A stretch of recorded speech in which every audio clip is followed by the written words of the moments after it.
on 100% more stinky odors, like sweaty gym bags, greasy cooking smells, and the after effects of the dog rolling around in something.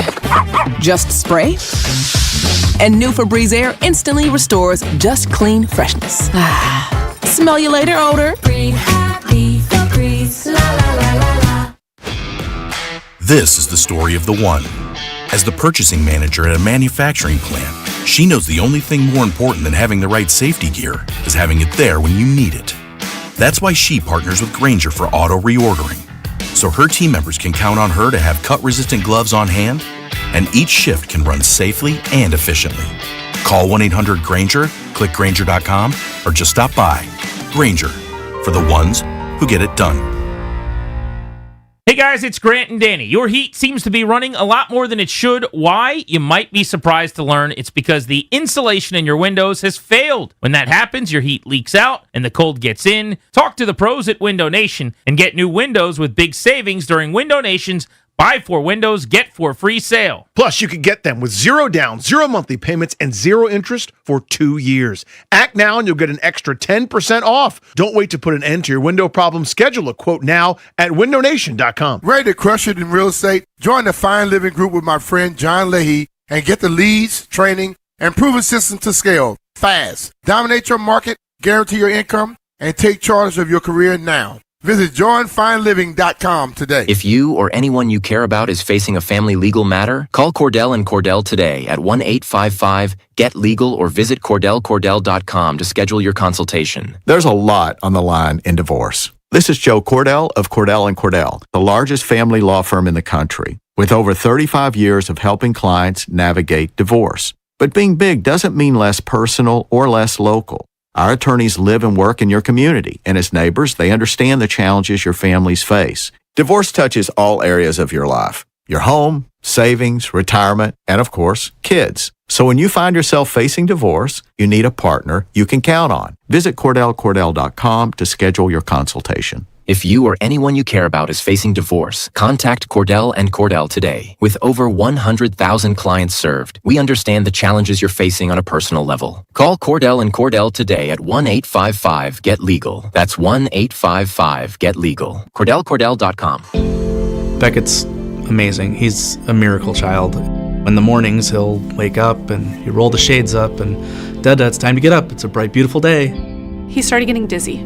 At the first of the year, he started going, I have to sit down, I'm dizzy, Mommy. A month after his 3rd birthday, he got diagnosed with ATRT brain cancer.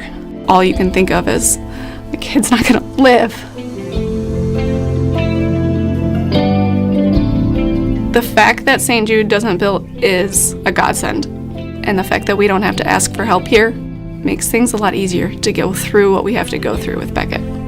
The fact that they are researching and they are saving these children, it's so important. We wouldn't be where we are without St. Jude, and in turn, we wouldn't be where we are without those people that have donated. They're the reason why my son's still alive. Finding Cures, Saving Children. Learn more at stjude.org. When a child is diagnosed with cancer, the last thing parents should have to worry about is how to pay for it. This is a St. Jude moment. Calvin got diagnosed June 10th of 2018. He has rhabdomyosarcoma, a soft tissue cancer. One oncologist told us if it was my son, we'd go to St. Jude. And within 24 hours, we were on a plane headed here. It's hard to fathom what St. Jude has done for us. They've really given our family hope. For the donors out there, it's just amazing. I never thought we would be in this place. And it's people like you that help us and help St. Jude provide for a family like ours. St. Jude is like the gold at the end of a rainbow, and we are so grateful and thankful for everything. Finding Cures, Saving Children. Learn more at stjude.org. As you go about your daily life, look closer. Every year across America, a staggering 4.2 million youth are homeless or trafficked. Covenant House is the national leader providing safe housing for youth, 50 years strong. Every youth who walks into Covenant House gets clean clothes, hot meals, medical care, and a safe place to sleep. So, look closer at Covenant House and help us fight youth homelessness. To help or get help, go to covenanthouse.org. If we continue to consume our natural resources at the rate we do now, by 2050, it could take 3 Earths to meet our needs. The Earth can't speak up when it needs help, but we can. Be the voice for those who have no voice. Visit worldwildlife.org. Diabetes, high blood pressure, anxiety meds, everyone's on them. If you're a 50-year-old male, maybe a bit porky, and you may even have type 2 diabetes, $1 million of term insurance may only cost you about $200 a month. Call Term Provider. Speak with Big Lou at 800-568-2790. Big Lou will find a term life policy for you even if you have type 2 diabetes, are overweight, or have high blood pressure. Term Provider has helped thousands of people like you who think they can't afford term life insurance. To buy $1 million of affordable term life for you, all you need to do is call Big Lou at 800-568-2790. Lou will make sure the scales are tipped in your favor. Call 800-568-2790. Big Lou will answer your call and work to fit you into a term life policy that you can afford. Remember, Big Lou's like you. He's on meds too. Call 800-568-2790 or biglou.com. Victor deployed for the first time to Afghanistan in 2003. At 4 a.m, my phone rang. They said, "I regret to inform you that your husband was wounded in action." Victor sustained a moderate traumatic brain injury. I was doing school full-time, and I was also then caring for Victor. One of the most important elements of caregiving is taking care of yourself. I just didn't want to forget that I also had goals and that I also had a life. What I did is I challenged Victor to meet me halfway. There are almost 6 million military and veteran caregivers across the nation. We have our own journey, and we can fulfill that journey at the same time that we are helping our loved one. Visit aarp.org/caregiving for a free military veterans guide to navigate your caregiving journey and better care for your loved one and yourself. Brought to you by AARP and the Ad Council. I lived alone in this apartment, and I'd had trouble with my landlord. Basically, he was a creep. He kept coming on to me, and I kept saying no. Then one night, I'm sitting on my couch watching TV. My door, of course, is locked. But then I hear it's my landlord letting himself in. "Hey, get out! You can't keep coming in." What's wrong? I hear your refrigerator needs fixing, and I figure while I'm here, maybe you can do something for me. Out! Get out! I'm offering you a good deal. Out! And I'm reporting you. All right. I'm leaving. Don't make a federal case of it. A federal case? Yes, sexual harassment in housing is against federal law. It's called the Fair Housing Act. If you are harassed, file a complaint with HUD. Go to HUD.gov/fairhousing. That's HUD.gov/fairhousing. And if you fear for your safety, call 911. Fair housing. The law is on your side. A message from the U.S. Department of Housing and Urban Development in partnership with the National Fair Housing Alliance. For all 106.7 The Fan contest rules, log on to thefandc.com/rules. Live from the LindsayCars.com studios in the nation's capital. WJFK FM and WJFK HD1 Manassas and WPGC HD3 Morningside. This is your flagship home of the Washington Wizards. Carrington drives, left elbow, flips up the shot. Scores at the buzzer. Goal, baby! The Wizards' biggest lead of the night. Sports Radio 106.7 The Fan. An Odyssey sports station. It's the Sports Junkies. Let's talk it out. You can watch the show live or on demand. What are we watching for? As I said, we're not sure. On YouTube.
Happy Tuesday morning, all. We are the Junks. We're coming to you live on 106.7 The Fan, Team 980, 910 The Fan in Richmond. You can watch us on the Monumental Sports Network. Celebrating 30 years of the Junks, presented by Main Street Bank. Cheer local, bank local. Main Street Bank is a business-focused community bank proudly serving the DMV since 2004. Visit mstreetbank.com to learn how to put their team in your office. Main Street Bank, member FDIC, equal housing opportunity lender. I'm Cakes, at Money Metal Cakes on your Twitter, at Cakes Flops on that Instagram. Jason Bishop is here. Cakesy, what's up? What's up? Hope all's well. What up? John Paul Flame is also here. What's up, Cakes? Getting ready for your tournament tomorrow at MGM National Harbor. You're getting ready for it? Yeah, mentally. Okay. Well, my tournament is next week, Ricky, so you're a week ahead. Oh, you shouldn't have told him. You're a week ahead of things. I just told my wife last night, I was like, I'm not going to be here tomorrow. I got to go to MGM. I'm glad you're mentally preparing for something that's 8 days away, because my tournament is on the 18th. Oh, no, I have a lot of time to get my game ready. Yeah, now you can run all the Sims in your brain, because my event is on the 18th, not tomorrow. I'm playing in a different event tomorrow, unless you're going to play in the No Limit Hold'em opener event, which is tomorrow. You know what it is that you sent me a text either yesterday or the day before that you'd secured a place for me to stay. Yeah. I felt the immediacy of it, that it was this week. Sorry if I confused you with that. My event is on the 18th. So you have an event tomorrow, but the event which I am playing in is not until next Wednesday. But what I'm playing in tomorrow is not the event that I host. Okay. It's a different bit. Gotcha. So there you go. We got that all That would have cleared been up. funny if he showed up. I'm glad we got it cleared up now. He would have had to go into his pocket. He would have had to dip in. You know that wouldn't happen. Yeah. And Eric Pickle is here as Morning. well. How are you? Good. Oh, good. What's up? Hope all is good with you. Yeah. What's up? It's going to get warm today, boys. It's going to be 44, 45. Love to hear It's going to that. feel like 70 compared to the fantastic. last 2 This weeks. is good news. Thank God. And I think then today and tomorrow, right? Yes. And Doug Kammerer said last night he thinks the extreme cold weather is done for the year. Good. I don't know. He might have played Jinxie Cat on that, but I hope he's right. That's very anti-groundhog. Yeah, Punxsutawney Yeah. Phil said 6 more weeks of winter weather. That little rodent. I'm just so glad it's going to be We nice should enough get to some go outside. significant melt these next 2 days. Yeah. But it's just going to feel better. It's going to feel nice outside. I'm telling you, man, my driveway is still treacherous right around where my my garage door opener is, like right around there. I mean, you literally could die there. So it's just ice. I mean, there's not, I don't It's know all what to ice, do. There's yeah. nothing I can do. No, it's all ice. I feel like I've Nothing pretty I much can do. mastered, because we have to bring Winnie out on a leash at this point because she's still recovering from her ACL procedure. And 90% of my backyard is just Covered. It's just an ice sheet. Of course. And she doesn't want to just go in the little plot of grass that I've shoveled. She wants to explore. So when you explore, Right. then I'm basically Ovi out on the ice without skates. You're risking your ACLs. Yeah, so like you got to just shuffle along like I'm kind of old, but I'm not 100% old. You got to shuffle along like a really old person. Yeah. So you don't like slip and fall and bust I know. your ass. I'm kind of mastered shuffling Yeah. versus lifting your feet. You're the king of shuffling. I bow down to you. You're a shuffling king. No, but I'm just saying, like on the ice. Yeah. On the snow. My entire backyard is caked. It's an acquired skill. Yeah. But I worry when I just take regular steps, and because there are like black ice spots, and Sure. there is melt occurring on my driveway in certain parts where I haven't cleared it. It's dangerous though, bro. Very dangerous. Still be careful out there. Hopefully these next 2 days will do significant damage to. I just can't remember the snow lasting this long in quite a while. Oh, it has to have been years that we've had sustained snow on the ground for this long. we didn't.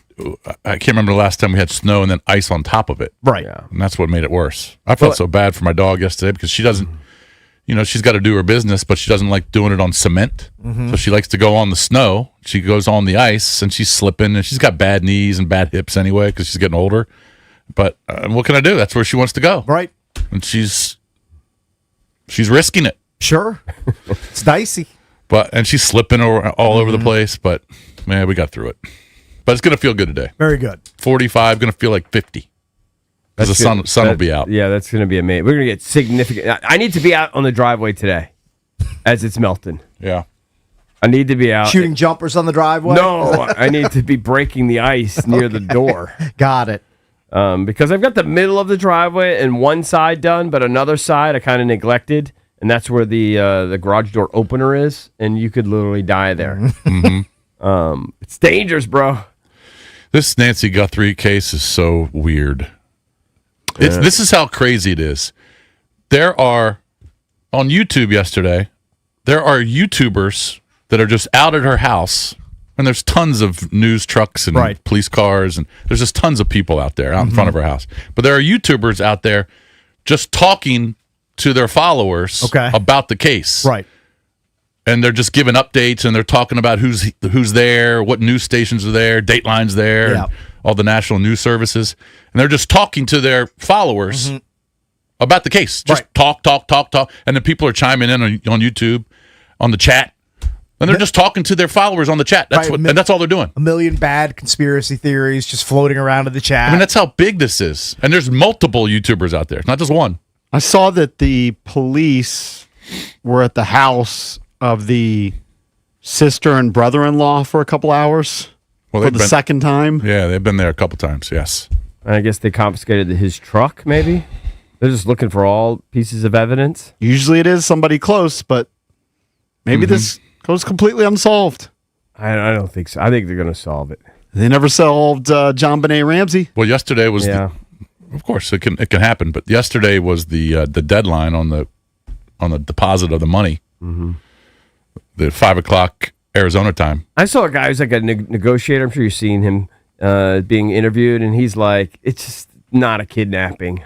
There's none of the hallmarks of it. He says when they have a ransom note, you have communication because you're trying to get that money. You're trying to get out of there, get in and get out. There's none of that. There's just random weird notes and then no communication. It's just like it's not. Well, I mean, and you can't really prove how legitimate those ransom notes are. Well, that's like the point. Yeah, it's just not like anything he's ever seen before.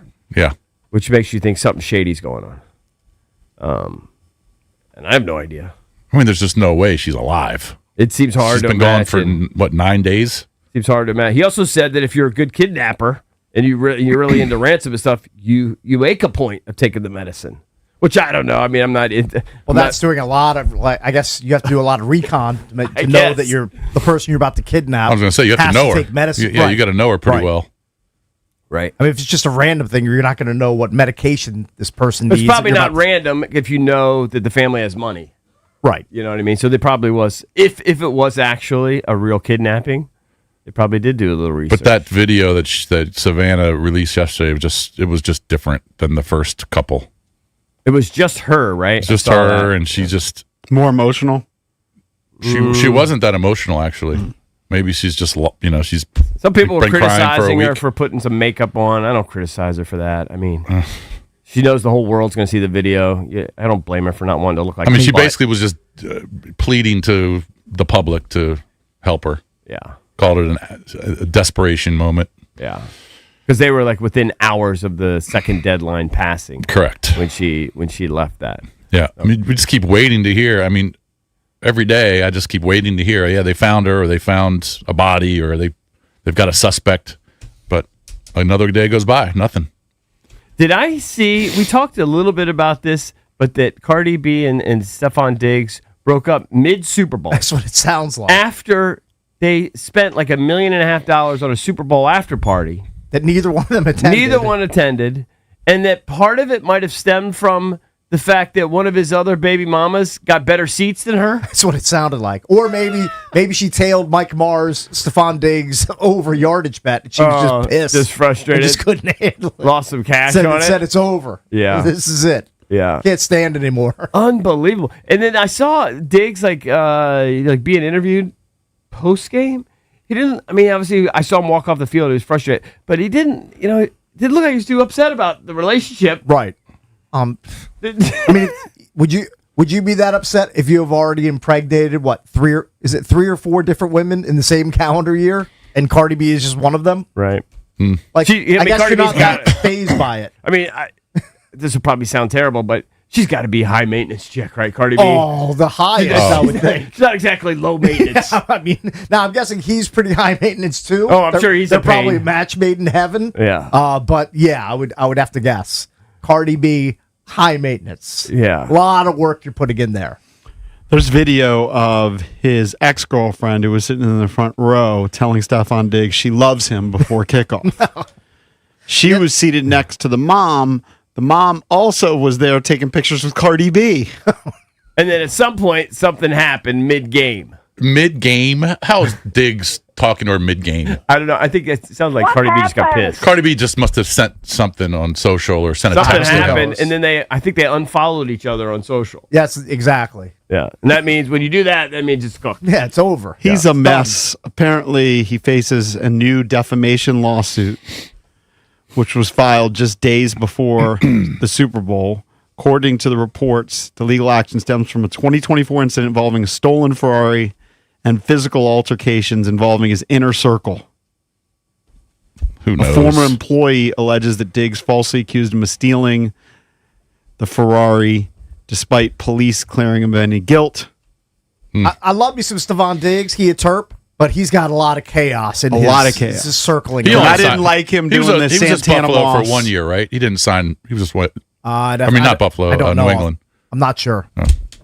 I didn't how like can you bring him back? Celebrating one catch when they were down by 3 touchdowns. I didn't like that either. I thought it was a terrible look during the Super Bowl. All right, coming up on the Junks on a Tuesday show, we've got Mike Jones, national NFL writer for The Athletic. He'll be on with us at 7:45. And we'll talk to Will Dawkins, the Wizards general manager. We'll pick his brain about the Anthony Davis trade and more. That's coming up at 8:45. When we come back, we'll do the Junks.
no excuse for you not to listen to the show. You're just being lazy. It's going to call you out. You can listen on the radio first and foremost. You can also listen on Apple Podcasts, Spotify, or wherever you get your podcasts. Also, streaming live on the Odyssey app, iHeartRadio, and TuneIn. Those are all available to you, the radio listener, or the streamer. All right, it's time now for the Junkie Sports page. There was a big one in college hoops last night. 9 o'clock tip. I wanted to watch some of it, but I 9 couldn't. o'clock tip. You wanted to watch Darren Peterson not play. Darren Peterson didn't play again. Now, it wasn't because of the cramping issue. It was because he had the flu. But, yeah, you're right. You get that flu shot. It's disappointing, But they did pull off the win. Bill Self is now 40-0 on Big Monday. Pretty good record. He doesn't lose on Mondays. Well, why are we not taking betting advantage of that? Didn't know it until this morning when I heard I it. wish I'd known that when he was 15-0. I know. Just Does not riding lose. it. And Arizona hadn't lost until last night. They had to go to Fog Island, and they at full strength. And Kansas beat them. Can you beat them please text me 82-78. the next time he's coaching on Big Monday? I'll have to look at his schedule. Just let me know. Cakes, do you know the one remaining undefeated team in college basketball? No, he won't get that. Hold on. The one remain is Tell it? him what conference it's in. Oh, I'm not even sure. Is it MAC? Yeah, MAC conference. Oh, Miami of Ohio. Oh, there you go. Silly. Don't question basketball, Cakes. I see what you're doing over there. Hey, I don't know much. Oh, you know what? Actually, don't question me because I luck boxed my way into that. I saw that graphic a few days ago. Don't push your luck. Yeah, I'm not going to press my luck. I'm just going to leave. I'm going to leave it right there. So so Kansas beats Arizona. Darren Peterson does not play, and he's going to be at the top of the draft.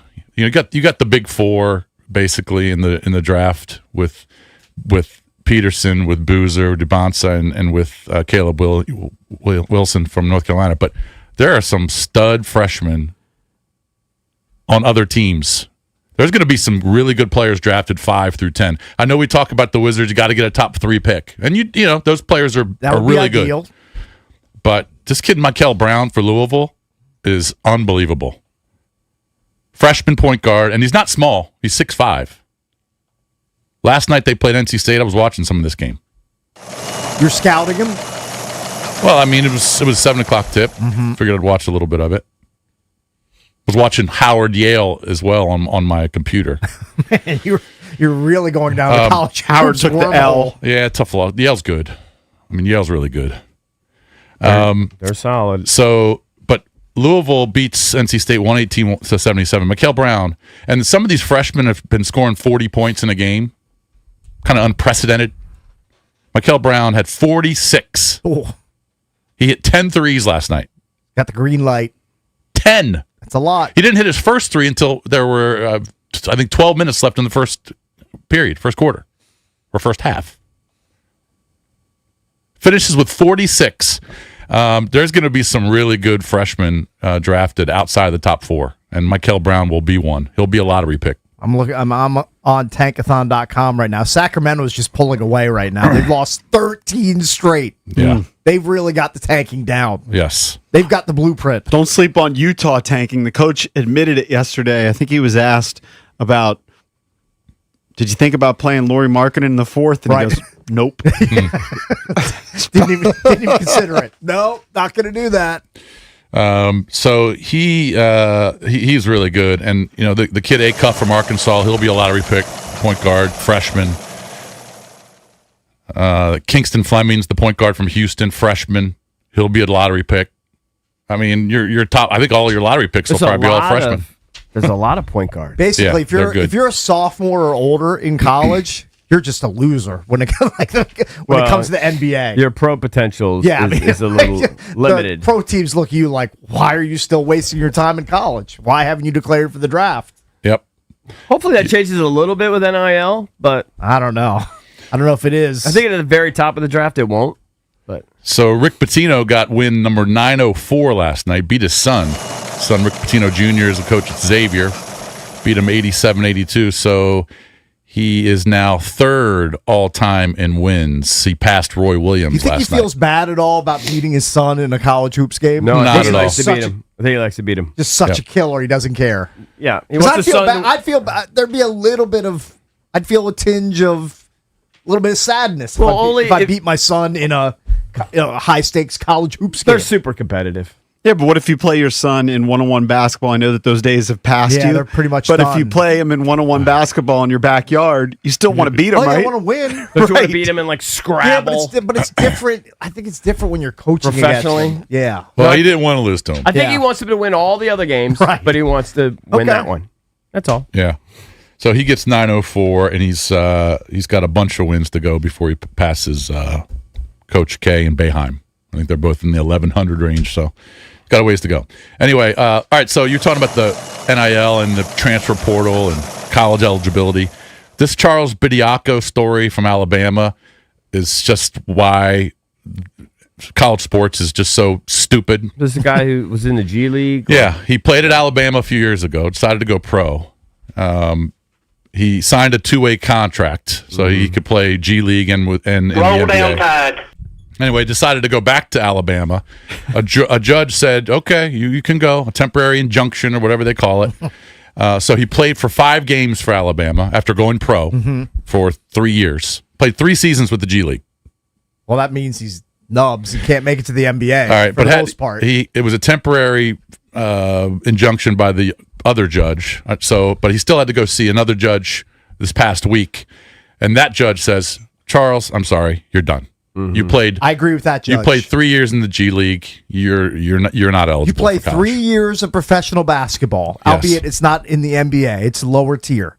You play 3 years of pro basketball. Sorry, you can't go back and play college hoops. Correct. Your eligibility has expired. Yep. Move along. So he is no longer eligible for the University of Alabama, which hurts them because he's one of their big guys. I mean, he's a good player. He's a starter.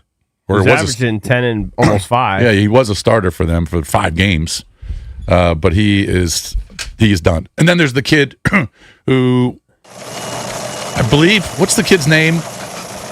That wants to go back to college. He visited Grand Canyon. Kyrie He Walker. played at UCLA, and now he wants to go back to college. He was out of college for like 4 years. Don't know. And he's trying to go back to college after being out of, I think it's like 25 years old. Right. And he's waiting for a judge's ruling. And it's still so within stupid. the 5-year window because you get 5 years to compete for. Yes. It's still within that. Yeah, well, maybe I might be exaggerating on his age. No, I have seen some guys who are like 25 that are somehow playing this game. It's unbelievable that there's just no rules by the NCAA. And maybe they just don't want to fight it because these kids are getting paid anyway. But I'm glad that the NCAA came down on Bediako. Oh, I am too. Yeah. You can't play hoops for professionally for 3 years and then go dip Well, it your wasn't toe the back in NCAA, it was the college ranks. judge. I understand that. Yeah. I'm saying the NCAA doesn't have any rules. Yeah. But they have to establish some. You shouldn't have to just go to a courtroom and see some judge to seek a resolution. It's just dumb. All right, so you talked about the brawl in the NBA last night. 4 players were tossed from the Charlotte-Detroit game. Kind of crazy. Now, it was Diabate who he had an issue with Duren. I don't know what the issue was, but before there was the fight, I mean, they were going at it. And then Duren tried to, he gets in the lane, tries to shoot. Diabate fouls him, and then they got in each other's face. Yeah. Then there was a big brawl, it lasted like 30 seconds. And he was swinging at Duren. Right. Duren was just backing off. But nothing really connected. No, but he took a swing. Took multiple It swings. just looked like a big mess. Yeah. But then later in the game, the Hornets coach got ejected when he was arguing a call with the ref. He had to be restrained. That game had a lot of scrappiness going on. I've looked it up a few times. I never retain it. What is the name of the Hornets coach? It is Charles Lee. He's our friend that runs High Social. Charles Lee, Chuck Lee. JP, he went to QO. Look, local guy. Didn't Look know. at that. Very good. Yeah, well, they tossed him. They Now said, I'll "You're- try and remember So it." you're finished. You're out of here. Yeah, so that was nuts. So 4 players tossed in that game. Wizards do not play tonight, correct? I don't believe they do. Let me look at the sked. Not sure they play tonight. Did you say the Nets won last night, though, Ben? Did I see that on your Twitter? So that's good, right? Nets, Pelicans, and the Jazz all won. So the Wizards Wow. moved to third Banner. in the Banner tennis night. game. And they got a 2-game cushion on Utah and a 1-game cushion on Brooklyn now. So big night. They won without even playing. What are the Nets doing? Who knows? You know what? I don't care as long as they keep winning. Let them keep winning meaningless games. I know, but aren't they benching some of their players, their starters? The Wiz are off. Maybe they're not. The Wiz are at the Cavs tomorrow. At Cleveland. Okay, well they'll lose that game. Well, let's hope. They'll try to. Yeah. They'll do their damnness to lose. Cleveland beat the Nuggets last night in Denver. Did Harden play? I want to see. I just didn't look at the box score to see if Harden played. Yeah, he played and started 22 points in 36 minutes. And Donovan Mitchell had 32, so they combined for 54. There's no way the Wiz beat the Cavs I tomorrow. see what you're doing. You're trying to convince yourself into placing a large wager on the Cavs. I mean, it helps that some of these bad teams won last night. Yeah, but remember the surprising win, which cost you money. I know. The Pistons last game. week. I know. I just don't think that's going to happen again. Could be wrong. What's the line on the game? Oh, I don't know if that's out yet. Should I Game's bet tomorrow, what's right? left in my account all on the Cavs just to beat the Wizards? No. That's not a ton. It's not a ton, but and the return would be paltry. No, don't do it because the NBA is unpredictable and teams tank. Even the good teams, they tank. Right. But I would think that the Cleveland Cavs would win. That game would be at Maybe Cleveland. I'll bet half. I'll bet half what I have. All right, so Lindsey Vonn had pretty serious surgery.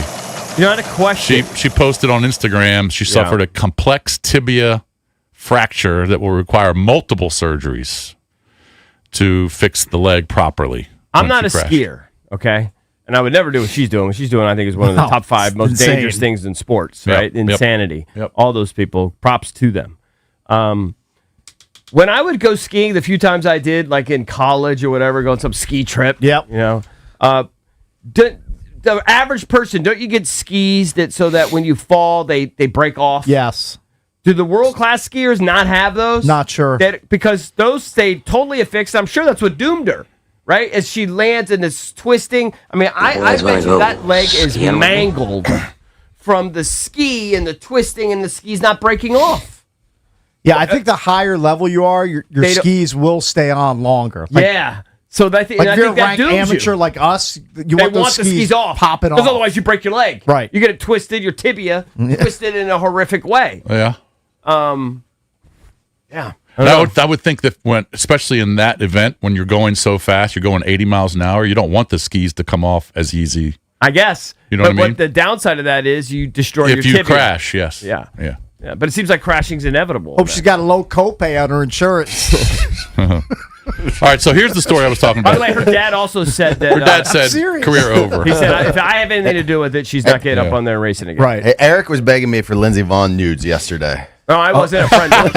I don't want to out my friend, but a friend was. Oh, really? Ooh. Yeah.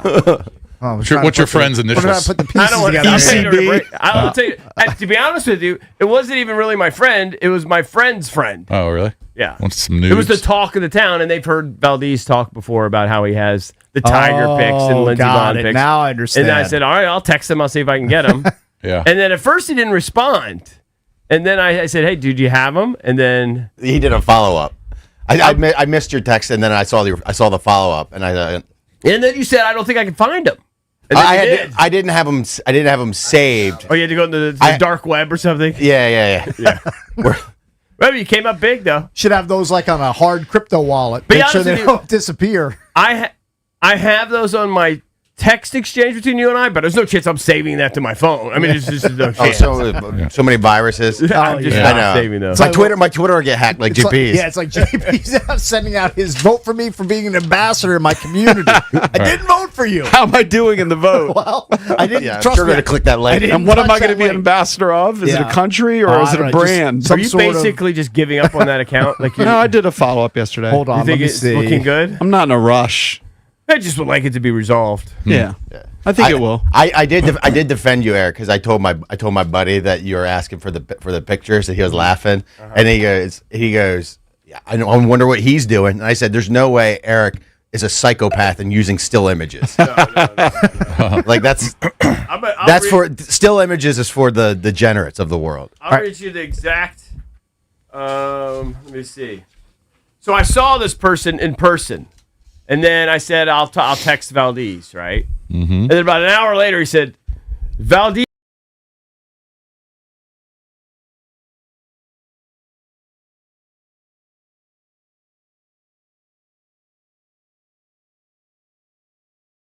And I texted him. He hasn't responded. I'll text him again. Mm-hmm. And then Valdez said, I think Valdez said something like, I don't think I could. I think it's a I only separate have chain. one saved, and then I had to go find the other. Yeah, can't find it. Would he take the pics with the banged up leg too? He probably would. Yeah, these He's are pretty desperate. He's a graphic. desperate person. Yeah. Pretty graphic. Show Cakes. What was his reaction? Yeah. I think Cakes has probably seen him before. I have not seen these pictures before. Is that true? They might be on camera right I've now, only right heard- there. Careful. So you got to be careful. Oh man, Careful. fast food spots coming to mind after looking at those pictures. JP's DM'd me. Hey! Exclamation point. I'm running for an ambassadorship position, and I truly appreciate your support. This role means a lot to me, and I'm excited to represent our community and make a real impact. If you believe in me, I'd be so grateful for your vote. Vote here at this explosive virus-laden link. Pretty good messaging, though. It's solid. It caught my attention. And then I said, JP's been hacked. And he bought a brand new $90,000 truck. Look at JP. Getting work done. Getting after it. 90,000. It's a lot of money. I'm just guessing. Hey, Bickle, here's the story I was talking about with the kid from UCLA, Amari Bailey. Okay. He was a second-round pick of the Hornets in, I believe, 2023. Okay. He played 10 games for the Hornets. Okay. He played in real He NBA was in the games. NBA game for 10 games. Okay. Then he went to the G League for, I don't know, 2 seasons. Okay. Now he wants to go back to college. Right. You know why? And Probably he went to getting paid- visit Grand Canyon University. Right. Here's why. Because he's going to get paid more by Grand Canyon University than he is playing Right, but for the DC, the Capital City Go-Go. But or after whoever this it is. Bediako story with Right. the judge It's gonna be a lot harder. declining him, there's no way Bailey's Good. going to be able to. He shouldn't be able to. Yeah. I You're mean, right. It's an outrage. These guys are pros, and then they want to get back into the college game. I don't have a Because the problem money's with you good. declaring for the draft and then maybe being upset that you didn't get picked. That's fine. And then you want to come back. That's different. Sure. But if you're actually getting paid and you're playing and you realize you're not what you thought you were, and then you want to go back to college, probably too late. Right. Probably too late. Let's not do that. Let's not make that a real thing. Yeah. All right, coming up next, we've got odds for Super Bowl. I believe it's 61 next year in Los Angeles, and we'll tell you what the odds are for the Washington Commanders when we come back.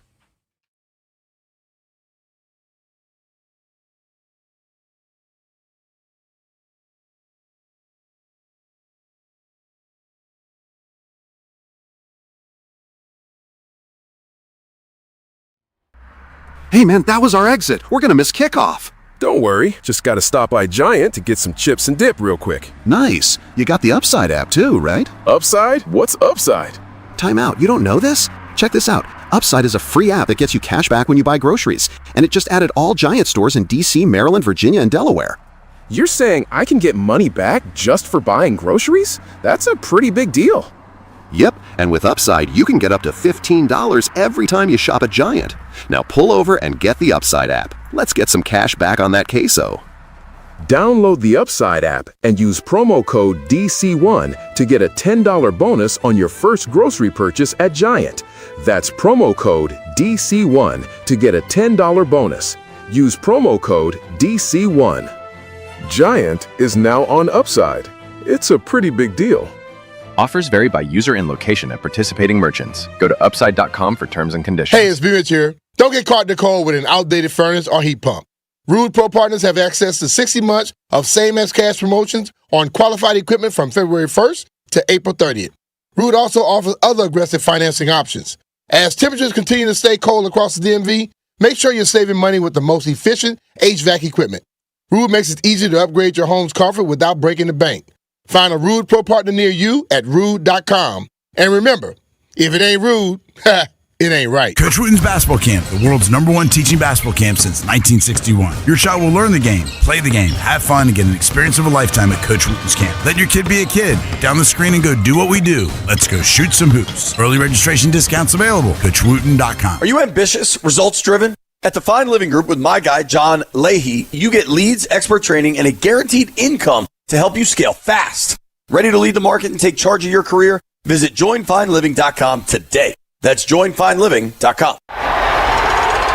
That's another amazing run by Team USA. Mom, think I'll be on Team USA one day? Well, I'll take this one. What? Are you speaking to us? Yes, and to answer your question, anything's possible, especially with Xfinity. So, I can be the best snowboarder ever? Well, I can't guarantee that, but Xfinity can guarantee that your internet price won't change for 5 years. Okay. What if I practice every day? Then maybe you'll be snowboarding for Team USA at the next Olympic Winter Games. And Mom, you'll still be paying the same price for Wi-Fi. Ooh, really stuck the landing there. It's the Xfinity Gold Medal Celebration. Now through February 22nd, get our best price on gig Wi-Fi for 5 years guaranteed, just $50 a month. Plus, get Peacock Premium included for 2 years. That's a $10.99 value per month. Xfinity. Imagine that. Proud partner of Team USA. Restrictions apply. Requires paperless billing and auto pay with stored bank account. Taxes and fees extra. Actual speeds vary. If you are facing divorce, call Cordell and Cordell today. There's a lot on the line in divorce. This is Joe Cordell of Cordell & Cordell, the largest family law firm in the country, with over 35 years of helping clients navigate divorce. Divorce touches all areas of your life: your home, savings, retirement, and of course, kids. So when you find yourself facing divorce, you need a partner you can count on. If you are facing divorce, contact Cordell and Cordell today at 1-855-GET-LEGAL. That's 1-855-GET-LEGAL. CordellCordell.com. The second I see that Chick-fil-A text in the group chat, I'm throwing my shoes on and running out the door. Hey, I'm Layla. And I'm Kaylin. And a little thing we love about the Chick-fil-A chicken biscuit is how it feels like an easygoing morning. The chicken adds the most flavor. It's juicy and seasoned. The biscuit is just very light and airy and fluffy, just like a cloud. I also love to put jelly on mine so it's sweet and savory. It's a good start to the day. Mornings are a little bit brighter with the Chick-fil-A chicken biscuit and Simply Orange juice. Available on the Chick-fil-A app. Real guests paid for their testimonials. At Target, we're unlocking all the feels this Valentine's Day. It's the perfect time to spread extra love and spoil everyone on your list with unforgettable gifts. First, give a cuddle-worthy surprise with the cutest plush toys, or get party ready and treat yourself to stylish women's dresses you'll heart. Both 20% off. Then dive into the ultimate cozy celebration with your faves with 30% off select women's pajamas. There's something sweet for all your special someones, even you. Find Valentine's Day gifts for everyone at Target. Hey everyone, I'm Josh Radner, and I am so excited to tell you about How We Made Your Mother, a rewatch podcast looking back at How I Met Your Mother. And I'm here with Craig Thomas, who co-created the show along with Carter Bays. Hi, Craig. Hey, Josh. Somehow it has been 20 years since the show premiered. I'm going to check the math on that. 10 years since it went off the air, and we thought that made this a perfect time to look back, see what the hell we did, and why the show still seems to resonate with fans around the world today. Follow and listen to How We Made Your Mother wherever you get your podcast. It's the Sports Junkies. Just hear me out. Speaking of fans, let's go to the phones. It's funny. 106.7 The Fan.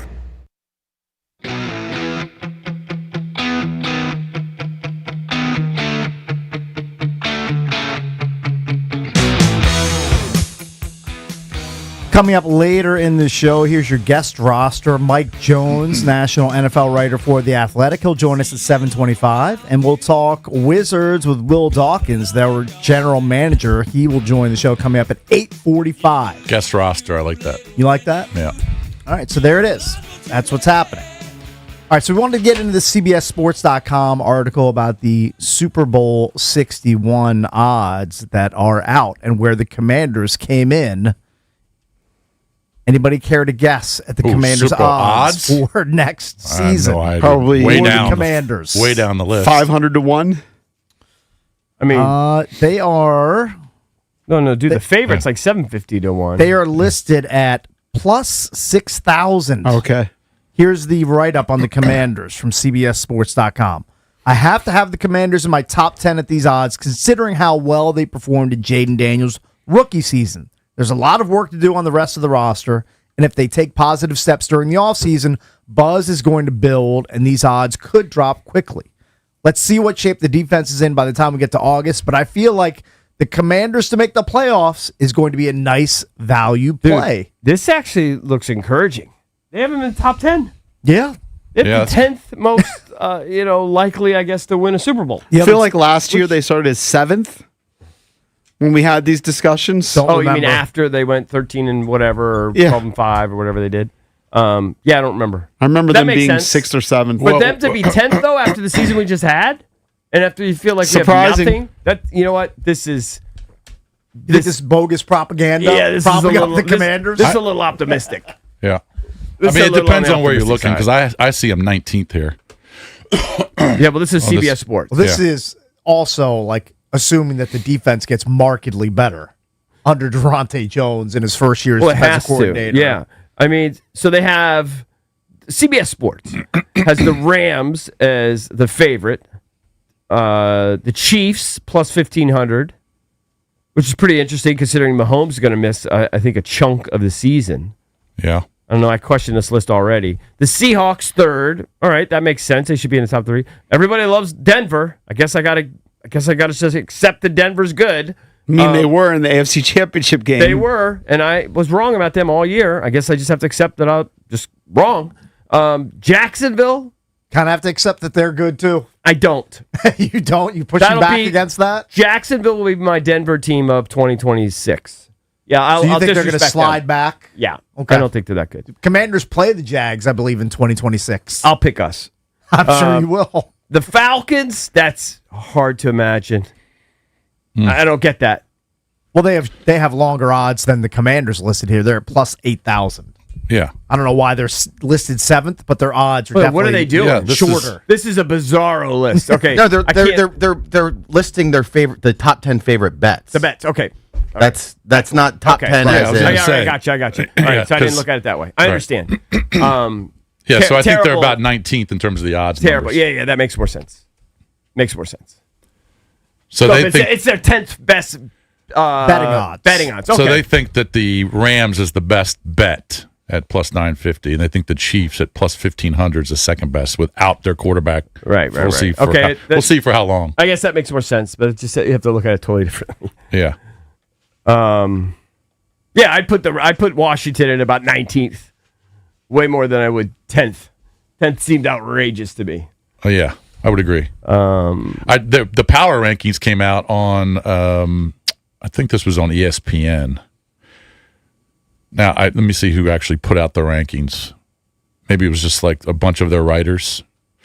But they had. Do you want to guess where the Commanders were in terms of the power rankings for 2026? I would say in the 20th or something like that, in that range. You nailed it. Well, I mean, it makes sense. 20. Yeah, you nailed Makes it. sense.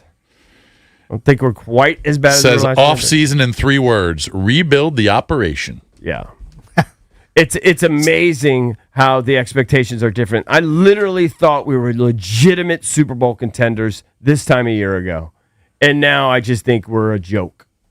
But this is what all of these sites do because the season's over, but they want to keep hyping up the NFL, so they throw out the power rankings and Yeah, odds. no, that's fine. I They think don't have it's a okay. clue of what players are going to be off the roster or on the roster. That's true. But you can Besides only the change, major guys. You can only change so much. Like Yeah. I don't think you're going to dramatically change via free agency. I mean, maybe 5 or 10 spots or something. Yeah, I but don't that's think- big for 5 or 10 spots. Yeah, but plus draft picks. Yeah.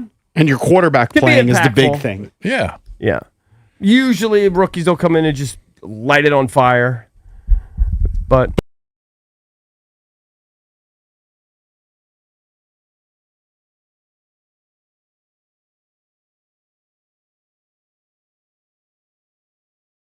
And that's why they're way down the list. Where's Kyler going to land? No idea. Who's going to acquire Tua if that's the case? But they have Seattle at number 1, which is understandable. They've got Cleveland at 32. That's their least favorite bet. Well, not the bet, just the power rankings. Okay. Yeah. Power rankings. Okay. And they've got the Jets at 31, no surprise.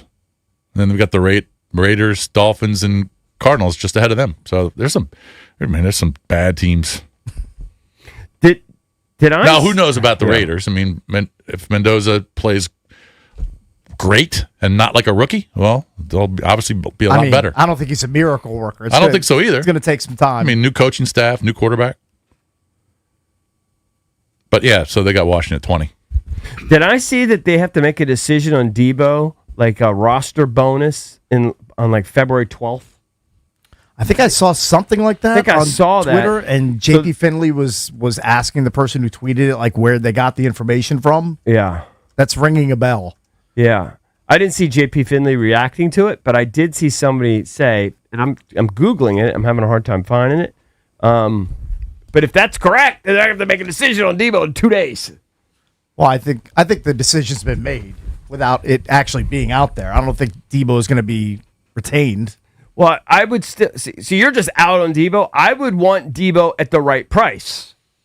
So I'm not just out on Debo. I would want him if the price was reasonable, and I don't know what the market is for him yet. So maybe they release him now, and then they could maybe. Yeah, I should be his renegotiate. agent because I think the market for him is going to be robust. But I mean, Oh, there are you do? reasons why you wouldn't sign Debo to a long-term deal. Yeah. You're worried about the injuries. He's approaching 30. Is he 30 already, or he's 29 or 30? He's Yeah, right. he's right around in there. that area where you don't want to give guys huge long-term deals. But I could see him signing like a 2-year deal for like 40 or 45 million with a lot of it up front. Who posted that? I don't remember, Jason, but I saw it, and Cake said it sounds like JP Finley saw the same thing and was questioning it. Oh, okay. February 12th? That's what I saw. For a roster bonus? How much did it say what the roster bonus was? It was a decent amount. Let me see if I can find out. It was a decent amount. I don't think they have the dates. Like if you go to Spot Track, I don't think they have the dates of when that stuff expires or comes due. Yeah. They just have like the year. I just Googled it. I couldn't find it either, but we'll try and find out. But that would be, I mean, if, in 2 days, I mean, that would be a big deal. I mean, I'm just stunned that I have such different feelings now versus a year ago. And I have to say, in hindsight, I'm glad that Jaden didn't get hurt those last few games and that we're at least going to know we're going to have Jaden to start the season. Yeah. All Barring right. something in preseason. I think I found it. At Red Zone in the Lab tweeted it. Yeah. Commanders roster bonus due dates. Debo Samuel, 2/12/2026, value $12.3 million. Right. What? And apparently that is from Spot Track. Wait a minute. Because So if JP Finley questioned it. So if he's on the roster on February 13th, he gets 12.3? I mean, according to this chart I'm looking at, that's what it appears to be. That should be a bigger story. That's why I brought it up. Yeah, I mean, I'm glad you did. I mean, that's a big story. I don't know. We got to call shenanigans. Maybe on that. that's not correct. I don't know. See if you could check out Spot Track. Maybe Mike Marr or something can do it while we're chatting. Okay. But I'm still stunned that a year ago I thought we were legit Super Bowl contenders and I felt very confident about it. And then now, even though we're going to have a healthy Jaden Daniels, it's still a little bit unknown. We got a new offense. We got a new defensive coordinator. We have no pieces on defense now in hindsight. I did feel like we're light years away. The problem was Jaden Daniels covered up.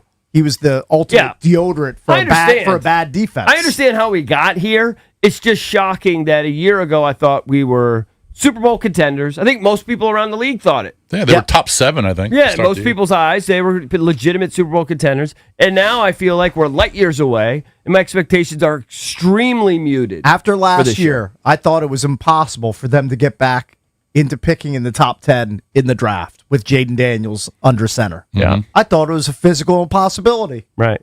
Here we are. Commanders picking 7th. Turns out it's easy for him to not play that much. Turns out it's easy to go back to single-digit wins. Yep. But teams turn it around every year. Look at what the Patriots did. Yep. Well, it's sports is unpredictable, people. I don't want to be a douche, but I would bet against us having some miraculous turnaround.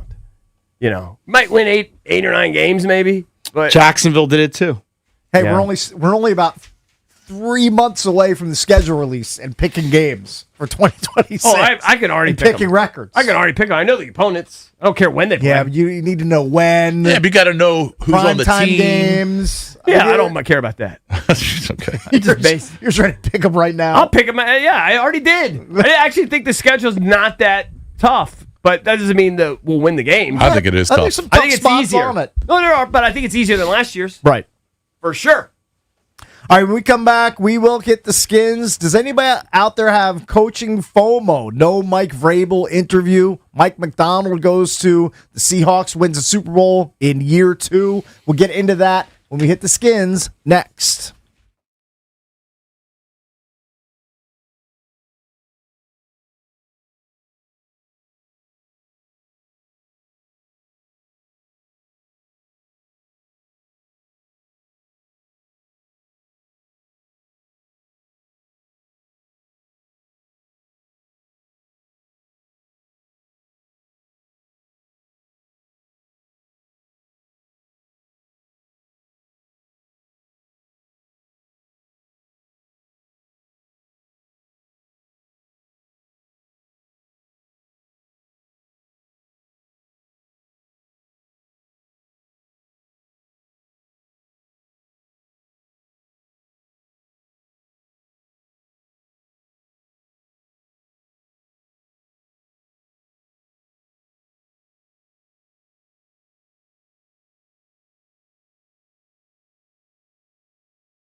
Brought to you by Main Street Bank. Cheer local, bank local. Main Street Bank is a business-focused community bank proudly serving the DMV since 2004. Visit mstreetbank.com to learn how to put their team in your office. Main Street Bank, member FDIC, equal housing opportunity lender. Coming up in just about 20 minutes, Mike Jones, national NFL writer for The Athletic. He will join us. And Will Dawkins, we'll talk some Wizards hoops with him. He is the GM of the Washington Wizards. That's at 8:45. He's taking some big swings this year. Certainly is. But right now, we're going to hit the skins. All right, so Jason texted one of his guys over at the Commanders, and they said, no, it's not true about Debo. Debo signed a one-year deal. And yeah, and you look at it, it does look like he signed a one-year, $17 million deal with the Commanders. So he is a free agent. Correct. So there shouldn't be any money owed to him. Yeah, they don't have to make any decisions. It's just a shame, man. All these accounts, you just can't. You just have to verify everything. Yeah, you got to pick through the. You got to verify everything. You can't just look at something and assume it's so true. Debo is a free agent at the start of the new league I year. need Debo to get that $20 million deal from somebody to win my bet. I didn't want him to have to make a decision without, like, sort of having him test his value and see what's out there. Because I am not averse to having Debo Samuel back on my football team. I think he's helpful. Maybe I'd like to have somebody else, younger and faster and more impactful at this point. But he still was pretty impactful. So, that production's got to come from somewhere. And we know it ain't going to come from Noah Brown. No, it's not. So, anyway, interesting to get on that. I love doing this. There's another post Super Bowl 3-round mock draft. Okay, yes. Hope it's better than your AI draft. My AI draft was fine, but you can't just do it on the first go go round. Bugs in that AI draft. Very well, you buggy. have to catch it. You have to catch it. I think with anything with AI, if you just ask AI a question and then you just turn in your report, you're doing it wrong. You got to refine it, and ultimately, I think I got a good result. I'm not going to say in 2026 that I'm fully out on AI, but I'm pretty close to being out on AI. I don't think you should be. I'm not the biggest fan. I don't think you should be. I don't have anything on my phone, for example. Apps. Do you have ChatGPT on your phone? Nope. I don't either. Nope. Don't use Google Gemini? Nope. I don't really use any of it. Don't use I use Grok? the simple Nope. ones. The Grok one is my favorite. And I love it for like golf questions. Okay. It's great with that. Like technique things or golf instruction, tips. It's great with that. But I anyway, think anybody will win a major and they'll thank Grok for being their instructor. No. Like the guy who you mentioned that won the Waste Management. He'll step up. He'll win his first major. He's like, I got to thank Grok for the golf tip. For all those tips. Not my swing coach, but Yeah. I got to thank AI for But anyway, upping my game. So they did a 3-round mock, and of course, currently, as they are situated right now, the Commanders have the 7th pick, and I believe the 71st pick. So they'd have 2 picks. No second rounder in the first 3 rounds. And shocker, they go defense with both, which is, I think, good. They have Caleb Downs being available, and the Commanders selecting him there at 7, the Ohio State safety. I like it if he's a game wrecker. Yeah, I mean, people just jock him. So I prefer to get an edge rusher, but if the top 2 or 3 are gone and he's the guy, okay, we'll go with that. And then interesting, some bloodlines here. They take Logan Fano, edge rusher from Utah. I guess his brother, Spencer, is expected to go earlier. And then he has like 4 uncles that played in the league. That is some good lineage right Okay. there. That's Yeah. impressive. Yeah. He's 6'5", 260. They say he's got an ideal frame for an edge. He's got a pretty good run defense grade. Yep. He's played 1,300 snaps in the last 3 years, so he's got a lot of experience. He's got the bloodlines. He doesn't necessarily have the sack numbers that you're looking for, which is why he would go on like a day 3. Mm-hmm. But that sounds like a guy who might have more of his some upside than you might expect. Yeah, and his brother is a big offensive tackle, and he might be one of the top tackles taken in the draft. Right. So he could go first round. Right. Spencer. So just interesting noting that there. Mike Renner, who we had on the show yesterday, released his mock draft. yesterday. I'm surprised we didn't. Did he just have the first round? He just had the first round. Who did he have the Carnell Tate. So he went offense. Another Ohio State guy. Listen, I'm not gonna complain if they take a receiver. Obviously, we need some more juice. Yeah. But we can't win football games with this defense. I know. I understand. You know, just can't win. So we got to figure that out. Even though it's a luxury item, a wide out will get some blood flow. They over get some here. blood I mean, flow, I think get it. I was going to say, even if they go offense, as long as it's not a lineman, right? But if they go receiver, I think you'll be excited. I'd be excited to add a toy. Yeah, there's no doubt, but I just don't think we really win too many more games unless we get this defense figured out. They got I to. don't think you can do it. They got to figure the defense out, no doubt. Yeah, I got you. We'll have a limited upside. The Patriots did it mostly free agency and also development of Drake May. I'm not sure that they were as bad as we were defensively.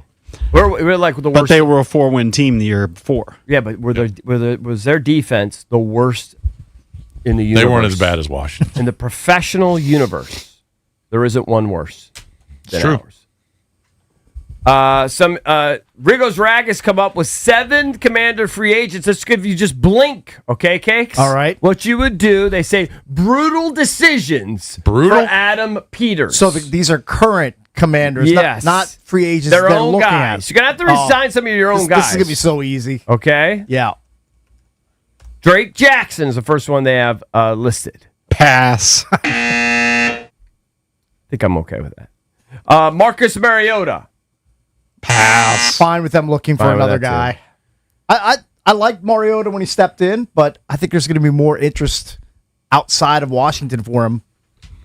All right. To be like a bridge quarterback for somebody. I have to say that I assume this will be like league minimum, so I'm okay with this. I would personally bring back Noah I as depth. I think he's made enough Cool with plays that he deserves to be a depth guy. Yeah. He's all right. He's still only 26 years old. You can find no eyes everywhere. Maybe, but he's played. He's experienced. But it's fine. You can bring and him I back. think, is he not a former first-round pick? Yeah, he's a 2020 first-round pick. Dallas picked him in the first round. All right. Here's the one we've already been debating, Debo. I'm okay with it at the right price, for sure. I just think his price is going to, he made $17.5 million this season. He's not going to play for the same amount. He's going to want more. I just think he's going to find a bigger deal elsewhere, and somebody's going to give him multiple years. All right, if you're going to give him a ton of money, Adam Peters. If you're going to give him a ton of money, then you'll have to see you later. I'd be surprised if you he got to gets replace more in multiple years. Treylon Burks. I want him back. I can't imagine he commands All right, but that's going to too be much. cheap. That's going going to to be be cheap. cheap. He's cheap. He's a reclamation project. I want him back. I'm okay with it, with him as your 4th or 5th wideout. Listen, Who are your wideouts that are definitely going to be part of the team next year? I would assume Luke McCaffrey. McLaurin, Lane. McCaffrey, Jalen Lane. Those So are your you locks. really just After want that, 2 more. After that, I have no idea. I don't know but if I I need to sign Treylon Burks then. Just depth. They end up having 6 or 7, 8 with all of their. Yeah, I think you got to go out and get a minimum everything. 3 more. Bobby Wagner, listen, man of the year and everything. I think it's time to move on for us. He's still only 35. I feel like he's 40. Mm-hmm. He's a tackling machine. He's had 100+ tackles every season. Last year, he had 162. I mean, his numbers are, 162 tackles, 4.5 sacks, 8 tackles for loss. His numbers are impressive. They're damn good. So this list that you're reading, they're ranking the... No, they're just saying Or these just are the these top set- 7. Okay, all right. Okay, not in any particular order. I personally would move on from Bobby. I'm fine with that, too. I think it depends what happens in the draft. If their draft is Caleb Downs, who you mentioned, and then they draft defensive end, edge rusher, and they're not able to get a premier linebacker, Well, I'd bring him back. You go out and free Can't you agency. get a younger free agent? Can't you get a 26, 27? Of course. Who's the guy from Green Bay everybody's talking about? Yeah, Walker. Quay Walker? Quay Walker, yeah. Yeah, you go out in free agency. Yeah, and get just one. get somebody else. They have to improve that position and get younger. And then last but not least, Chris Rodriguez Jr. I am telling you, I know Cakes is ready to move on with all these guys. I think he's tough. I don't mind having him in my room. I don't mind having him. That's fine. I give him a slight dig. with- You're just not going to pay him a lot of money. Yeah, none of these guys He's are just going going to to be command part a of lot a committee with 1 or 2 other The backs. only guy that could potentially command some dollars is Debo. Right. And we don't really want to go too crazy with that. So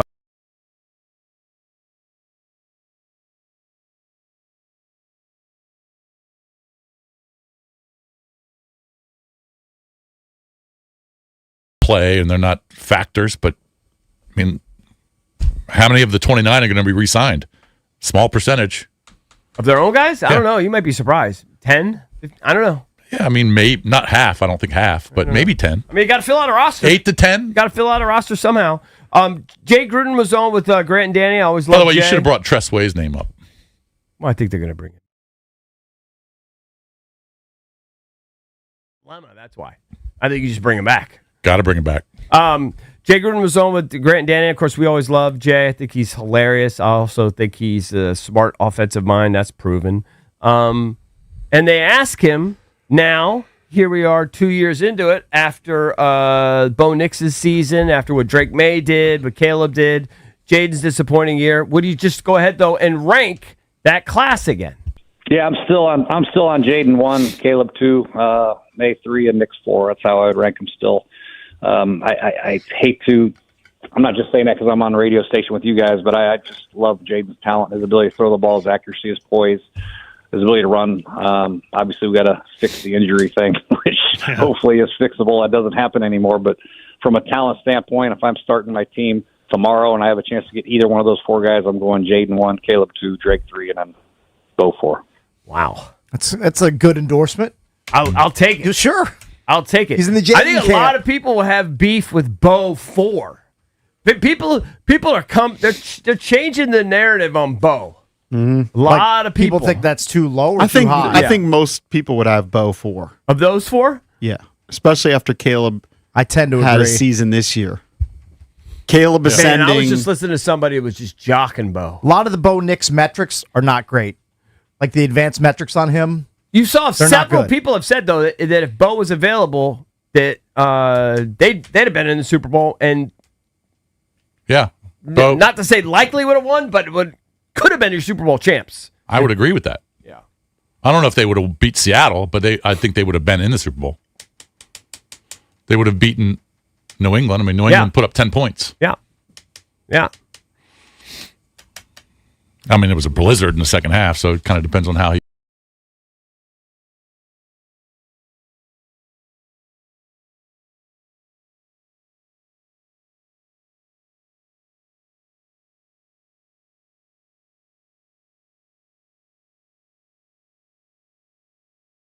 Run.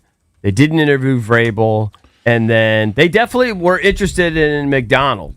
But he and Ben Johnson just burned him, just flat out, just at the end of the day, turned him down. And I know a lot of people have pointed that out. McDonald apparently was more comfortable with Schneider. Yeah, he as really his hit it general off. manager. He hit it off with Schneider. I guess that means he didn't hit it off with Adam Peters. Well, proven results versus somebody that was stepping into a job for the first time. Fair. And then Ben Johnson, I know, said that they were a bunch of basketball guys. Right. Which, I mean, it's kind of right. Did you want to play the audio of this is Schefter on with Pat McAfee talking about Washington's coaching search? I haven't heard this yet. I read it. I can't remember it, though. I feel like Schefter's just kind of disrespecting the Skins a little bit, right? Okay. He interviewed in a bunch of places. He interviewed in Carolina. He interviewed in Washington. Seattle was one of his last interviews. And the interesting thing was the Washington Commanders had a high level of interest in hiring him. And his wife, Stephanie, was a cheerleader for the Washington football team. And Stephanie's family is from that area. So you would have thought, no-brainer, wife's from the Washington area, wife worked for the Washington football team, like that's where he's going.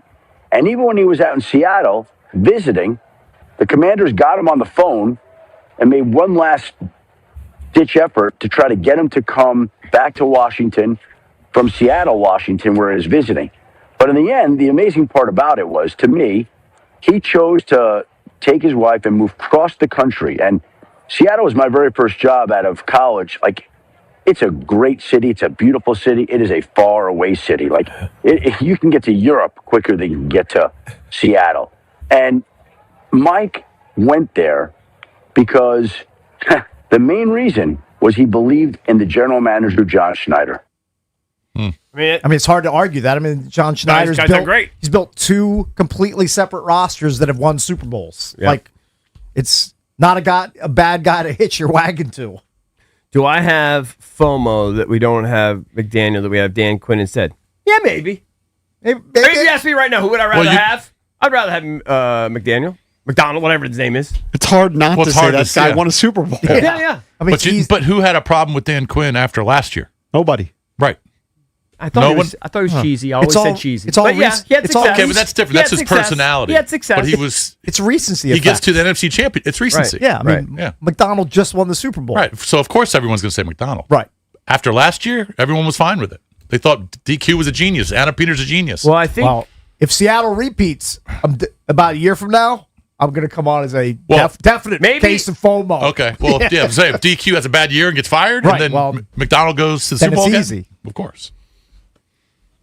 But it's hard to predict the future, isn't it? I don't know. I feel like people still wanted Ben Johnson. Like there was still a lot of misgivings or whatever that couldn't land Ben Johnson. I don't Wasn't feel meant to be. like Wasn't meant to I be. don't feel like with the McDonald there was as much of that. Sound like they were a little bit desperate when they knew he was out in Seattle. Like they. Well, I think they knew. I think they knew they had a. He was they had about a, to close the deal. Well, yeah. no, that they had a fish on the line. Like they knew McDonald was going to be a good candidate, Right. and they were going to do whatever it took to keep him there. I think they knew he was about to probably close something with Seattle. Right. And they tried to make a last-ditch effort. Couldn't to try get to it. Yeah, Couldn't get him. it done. Yeah. But I would say, would I rather have McDonald than Quinn? Yes. Would I rather have Vrabel than Quinn? Maybe. Maybe. That's Jason's guy. I mean, come on. He went to the Super Bowl. I liked him. If we had hired Mike Vrabel, I would have been all in. Sure. Be happy with that hire. I'm not sure he's markedly better than DQ. All Maybe right, he is. we'll continue to talk NFL next with Mike Jones.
la la la la.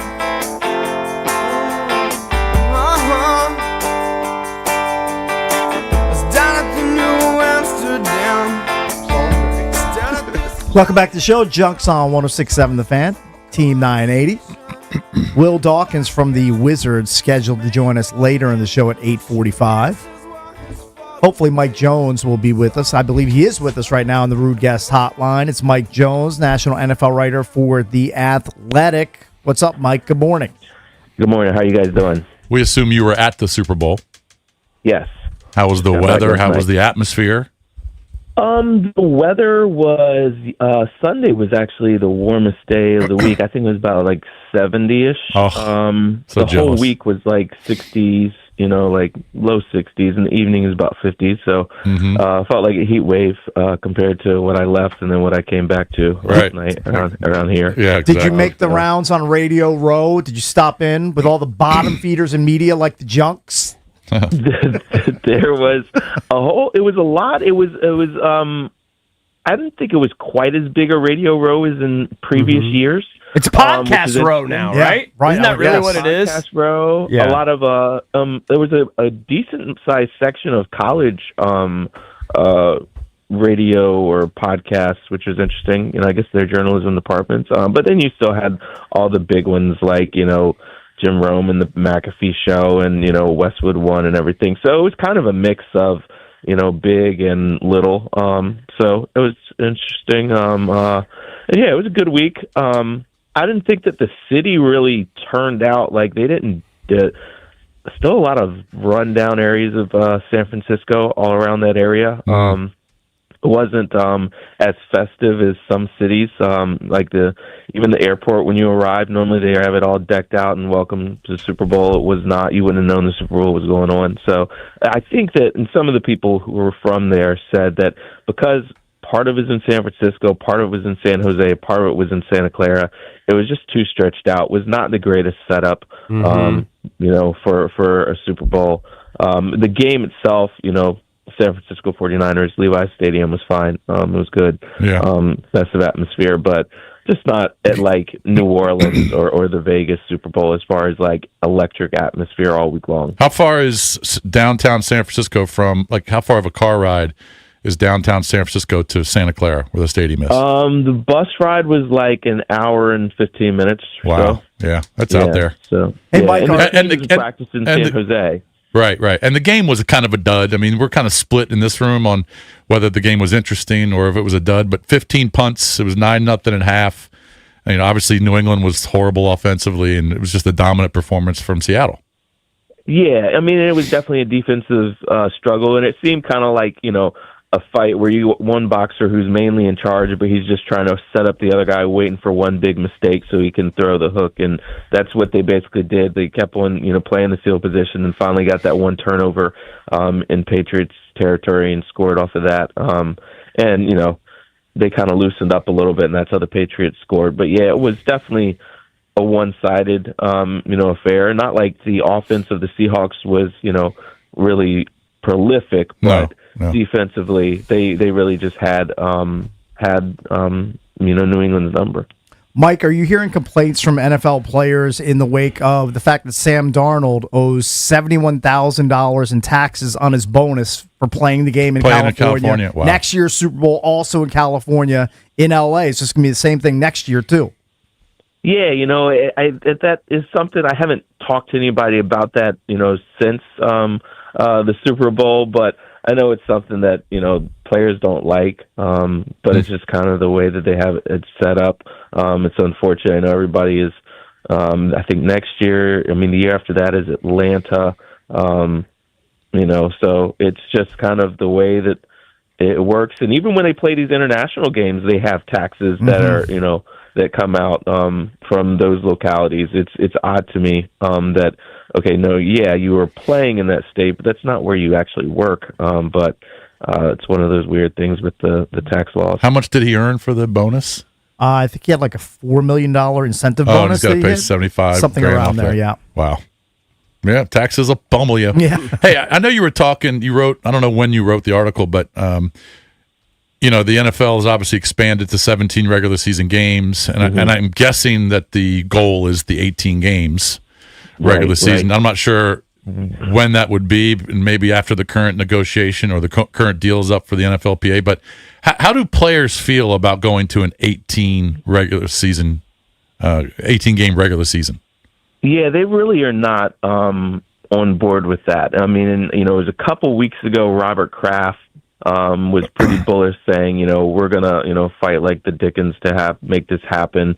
And the owners want 18 games and every team playing an international game each year. What the players really feel like, hey man, 17 is enough. The wear and tear on their bodies, and it hasn't been quite long enough that they wonder about the toll it'll take. How much will it shorten careers? Then you add an 18th game, and the owners will say, hey, well, we're going to take away a preseason game, and, that'll be an even trade-off. But it's not, because most veterans don't play in the preseason, and if they do, it's not a full game anyway. Right. So players are very much don't want to do that. They really, and then, then there's a whole lot that would have to happen. There's talk about, okay, what is the compensation like? What is the revenue sharing? That would have to go up. Then, how is the season structured? What are the bye weeks? Is it 1 bye week? Is it 2 bye weeks?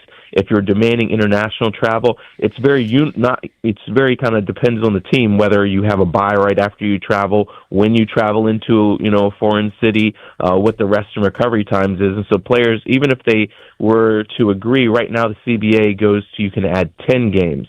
And that's it. If you do more than that, have to negotiate. So if they wanted 16 international games, that's another thing that would have to be negotiated. So between the 18 games and the increase in international travel, those are two things that the players really don't want. But right now, they still have to get their executive director position filled for the long term and figure out their leadership. And right now, their leadership is not in the strongest position. And so until that happens, the NFL really can't do any negotiating with them. And so this deal runs to 2030. Right. So the league would like to start negotiating. The owners would like to start negotiating 2027, but it kind of just depends on the position that the players are in. And they say, hey, we don't need to negotiate way early in advance of this. We can wait until 2029 and then hopefully get it done for 2030. But we'll see. Lots of times the owners wind up getting what they want. They just waive the money, and then a lot of these players wind up caving. What's going to happen with Max Crosby? I know he told Brady allegedly that he's done, not coming back. But as people pointed out, Myles Garrett kind of said the same thing, right? To the Browns, and money talks. Your best guess, what happens, and if he is on the move, is it really going to take like multiple ones to get? I mean, he's unbelievable, but it doesn't seem like too many teams give up that kind of pay these days. Yeah, I mean, again, like you said, before you said it, I was about to note, that was the stance that Myles Garrett took, and then they wound up, getting it worked out. In Cincinnati, they had their top pass rusher that wanted out, and he wound up playing. We'll see what happens if he winds up coming back.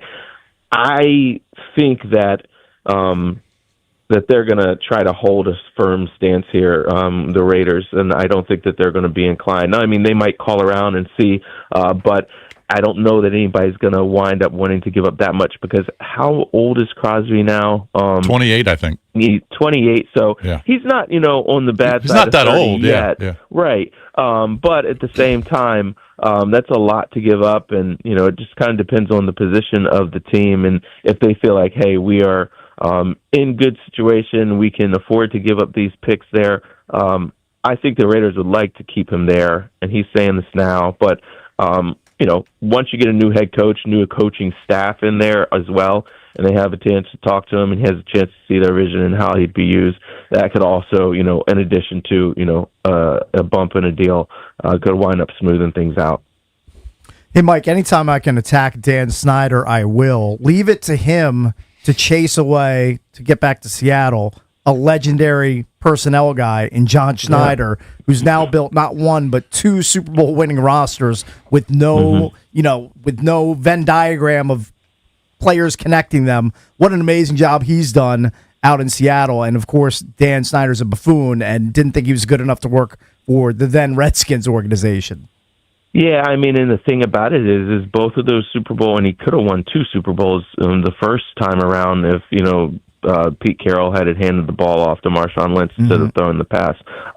But neither one of those teams had a first-round pick of a quarterback. They were able to do it with Russell Wilson was, I think, a 4th rounder. And then you have a journeyman quarterback, but just the way that they have built through the draft, and then a couple smart trades with veterans.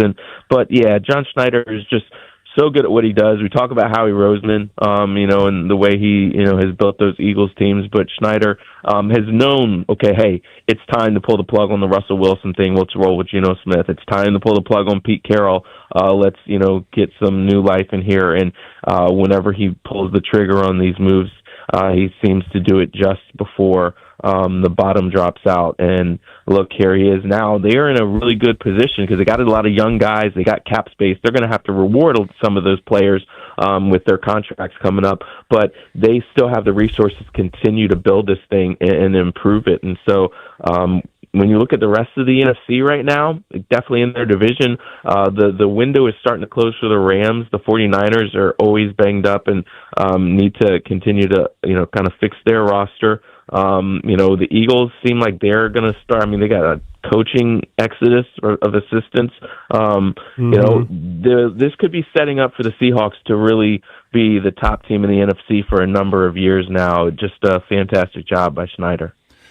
Mike, out of all of these new coaches that are in the league, some of them are new, or some of them just moved cities, like John Harbaugh. But out of all the new guys, the Halfleys and the obviously Kubiak was just named the Raiders coach, Jesse Minter, guys like Joe Brady. Which one of these new guys would you be high on? There's questions about a lot of these guys. I felt like this is a very underwhelming coaching hiring cycle. But when you look at the rosters that some of them inherited, I think Jesse Minter probably, is in a good position because of the way that the Ravens are built.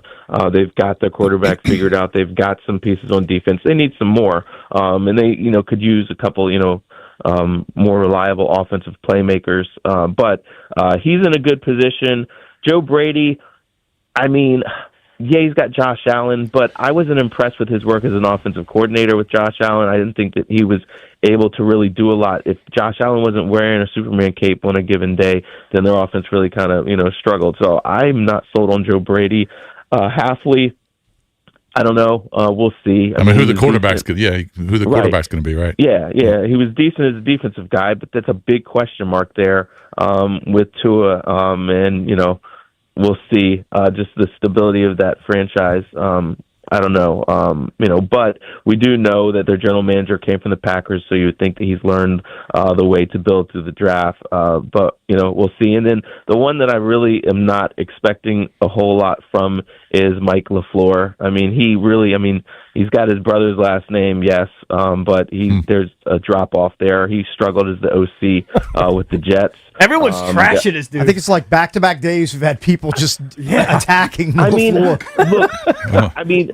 He just hasn't proven it. He was with Kyle for a while there in San Francisco, and we did not see that same type of creativity. Even Bobby Slowick had better results in Houston, but couldn't develop a counterpunch, and he got fired. So we haven't seen that. Obviously, they're hoping because then he went to learn under Sean McVay, and everybody hopes the Sean McVay magic. But he wasn't calling plays there, right. So he was helpful to Sean, and maybe he learned some things, but we'll see. And look, we don't know who his quarterback's going to be, and so I don't know about him. And then also, Todd Monken up in Cleveland. That's going to be a mess. That'll be a mess. Yeah. Right. It just doesn't. That's why I said all these hires are really kind of underwhelming. But the whole situation in Cleveland, you had guys like Mike McDaniel and Grant Udinski pull out because they didn't feel good about the situation there. So, we've seen. I think it's in the last 4 years there was something like 32 coaches that were hired and like half of them. No, I'm sorry. It was 18 of the 32 coaches that were hired. I think only 4 of them are still in their jobs. So we're going to see another quick cycle through this coaching hiring round where in a few years they're all going to be gone too. Yep. Mike, thanks as always for the time, man. We appreciate it. It's Mike Jones, national NFL writer for The Athletic. Thanks again. Thank you, buddy. Thanks, guys. Yeah. Wow, 18 out of 32 in the last 4 years. It's a lot of churn. And only 4 are still in their cities. It's not great. Dude, It's a tough gig. You got to win. Yep. I mean, You that's, can't be messing around. Yep. And you definitely can't go 12 wins to 4 wins.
The Junkies Blitz brought to you by Offenbachers. Football season's here. Cooler nights, they're calling. Score big with a hot tub and fire pit, warmth, comfort, and the perfect game day vibe. Let Offenbachers help you upgrade your backyard today. And don't forget, Offenbachers now carry indoor and outdoor saunas.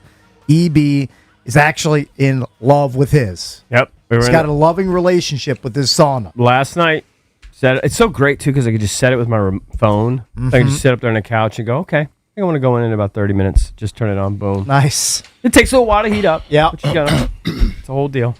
It's awesome. Yep. All right, let's play a little true-false here. All right. As we start looking ahead towards next season. I always favored true, false, and or multiple choice tests in school. You did? Sure. You have a better shot 50-50. at scoring well. And this one based on what Mike Jones said and what Renner said yesterday. True or false, Mike LaFleur is going to be the dud hire out of the 10.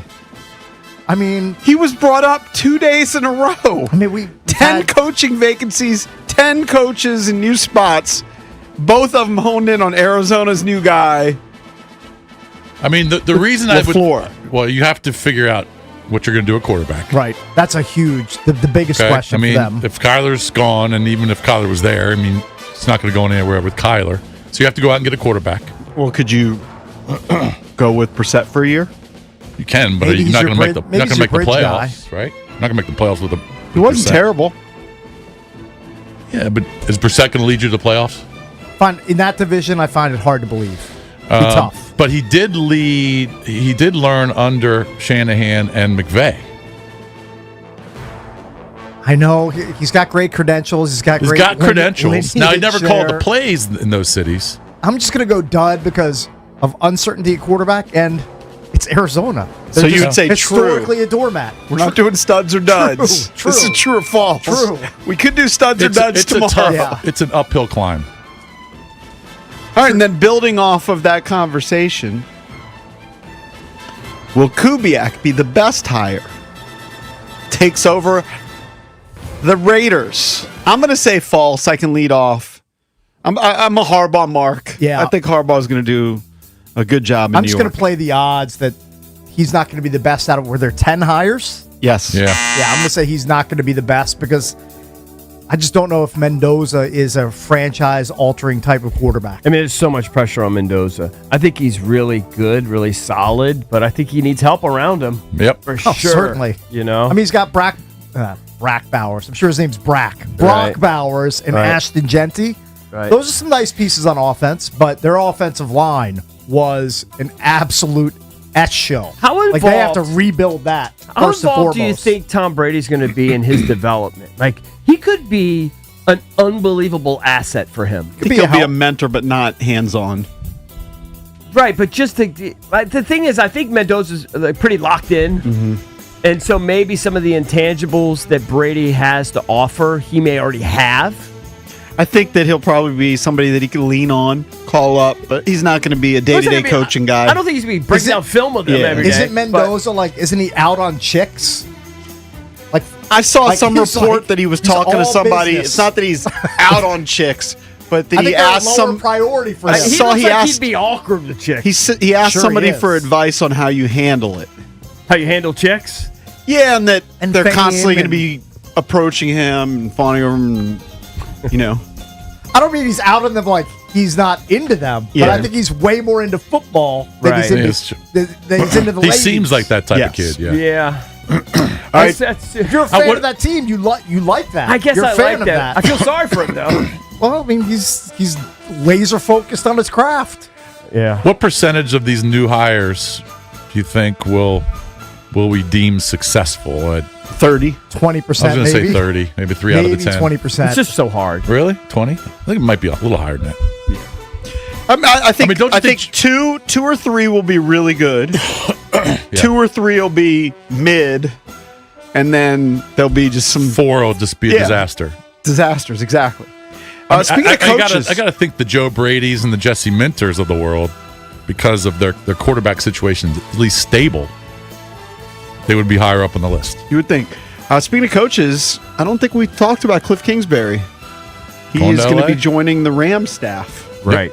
What's his? He's not going to be the OC most likely because Nate Scheelhaus, who was their passing game coordinator, who was a head coaching candidate, is thought to be the offensive coordinator. It's actually, even though McVay calls the plays. Yeah. But Kingsbury goes out to L.A., joins the Rams It's a great place staff. to go. You can, add to your resume, learn from a guy like McVay. They're buddies. Yeah. It's low stress for him. So he'll be the passing game coordinator? Whatever. Give him any title. Doesn't matter. He's not going to have the But he's bulk not of the going to be the responsibility. OC. But he won't be offense. calling plays. Doesn't sound like it. No, it's kind of like when he was at USC, right? Wasn't Yeah. he just kind of like lingering? He was like a He'll be consultant. be a consultant. He's just going to be Well, like think about that. lingering. Kingsbury was a possible replacement for a head coaching job in the NFL, if not college. His stock, he's a distressed asset. And now he's going right now. to maybe a passing game His coordinator. next move will be OC somewhere. So he'll rehabilitate his image a little bit here. That's what happens and then when you- eventually get an OC job again. Yeah. True or false, next year will be a down year for the Philadelphia Eagles. We always talk about these teams ascending. Some teams have precipitous drops. Could Philly, they broke that NFC East streak. Yeah. They won the NFC East 2 years in a row, but could this be the year where they drop back down I to know everybody's earth? saying that, maybe. I know everybody is down on Hurts, but you look at the guy's career, all he does is win. I'm going to say true. I'll go true as So well. I less feel than- like there's coaching disharmony there. Yep. And Saquon's best seems behind him, unless he has a bounce back. You got the A.J. Brown issue. Who knows if he'll be there? So True. you They're think gonna take a step less back. than I'm less true. than 11 wins? Less than, that they'll Yeah. that potentially miss the playoffs. Without looking at the schedule, under 11 wins would be my I guess. can see that.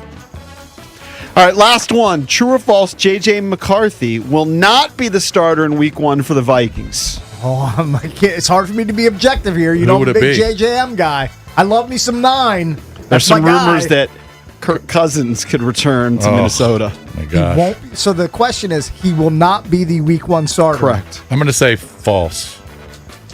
You believe J.J. starts? Yeah, I mean, he might not last long, but I'll say false. I have to say false. But my confidence What would you has been do, though, shaken. if your boy Kirky went back to Minnesota? Well, You'd be torn. You like both those guys. I'd root for Kirky. I've always been a Kirk guy. I have to root for Kirk. But I would be a little bit crestfallen that JJM has been relegated to But bench what if your boy status. Cock, Kevin O'Connell, KOC? Quite a nickname for him. Did that go through? Calling him KOC. I like your nickname better, but Valdez and the FCC don't. You're starting with a K. You're talking about Yes, KOC. Kevin O'Connell with a K. Yes. Yeah. That's how it would. That's how it would sound. Right. If you. Right. But You just said his What initials. if your boy, he realizes. He is my guy, dude. He I do realizes love We've that been calling that him JJ's Coke. not We've the been calling guy. Coke. Okay, Coke. I'm drinking one. Yeah. If he realizes Yeah. that the offense was just better with Kirk, and he wants to win, Then he'll go with Kirk. because he could be on the hot seat this year. He just saw all these he's guys on- get whacked. Oh, he's on the hot seat. Yeah. Don't think he's not on the hot seat. If you have one bad year, You're on the it seems you're like on the you are. hot seat. See, I was just a year earlier when I said he was on the hot seat Plus, last you think, year. You think Ziggy Wilf, the owner of the Vikings, is happy that they let go of Sam Darnold and then he wins a Super Bowl in Seattle? No. That doesn't sit well. And the GM already paid for it with his job. So who's next on the chopping block? Your guy whose name rhymes with Bach. Yes. That's with a B, Valdez. You don't need to dump Hey, that. could your boy Kirky be next year's redemption story? This year was Comeback Sam player of the Darnold. year? No, just like this I mean, fairy tale for like a guy who's kind of bounced around. he could be. I mean, if he gets plugged into that offense and he's throwing the ball to JJ and Jordan Addison, as long as he keep his dumb head on straight and not try to trespass at casinos and drink everything. That would on the be a crazy premises, story. Then yeah, he Like can a- put up big numbers. Remember, he's got that closet and he has space left for the Super Bowl trophy. He's going to have a lot of space still left in his closet for that trophy because that's not happening. All right, don't forget, coming up later in the show, Will Dawkins. He'll join us coming up at 8:45. We will talk to him about the Anthony Davis acquisition and more. Will Dawkins from The Wiz. He'll join us coming up at 8:45.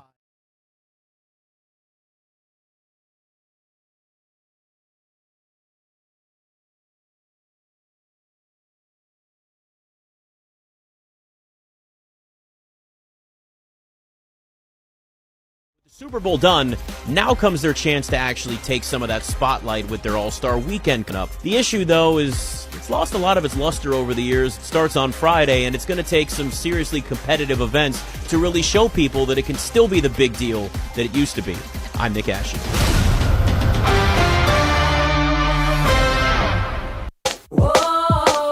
Liberty Mutual customized this song for you. Like your car insurance, it's custom too, yeah. Liberty Mutual's got the coverage that could save you money. Thanks to Doug and Limu, well now you can go and take that cruise. Liberty, liberty, liberty, liberty, yeah. Home means everything to you, so when rates drop, you don't just sit back. Rocket Mortgage watches the market to help you save money when the time is right. We make refinancing simple and savings even simpler. Never miss a new lower monthly payment with Rocket Mortgage. Learn more at rocketmortgage.com or call 1-800-4ROCKET for cost information and conditions. Conditions apply. Not a commitment to lend. Rocket Mortgage LLC, licensed in all 50 states. NMLS ConsumerAccess.org number 3030. In a world in need of a hero, one man rises to the challenge in style. He is... just driving the kids to soccer practice. Make every day feel epic in the all-new Hyundai Palisade Hybrid with up to an EPA-estimated 619 miles of range on select trims, advanced tech, and class-leading interior space. Visit HyundaiUSA.com or call 562-314-4603 for more details. And hey, come on, no cleats on the seats. That's another amazing run by Team USA. Mom, think I'll be on Team USA one day? Well, I'll take this one. What? Are you speaking to us? Yes, and to answer your question, anything's possible, especially with Xfinity. So, I can be the best snowboarder ever? Well, I can't guarantee that, but Xfinity can guarantee that your internet price won't change for 5 years. Okay. What if I practice every day? Then maybe you'll be snowboarding for Team USA at the next Olympic Winter Games. And Mom, you'll still be paying the same price for Wi-Fi. Ooh, really stuck the landing there. It's the Xfinity Gold Medal Celebration. Now through February 22nd, get our best price on gig Wi-Fi for 5 years guaranteed, just $50 a month. Plus, get Peacock Premium included for 2 years. That's a $10.99 value per month. Xfinity. Imagine that. Proud partner of Team USA. Restrictions apply. Requires paperless billing and auto pay with stored bank account. Taxes and fees extra. Actual speeds vary. What's up, everybody? I'm Nick Costos, and watching sports isn't a hobby, it's a lifestyle. And my show is not a job, it's a passion. From the NFL playoffs to the NBA and everything in between, celebrate sports with me every day on You Better You Bet from 9 a.m. to noon Eastern. Download the Odyssey app now and listen to Westwood One Sports from anywhere. It's You Better You Bet with me, Nick Costos, live and interactive Monday through Friday, 9 a.m. to noon Eastern, presented by BetMGM. This is the story of the one. As an HVAC technician, he and his digital multimeter are in high demand. So when a noisy office HVAC turns out to be a failing blower motor, he doesn't break a sweat. With Grainger's easy-to-use website and product information, he selects the product he needs to keep everything humming right along. Call 1-800-GRAINGER, click Grainger.com, or just stop by. Grainger, for the ones who get it done. DQ presents the Spicy Menu. For a limited time, try the new Flamethrower Chicken Strip Basket for $6.99 with spicy, bold strips that heat you up. Served with a side of famous DQ soft serve as a dip to cool you down. That's right, dip those spicy chicken strips right into soft serve, plus fries and toast, all for just $6.99. And add a new pineapple lemonade sparkler or cooler made with tahini. It's the limited time only Spicy Menu. Get it delivered in the DQ app. Happy, tastes good. Participation may vary. Live from the LindsayCars.com studios in the nation's capital, WJFK-FM and WJFK HD1 Manassas and WPGC HD3 Morningside. Don't it feel good when your crowd behind you takes it in, fires, touchdown! This is your home for the NFL playoffs and Super Bowl 60. Let's go dominate, man! Touchdown! Bring it up, bring it up, bring it up! He's got it! Sports Radio 106.7 The Fan, an Odyssey sports station. 106.7 The Fan, Sports Flash. Now that Super Bowl 60 is over with, it's on to off-season business for the rest of the NFL, and the Commanders are going to officially introduce their new offensive coordinator, David Blau, and the new defensive coordinator, Durante Jones. At a press conference this afternoon in Ashburn, head coach Dan Quinn expected to speak as well. Of course, we'll have complete coverage and reaction throughout the day here on The Fan. And a day after winning the Super Bowl, Seattle offensive coordinator Clint Kubiak has a new job. As expected, he is signed on to be the new head coach of the Las Vegas Raiders.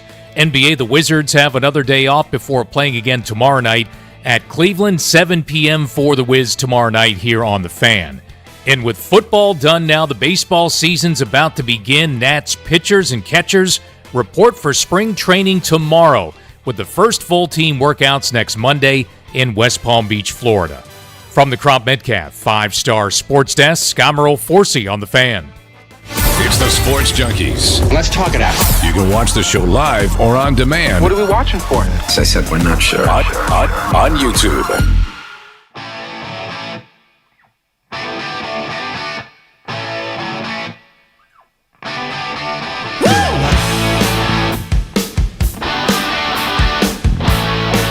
Celebrating 30 years of the Junks, brought to you by Main Street Bank.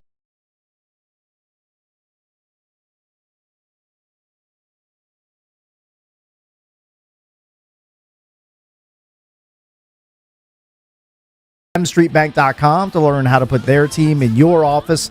Main Street Bank, member FDIC, equal housing opportunity lender. I should mention, coming up on Grant and Danny today, they've got Coach Joe Gibbs. Ooh, that's a big 3 name. o'clock to talk about Sonny Jurgensen. Excellent.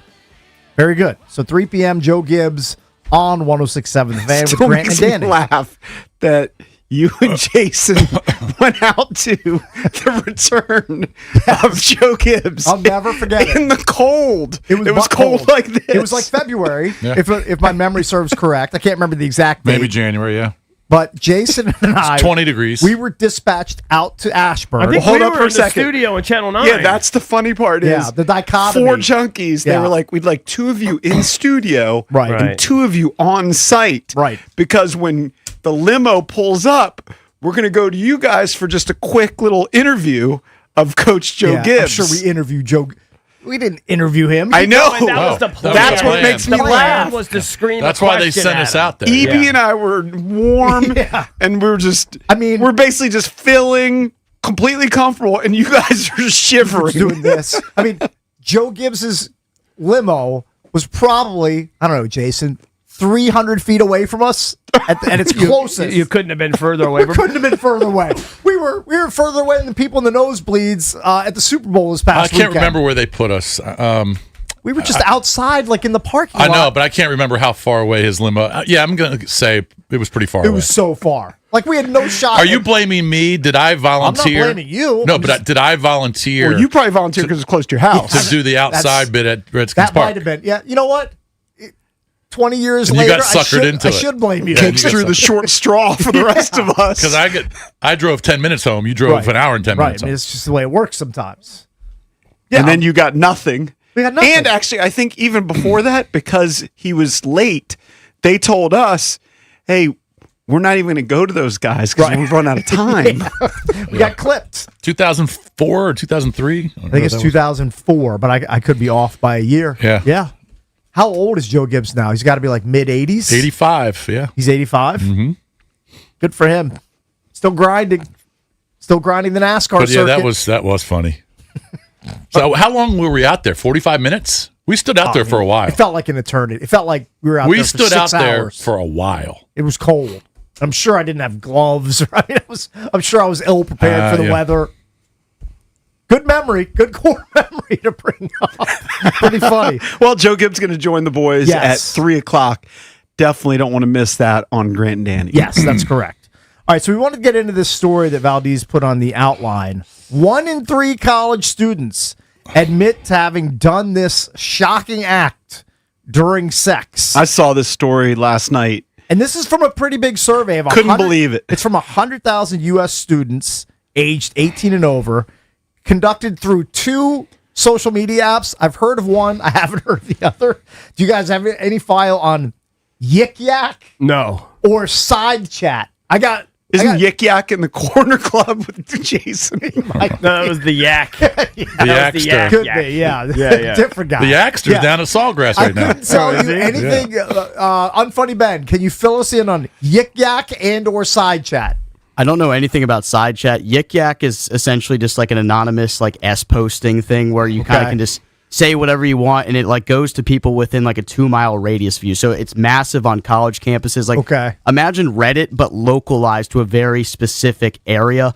So people will like talk trash about other people, spill other people's business in there. It sounds it's kinda horrible. Yeah, it's bad. It sounds a billion times worse than X or Instagram or any of the others. The point is, people are using it, and they filled out this survey. More than 1/3 of American college students say they've scrolled on their phone during poning. I don't believe it.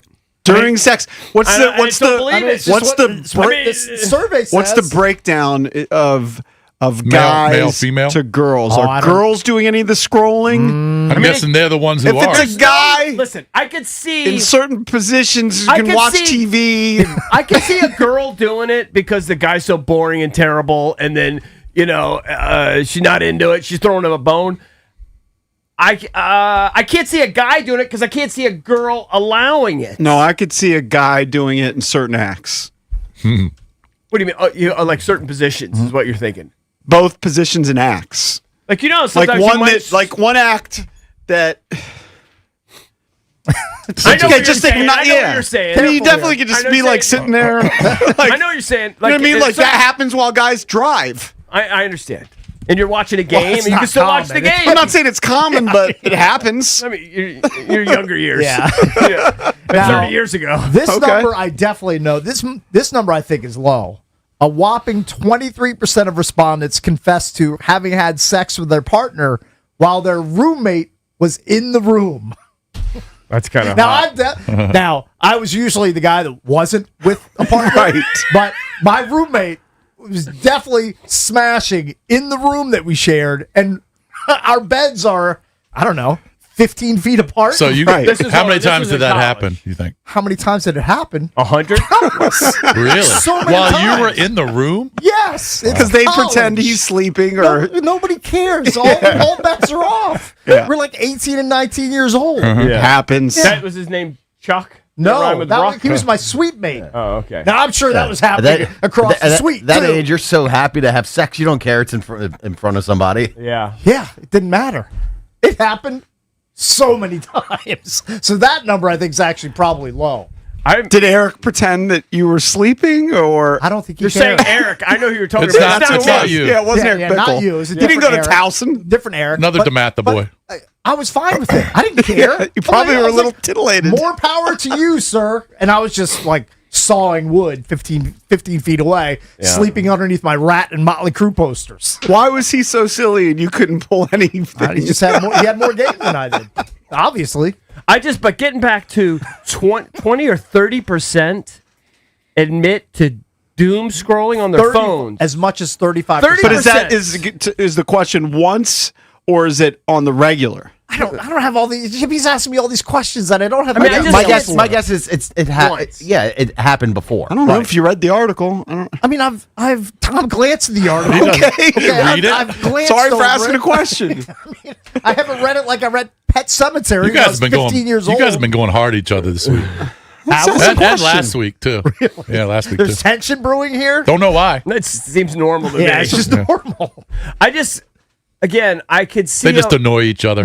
I could see a woman doing it because the guy's such a dud and so boring, but I can't see a guy doing it because I don't think a woman would allow it. I think that the internet and phone addiction is so real. I have no reason to doubt this survey. If you want to chime in, 1-800-636-1067. Oh boy, I could see it happening. The only thing I could see is, again, I'd be delicate here, but if you changed a certain way, like you would look at a game while you're doing something. Maybe you grab your phone real quick. Yeah, I definitely can't. I definitely can't have the TV on. Too distracting. It is during poning. It's too distracting. Who cares? So you take the Netflix out of the Netflix and chill. You have to lock in that much? Don't you ever just slip into it while something's on? No. It doesn't happen. He's so planned. TV It's going to be off. money. So you've never had a game on in the background? Look, I I've know been married maybe for 30 once. plus years. Maybe it's happened 1 or 2 times. But it's never but been a in the situation. majority of the time. Or maybe a movie's going on and you just, whatever. I need to watch a movie. I need to lock in on the plot. Remember, he has to put the dog in the crate. Yeah, there's like he's very calculated. It's a process. I know. There's a process. There's steps you go through here. Right. It's going to be money. It's going to put the dog in the crate. earlier in the day. There's groundwork to be laid here, okay, so to speak. Right. So 30,000 of those people surveyed claim that they were on phones before. I call BS on that. I call shenanigans. I don't know, but they're young people, so they're like Ben's age. Ben, you ever been on your phone while your wife or your girlfriend is treating you? Your wife. No, I think if I went on my phone, it'd be over. Right. The whole relationship would be over. Right, that's what I'm saying. I can't see a girl tolerating it. There's nothing more disrespectful I could think of during that act than taking your phone and then opening it up and then You know how I get yelled checking at? messages or checking emails. If my daughters are talking to me and I grab my phone, they yell at me. They're like, I'm talking to you, Dad. You know what I'm saying? That's Can fair. Right. Can you imagine picking up your phone while you're smashing? All right, now Hey, this do you is know- something I'm thinking Can you even outside. imagine? I'm thinking. It's not going to go over. I'm thinking a little outside the box, but maybe it's not that outside the box, and I don't know. And Cake's going to jump down my throat because I don't have the article in front of me. Could that include using your phone during the act, like videoing? Oh, now you're getting really spicy Well, over there. that's- What's Yeah, going that's on? a Hey, what's going on at JP's house? He's talking about certain acts and That's videoing. That's filming. different. Yeah, I think That that's might fit the survey. No, but I think the article said scrolling. I don't see Yeah, it. that's I don't see different. anything. They're talking about looking at reels and seeing how somebody bakes their bread or something. Yes, someone's sourdough journey. Yeah. That's the ultimate dopamine. But I also could see maxing. if your Scrolling phone while doing that. dings. If your phone dings, I could see people in the middle of it. I mean, I don't believe they're all lying. Hey. If they have any incentive to lie on Yik Yak on a survey, don't know. or what was the other one called? Side chat. Side chat and Heard of Yik that Yak. platform. I don't know. I just call BS. Remember the most famous phone answer during sex? Hulk Hogan. Well, Oh, he's yeah, pummeling Bubba's wife. his son calling? Yeah, Nick called him. Nick called him. He stopped mid Stop. bone Wow. to go talk to his son. Yeah, but if your phone That's when you dings, saw his fire hydrant. yes. Yeah. your phone dings, people check it out. That has happened before.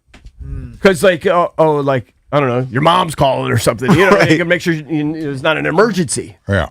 Yeah, I mean, your mom's almost 90. Yeah. If you're now the joke we had during the break is you can't concentrate for 4 or 5 minutes. You know what I mean? It's not like Sorry, but mom's got to wait. She can wait a couple minutes. She can wait a few minutes. I mean, it's not like an hour or anything. In 10 minutes, I can text you back. But what if you found out the message? This is sad, morose, but if the message was like from a family member that said, Right. "Hey, your mom just passed away," Okay. Or she's in the hospital and you or didn't, whatever. and you didn't. Okay, she passed away. That's okay. There's nothing I can do about it. Right. Like, Again, okay, it's only but 4 or I 5 know they even minutes. go pass away, I but can't turn it's back in a crisis. time. It's in a crisis. I don't have any control over that. That's called an Would you feel uncontrollable- bad that if you didn't check that phone, let's say for half an hour? Yeah. For half an hour. Nobody's taking a half Okay, an but hour. I'm bumping it up to half an hour. Yeah. And a half an hour later, you find you go to the phone, Right. And the message is, "Mom fell, Right. went to the hospital and passed." Okay, I would feel terrible about it, but But you wouldn't finish? You wouldn't stop? No. My point is, he already finished. no, I'm not, yeah. Are you going to feel guilty that you didn't answer Well, the phone well, 30 minutes before? No, there's nothing I can do about it. I agree. I can't I control agree. her falling and hitting her head in the bathtub. Like I can't do anything about that. But just the idea of sitting there and finding a new protein drink while you're hitting skins, that you can make. I mean, at it would home. just be hugely disrespectful. Do you have? I just can't. Do you have this specific verbiage in the question that was asked of the Yik Yackers? Because I could see dudes, Evie. I could see dudes that are sitting down, TV on like this. Okay, you're thinking about if something's going on. Yeah. And they're not that active. Kind of like the car driver They're not situation. a super active participant. Correct. Right. I don't really Is have that sex? specifics. It just says as as many as 35,000 surveyed admit to whipping out their device to send a quick text or watch a TikTok video while they're doing I the like how they say whipping it out. Yeah. Dude, can you read the article, please? Can you just read the article? From start to finish? Yeah. It's a great way to never have that happen again, is to pull out your phone. And just, I don't know, check Unless you've got the check ultimate- your bets on unless you got the FanDuel or ultimate something. pimp hand. It would be like just mid-session, me like talking to my my son got me an Amazon Echo for Christmas. Yeah. Okay. And me going, hey Alexa, what's the price of Bitcoin? Well, I'm like mid-session. I bet Cakes has thought about it, though. I haven't thought about it. I bet you have. Alexa, are you now coming up? Because I've told you we've been using that thing for 5 years. Yeah, I mean, I use it more, but I don't use it a ton. I basically ask it two things. Weather? One, what's the price of Bitcoin? Two, what's the weather? Yeah. Hey, all I've been asking. here's a question now. You This can isn't. expand I need it. to expand You my can say, what time's the repertoire. Caps game? Who do the Caps play tomorrow? Just, whatever. Yeah. Random Hey, questions. When's this- the next home game? Mm-hmm.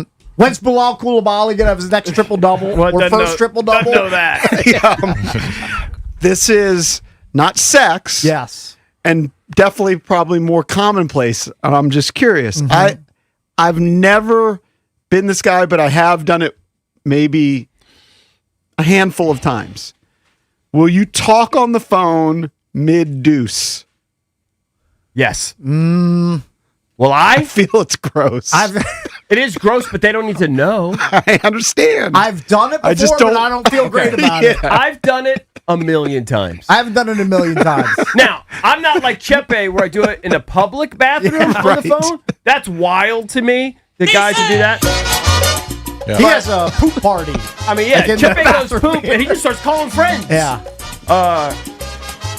But I will be at home, and like if my mom calls or something and I'm dropping a deuce, So you bring the phone in every single time.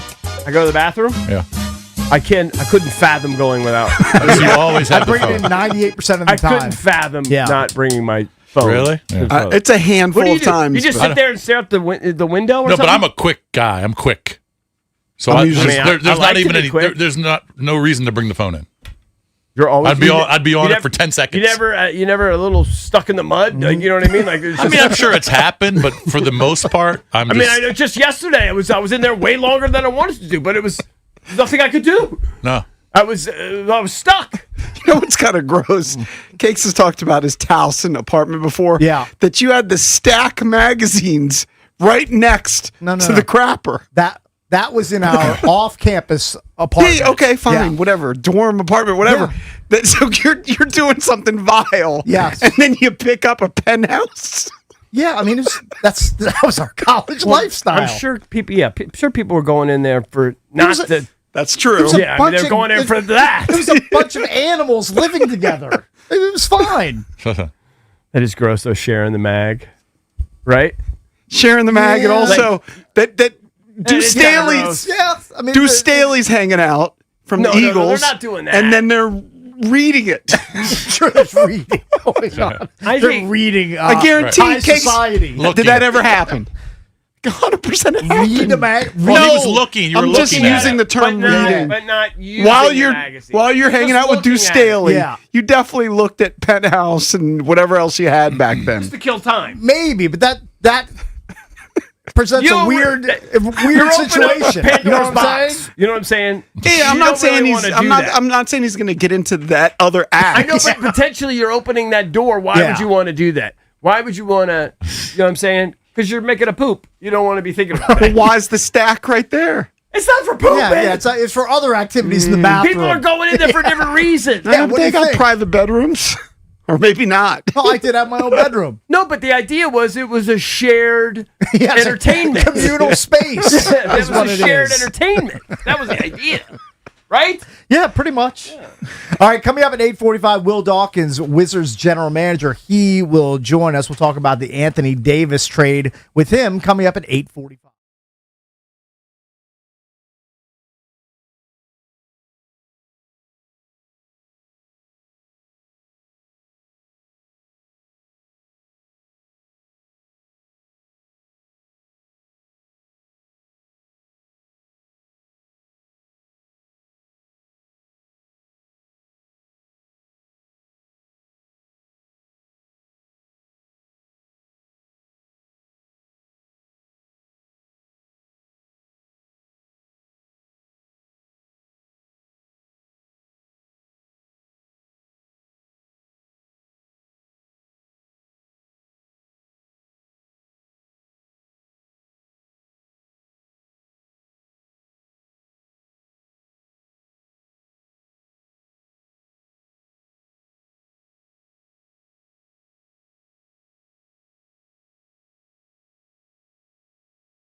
Will Dawkins joins us in just about 20 minutes, 8:45, the Wizards general manager. Also, don't forget Joe Gibbs joining Grant and Danny later today here on 106.7 The Fan. That is at 3 p.m.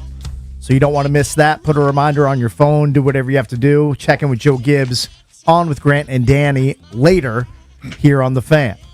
All right, so we wanted to get into some Jaden Daniels audio of when he was making the rounds at Radio Row at the Super Bowl last week. This is him on PFT Live last week talking about the new offensive coordinator, what sort of input he may have as far as what the offense looks like under David Blau. He's going to throw his own flavor on there. Obviously, he's been around Cliff for 2 years, so what he's learned from Cliff is probably some stuff he's going to integrate in the offense. He's been around Ben Johnson.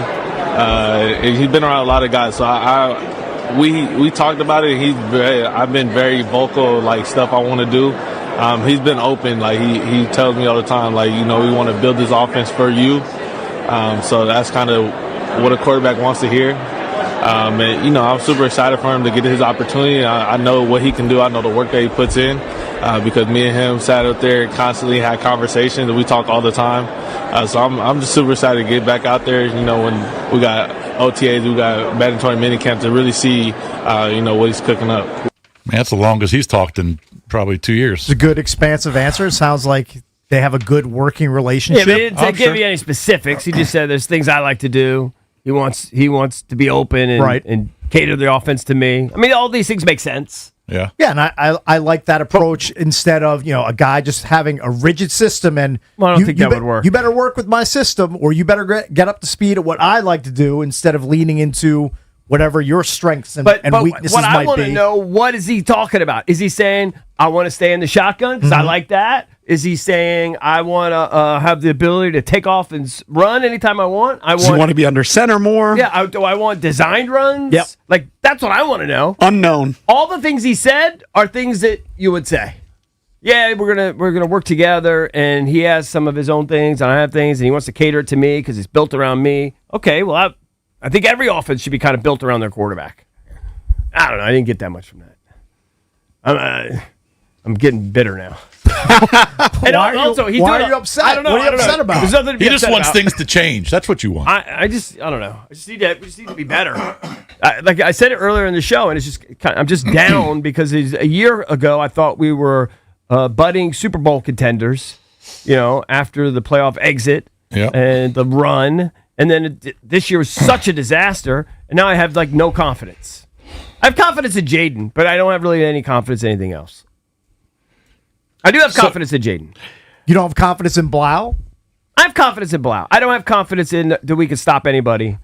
And that's another issue. I actually am not confident that we're going to have a legit number 2 receiver. I'm actually not confident. The hard thing to know, and now you don't even have a Washington Post sports department to dive into these type of things, is you heard whispers that there was tension between Cliff Kingsbury and I'll just say the front office, whether it is, you know, analytics people, Peters whether it's Adam Peters, whatever, front office. Right. Like they wanted something a little different than what they were seeing in terms of play calling. Right. Is that going to continue? Is David Blau just kind of a puppet? Right. That he's willing to just do whatever they say? Or is he his own guy? Or is he a Cliff disciple? Do you think, why do you keep bringing this up? Why do you think because it was they reported. would hire a puppet?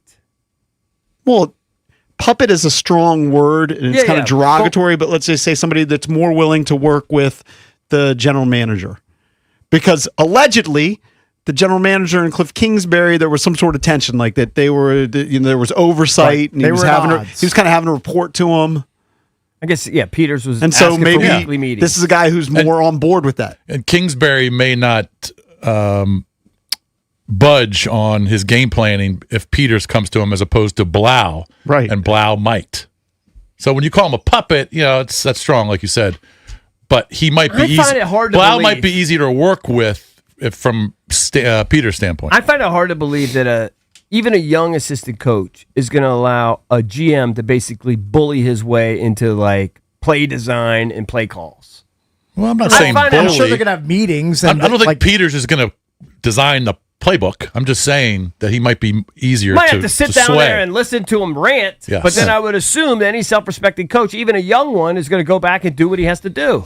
Yeah, but we've heard if your boss tells you to do something, though, essentially, like Yeah, but he's been Blau's been around pro football.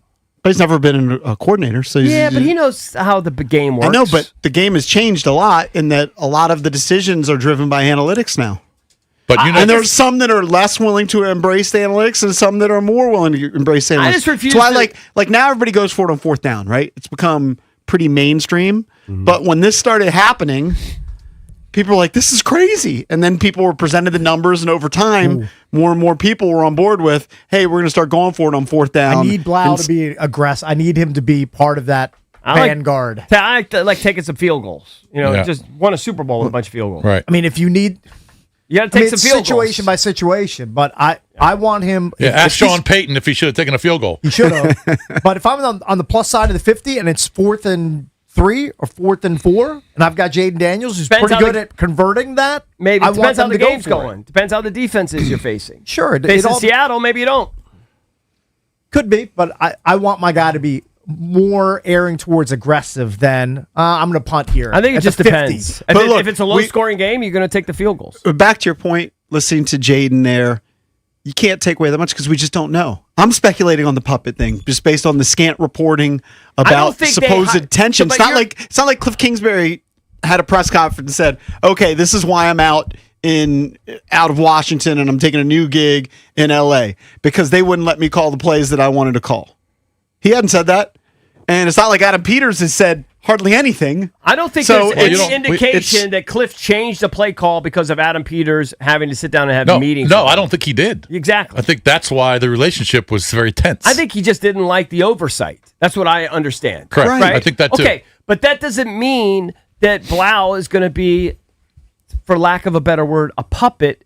I mean, Blau may understand you have to play the game. It's probably the and wrong sit there word with the to describe GM and listen to him. But at the end of the day, he's a professional. He's going to call it the way he thinks he's going to call it. But if you're having oversight, to use your word, and I said puppet was probably the wrong word, but if Yeah. you're having oversight, it's because there's going to be some influence. Yeah. As Valdez is saying, you generally got to listen to your boss. I don't know. I used to have a lot of meetings with bosses, and we just wouldn't listen to them. But everybody's different. So I could see Blau, if Peters has a problem in the first 6 weeks of the season, and if he's got a problem with it, I could see Blau adjusting. Well, I don't. As opposed to Kingsbury, because Kingsbury wouldn't. You're saying that essentially that part of the reason why they hired Blau, in your theory, potentially, is that he's more malleable and we'll be able to work with him more than Cliff. I mean, it's a guess. Yes, but more of a team player. That's a theory. No, I think they let go of Cliff because it kind of fell apart. Jaden got hurt a million times, and they have a bright young mind offensively, and he's gonna coach him up.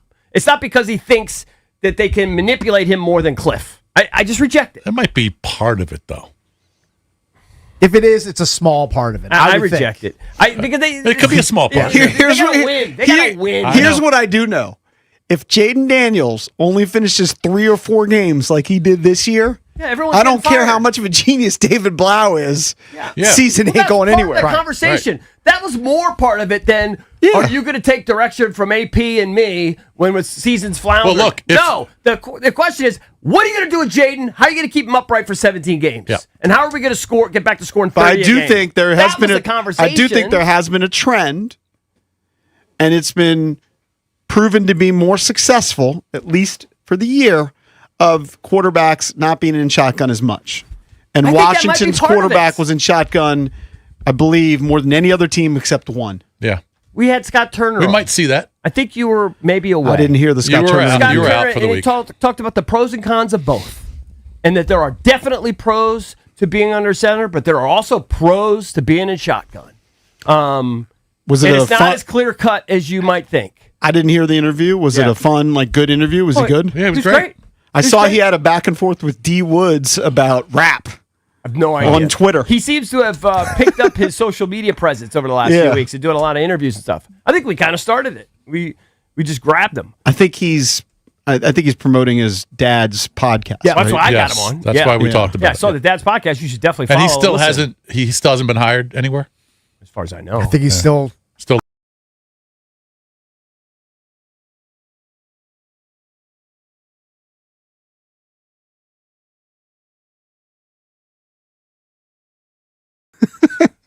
Yeah.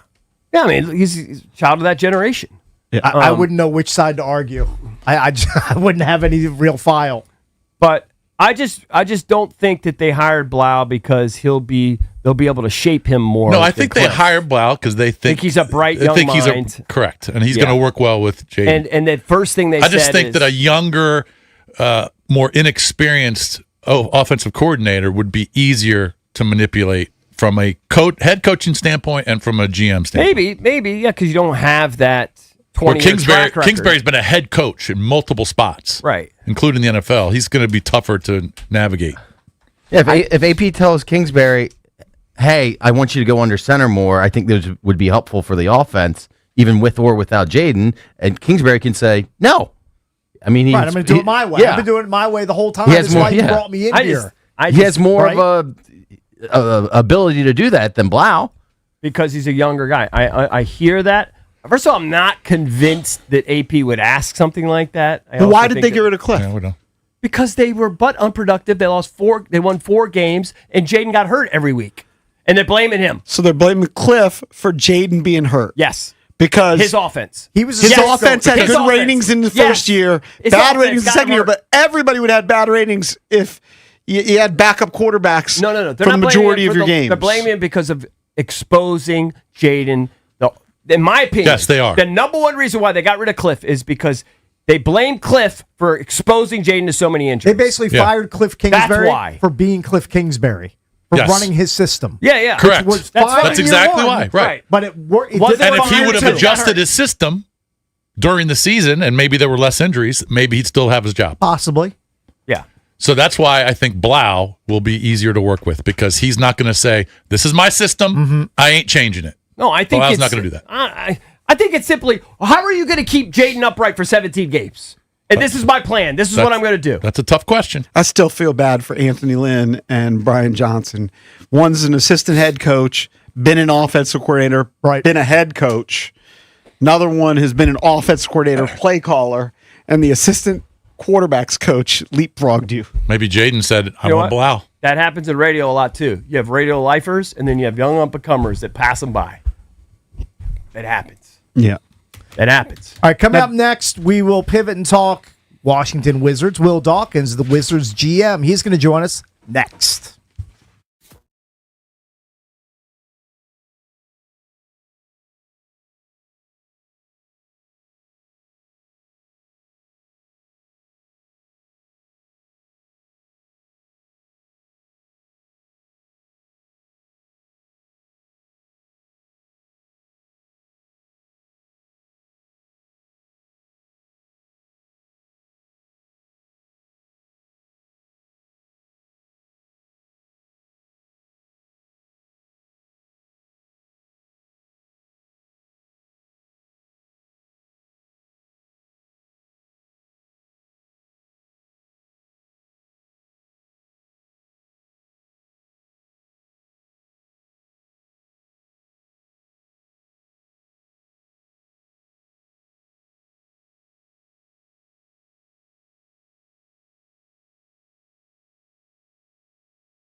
Let's head out to the Rude Guest Hotline. Rude, the most reliable heating and air conditioning products in the DMV. We welcome in Will Dawkins, Washington Wizards General Manager. Good morning, Will. How are you? Good morning, fellas. I'm good. How you guys doing? Good. We're doing well. So tell us, Will, how did the pieces fall into place for you to pull off the biggest NBA trade deadline deal, landing 10-time All-Star and NBA champ Anthony Davis here in D.C.? Yeah. Exciting time for the DMV and opportunity to add Trae Young and Anthony Davis at a deadline for us to help amplify the group. We were pretty excited about it. I think you never go into a trade deadline knowing exactly what you're going to come away with, but we've planned for a couple months. We knew that we had the position of need at point guard and power forward, and we just wanted to make sure we used our flexibility to the best of our ability that we could.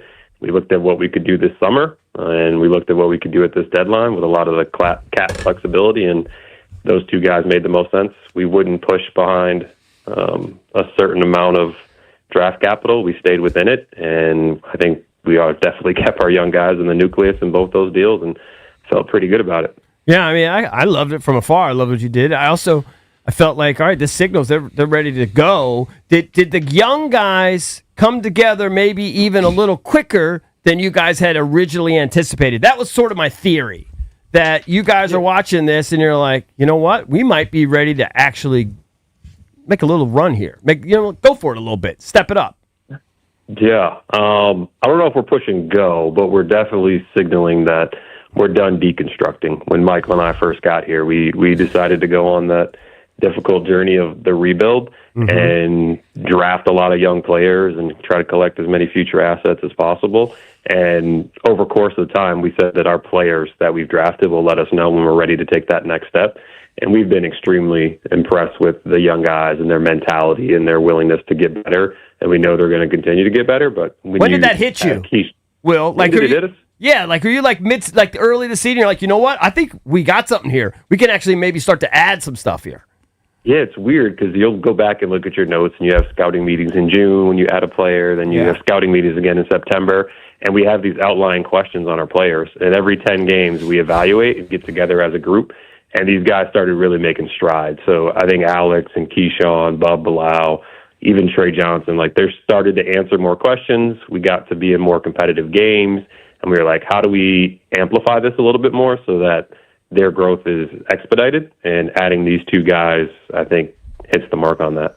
But we've always had veterans next to these guys. Like we had Gallo and Tyus, Malcolm and Valanciunas, CJ, Chris. We're just adding higher level producers on the court so that we can amplify everybody.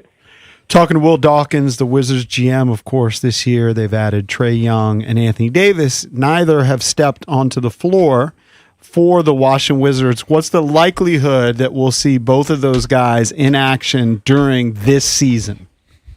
Yeah, I would say highly likely. That's the goal. We want to see our guys together so we can build some camaraderie, see what it looks like, build some continuity towards the end of the season, so we know how to add and continue to add to our team in the summertime. So that's the goal. I think with both AD and Trae, they're both going to be reevaluated here over the All-Star break, and then we'll hopefully have a plan for their return to play coming out of it. I know Anthony has a visit back to the doctor over All-Star break as well, but hopefully they're trending in the right direction here shortly. So interestingly, when you mentioned AD at the beginning, you said power forward, and I'm wondering how you envision that alongside Alex Sarr. Anthony Davis has been a power forward, but he's also been a center. And when he's been a center, sometimes he's complained that he didn't want to be the center, but I think on most teams and most of the time, he ends up being more the center. Now you've got Alex Sarr, who's also tall and can play center. How do you see those guys playing alongside each other? I see them playing alongside each other very well. Both have size, length, versatility to switch and guard out front, but they both have proven that they can protect the rim at a high level as well. I think the benefit you have with Alex being able to be pick and pop five, who also can roll. Anthony Davis hasn't played with a point guard like Trae Young in a long time, probably since Rondo, guys that can get in the paint and really just find him. So those guys can switch off. They can guard different players. We just like the size inside. And Anthony Davis is someone you can play through as well. When you need to slow the game down in the fourth quarter and close games, you can drop it down to him on the post and have Alex play off of him and command the double team and find some swing actions and have our shooters get open shots and knock it down. So we're excited. I think they both will pair really well together on offensively and defensively, have a chance to be pretty good as well. Well, how do you, I'm sure you've answered it a million times and you guys discussed it amongst yourselves, but how do you reconcile sort of the injury issues that AD's had, these last few years, and how do you manage that? I guess that becomes sort of the key, right? Just managing this guy, staying ahead of these things. Yeah, I think you take a look at it. Obviously, our doctors go through the access that they have, but I think a lot of it has been untimely. He hasn't had a lot of major surgeries. Like, he's had some dings, but at the end of the day, we just got to get him back healthy and get him back to baseline and give him an opportunity to go out there and compete. So it was nothing that was too alarming to us. This guy loves basketball, and when he steps on the basketball floor, he's been really, really good. That's why he's a top 75 player. And when you watch him in the playoffs, he's been even more. He amplifies his own game as well as the guys around him. So we just want to get him healthy, get him in meaningful basketball games here in D.C. and kind of take it from there. But we weren't overly concerned. We're joined by Wizards general manager Will Dawkins. So when you acquire stars like this, of course you know this, with limited years left on their deals, the players and their agents, they want extensions. Have there been discussions with the camps of both Young and Davis about extensions at this point, or is that something that's further down the road? Yeah, I think further down the road, summertime, when you can actually have those conversations. Right now is about getting them acclimated to D.C., moving their families to D.C., getting a feel for what it's like, what we have going on. But again, we got some guys who are hooping, and we got some guys going to All-Star Weekend for Rising Stars, and we're trending in the right direction, and they understand that. So we'll have that conversation when it's time to have it, but right now it's just about getting acclimated to D.C. and everything Washington Wizards. I saw that AD was jockeying the new Wizards locker room. He likes some of the renos that are going on Capital Did he say One. it was the best he's ever been in? Yeah. He's hyping them up. It's high level. The amount of detail and thought that's gone into it, as well as the labor, it's going to be one of the best arenas. So I got to thank Ted and everybody that's put time into that, because they've really supported the family. The family rooms is tremendous. It's like the size of a whole basketball court. But our arena really is high level, and players understand that we're pouring into them right now, which is really good for us. You're probably going to skirt this question, but I'd love it if you gave me an answer. It doesn't mean anything in the big picture in terms of team play, but give me Will Riley against Keyshawn George one-on-one. Best out of 7. They play to 11. Who do you got? I think they've played before. I think Keyshawn's got a little bit more size to him right now and can probably post up a little bit more, but Will's got a little bit more height. He's finally grown bigger than Keyshawn, so it'd be a pretty good one. Will seems like a better scorer, just a natural scorer. He's got that janky, long game to him, but Keyshawn does as well, so it'll be pretty good. Keyshawn and Alex were playing one-on-one the other day, and it was physical and fun. So is that an NBA insider term? Get after it. Is that technical jargon, janky? I like it. I like that. Hey, I'll roll with it. Okay, it works. Who won? Pretty good. In Sar versus Keyshawn. I think we had to call it because it was getting too physical. Oh, really? Oh, really? Oh. Yeah. I like that. Interesting. And where do AD and Trey fit in terms of, you know how you said that you just accumulate guys that just love basketball? I feel like Trey does. And you said, I think you just said AD does too, like when he's healthy, like he loves it still too? Yeah. These guys are closers. They're proven closers. They've performed at the highest level, and that's why we brought them in, because we want to be in more meaningful games, and when you need opportunities to finish those games off, they know how to put the team in the right position and be able to finish games.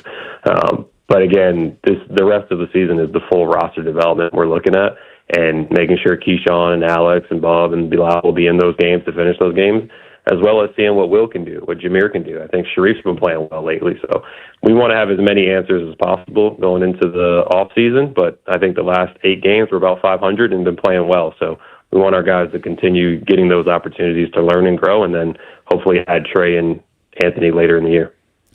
We'll say that from just a basketball fan's perspective, Will, that there's an excitement for next year. Obviously, this year you're talking about developing the younger guys, and who knows if we even will see AD and Trey. Securing that pick.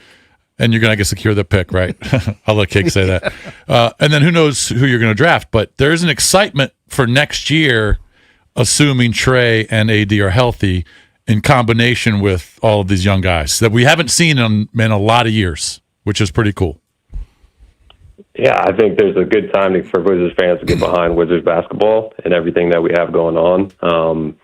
Again, I think it's about the players and how serious they are and then the jumps that they're going to make each summer that I think has everyone excited for what it can become in the future. But even right now, I think you see a competitive group that's trying and getting better and is about the right things. And that's what Michael and I wanted to bring when we got here a little under 3 years ago. Right. They're hitting on all their picks. You know football at all? You want to make some Commander picks? We got a draft coming up. We could use Commanders you. have been doing really well, in my opinion. They keep it up in the draft. I don't know. We'll see. Very diplomatic. I like that, Will. Yeah, we'll see about that. I'd like to have you in the war room there, buddy. I know he's got to play the game, but he probably was. Were you a Patriots guy growing up? No, we've already been down. He's a Bills fan. Oh, that's right, Bills. I stepped on this landmine like 2 weeks He ago. was happy like you guys were that Drake May failed. I was very happy to text my family condolences after the game the other day. As you should have been. Will, thanks for the time, man. We always appreciate it. It's Will Appreciate you Dawkins. guys. Thank you, buddy. Wizards general manager. I need the cliff Groove notes Guest when I'm out Hotline. for a week. Yeah, you missed all this It's stuff. all good. These things happen. All right, when we come back, we're going to get back.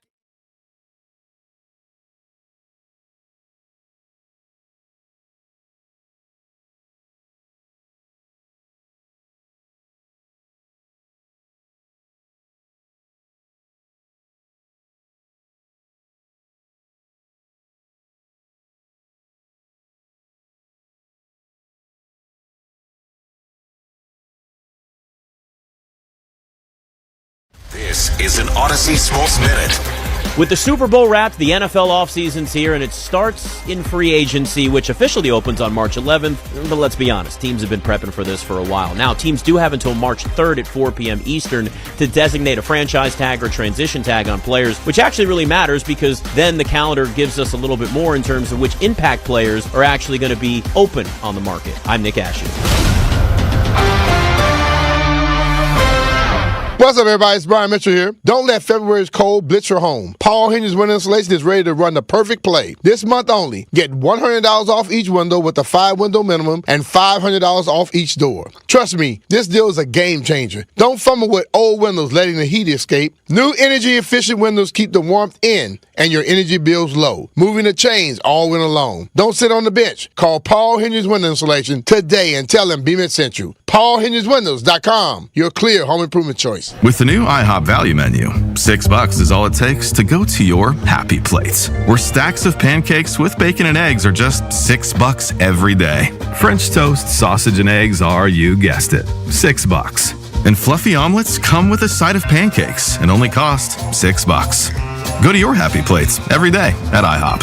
$7 in some locations. Available every day for a limited time at participating restaurants in the U.S. Hours may vary. No substitutions. Not valid with other discounts or promotions. Prices may vary.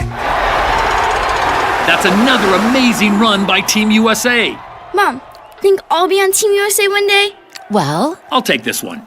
Are you speaking to us? Yes, and to answer your question, anything's possible, especially with Xfinity. So, I can be the best snowboarder ever? Well, I can't guarantee that, but Xfinity can guarantee that your internet price won't change for 5 years. Okay. What if I practice every day? Then maybe you'll be snowboarding for Team USA at the next Olympic Winter Games. And Mom, you'll still be paying the same price for Wi-Fi. Ooh, really stuck the landing there. It's the Xfinity Gold Medal Celebration. Now through February 22nd, get our best price on gig Wi-Fi for 5 years guaranteed, just $50 a month. Plus, get Peacock Premium included for 2 years. That's a $10.99 value per month. Xfinity. Imagine that. Proud partner of Team USA. Restrictions apply. Requires paperless billing and auto pay with stored bank account. Taxes and fees extra. Actual speeds vary. When it comes to affordable term life insurance, everyone's whistling the Big Lou tune. If you're over 50, maybe a bit porky, or have type 2 diabetes, $1 million of term insurance may only cost about $200 a month. Even if you're not in perfect health, call Big Lou, because he specializes in finding big chunks of affordable term life insurance for just about everyone. Don't let diabetes or other health glitches keep you from owning $500,000 to $1 million or more of term life insurance. For affordable term life insurance, call Big Lou. Don't hesitate. Call 800-700-6898, 800-700-6898, or visit biglou.com. Call Big Lou, don't hesitate. 800-700-6898. Call Big Lou, don't hesitate. 800-700-6898. Visit biglou.com. In a world in need of a hero, one man rises to the challenge in style. He is... just driving the kids to soccer practice.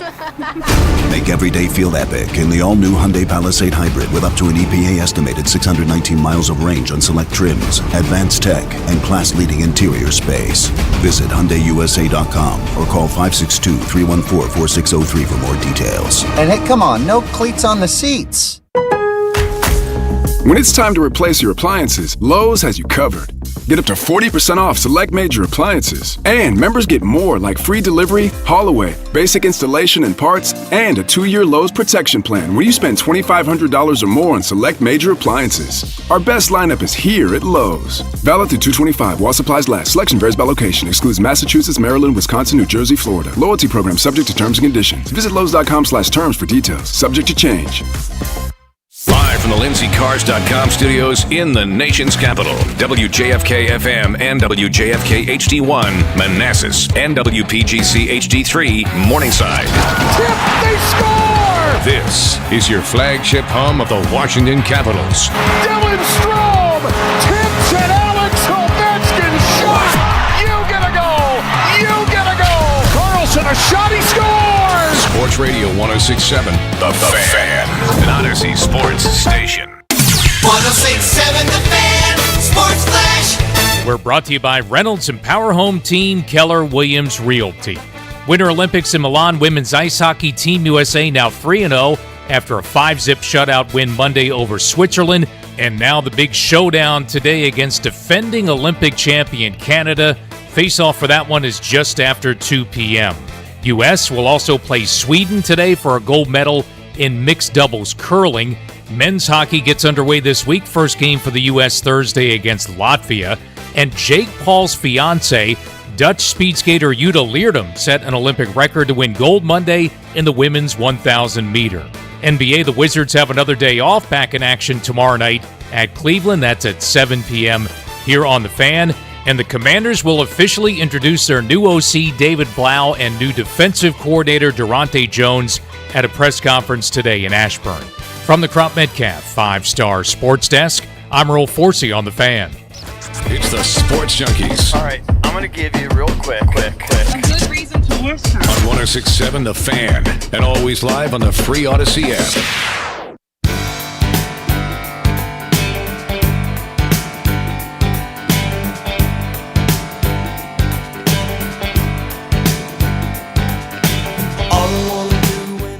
Celebrating 30 years of the Junks in 2026. Brought to you by our friends at Main Street Bank. Cheer local, bank local. Main Street Bank is a business-focused community bank proudly serving the DMV since 2004. Visit mstreetbank.com to learn how to put their team in your office. Main Street Bank, member FDIC, equal housing opportunity lender. I can't stop laughing. Mostly I tuned it out, but that was like an epic clearing of your throat. Do you ever think of hitting the cough button? Oh, I didn't hear it. Yeah. I mostly kind of tuned it out, but that one was just... No, I don't even notice. I must not have had my headphones on, Yeah. so I couldn't hear it. It was a good one. It's a soundtrack of our lives. It's okay. It's all good. Coming up at 9:20, we're going to give you a chance to win 2 tickets to see Matt Rife's Stay Golden World Tour when it comes to Capital One Arena. So keep listening. We'll give you a chance to win those tickets at 9:20, right before the EP. So keep listening for your chance to win. All right, so we teased this heading into the break. with the way the last two Super Bowls have played out, with the Chiefs getting dominated by the Eagles in the last Super Bowl, and then the Seahawks defense really dominating the Patriots throughout in the Super Bowl we just watched, is having a top defense sexy again?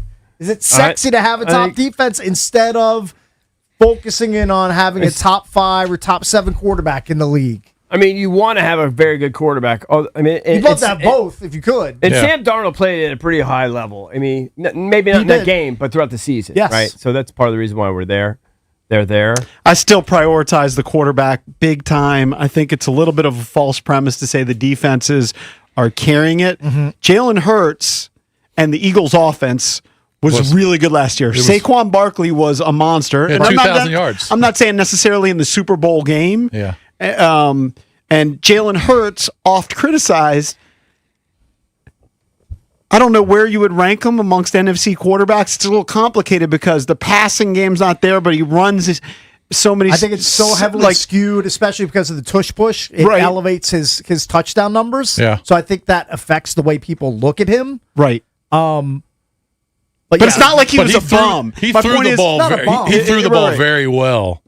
I mean, he was so hot in the playoffs last year. Yeah. Right. He's far from a bum. I just think he's a winner. And the Eagles just a winner. And the Eagles' offense was prolific. Yeah. They did have an excellent defense too.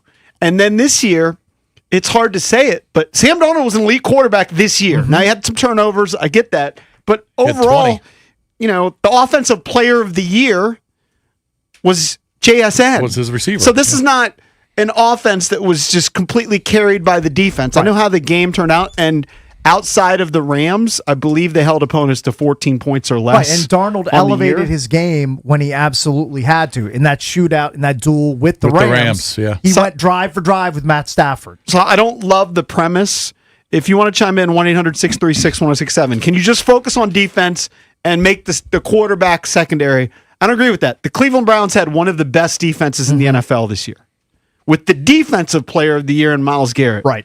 They didn't even come close to a playoff berth, let alone a Super Bowl. You can't have a top 3 defense and an awful quarterback situation. I feel like you can have a top 3 defense and a 15th to 17th best quarterback, and you can be in the mix. You can't have a bottom 3 quarterback situation and a top 3 defense. It's just not going to work. Yeah. By yardage, the Minnesota Vikings had the number 3 defense in the league. That's why Brian Flores was getting all of this hype. People in Washington want him. He's going to make over $6 million to stay as defensive coordinator. Durante Jones is now the new defensive coordinator. But they had an awful quarterback situation. Didn't make the playoffs because of the quarterback. Yeah. So to me, I don't accept the premise that the defense all of a sudden is now overtaking the importance of the quarterback. And let's take a look at a team that had the number 1 defense, the Houston Texans. Right. What happened in the playoffs? CJ Stroud played poorly, and they were showing the door. Yeah, but it gets you in the mix. It helps. It doesn't necessarily get in the Of course mix. it Did it does. get Cleveland in the mix? Did it get the Saints in the mix? Well, they don't just look at the quarterbacks who have won Super Bowls. I mean, they're all huge names for the most part. If I'm Houston, they have a huge decision in front of them. Like, are you going to give CJ Stroud $50 plus $60 million a year after what you saw from him in the playoffs? You're probably forced to, because quarterback play around the league, for the most part, is poor. And they have a guy who's shown he can do it in the past. But I wouldn't be comfortable giving him I wouldn't rush. Well, this is why you need a good quarterback, because, all right, one thing, if you go through 2 or 3 games or 4 games in the postseason, okay, maybe your defense can carry you through that. But over the course of a regular season, where there's a lot of games, your quarterback, you have to win enough games to get to that position. You have to get the 10, 11, 12 wins. Your quarterback has to help you lead there. Right. You're not going to win all those games on defense. And, we went through this a couple weeks ago. There were more teams that were in the top 10 offensively that made the playoffs than teams that were just top 10 defenses making the playoffs. Now, there was overlap because a lot of teams, the really good teams, have both. They have a good offense and a good defense, and it's complementary football and all that sort of thing. I just think you see many of the top defensive stars in the league on teams that are poo. Yeah. We talked about Max Crosby earlier. Right. There's only so much those guys can do. Myles Garrett, TJ Watt. But it's great to have a combination of a strong defense and a really potent offense. But for example, Washington has, like Philadelphia had last year, I think, when healthy, an elite quarterback, someone who can take.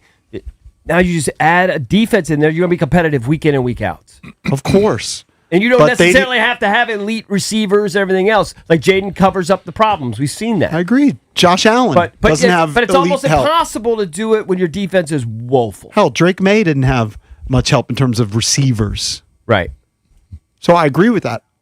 I just don't love the premise. Like, do any of you guys think that defense is more important than the quarterback I don't at this think point? it's more important than the quarterback. No. I don't think it's more It important. is nice to have a top 5 defense to Of lean on. course. Oh, yeah. If you can build that and complement your offense. Because look at how Seattle won the Super Bowl. Their offense was just okay. I mean, I know Walker ran for $135, but Darnold threw 1 touchdown. Right. But their defense forced a billion punts, and they sacked May 6 times. And And, that's they why- forced turnovers. That's why push comes to shove. I'd rather go defense in this draft. But they also needed an offense in the NFC Championship. Of course, to keep up with the battle Rams. with the Rams. Correct. Right. They And didn't win that game on defense. and look, it's hard for us to embrace the fact he might just be a top 10 quarterback in the NFL. He was this year. Sam Darnold might actually be pretty good. He didn't. He's not a bum. I think he's in that. At He's its not a worst, bum. he was a good game manager in the playoffs. At its worst, and he had good moments in the playoffs, but he didn't commit a turnover. Yep. Give me a quarterback that has 0 turnovers in a playoff run in a Super Bowl. That doesn't win. That's probably going to be a good chance you're going to win it. I Yeah, if you totally can limit agree. your turnovers, win the turnover differential, you're going to win most of those games. But like you said, I mean, Darnold in the regular season was 5th in the league in passing yards. Right, because he was good. And they had the best receiver. Right. So it was a great combination. You have to have competent quarterback play, no doubt about it. You know, pretty close to the top. There's outliers. You have a couple that maybe aren't quite elite, but Yeah, I think the combo you can't have bum quarterback elite defense. You have to have that's hard to pull off. You have to have at least game manager at the minimum. That's probably the floor. If you're with an elite defense, if you're defense has to be elite. if you're serious about winning the Super Bowl, that's And you have to have a good defense. Look, the Cowboys had the number 2 offense in the NFL. They averaged 27.7 points per game.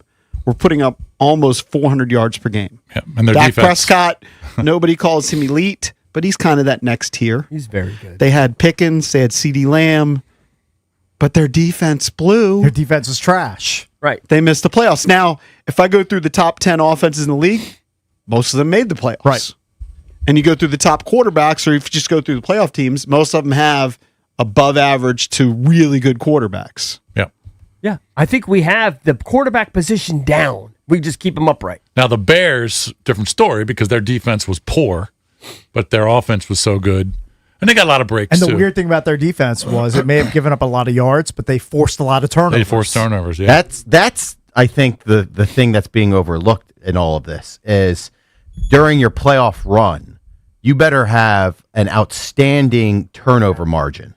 Like you gotta be protecting the football on offense, and your defense needs to come away with some extra bites at the apple for your offense. That I think that is the main key. Yeah. Is that during that 3-game run, 4-game run, whatever it is, you need to find the balance in your turnover margin. If you don't have that, then you might as well just be just there for 1 or 2 games. Right. But maybe your premise of his defense becoming sexier, there's something to it in the look.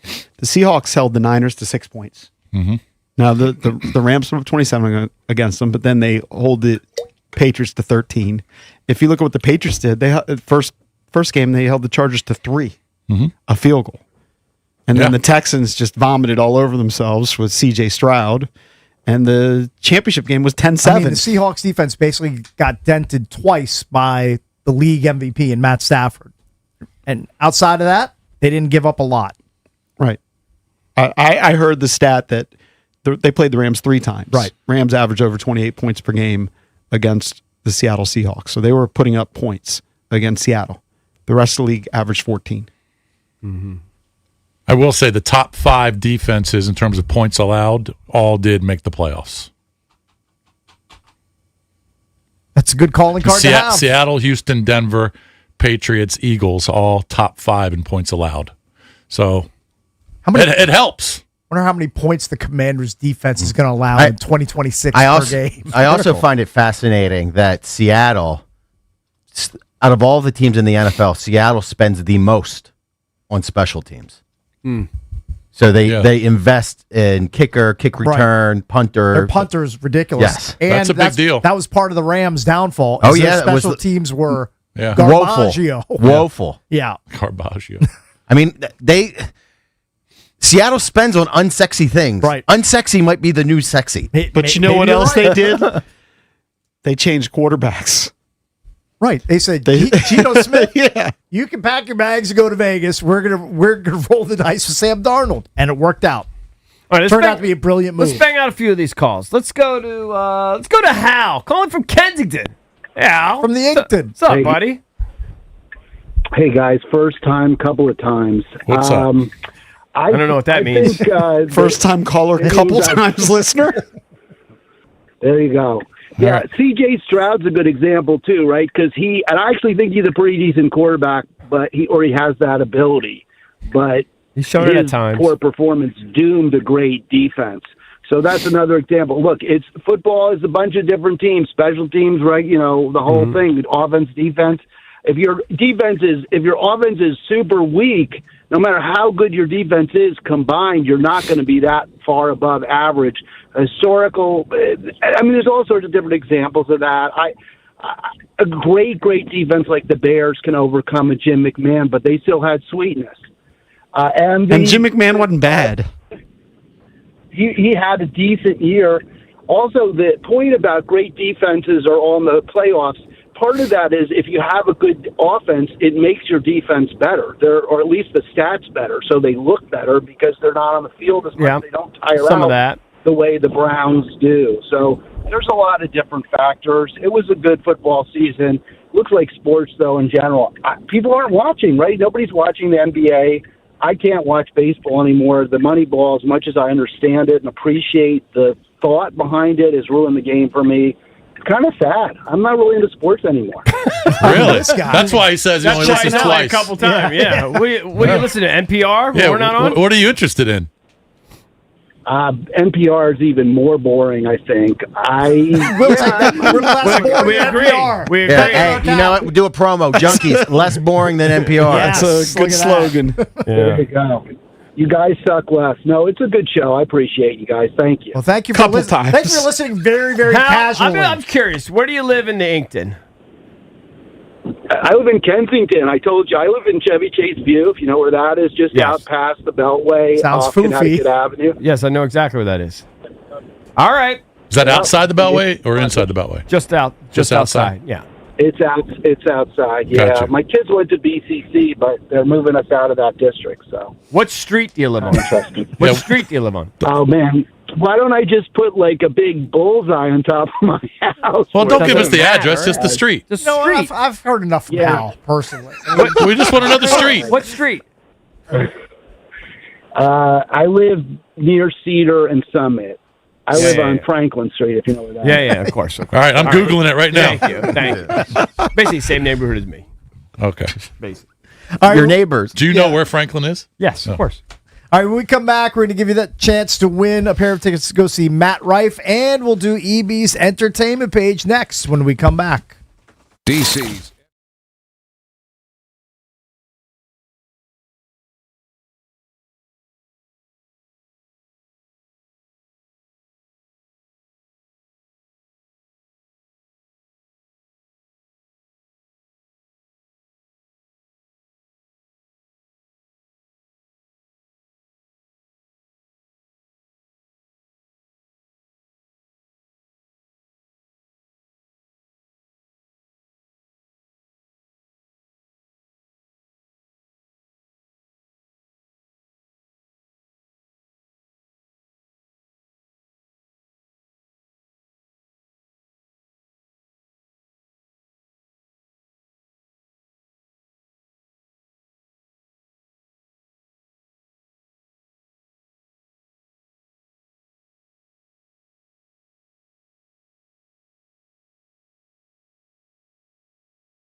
Sized for the senior discounts now that he's over 65. Well, why wouldn't you? Even if you're rich like Nancy, you should still take advantage of senior discounts. I'm just sized Valdez because I'll be watching him this weekend at Pebble. By the way, speaking of senior discounts, Yes, Pebble. I'm not sure what day it is, but I always go to this grocery store on senior discount day. And I just know it when I walk in, when there are no carts left in the cart corral. When you walk in, I'm like, so it's booming with seniors. It's booming with the seniors. I think they might get like a 10% discount. And now I have to figure out how old I have to be to get my 10% discount. You're talking about the giant at Leisure World? No, not that one. I mean, that one's filled with old people 24/7 because it's at Leisure World. Right. This is one closer to my house. There's a community that I drive by every once in a while that is straight up 55 and over. Right. And the houses look pretty decent. You're thinking about moving in? I'll probably get one on the cheap. I don't know if they're cheaper or not. I have no idea. I couldn't tell you. I think They're they probably smaller. are because they're smaller. No, smaller. they're definitely cheaper because I've been hoodwinked before when you're on Zillow looking at houses. Right. And you see this 3-bedroom, 3-bathroom house in Northern Virginia that's $350,000, and then you realize it's a 55 and older community. It's not convenient for where we work, but it's in Clarksburg. I drive by it, and I'm like, it just jumps out at me. I'm like, I'm eligible. Hell yeah. Joked with my wife. I was like, we might be able to get a deal. I mean, we're double nickels at this point. We're eligible for a lot. Eligible, but I would, 56. if I'm 55, and I move into that community, and everybody else, the average age is 75. Yeah.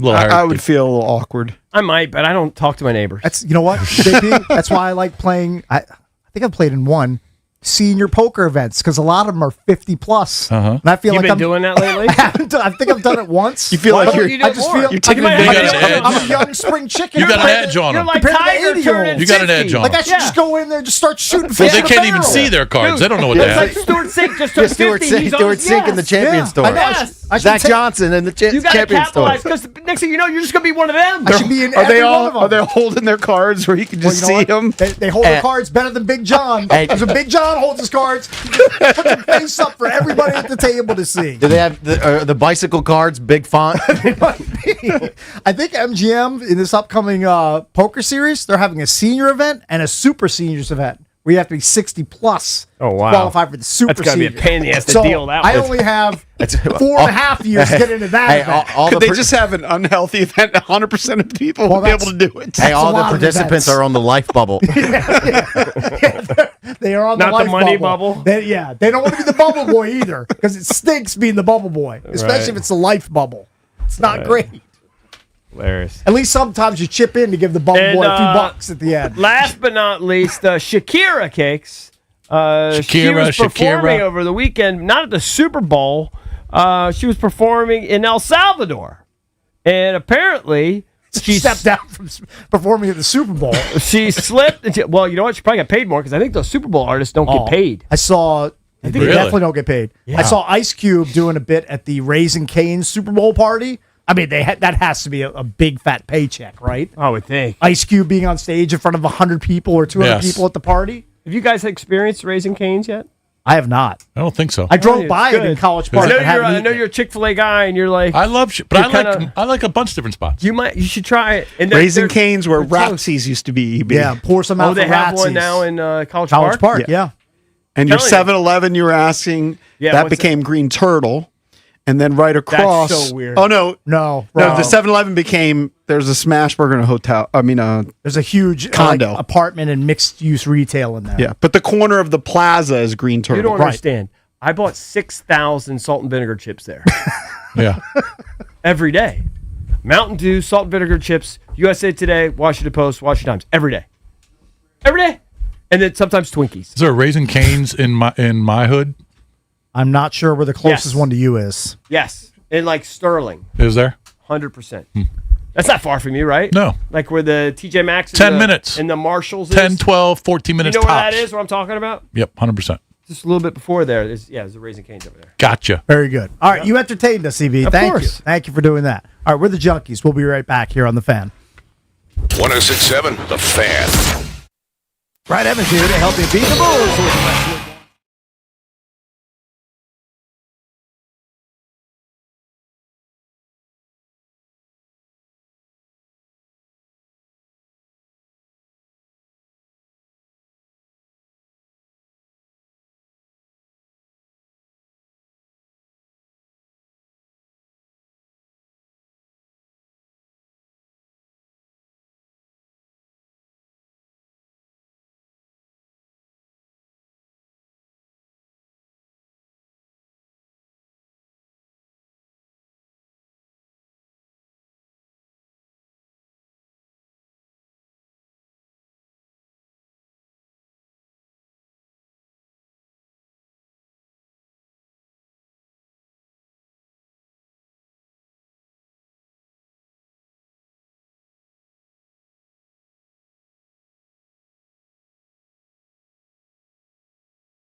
Now, if you're watching the show on Monumental, you would see this bottle of water. You would think this is spring water, but it's not.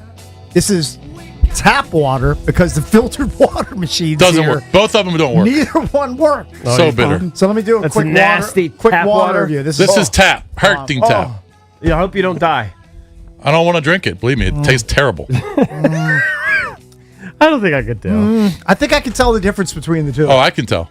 Even though recently I thought I could tell the difference if you put like Pepsi Zero, Coke Zero, Diet Coke, and maybe one other sugar-free Diet Pepsi. cola Might as well go with Diet Yeah, yeah. Pepsi because you get your zeros in your diets. I failed miserably. I just Who swung did the and missed. blind taste test? We just did it at home. Like my daughter, cut out a piece of cardboard, had 4 little cups, and I think I might have gone 1 for 4. It's one of Kelsey's staples. Yeah. If you follow her, Eats with Kelsey on Instagram. I was or terrible at The it. Hungry Foodie on TikTok.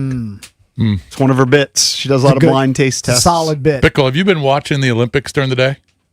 No. Only thing I I've got watched into- live was Lindsay.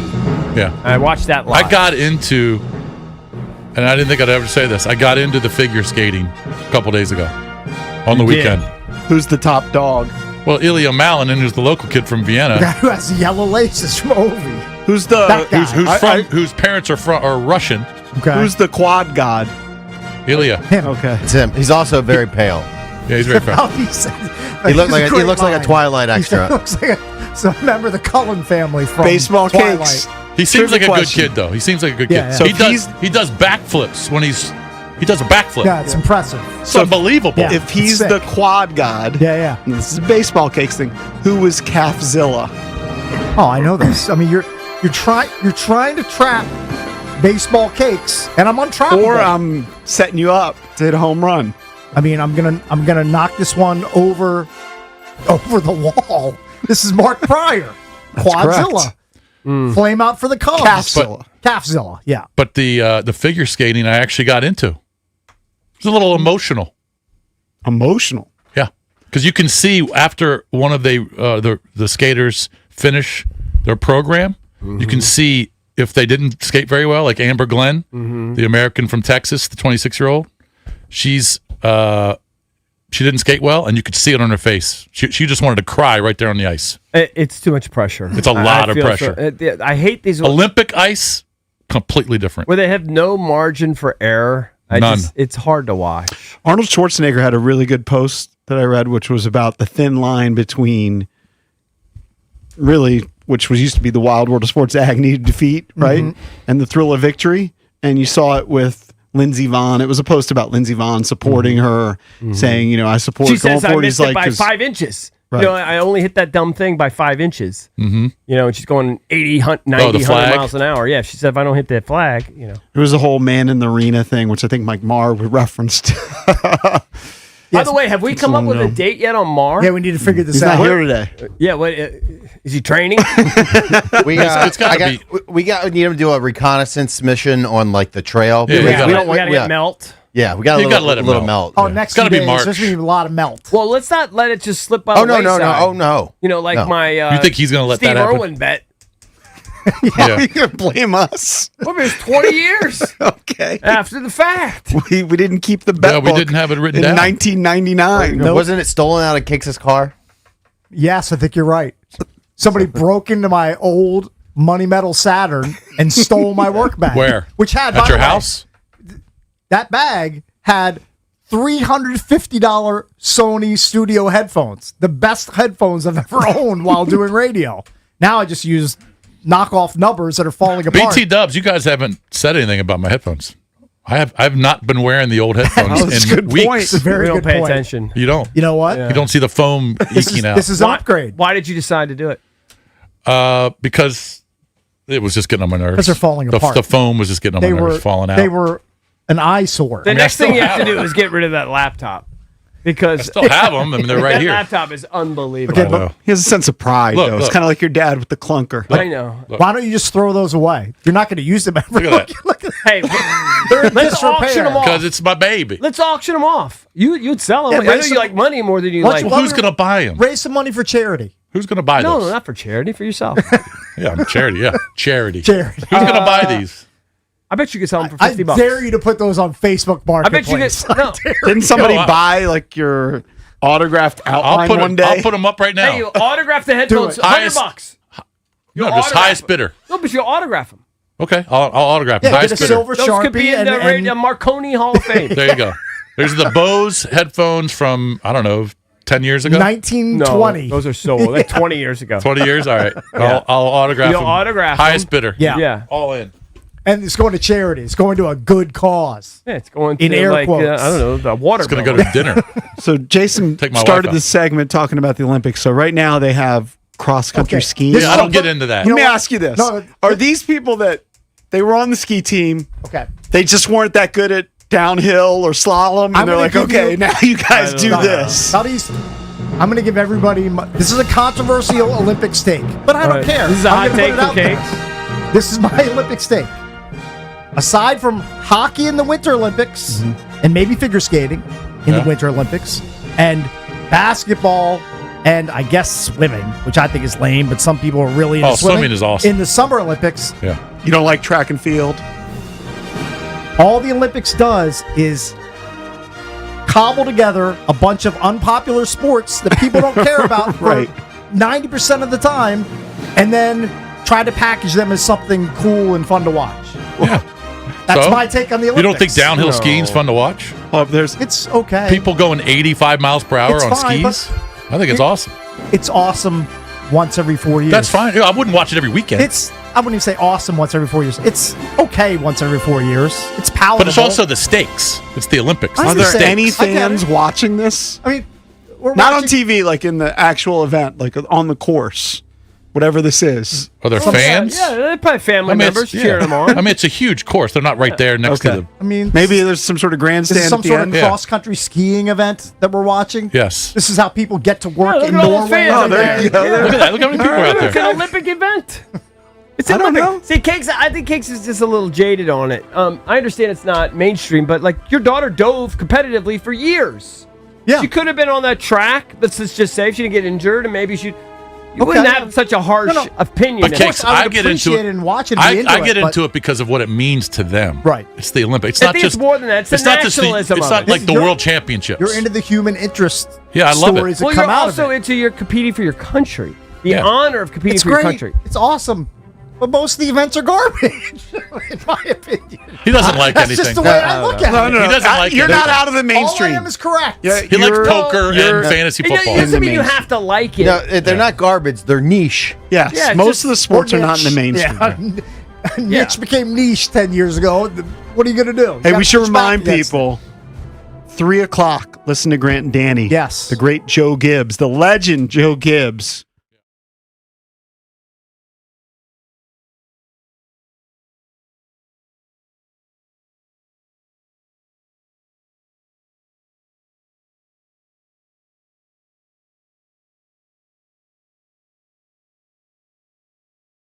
Head coach of the Las Vegas Raiders. And the Raiders may be able to get it going in 2027, in 2026 in that division with the Chargers, with the Broncos, and the Chiefs. Hard to imagine they're going to be very good, even if Fernando Mendoza is good. If they draft the Heisman Trophy winner, might be tough sledding for Kubiak in year one. I'm Nick Costers. That's another amazing run by Team USA. Mom, think I'll be on Team USA one day? Well, I'll take this one. are you speaking to us? Yes, and to answer your question, anything's possible, especially with Xfinity. So, I can be the best snowboarder ever? Well, I can't guarantee that, but Xfinity can guarantee that your internet price won't change for 5 years.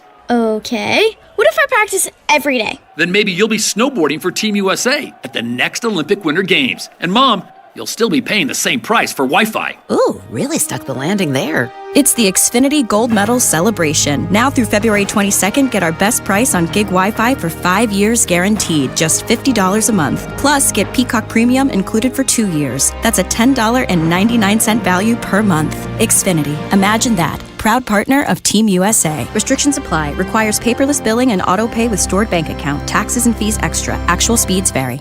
Do you owe $10,000 or more to the IRS like Mark? I've been doing home remodeling for 30 plus years, but the economy crashed. I wound up losing my home, losing my job, and on top of that, owing the IRS a ton of money.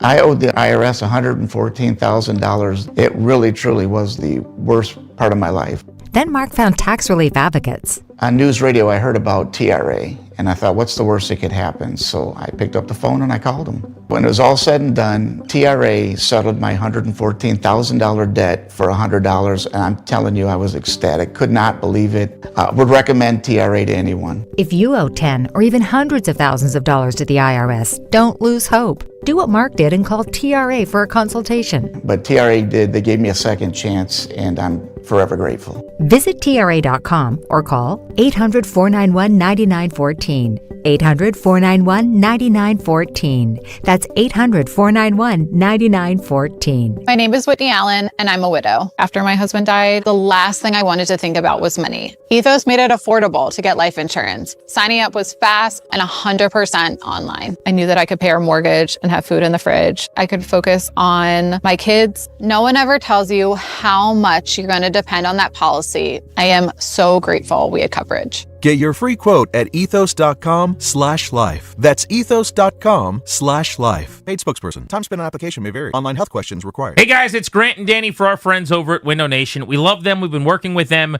for years. Couple of homes for me, couple of homes for Danny over many, many years and moves. We have always called Window Nation to take care of all of our window and door needs because they do it right the first time. Keep the warm air inside this winter. Do what we've done on both homes that we've owned over the years. You can act right now, get an extra 10% off. So don't wait to put an end to your window problems. Schedule a quote right now this minute at windownation.com or 866-90Nation. Hey man, that was our exit. We're going to miss kickoff. Don't worry, just got to stop by Giant to get some chips and dip real quick. Nice. You got the Upside app too, right? Upside? What's Upside?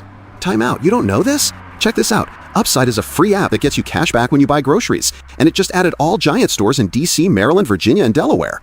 You're saying I can get money back just for buying groceries? That's a pretty big deal. Yep, and with Upside, you can get up to $15 every time you shop at Giant. Now pull over and get the Upside app. Let's get some cash back on that queso. Download the Upside app and use promo code DC1 to get a $10 bonus on your first grocery purchase at Giant. That's promo code DC1 to get a $10 bonus. Use promo code DC1. Giant is now on Upside. It's a pretty big deal. Offers vary by user and location at participating merchants. Go to upside.com for terms and conditions. You're never completely ready to adopt a teen. For late nights writing English papers. For your teen's music taste. For dinners where they talk more on their phone than with you. For the first time, they call you mom. You're never completely ready to adopt a teen, and you can't imagine the reward. To learn more about adopting a teen, visit adoptuskids.org. Brought to you by the U.S. Department of Health and Human Services, Adopt U.S. Kids, and the Ad Council. In a world in need of a hero, one man rises to the challenge in style. He is... Just driving the kids to soccer practice. Make every day feel epic in the all-new Hyundai Palisade Hybrid with up to an EPA estimated 619 miles of range on select trims, advanced tech, and class-leading interior space. Visit HyundaiUSA.com or call 562-314-4603 for more details. And hey, come on, no cleats on the seats. I checked Allstate first and saved hundreds on my car insurance. Really smart. Unfortunately, I didn't check if I left the pizza box on top of my car before driving home. Not smart. Oh, and a semi just turned my deep dish into a thin crust. Yeah, checking first is smart. So check Allstate first for a quote that could save you hundreds. Potential savings vary, subject to terms, conditions, and availability. Allstate North American Insurance Company and affiliates, Northbrook, Illinois. Brad Evans here to help you beat the Bulls with Westwood One Sports. Gator Chalk. Florida is rounding into form as we barrel toward March. Featuring the best front court in college hoops, Todd Golden's group are number one on Bart Torvik in games played over the last 30 days. If Boogie Flan and or Xavier Lee can steadily score the dance, the Gators could repeat. Give me Florida on a national title ticket at plus 1,600. Bet smarter, read the books. Download the BetMGM app today. WJFK FM and HD1 Manassas and WPGC HD2 Morningside. Sports Radio 106.7 The Fan, an Odyssey Sports station. 106.7 The Fan, Sports Flash. Our first week without football, but the postseason, off-season begins in earnest for teams around the NFL. Certainly for the Commanders, we're going to hear from the new offensive coordinator, David Blau, the new defensive coordinator, Durante Jones. Today, they will be officially introduced by the Commanders at a press conference in Ashburn. We will carry it live here today, 1 p.m. for that. For the OC and the DC, Dan Quinn expected to speak as well. We'll carry it live on The Fan. Some other NFL news. Day after winning the Super Bowl, Seattle offensive coordinator Clint Kubiak Monday, as expected, named the new coach of the Las Vegas Raiders. And tight end David Njoku says he'll be leaving Cleveland after 9 years and will sign with another team this offseason. Winter Olympics, women's ice hockey. There's a big showdown today. Team USA will take on the defending Olympic champ Canada. That's coming up at 2 p.m. this afternoon. NBA Wizards have another day off. They're back in action tomorrow against Cleveland. From the Crop Metcalf 5-Star Sports Desk, I'm Earl Forsey on The Fan. This is Jalen Lane. You're listening to B. Mitch and Finley on 106.7 The Fan, the home of the Hokies.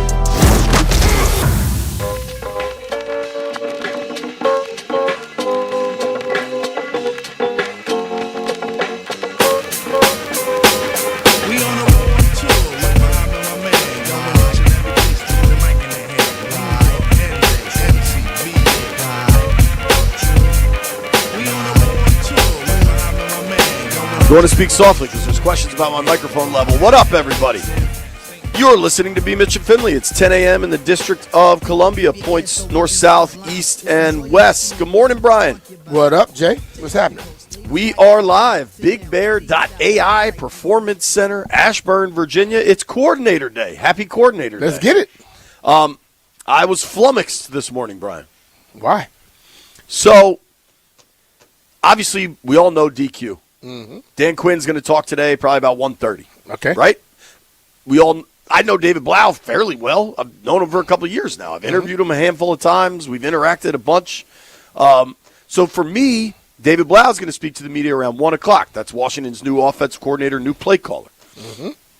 But for those two, I was kind of just going to be standard gear. Like I was just going to wear a quarter zip, got to do some TV, no big deal. And I'm like, but wait a second. I don't know Durante Jones, the Commanders' new defensive coordinator. He's scheduled to speak to the media. Call it 1:45 is my guess. Right. And this is his first time being introduced as a defensive coordinator. So if I had to guess, DQ's probably going to be DQ kind of just wears all black athletic gear most of the time, like Brian's wearing. If you're watching on Monumental or the YouTube stream, B's blacked out today. And in my head, I'm like, all right, like. I don't want to be overdressed if all these dudes come in here just in coach gear. You know what I mean? Like sweats and quarter zips. But I also was like, I think I owe it to Durante Jones. If he's going to be suited and booted, I at least gotta match his level. You know what I mean? Like to me, professionally, that's the right thing to do. I think you're overthinking it. That's entirely possible. To be honest with you. This took up an hour of my morning. To be totally honest with you, most coaches, at no matter what time, if it's not a head coach deal, they normally chill. You know what I thought about? When's the last time I was out here for a coordinator introduction? Not a head coach. Head coach is obviously a suit situation. Yeah. GM suit situation. Last time I was out here for just a coordinator, I thought about it. And do you know what that person wore? Who? Eric Bieniemy, I think, wore a three-piece suit. He at least wore a suit. So I was like, all right. So look how much stuff I brought. But we've had Cliff since then. What did he wear? But he wasn't. There wasn't like a Cliff introduction because there was a DQ introduction, and then eventually we got to meet Cliff, but it was like a much more casual thing. Because remember, at first it was AP, then it was AP and DQ, then eventually we get to Cliff and Witt and everybody else, and that was much more relaxed. Yeah. So this is, I don't know, Brian. So I brought a quarter zip that I could just put on. I'm wearing a button down. Should anybody give the slightest bleep. And then I also brought a tie. I'm covered, dog. Yeah. I got options. Too much stuff. Too much sauce. All you need is a jacket, that shirt. If you don't need to wear the jacket, pull it off. You don't need a tie. If Jones is wearing a tie, and typically when you get to coordinators, you get a one-on-one interview with them for television. You don't need a tie. Dude, I think it's appropriate to show him I'm respecting your introduction. Like, that's just how I operate. A jacket and a dress shirt is more than enough for any level of coach speak, unless it's the head coach. All right, we'll see. What do you think? Let's take bets on what Durante Jones wears today. Coach gear, collared shirt, suited and booted. All right, he already working, so I'm gonna go coach. I gotta go two things. I'm going between the collared shirt and the coach gear. Well, the other part of it, and I believe this is correct, it is coordinator day. Congratulations to all who celebrate. I think everything's happening here in the annex. Mm-hmm. If it's auditorium, it's typically suited and booted. Mm-hmm. Inside the building, the big auditorium. But here in the annex, because my other thought is Durante Jones is from here. Yeah. He might have his family, might have, I don't know his family situation, parents, aunts and uncles, kids. I don't know. But there's not a ton of space in there if he's trying to bring everybody in. Yeah. You know what I mean? Yeah. So it's going to be an interesting day. That's how I spent my morning, was taking out the trash. Dude, the recycling people have won. I used to just put my boxes out, and then they just stopped taking them. So you got to put them in the bin? I got to break them all down. Oh, well, yeah. They just decided that. What I love about ours, we just put it in the bin. They take the bin, dump it. That little arm comes out. You put everything in the same bin? Yeah. There's no separate recycling I and put stuff? trash in the trash bin, and I put the recycling in the recycling bin. Is it one bin for cans and bottles? It's cans, bottles, boxes, all that stuff. In one? One. Another point for Virginia. Who knew? I'm just saying, man. We do it right. I got a number of people reaching. They're making you break all that stuff down, then they're going to mix them all together anyway. Tell me. I mean, ain't that the truth? Now, if you listen to the program regularly or watch the program or however you consume it, you know that traffic is a big part of our lives in the DMV. Very much. And the location of the radio station is absurdly annoying. It's on a small peninsula accessed by highways that are almost always just log jams and bottlenecks. Mm-hmm. But today, Brian and I were in Ashburn. Now, there's a little bit of traffic getting over the bridge for me. I imagine you encountered nothing. Yeah. What's your ride over here, 20 minutes? I left my house around, about 9:15, 9:18, and I was in this parking lot before 9:45 when I called you. Yeah. I left my house at 9 and was here at 9:40 or so. Yeah. Pretty standard. And this is like the one day we dodged it, B. Yeah. Apparently, a lot of folks We're playing this. Yeah, we playing this. The monks reached out to us and say, on Tuesday, we're going to be walking through D.C. I would suggest you all do the press conference on Tuesday out in Ashburn, and B. Mitchell and Finley go over that way. The monks first reached out to the commanders Yeah. just to make sure everything was set up. Oh, yeah. And after those two talked, then they decided to let us know. Our guy Huey is Actually, out they here. good friend with a dude that they just did it all at once. Yeah. All in one place at one time. They just sent an email. Yeah. Landfill, how was your ride downtown today? Oh, it was terrible. It took like 2 hours to get in here. That's tough. White Brian, how was public transit today? Was that impacted? I metroed, so it wasn't bad. If I bussed, Okay. I'm sure it would have been a scene. And what about young Jeffrey? Jeff, how'd you do, pal? You know the monks not coming through my neighborhood, JP. It was easy. It was easy to get in. Man, they don't care about any neighborhood, dog. They walk through everything. Damn, dude. The monks went to AU. If I was driving downtown, I would have been very late. Where did they start this walk at? I think Texas. So the Walk for Peace, the monks have walked. I just let them know right now. If I hang out with y'all, I'm getting on a bike. B, they've walked 2,300 And that miles. bike going to have a motor on it. 2,300 miles across 8 states. Texas, Louisiana, Mississippi, Alabama, Georgia, South Carolina, North Carolina, Virginia, and now D.C. Are they done? Is this the conclusion of the walk? I don't know. We have very little monk information on this program. You know, you asking me like I've been hanging out with them. I see you every damn day. I know about as much as you do. Listen, man, walking 2,300 miles for peace is certainly an admirable goal. Do people just close the roads because the monks are walking? Because during the snowstorm, everybody's been walking in the street. They didn't close the roads. Just let the monks walk. Keep it moving. Hey, man, I'm just thinking, like, do they wear the same stuff all the time? Because it's where they walk from is different states. I just talked to someone in Texas, and it was 80 degrees yesterday. We can use that. I don't think they were in Texas yesterday. I think it takes a while to walk 2,300 But I'm just saying, when they left Texas, if it was 80 yesterday, it damn sure wasn't 20-something when they started this walk. Again, I may be over my depths here, but I believe the monks have this, like, inner peace or solitude that they're not worried about the weather. Like, I think they just, like, cold, hot, they just operate. Hey, I could be incorrect on that. One of the monks was asked about the cold weather, and he said, "The body is cold, but my soul is warm. Mental fortitude, because I could not do it." Okay. Yeah, I think well, you know what, they do appear to have some, like, I don't want to call them coats, but they have these, like, scarves. They wear these, like, I don't know the name of the garment that they wear, but I'll just say this. I think it's like a robe. I know who lives outside a lot, animals, okay? and I think they get cold sometimes too now. Do we know, are they camping out? Like, where do they stay at night? Jay, I did not major in monkology. I don't know. I would think that they're being taken care of somewhere. Per sources, one of the monks was wearing a Virginia Tech ski hat. They might have gave him a ski hat. Maybe they're Hokies. Maybe no. It's just you walk it through and people say, "Try this. It'll make your soul be warmer." I know your soul is warm. This will help your body, dog. I'm just saying, man. Or the monks go bananas when they play Enter Sandman at Lane Stadium. Just start raging. If anybody knows anything about the monks, please call us.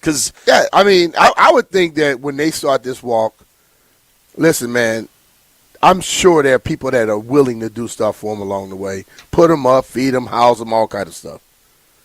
You know, because I do these bike rides, and it's not 2,300 miles. We do a 110-mile ride from Crystal City to Gettysburg. And when we get to these little towns, they have food, cookies, all kind of stuff for us. So I'm sure if they're supporting us, they're damn sure supporting the monks. How many monks are there? Because I don't think this looks like hundreds of people, or at least 100 people. I don't think that you can't just have them stay at your house. I don't think the 100 people are the monks. I think the monks were like 10 of.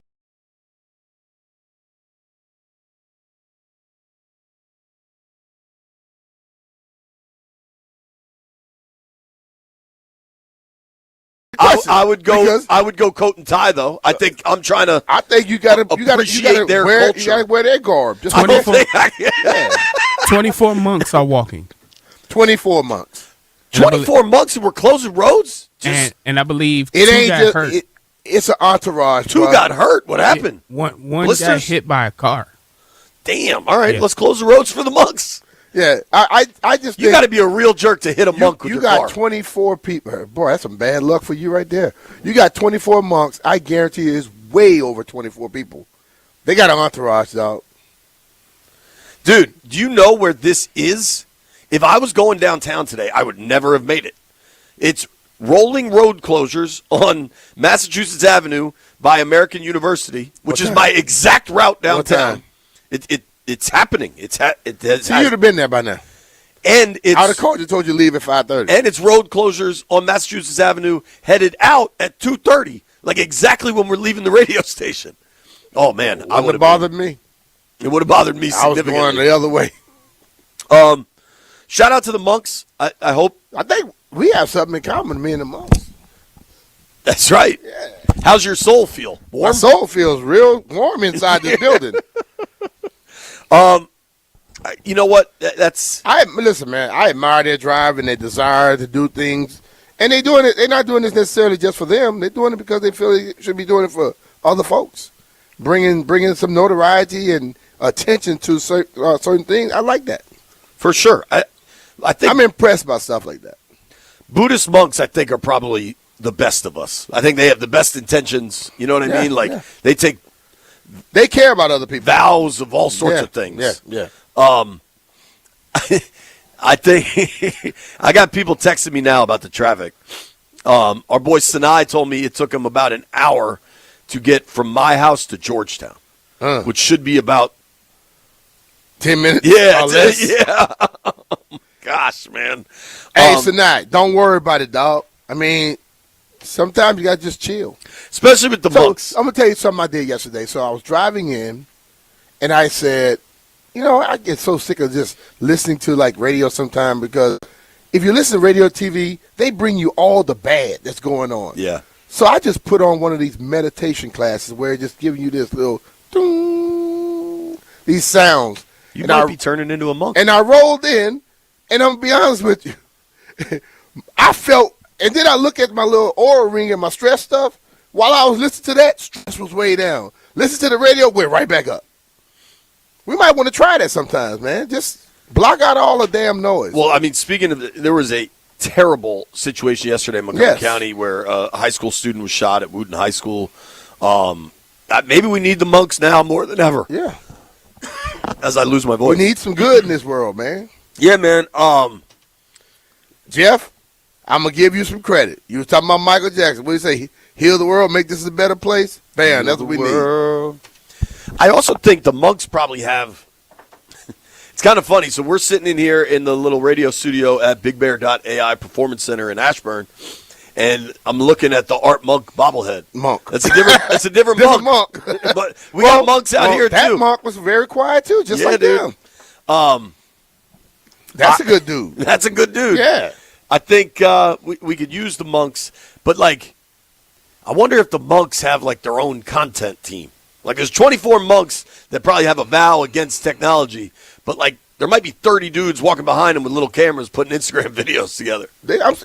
Listen, if they don't have their own team, believe me, there's enough people in the world that will put some content out there for them. Well, and I'm sure, I think the monks live pretty humbly, right? Like, they probably just eat some, like, bread and water or whatever. Like, they're No, they need more than that, I think. But, like, hey, you walking 2,300 miles. Somebody's paying for something. You're going to need something else to eat. Yo, like, assuming Buddhist monks are from Nepal typically, right? I think. Maybe there's Buddhist monks all over.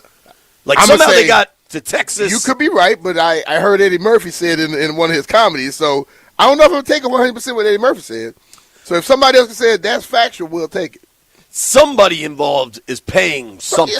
Yeah, definitely. How do you... Is there a cost associated with closing roads? I don't know. I don't know either. When we do the bike rides, they have road closures and they have police escorts and things like that. I think what it is, they communicate from city to city. If you have, let's say we have someone leaving from Crystal City and they got their police department. They communicate through the different counties and stuff going all the way through. I think they do it for each other. They'll do it. Like, if you have to come through here with somebody, you'll do it for me, so I'll do it for you. Sure. That's what I believe. I don't know if there's a cost. I believe the children are the future. I think good luck to everybody out there trying to drive. Let them lead the way. Exactly, dude. The monks have taken over the city. I think if you're driving downtown, good luck, dude. Like, how does this sound like it's going to go, B? Rolling closure. Oh, they're here tomorrow, too, Brian. Oh, we got to go downtown tomorrow. They're leaving out tomorrow, right? I thought you said 2:30 they're going to be leaving out. That's today. They must be staying somewhere downtown because I'm reading on Wednesday, D.C. police said to plan for rolling closures from 9:30 to 10:30 on 23rd from H to Constitution. That's away from us, though. That's the way I come in. Constitution. Well, you got to leave early. 23rd to Penn, and Penn from Constitution to 1st Street. So I'm guessing they go to are they going to the Capitol? Or is there a church over there? A couple of stops are on the Monks' schedule. I'd love to be the Monk scheduler. A couple of stops are on the Monk schedule Wednesday, including the Peace Monument on Capitol Hill and St. Mark's Capitol Hill Church. Then the group will head for the Lincoln Memorial. That is, again, we support the Monks. We're pro-Monk. This is going to be serious traffic. CK, we're going to work from my house tomorrow, dog. In other words, Landfill, I'm letting you know now. Leave early. B, that is directly going west to east across our city is where the Monks are going to be. It said 9:30 to 10:30. Yeah, that's right when we're on the air. Yeah, we on the air at 10:30. At 10 o'clock. You leave early, get there before 9:30, you'll be all right. I don't know, man. I don't know about this.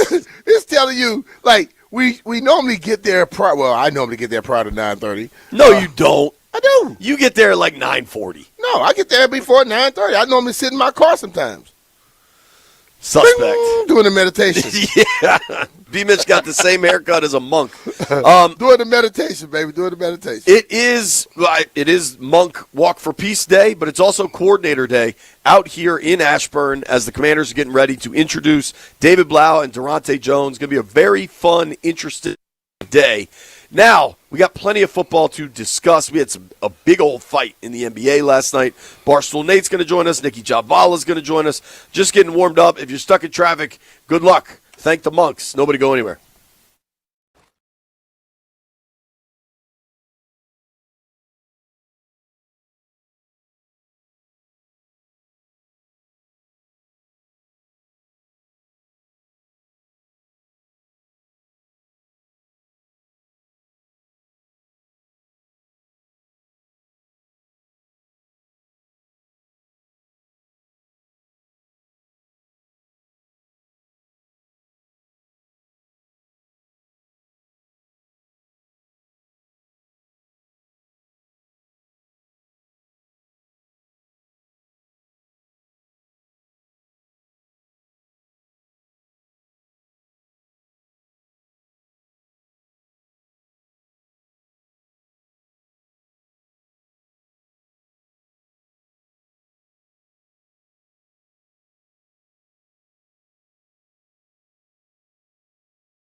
B. Mitch and Finley, 106.7 The Fan. The Monks are taking over the city.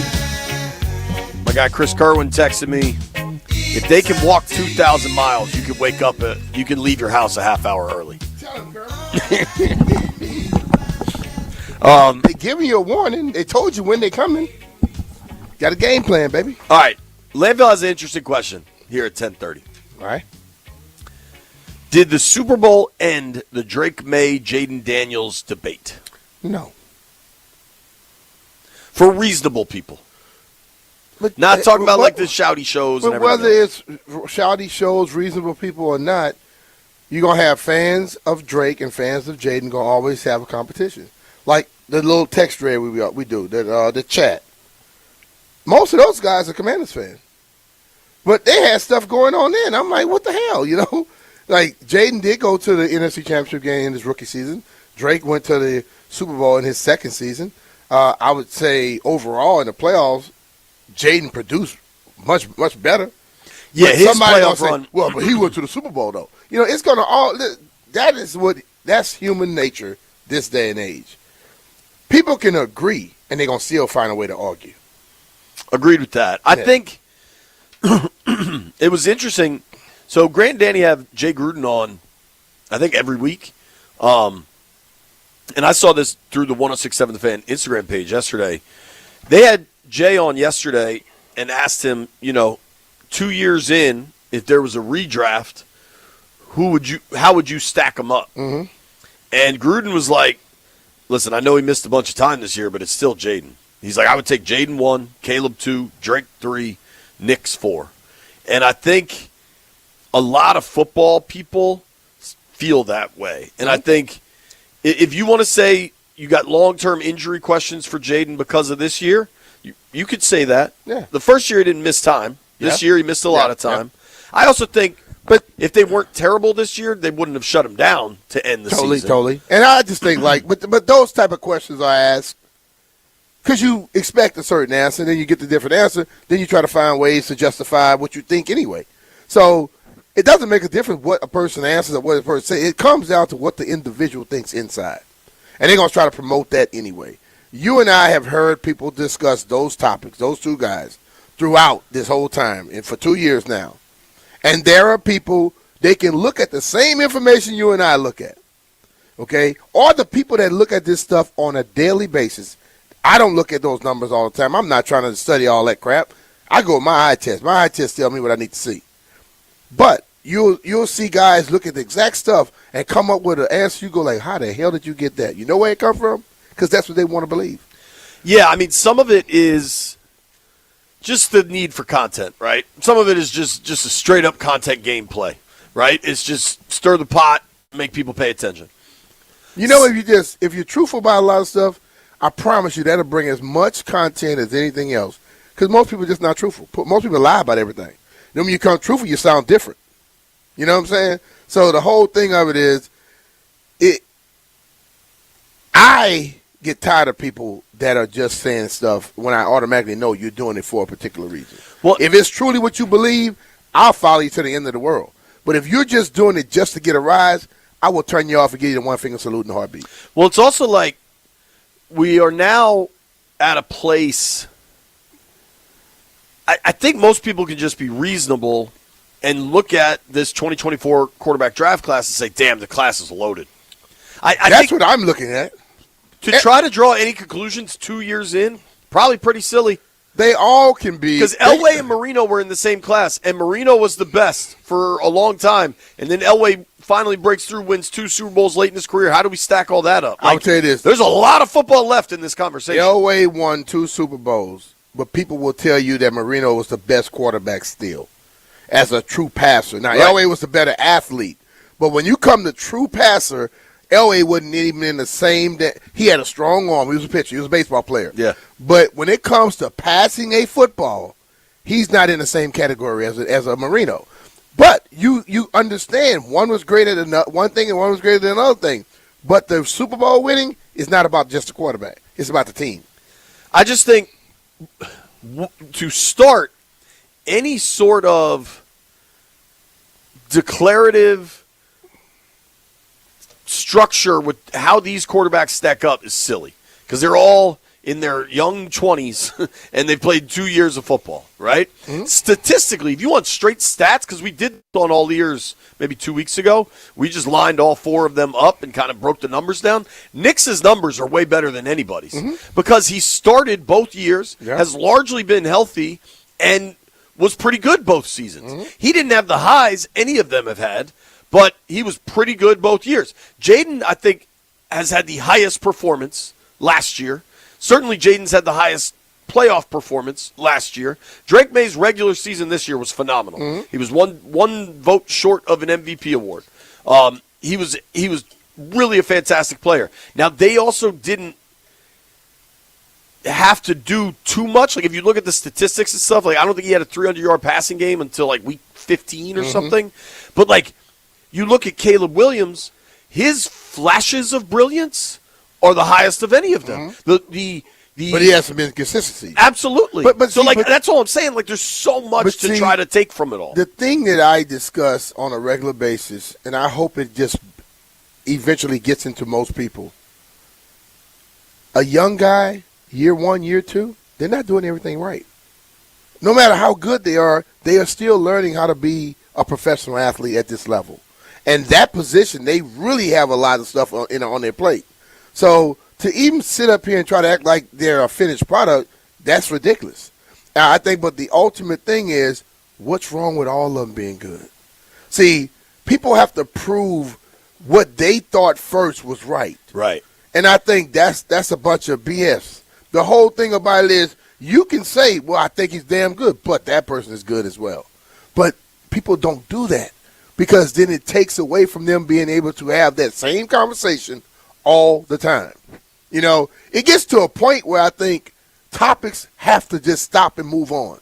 Like you can't live about what happened yesterday all the time. Eventually, you get to a damn point that topic no longer has any more credence.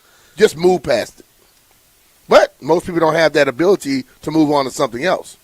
Totally. It is like this need to validate my take was correct is kind of silly. It's probably mostly silly, actually. Okay, I'll go with a quarterback who's been around for a while. Sam Darnold. Okay? I thought what I thought about him, but I changed after watching him in the damn playoffs. I thought what I felt about Josh Allen. I changed when I saw certain things happening. The more information you get, the better your answers and output should be. If you get all the information that people can get and you stay with the same dumb stuff that you thought before, then you're not listening to nobody but yourself. Sadly, social media has created like a world full of echo chambers, and I think like trying to engage in a real debate about Caleb and Drake and Jaden at this stage, who's the best, is largely screaming into a cave and hearing your own tune back. You know what I mean? Like, if you feel the need to validate what you thought of that draft class going in, like, terrific. All 3 of those dudes, and Knicks too, all 4 of those guys have shown really, really high ceilings. And that, I mean, dude, of all 4 of those quarterbacks, I don't think there's any doubt with any of them that the organization got a franchise guy. They made the right choice. You know how hard that is to do? Yeah. I mean, listen, bro. 4 quarterbacks drafted in one draft. Okay? 6? No, I'm talking about 4 that are really good at this point. Okay, even Penix has shown some stuff. But, okay, I'll go with 6 of them. I was surprised. Penix seemed to take a step back this year when I expected it to go the other way. And he got hurt again. Yeah. And he's had so many that's injuries. his problem, the injury. But and JJ, when you look at 4 of them, what is that? 4 of the 32, that's 12.5%, something like that? 4 of 32, yes, but also 4 of the top 12. But I'm just saying. Yeah. 4 in one draft, 12.5% of the quarterbacks. So now, it's only about 12 good ones, really, in the league. All 32 aren't good. So I'm going to go 16. I get half of them. 25% of them was drafted in one draft. 25% of the real good ones. And why can't you look at that and say thank you? Because there are teams that's been looking for a quarterback for 8 years, 9 years, 10 years, and haven't found one. But 4 teams found a quarterback in one damn year. Dude, let's just run through the divisions. Dolphins would love to have any of these four. Jets would love to have any of these Jets four. would take me and you right now.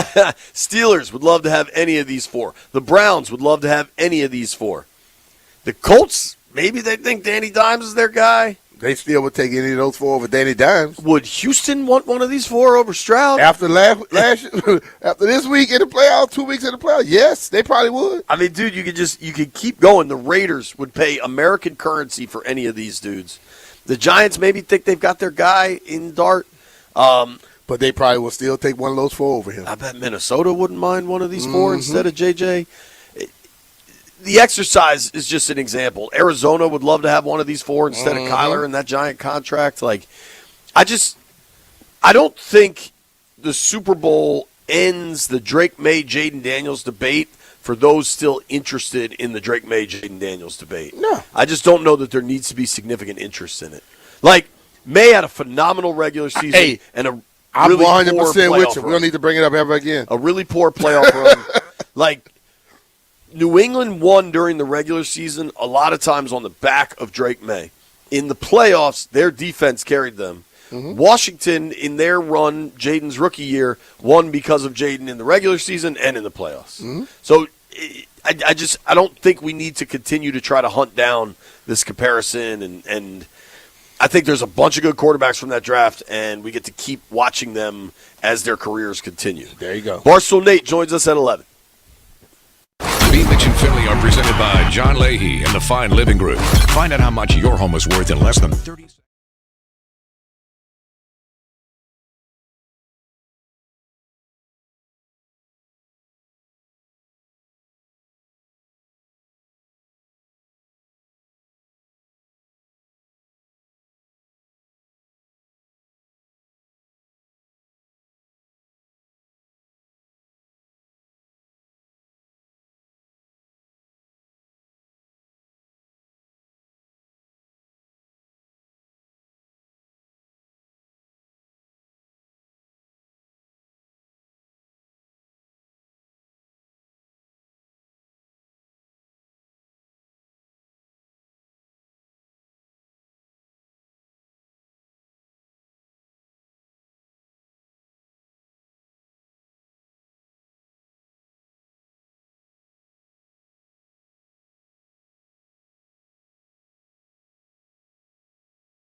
searching for somebody that'll take you out and do you right. All right, B. Well, come here, baby, and let daddy While show you the monks are walking thousands of miles for peace, but the Detroit Pistons are going to Detroit Piston. Massive fight last night. I mean, seems like stuff just happens in Detroit, man. Yeah. Yeah. Landville. So, I mean, this was wasn't the Malice at the Palace. Malice at the Palace, right? That was nuts. I remember where I was watching that. That was crazy. This wasn't like that. But still, it's a big-ass fight. Landville, you have audio of the fight, right? Let's hear this. The NBA in fouls per game. Clearly, fouling is not a problem for a good defensive team. And Duran is fouled, and oh my goodness. And Musa's upset. Musa's really upset.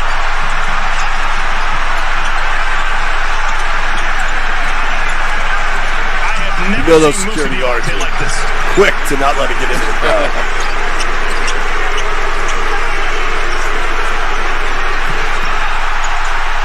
Goodness, now Miles and Duran and Beef Stew. This is out of control. Oh, wow.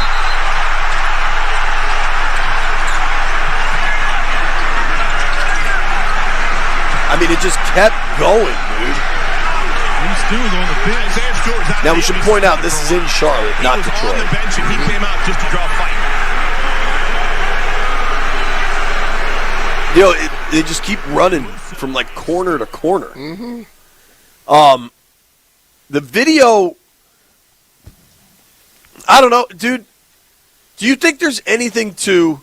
Now, this is a completely new version of the Pistons, right? I mean, they had to tear that thing down completely. They've been god awful for a few years, and they're very good now. I believe they're still in first in the Eastern Conference.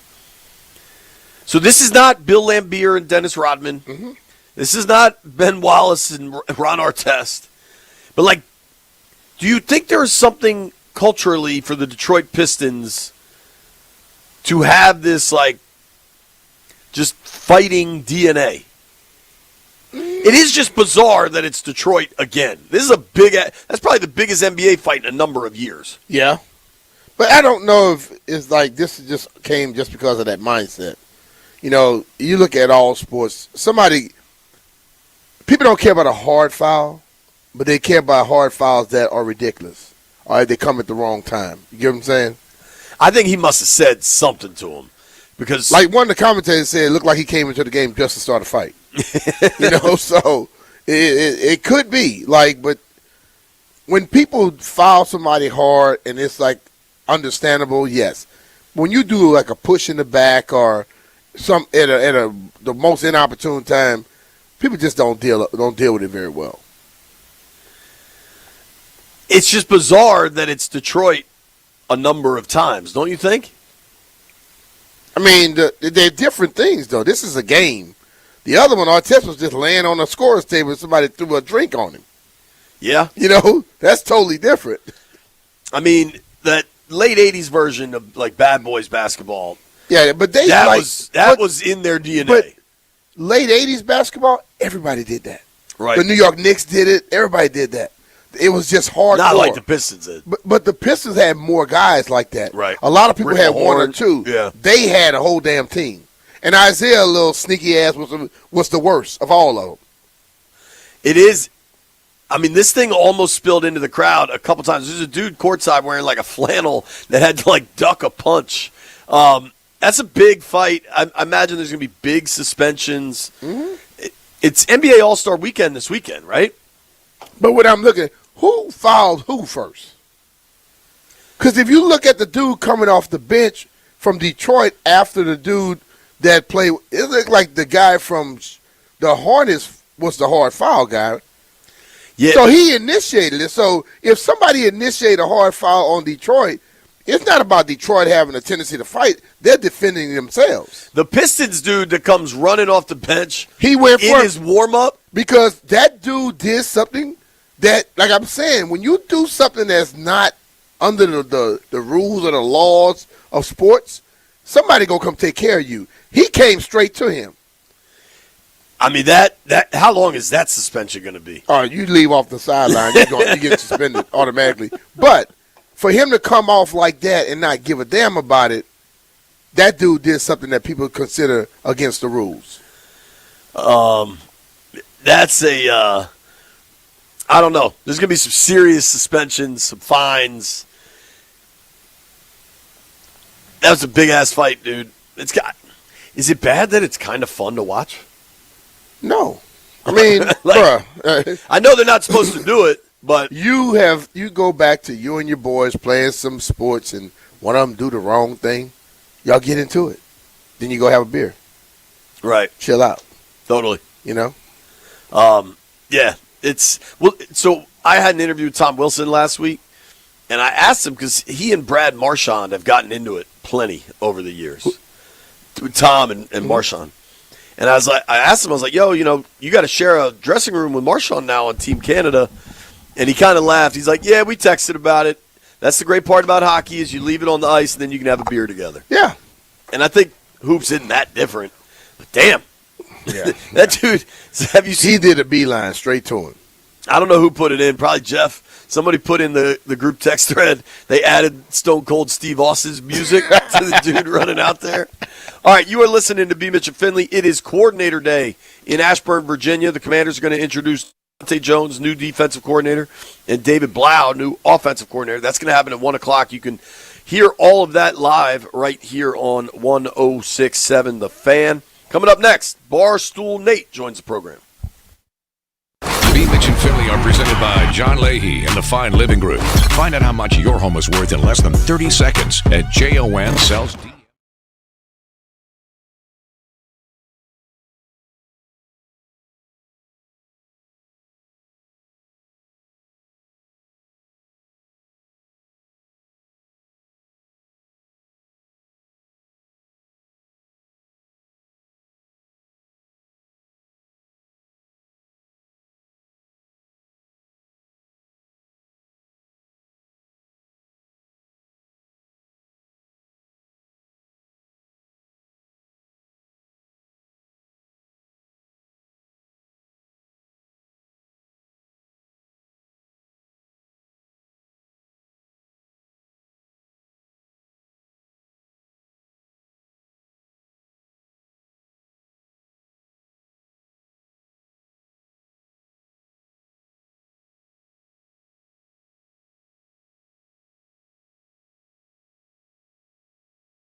AI Performance Center, Ashburn, Virginia, as the Commanders are getting ready to introduce the coordinators. It's Coordinator Day. Happy Coordinator Day to all who celebrate. We also got the Monks walking around. It's a busy little Tuesday out here. Appreciate everybody watching us on Monumental Sports Network, hanging out with us on the YouTube stream, wherever you're at. That's where we're at. And right now, Barstool Nate joins us via the Rude Guest Hotline. What up, Nate Dogg? How are you, buddy? We still need to figure out how to get my big face up on the TV for the people watching. We're trying to get people to stay looking, Nate. That won't do us any good, man. Nah, we need my big fat face on the TV right next to yours. I honestly just good with your voice. Very easy. Like, we could get you on TV. I think the problem is the audio. Like, the audio for television.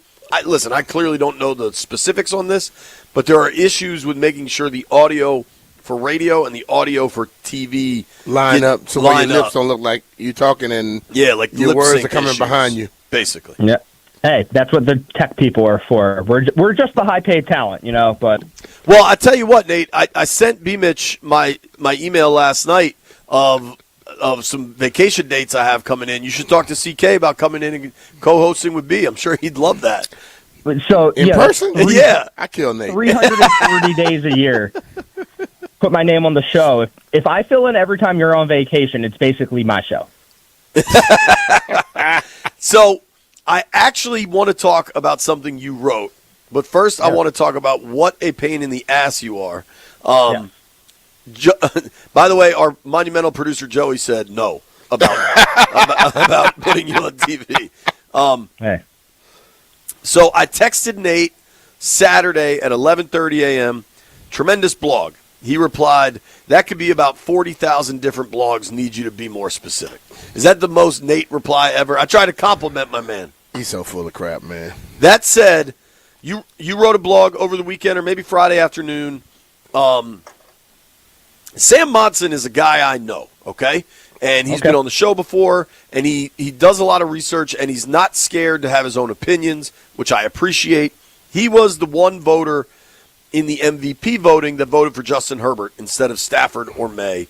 He's on crack. Well, I'll let Nate's research tell you what else Monson did. Go ahead, Nate Dogg. Yeah, so I think we've all come to the conclusion after the Hall of Fame vote and then the MVP vote that the whole voting system is flawed and people are using grudges and their own weird brains to vote for people who don't deserve votes or who do deserve votes. The whole process is skewed. So this guy who lives in, Ireland, where they don't even have football there. He lives in Ohio. They play cricket over there. He lives in Ohio. Sure he does. He votes for Justin Herbert for MVP, which is crazy. And then he says his reasoning is because Justin Herbert had a bad offensive line, but Justin Herbert had good stats despite the offensive line. But he's also the guy who didn't vote for Jaden for Rookie of the Year. He's the guy who ruined Jaden from having unanimous Rookie of the Year.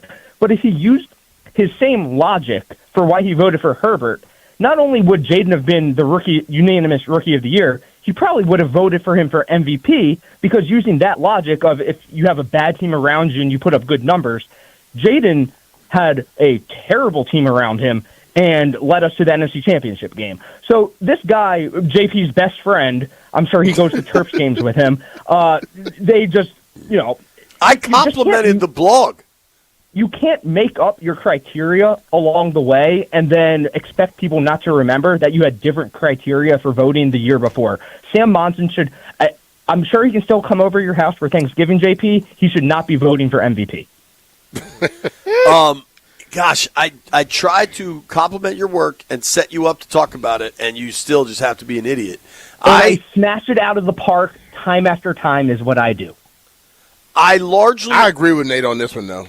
And I might get shot, but he's struck with some lightning. The Monks are around. But no, I do. I just think that you can't just make up what you think per year. It sounds like he's trying to just say, hey, look at me. Yeah, exactly. I did something different than everybody else. 1000% B Mitch. And, you can still, send him a Christmas card, JP. It's fine. But he should not be voting for MVP based on made up criteria on his brain. We don't exchange Christmas cards. Never had a beer with the man. I just know him. I think you have struck on something that is really interesting with voting. And I know players for a long time. A player came out and said it should be players and coaches that do the voting for all these things. Media has a role, but we are in a transition period and have been for some time, frankly. But so we're out in Ashburn today for the press conferences, right? And everybody has an assigned seat in the media room. Mm-hmm. There's 3 seats there in the front row for the Washington Post. I don't know if those dudes are coming today. Honestly, I'm not trying to do a bit. I hope they are. Yeah. But media is transitioning so much, and so many media members now, like someone we love and know is going to do a great job, is our friend Mark Zuckerman, right? Mm-hmm. Well, the Nats are no longer on Masson, so he got let go from Masson. He's traveling down to West Palm to cover spring training because he's going to start his own website. Mm-hmm. And I would never, this is not what Mark is doing, but there are so many people that are starting their own Substacks and their subscription services. And you need to create buzz around that. You need to get subscribers and drive people to your coverage. And I do think there's a broader question in a media landscape that is so far from where it traditionally was, where there was a big respected outlet that had some gravitas to it that allowed the people that worked there to assume that same gravitas and then become voters for really important things. How has that shifted in the world where there's a lot of self-publication, and self-publication needs financial support? But if you're going to be doing stuff of this stature and you're going to affect people's – if someone has lived up to those credentials or whatever, you can't just make up what you think. So I agree. If media is going to be respected as media was in the past, as I will always say, if you want to continue being respected like that, then you got to do respectful things. Well, you can't do what too. you want to do and then want people to treat you like you're something special. And that's why a lot of people in the media today do that. Here's an interesting thing about having players or media or both vote is then you have the Dan Orlovsky problem, former player, now media, who's an MVP voter. And he is on the record. It's a quote. "I will never turn my back on Matthew Stafford. He is my teammate. I would rather be wrong than turn my back on Matthew Stafford." He gave Matthew Stafford his MVP vote because he's his friend. And so that's when you get an issue. The whole system is skewed. And usually I would say, whatever, it's just a trophy. It doesn't matter. But people make or don't make the Hall of Fame based on number of MVPs. People get contract bonuses based on postseason awards. There's a lot tied to guys like Dan Orlovsky or JP's best friend throwing votes at their buddies or who will generate the most buzz. And it really, actually affects these players' livelihoods, more or less. I mean, I know they're already rich, but still, getting the MVP vote from Dan Orlovsky because you're nice to him in real life, that's crazy to me. Well, I mean, take it one step further. Hall of Fame resumes are influenced by number of Pro Bowls. And now that the Pro Bowl has become a farce, is that still going to be criteria for your Hall of Fame candidacy? You know what I'm saying? Shador's on his way. Shador. Sorry. I just think, a lot of this stuff needs to be reexamined. And then, I mean, going to the Hall of Fame with the uproar around Belichick and Robert Kraft. One, I'm not sure I think Robert Kraft should get in. He's had a tremendous impact on the game of football, right? But I don't think he was a first ballot guy. I have zero concerns about Robert Kraft not getting in first ballot. But Robert Kraft's been up there for 14 years now. It's not a first ballot. But he's in his 14th year of having an opportunity. But the owners, through their power and influence, shoehorned themselves into the senior category. Mm-hmm. That should just be players. You know what I'm saying? You much can of have something totally different for the owners. I think that they players did for a little while. The contributors. They shouldn't do the same thing. But I the thing about what I agree with what Nate is saying. if you like right now, if you work for the NFL Network or ESPN, you're going in the Hall of Fame. You got to get to the point where the criteria is what the criteria is, and you move on from there.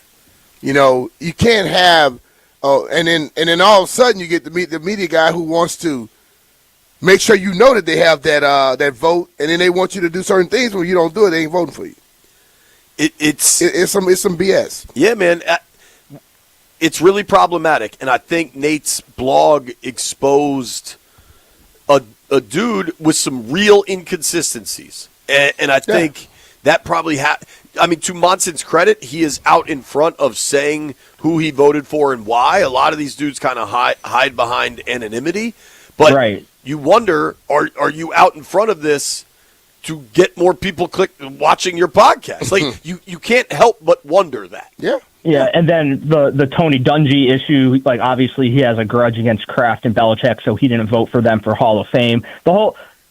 A little bit of me, and this won't shock you guys, loves that they can hold these petty grudges for so long and then finally strike like at the Hall of Fame voting. But realistically, it's just not the way it should be. These people, especially like the greatest head coach of all time, not getting into the Hall of Fame on the first ballot, that's lunacy. Like, there's no other way to put it.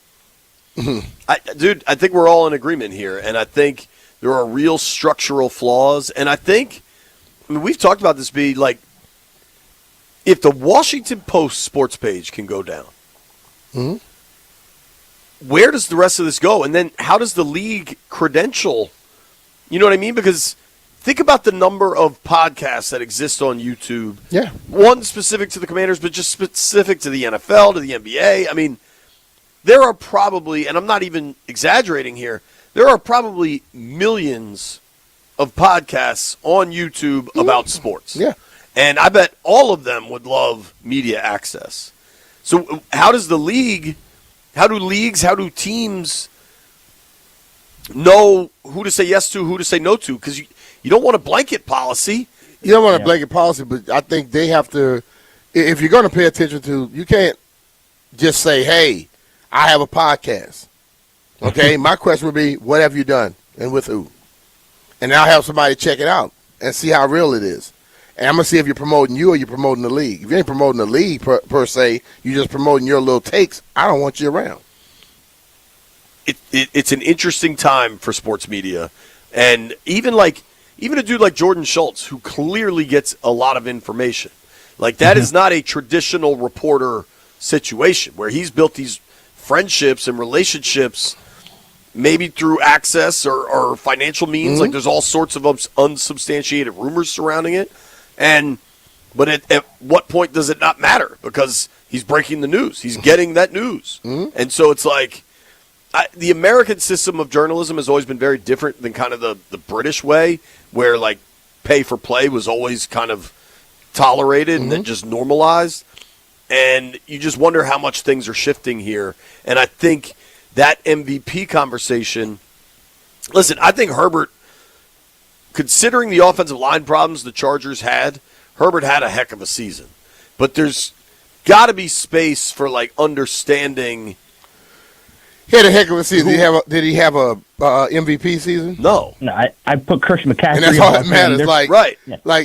Like Brock Bowers last year for the Raiders as a rookie was incredible. But he wasn't the offensive rookie of the year because of what Jaden did. It was so obvious that, like, it's hard to look at those two things stacked up and be like, man, are you just going against the current because you want to? You know what I'm saying? Like, it's just there's a lot of ways that things need to be examined. Yeah, I'll say this, though, the final thing. At least they got the MVP correct based on what we saw out of Drake May in the postseason. When he played against real teams, he looked like garbage. So I'm glad Stafford got the MVP. Yeah, I agree with that. I think Stafford was just phenomenal in a way that May never touched for me. And being the best is what's most important. And it's not like Stafford.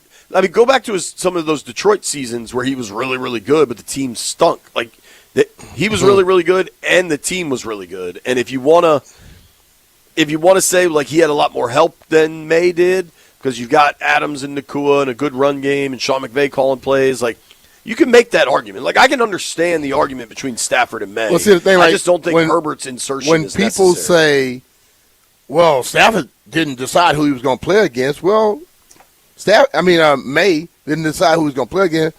Stafford didn't decide who was on his team. Right. So let's be real about it. Nate, while we have you, what's your excitement level for Olympic hockey? When do the men start? I know the women are playing. My excitement level is it'll definitely ramp up once the games get going. Obviously I'm rooting for Team USA. I think our first game is Saturday. Is that correct? The 14th? But Saturday is the 14th. It's always exciting. Like Olympic hockey, always exciting, always fun. Obviously rooting for Team USA. If Team USA does not win the gold, I'm rooting very hard for Tom Wilson to win a gold medal on Team Canada. I know you guys have followed his entire career, and most people listening have, how he just came up as a fighter, and he's just developed, and people have tried to hate on him every step of the way, and then he goes and wins a Stanley Cup. He becomes a 20-goal scorer. He becomes a 30-goal scorer. Now he's on the top line of Team Canada at the Olympics. I think even dumb Flyer fans and idiot Rangers fans and brain-dead Islanders fans have to say, hey, tip my cap to Tom Wilson. He has persevered. He has proved everybody wrong, and now he's playing on the line with Connor McDavid to win a gold medal at the Olympics. If I have to choose anybody besides Team USA, I'm rooting for Tom Wilson. I can't root for Canada, but I'm rooting for Tom Wilson. And Logan Thompson, right? And Logan, of course, yes. And I'm with you. What is our deal with Canada? Obviously, the U.S. and Canada are probably the biggest hockey rivalry in the world. But can we not root for Canada? We're rooting for the U.S., of course. Canada's going to have a little root for Tom no matter what. For sure. Canada's the overwhelming favorite, too. Crosby's scoring goals, breaking our hearts. We've just seen it too many times. I would love to see Team USA get one over on Canada just once. Canada has enough prestige and gold medals and all of that. Let's see Team USA bring home a gold one time. And so I can't outright root for Canada. They've done enough. But I can outright root for Tom Wilson if Team USA cannot win the gold. Yeah, I think we root for Willie in every game except when they're playing the U.S., and then depending how it shakes out. When's the last time they had Olympic hockey? Hasn't it been a while? I think we had it 4 years ago, no? Am I crazy? You could be right. I think we did. I know last year was the Four Nations, which none of us knew what the heck it was going to be, and then it that was ended awesome. Up great, yeah.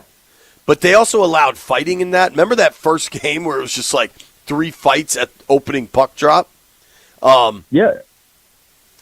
I mean, Four Nations definitely changed the way a lot of people viewed international sports. I know the NBA is trying to copy it now, trying to revamp their All-Star game to try to copy the Four Nations thing. That's not going to work. But I mean, international hockey, I think, is as good as it gets. It's always exciting. It's always nail biters. It's always very skillful. As the games start going, I haven't really watched any of the Olympics so far. I've just been focused on our Wizards and Super Bowl and all that. But I'll start getting into it. I'll start watching. They do half skiing, half shooting guns, whatever that one's called. I'll watch that stuff. That joint's wild. Biathlon, maybe? Yeah. All right. Here's the information I was looking for. They've had hockey, but they haven't had NHL players in 12 years. Yeah. The last time they had NHL players, remember the Olympics were in Sochi, and everybody thought that was going to be Ovi's chance to win a gold? And I think the Russian team just bombed out poorly. So cool. That's the difference, is that we got NHL players in the Olympics. To me, man, I understand for hockey, for the league, it's tough to take this 3-week break, but I think it's the right move. Let these guys go play for their country. Yeah. Let them get a chance to win a gold medal. Because think about a great player like Ovi had the one chance. I'm sure he played in multiple Olympics, but when they stopped letting NHLers play in 2014, he's probably not getting another chance in his career. Right? Well, now they don't allow Russia to compete at all. That's crazy. I don't know what that answer is, but I don't know. I go back. All right, Nate Dogg. But yeah, You think they should let him in? I go back. Yeah, I think so. The players don't have anything to do with the politics of the country, so I think you let the players play. I tend to agree with you, dude. But you and I are not decision makers. I think we also know that. Nope. Thank you for the time, buddy. Get out of your apartment this week. I will, my friend. Nice talking to you guys.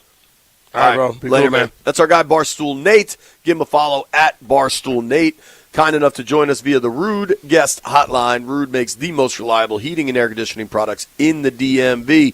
Nobody go anywhere. Nikki Jabvala is going to join us at noon. B. Mitch and Finley are presented by John Leahy.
overall. Then you've got Ty Simpson somewhere.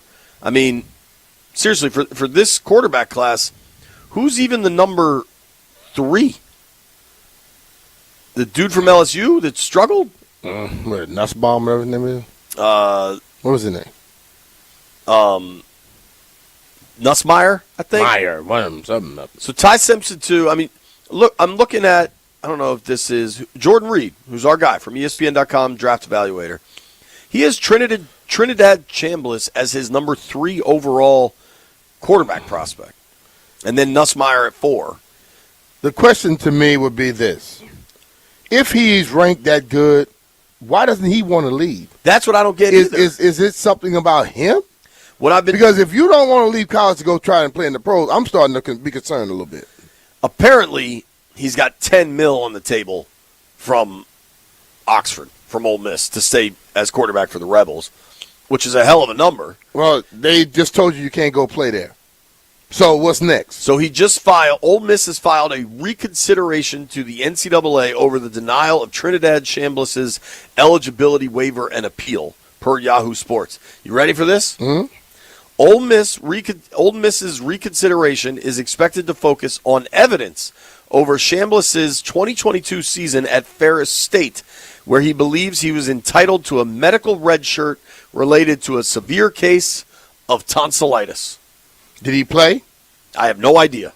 My question is, when he was at Ferris State with tonsillitis, did he play football? And was the tonsillitis during football season or was it in the off season?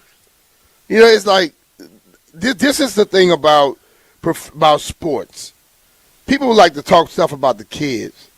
It's the adults that make decisions that's screwing it up. They're trying to now come up with some mysterious thing to try and get him more time to benefit them. Dude, go benefit your damn self. Why is he so desperate not to go out? I don't know, man.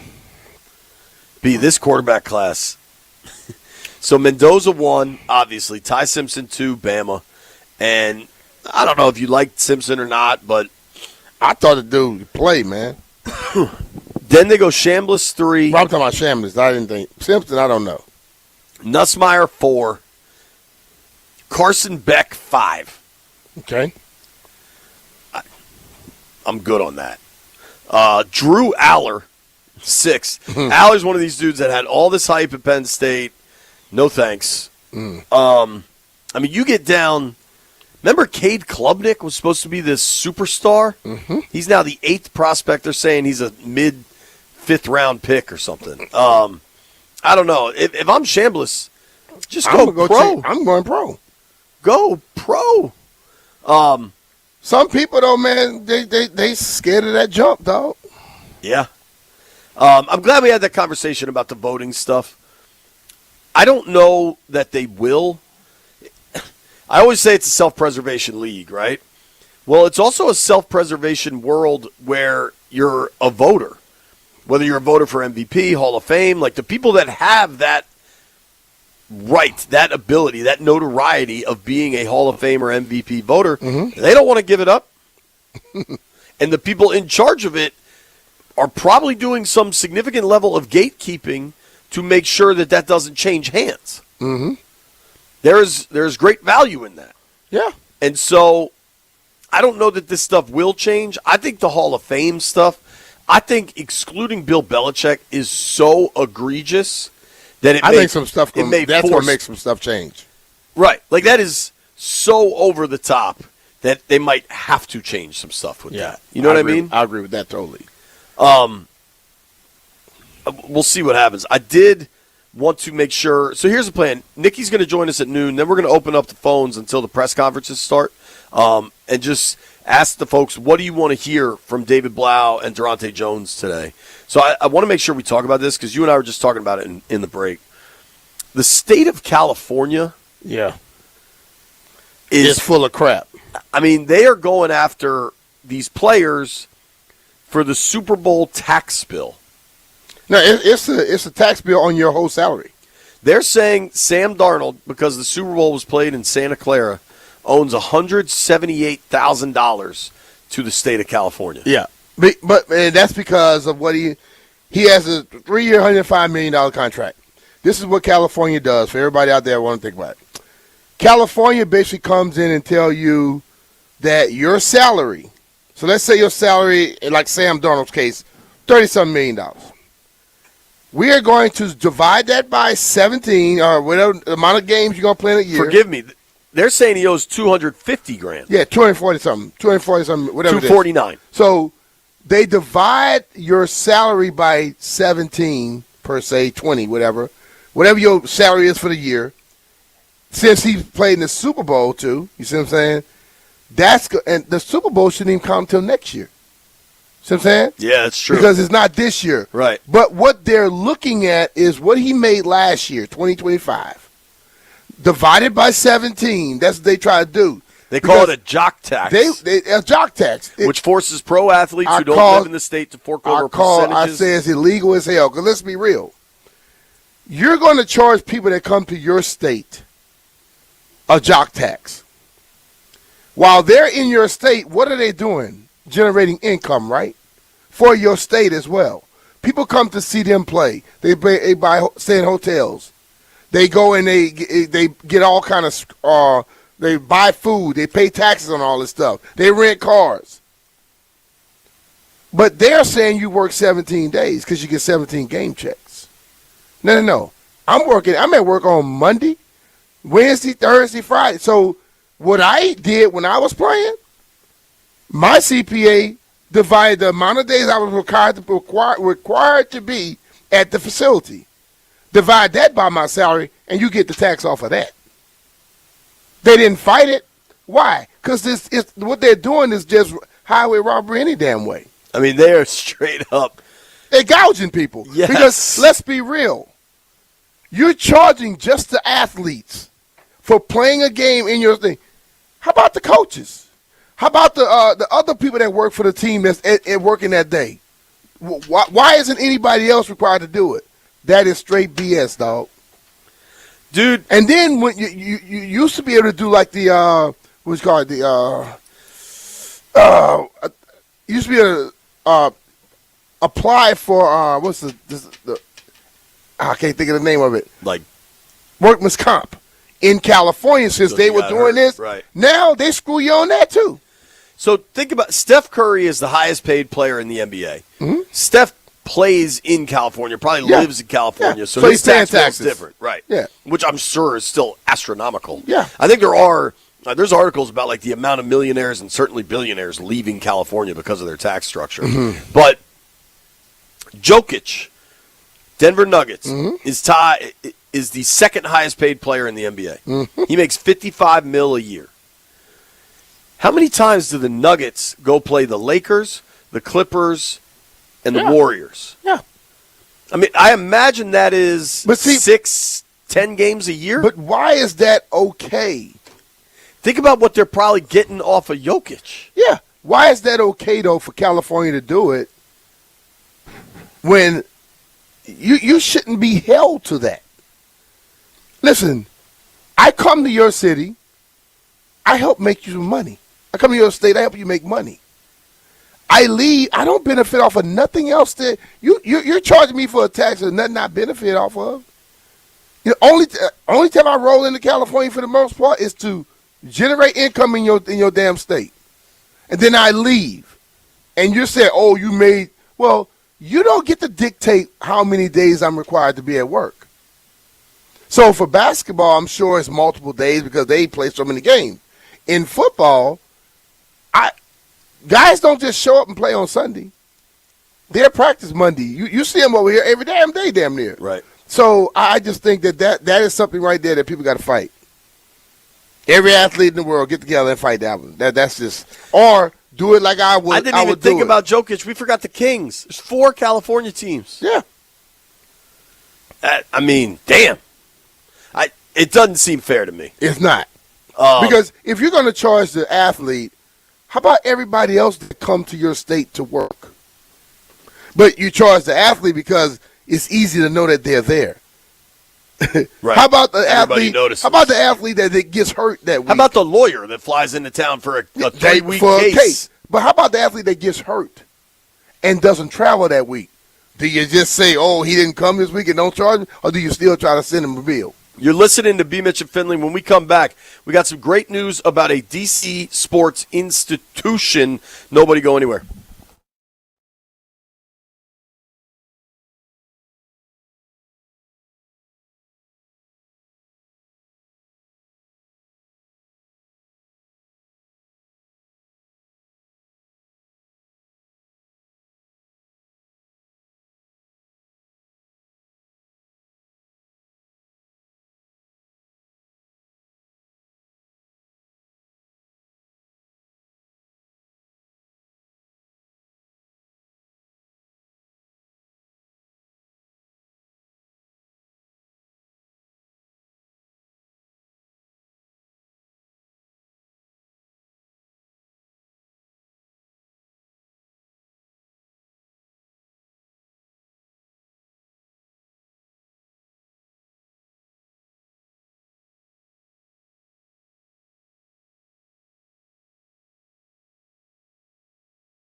B-Mitch and Finley, 106.7 The Fan. I was going to let B sing as long as he wanted there. Excited to jump on the Rude Guest Hotline real quick. The news last week that the Washington Post was shutting down its sports section was a really hard pill to swallow for a lot of people for a million different reasons. But one of the biggest things that the Washington Post has done in the sports section for years, I mean decades, is the all-Met teams, honoring the best high school players throughout the D.C. region. And with the demise of the sports page, it's assumed it's the demise of the all-Met team. And our friend Mark Stern, who runs Capital Hoops, who's joined us plenty of times to talk about the best high school basketball in the country, in the DMV, joins us now to talk about picking up the pieces. What's up, Mark? How you doing, dude? I'm great. How are you guys? We're good, Mark. What's happening? Tell us what we need to know, man. Looks like you guys are picking up all Mets. Yeah, on the basketball front, we are. So they've actually been doing it for over a century, if you can believe that. Damn. And, so like you mentioned, there's like a massive void in the marketplace now. And, everyone, big-time basketball fans, passive basketball fans, just random Post subscribers, this got a lot of eyeballs, the All Mets. And it was very sad, to see the sports section, gone. But I think the All Mets for us high school kind of people in the high school lane was just devastating. So, I teamed up with Marcus Helton from Made Hoops, who's been a good friend and, kind of associate of mine for the last 15 years in the high school basketball space. And we partnered with all of the Washington Post high school sports writers who were just laid off in the last week. There are 5 of them. And we put a couple other pieces around us and created this tremendous team to do this. And we partnered with Spark, this state-of-the-art new basketball facility in Beltsville, Maryland, that's, pretty big in the high school basketball space in the year they've been around. And we're planning on, it's a big group effort for sure, but we want the Washington Post and the All Met kind of legacy to live on. And I don't think we could have put together a better team to do this from, the way the Post has always done it, like a non-biased kind of media-driven platform. And Spark is going to be a huge component from, for so many different reasons. But we're excited to continue the Post legacy for sure. That's great that somebody is picking it up. And I mean, just from following you guys on Instagram, just knowing how much time and effort and, I mean, you guys are at games every night, like you and your staff. It's crazy just seeing how much work you guys put into it. Do you include the Post reporters? Like, how does that work? Oh, they're going to be like the leaders. They're going to be like our leaders and kind of helping us like show their process, right? So they send surveys out to every single coach in the DMV. I want to say it's somewhere between 250 and 300 coaches on the boys' side, and then again that same number on the girls' side. And they send surveys out and they aggregate their, their answers and, prioritize. Certain coaches may have better insight or may not be quite as biased. Like, I don't even know exactly what their process is, but they're going to kind of teach the rest of the panel their process. And, in a year, my guess is most of those guys will have different jobs and won't be able to be a part of this.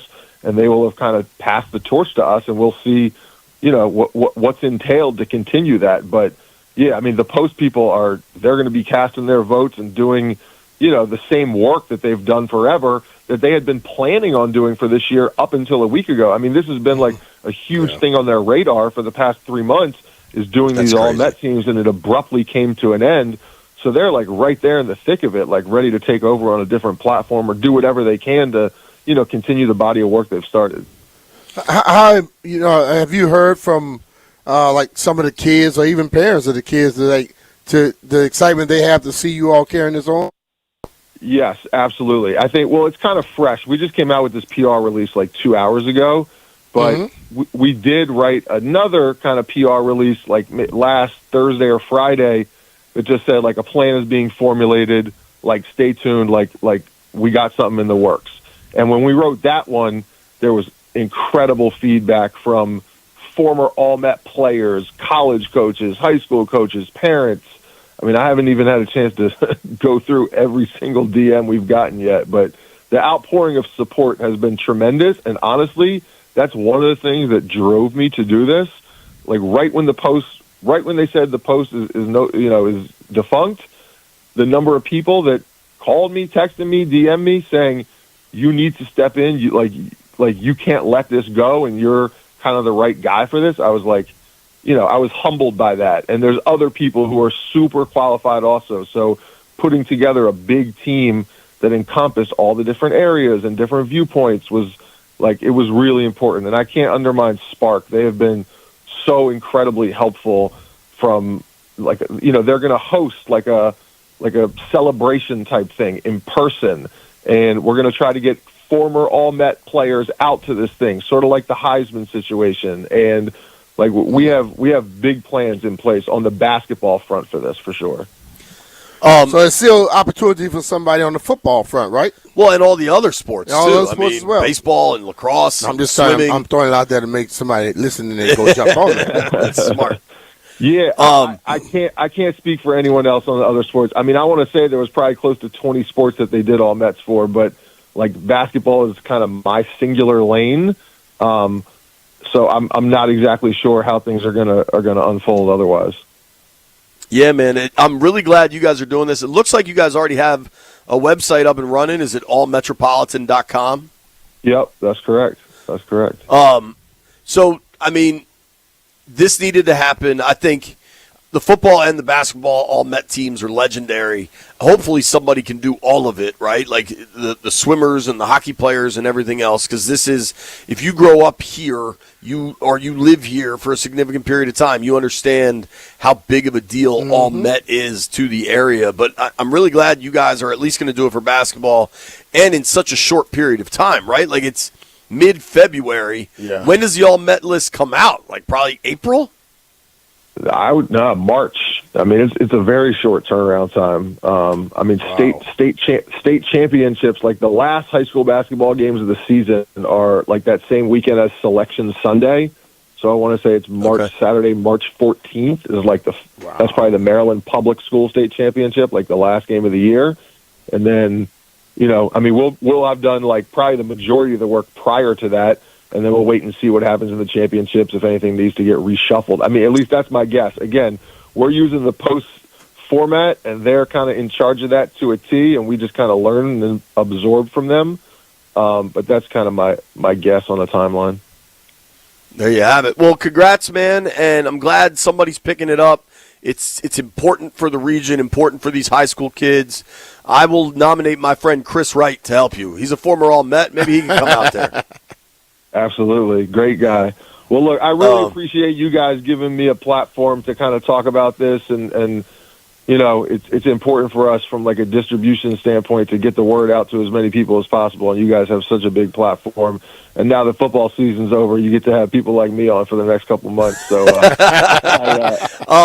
dude, let's do it again. Once you guys have the list, we'll make sure we give these kids the credit they deserve.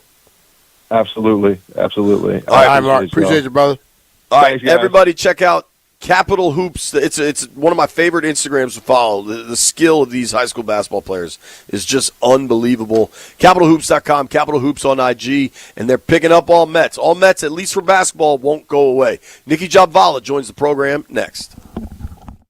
B. Mitch and Finley are presented by John Leahy and the Fine Living Group. Find out how much.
Sure does. Sure does. How was it moving around out there, Nikki? Because stuff was so spread out.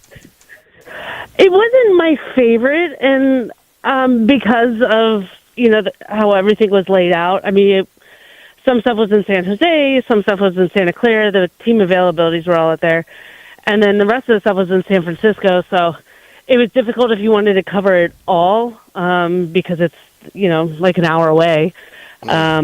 But it's still a great experience. That was my 9th Super Bowl. So it's still an awesome experience, and the weather was, oh my God, 60-degree weather after everything. Don't rub it in. Don't rub it in. Oh my God, it was glorious. I bet it felt like 90.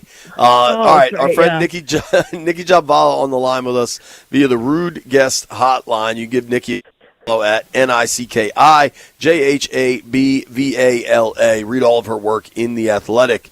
So obviously this is going to be a big day for the Commanders organization. It's a big day for Dan Quinn. Let's start with David Blau because we know him, right? Like we've talked to him. He's been here.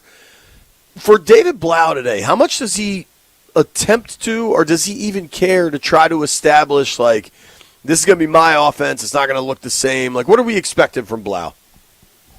Yeah, I mean, I know he'll certainly be asked kind of what his vision is for the offense, and I don't know if I've just become too cynical or jaded, but I feel like this is the stage where a lot of coordinators and play callers sort of give the same answer, and it's not a fault of them, really. It's more of there's only so much you can really say at this point until you actually get on the field and you see what your personnel is and how it's going to fit. But I think he'll be able to give some sort of outline of kind of what he's envisioning. Is it going to be more Cliff or is it going to be more Ben Johnson? Or is it going to be, more stuff that he's been wanting to run as a player?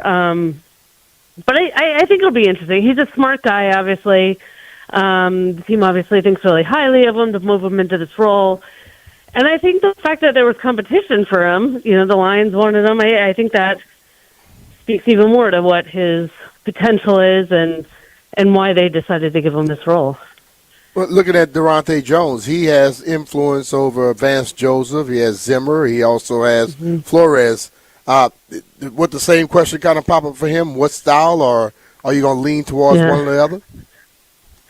Yeah, I mean, definitely. The question will come up. And I think we're seeing that more and more nowadays where, I mean, they all love to say they're multiple, right? But I think we're seeing more of this sort of hodgepodge of experiences with coordinators, play callers, and you can see it in, the way they design their systems. And some pull some stuff from the Fangio 2 high system, some, have fronts that are like other systems. And I could see his, again, being more of the same, pick and choose from coordinators you've learned behind, add in some things that you wanted to run as an assistant, hoping you'd get this job. So I think it would be sort of similar. Let's paint a general outline of what we want to do, and then kind of fill it in as we get to know our personnel.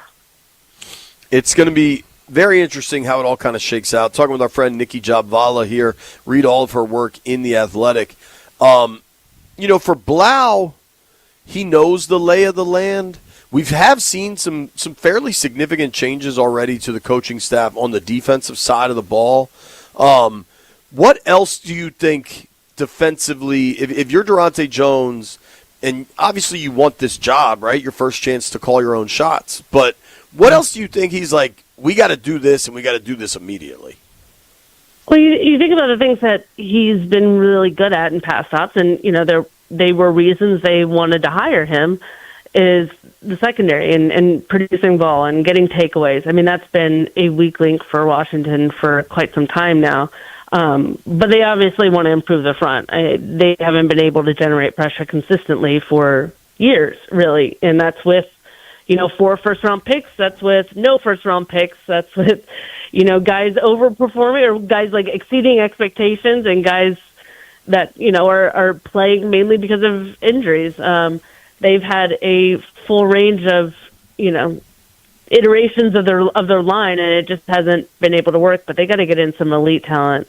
But I think he's really signed in and really helping the secondary. And I know that's something that they were hoping Joe Witt could do too, but I just got to think that, now they'll finally give this guy the personnel they need. You hope anyway. They have a lot of work they need to do on that end to be able to marry sort of the rush and coverage, which, again, has been lacking. There have been times that they've been good, in one phase of the defense. There's been times where they've been good and, the defense overall, but the offense sucks, and they just need to find some consistency overall. I feel like I'm rambling totally, by the way. No. We also know that DQ is a defensive mind. Will it be Durante's thing, or they still going to work hand in hand? It'll be Durante's thing, but Quinn will always have, input into the defense. And I think that would have been the case whether it was an experienced defensive coordinator or not. He's a head coach. He's always going to have sort of that veto power, and because that's his own experiences on that side of the ball, I think it was always going to be that he would have significant input. And I think we'll see some Quinn-specific things. I mean, his specialty is the fronts. And then you add in Durante's, work with the secondary. I think we could probably see more Quinn stuff, especially in year one, but, we'll see. They got some internal stuff to deal with. I think Tunsil's at the top of the list. The time frame for internal stuff is starting. And, I wouldn't be surprised if people are signing – if they're not close on some contracts with some pending free agents, already. You know what I mean? Right. Right. What do you think happens? We'll start with Tunsil. I think they resign him.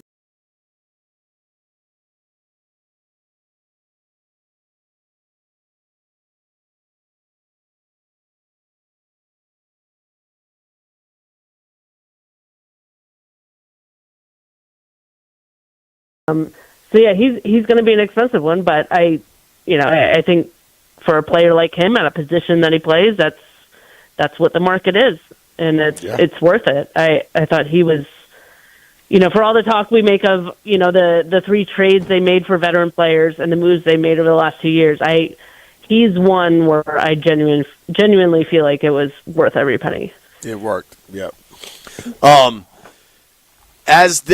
We're what, 2 weeks out from Indy at the Combine? Sadly, how aggressive, the first year, AP found younger free agents, gave them real guaranteed contracts with multi-years with guaranteed money. I'm talking Luvu, Dorrance, Biotish. A few of them. And then last year they just got away from it, outside of Kinlaw, I guess. But, how much do you think Peters recognizes the need to be more aggressive in free agency this offseason? Well, I think he's going to have to be, because he's not the 12-5 team with, the rookie of the year quarterback, and everybody now wants to join this team. They went 5-12. They're not the team that everybody wants to join. So you're going to have to, in a sense, I don't want to say overpay, but it's going to come at a cost, right? And that may be where it is you're going to have to throw in more guarantees. I always remember in Denver when they were winning and they had a really good defense, so many guys signed these, hometown discounts just to say, and they ended up regretting it, of course, but you can get away with that when you're winning. You can't do that now. So I think he's going to have to if he wants to get the top caliber players, which he needs in some areas, no doubt. But I also, we look at it as both a negative and positive, right? Thank God he didn't give some of these players longer term deals. I think on the flip side, they probably should have gone younger, and that's probably one of their regrets. But hindsight's always 20/20. This year, you got the draft. You got just a certain amount of picks there. When you start looking at free agency, do you think they go free agency draft, or you think any trade is possible? I mean, with what picks? They only have, 6 this year? Mm-hmm. So then you're dipping into the future, and they have a number of holes to fill. I could see trades to collect more picks to, like on day one of the draft, if they decide to move back, I could still see that. But I think the emphasis has to be getting younger, getting faster. And if you're giving up picks to acquire veteran talent, sometimes you're certainly doing that. But other times you're getting, obviously older players. And I don't think they want to repeat that. So I think they need more building blocks. And, Adam did say we want to build through the draft. And, yes, every GM says that. But if he really means it, you got to start building through the draft, because you have to, after last season, start to question if some of their picks from, especially last year, but, overall in the last 2 years, are part of the equation going forward. I felt strongly that Mikey Sainristil and, even predating this regime, Quan Martin, were, key pieces of their defense going forward, but they both struggled last season. So there's less certainty with some of these guys. Is Ben Sinnott in the future going forward? I don't know. I don't know that he's given them much reason to be that yet. So they have a number of holes to fill, and they're going to need those picks. Looking at the Mikey situation, and I was talking with some guys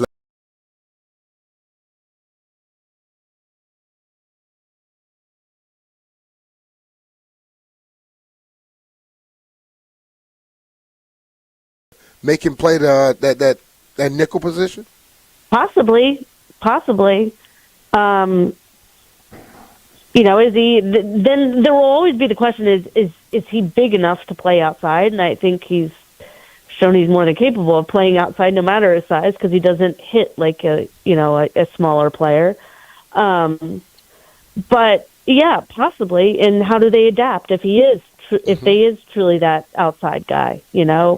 They need to find a nickel. That's a unofficial starting role in the NFL. So, I know they viewed him in that position when they drafted him in the second round. But if it's not him, then they really got to find somebody.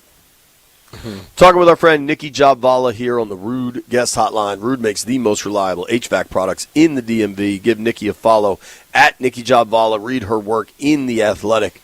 You brought up Sinnott there, and Ertz is a pending free agent. Obviously had the massive injury late in the season. I think correctly they absolutely love Zach Ertz and everything he did for them. But I don't think if you're going to tell us you want to get younger, faster, stronger, I don't think that's the path. You talked about Sinnott. We know Bates is going to be involved. I have liked Colson Yankoff from the first rookie mini camp when I saw him make a one-handed catch about 10 feet in the air. All that said, do you think they consider a larger role for Sinnott? Do you think they have to look to free agency for tight end help? The tight end across the league and in this offense has played a large role. Yeah, I could totally see them trying to give Ben Sinnott another go. They did invest in this guy. It's only been 2 seasons. He didn't get many touches, and now they have a new coordinator. So it seemed pretty clear to me that Cliff didn't view him as a long-term piece of his offense, because otherwise he would have gotten him the ball more, plain and simply. But I still think they need to add to that room, too, no matter if you give him more touches. You have to add to that room. I thought they should have added to that room last year, even with the guys they had, just to create some competition. I agree with you that Colson Yankoff has the athletic potential to be somebody. He's sort of a freak. Yeah. He's got the speed, he's got the range, former quarterbacks, he's got everything you want in, a future football player. But, you've got to see something eventually, and you've got to replace Ertz. And he's coming off the injury, too. I'm just not seeing that's not going to happen, I don't think. You got to have a reliable pass catcher there. You need more reliable pass catchers across the board. You need receivers, you need tight ends, you need more dynamic backs. You need all of it. Totally. They need so much that, the reason there were a number of reasons, but the biggest reason, the lion's share of the 2024 success was Jaden being outrageously good. Yes. And it almost Yes. feels like in 2026, the path to a double-digit win season is Jaden being outrageously good. Like, they can add. He's going to need help, though. Right, but their hands are, unless you get super aggressive in free agency, or some of these young guys that haven't shown out yet do, like it's a similar path is what it looks like on February 10th. A lot could change. And honestly, like watching the Patriots this year felt a little bit like the 2044 Commanders, where they didn't have the toughest schedule, and then then they face some tougher defenses in the postseason, and it doesn't go as well. Drake May struggled against the tougher defenses. I mean, they couldn't really do anything in the Super Bowl. Granted, it is the Super Bowl, and they did make it that far. But it's a lot different when you face some of the league's top defenses. Now, if they get an easier schedule, presumably this season, will they fare a little bit better? I still think that's dangerous if it masks some of the deficiencies. But I think at this point, Adam Peters and the staff know what they have and what they don't have. But yeah, they got to get Jaden some help, and he shouldn't be expected to be, nor should he try to be Superman out there. I just don't think that's not sustainable. I agree with that 100%. Are you in Ashburn? You driving over here? I know you live like 5 minutes away. I'm in Leesburg, so I'm about to head out. They only plowed like a third of the parking lot, so I would hustle. Fantastic. Yeah. That sounds fun. B-Mitch called me this morning. He's like, dog, you close? There's not going to be that much parking. But, Nikki, I'd like you to take notice. I think you know Brian's car.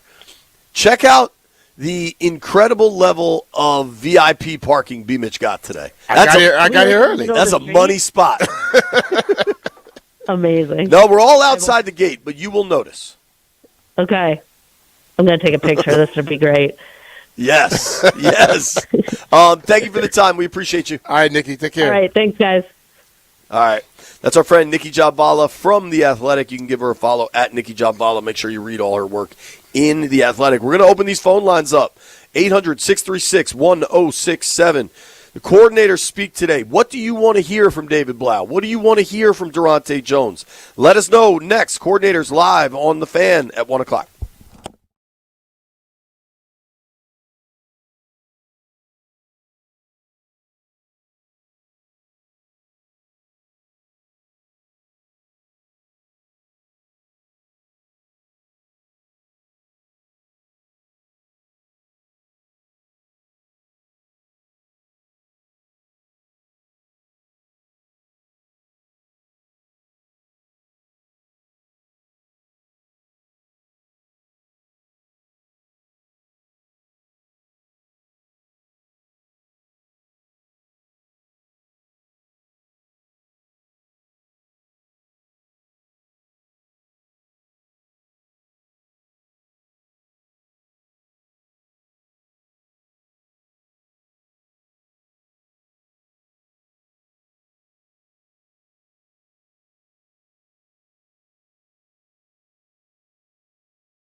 And the Monks.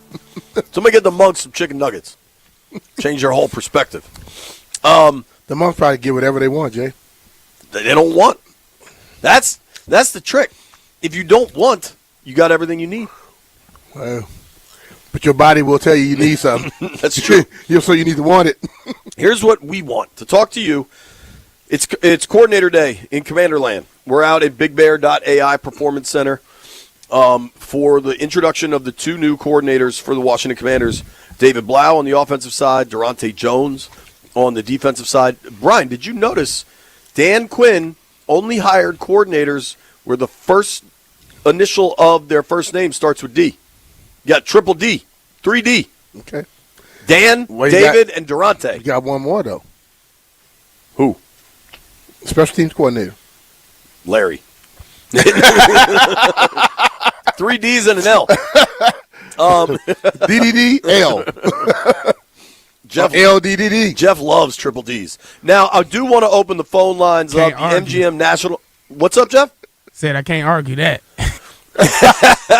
MGM National Harbor listener lines are open, 800-636-1067.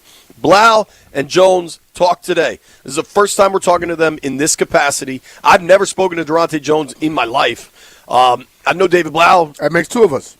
Yeah, I'm excited. What do you want to hear today? We'll start the phones. Our guy Jupe is on the line. What's up, Jupe? What up, Jupe? Fellas, real quick. Hey, B. Mitch, you had JP set up for a prime one. When you said there was one more D, you could have said D's nuts and would have got it good. I'm not sure you're able to say that. I just saw Brian Urlacher do that to a lot of people. I wasn't going to do it to him. Yeah, I seen that. But, hey, on what I want to hear, honestly, I'm tired of hearing about the talk, man. Like, the arriving violently, the ball is life, all that. I need to see it on the field at this point. I just want to see the action, and I'm not ignorant to the fact that, yes, they need players and pieces to accomplish this progress. But at the end of the day, show me on the field. Show me what it really is. I don't want to hear nothing you really got to say unless you say something crazy like with Dan Campbell with biting kneecaps, and you might perk my ears a little bit. Outside of that, show me what you can do on that field. That's all I got for y'all. Right. Yeah, it's a good call, Jupe. Thanks, buddy. I mean, Eric Bieniemy came and had an incredible opening press conference, and then the offense got very little done. Was that his fault? Was that the team they put together? I don't know. Those questions are probably still being debated. I'm not sure having a basic rookie quarterback and Sam Howell chucking it around 50 times was the right play, but that's also what they had. So, that's a chicken or egg situation. Yeah, I just want a game. Listen, come in, tell me what your game plan is, and then start building on it. As I talked about the Wizards in their rebuild, they came in and told us what they were going to do, and they have followed it. Okay? If you tell me something, just make sure you're going to do what you say. Well, and what's interesting, I just got this tweet from a guy that's mad. He tweeted me, Nikki, and Kime, and he said, y'all better not be in that presser BSing, asking soft bleep questions. These are two new coordinators. Like, what do they have to, what do you want me to, hey, why didn't you spend any money in free agency, Durante Jones, who's never coached here before? You know what you do? You just sit him back and say, you come ask the questions then. See, people, I love people that don't have an opportunity to do anything, going to dictate what you're supposed to ask. Sit your ass down and wait for the answers to happen. So people understand the calendar. Dan Quinn will talk today. I imagine he will be very short to try to make this a day about the coordinators. Yeah. Because for David Blau and Durante Jones, this is the greatest coaching accomplishment of their life, and they deserve their moment. And we'll see what the hell the results are. Mm-hmm. Those will play out on the field. In 2 weeks in Indiana, Dan Quinn and Adam Peters will have press conferences where it's about, what are you doing with this roster? It's not good enough. Yeah. There's different times for different things. Not to suggest that there aren't real questions for Blau and real questions for Durante Jones, but what all Durante Jones or Blau could tell you is what they're going to try and run, what they expect to accomplish. Right. They can't tell you anything else at this point. They don't know who the damn roster is. Right. They don't know exactly who they're going to have in place to be able to try and do something. So all they could do is give you the game plan of what they have, give you a map, a roadmap of what they're going to try to accomplish. If you expect them to be able to answer any other question, then you're fooling yourself. Let's go to our guy Lou in Northeast. What's up, Lou? You doing today? Good. How are you, buddy? Good. What I like to know is just how they gonna be aggressive. Are they gonna be aggressive? That's all I'd like to see them be aggressive. I'm an old guy, seen a lot, Especially on defense, right? Yes. They I could couple positions that we need help on, and I think Mikey's fine on the outside, playing where he's good. Stop moving him all around. Well, that's my opinion. Thanks, Lou. Stop moving him all around. And let me get one other thing in. B. Mitch, we talked before. I'm looking to see you in the Hall of Fame. You and Jacoby, both of y'all. You both are deserving of it.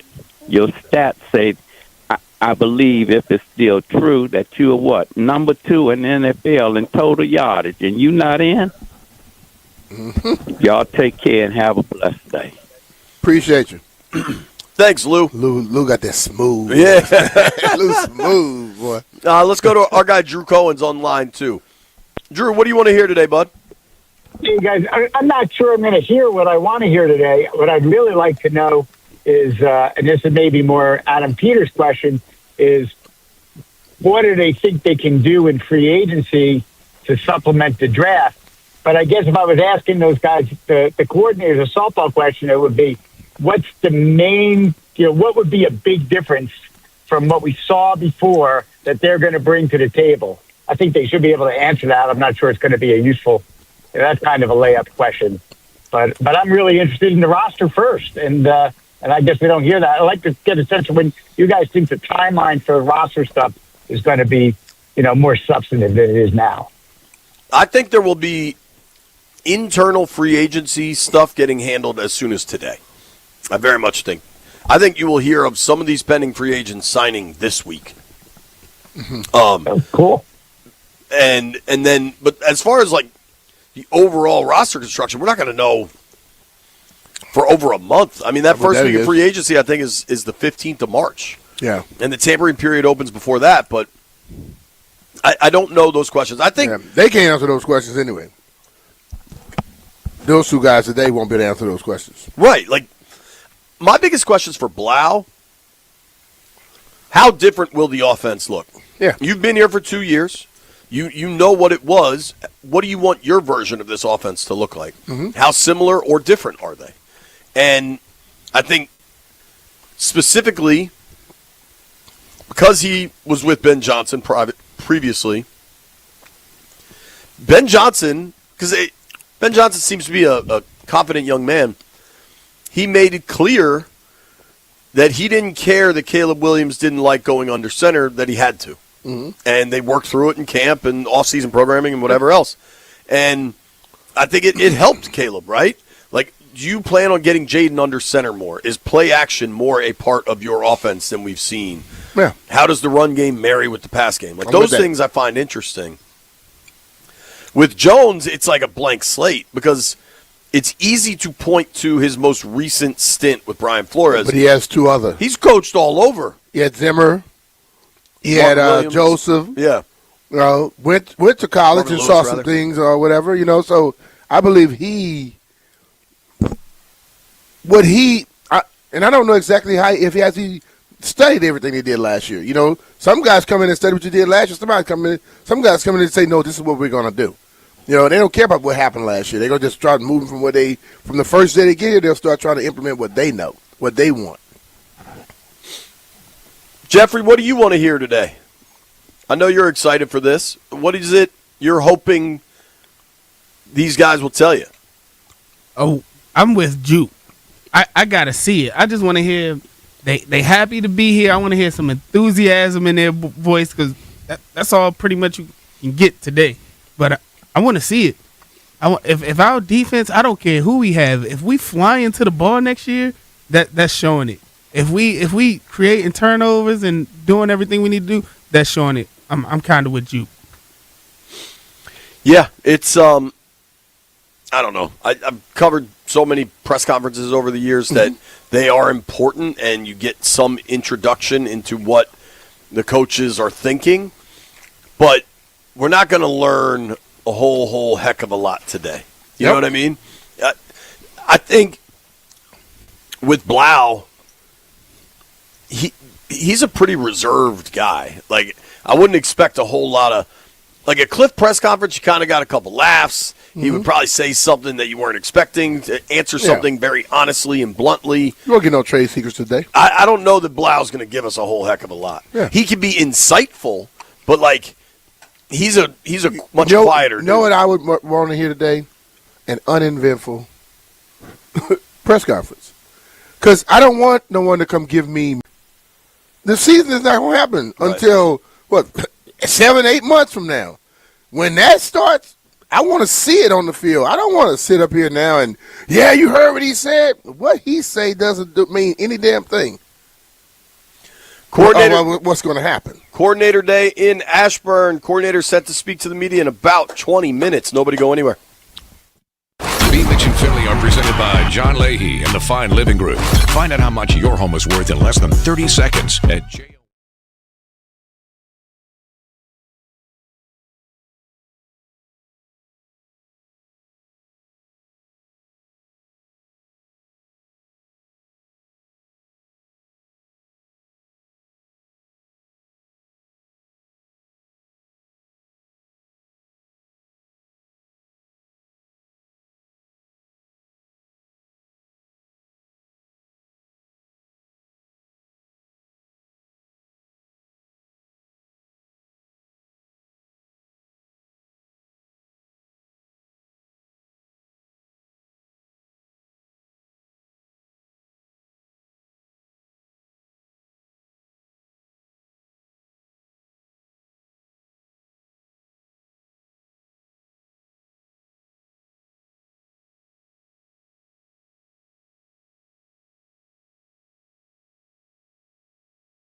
Just get on up and get down. Who's the dude that always calls in and yells this song to be, yells this title to be? Take it to the house. He wants you to open a restaurant, right? Mm-hmm. I like keeping my money. What's pretty cool, we're out in Ashburn, BigBear.ai Performance Center. In 10 minutes or so, we're going to hear from Dan Quinn, Commanders head coach, introducing the two new coordinators. David Blau is your OC, who's been here for 2 years, but this is a much bigger, much different role. Mm-hmm. And Durante Jones, who has not been here before, but is a homecoming of sorts. He grew up in the DMV, went to Bishop McNamara, I believe, and now gets to come back here as a defensive play caller, which has got to be, I mean, just a really cool. Hell yeah. Jeff, I had been meaning to ask you this, dude, as our show's representative of HBCUs. What does it mean for you?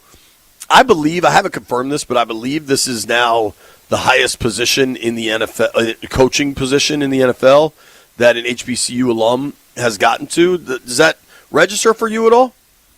Of course, being a product of an HBCU and knowing the struggles that those programs deal with, especially like financially and exposure-wise, I'm happy for him, especially for him to be coming from the illustrious Bowie State University. So I'm really happy for him, and we're going to cut up next year. Hey, where's that, Jeff? What, Bowie State University? Yeah, I'm messing with you, dog. Are you? You think I don't know where Bowie State is? Jeff, how long? I know you well enough, but you'll probably be out here with us for training camp and stuff. Maybe this is a better question for B. Mitch. B, how long from when Jeff meets Durante Jones till he talks about his time at Bowie State? 5 minutes? 3 minutes? 1 second into the conversation. You know I went to Bowie State. I played for 3 days. Nope, I'm not even going to tell him that. Not even going to tell him to play for 3 days. Will you just tell him you played? No, I didn't have a helmet. No.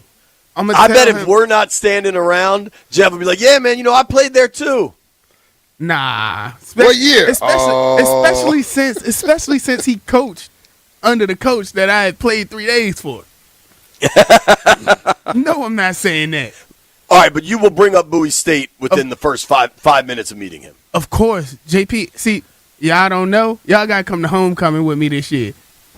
I put in a lot of work at Bowie, and Bowie put in a lot of work for me. So I love my school, and I'm going to celebrate everyone that's making waves from there. Yeah. I do think that is pretty cool. I think, today should be neat just to kind of see what is happening here. And, I thought Nikki said something kind of interesting, and we've talked about – it was widely reported that maybe Cliff Kingsbury and Adam Peters weren't getting along all that great. And then we talk about the 5 top 100 picks from 2024. And obviously Jaden's accomplishments. You're correct. There has been a higher ranking position from a HBCU. Doug. Arshell. Head coach. Was a head coach. Okay. Yeah. I said I wasn't sure. I kept saying, okay, I thought University of Maryland Eastern Shore was. Art Shell went to Maryland Eastern Shore? I had no idea. Yeah. Hole in my resume. Okay. Yeah.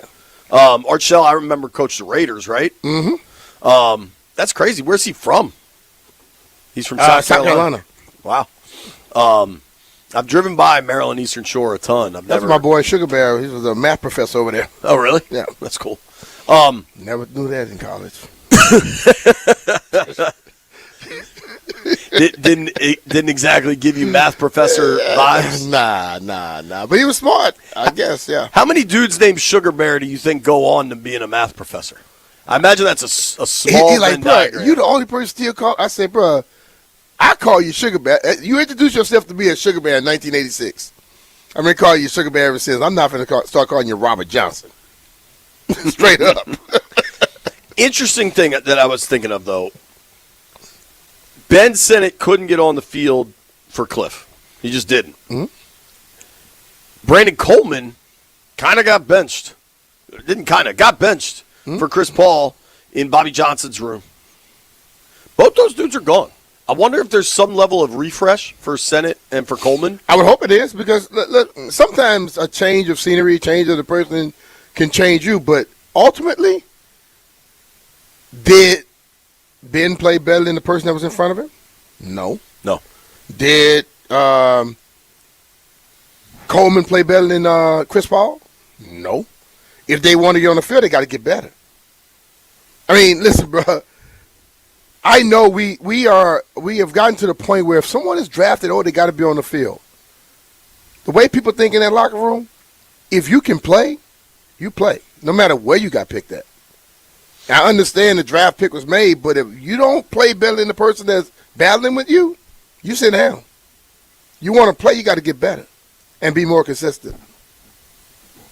Yeah, man. Like, regardless of coaching changes and stuff, at some point it's up to the player. Yeah. When we return, Dan Quinn will address the media. It's Coordinator Day in Ashburn. Happy Coordinator Day to all. B. Mitch and Finley are presented by John Leahy.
in Ashburn, Virginia, waiting for Dan Quinn to start his press conference. He's going to be introducing David Blau, offensive coordinator, and also Durante Jones, the defensive coordinator. Two new guys that are going to be leading both offense and defense this year.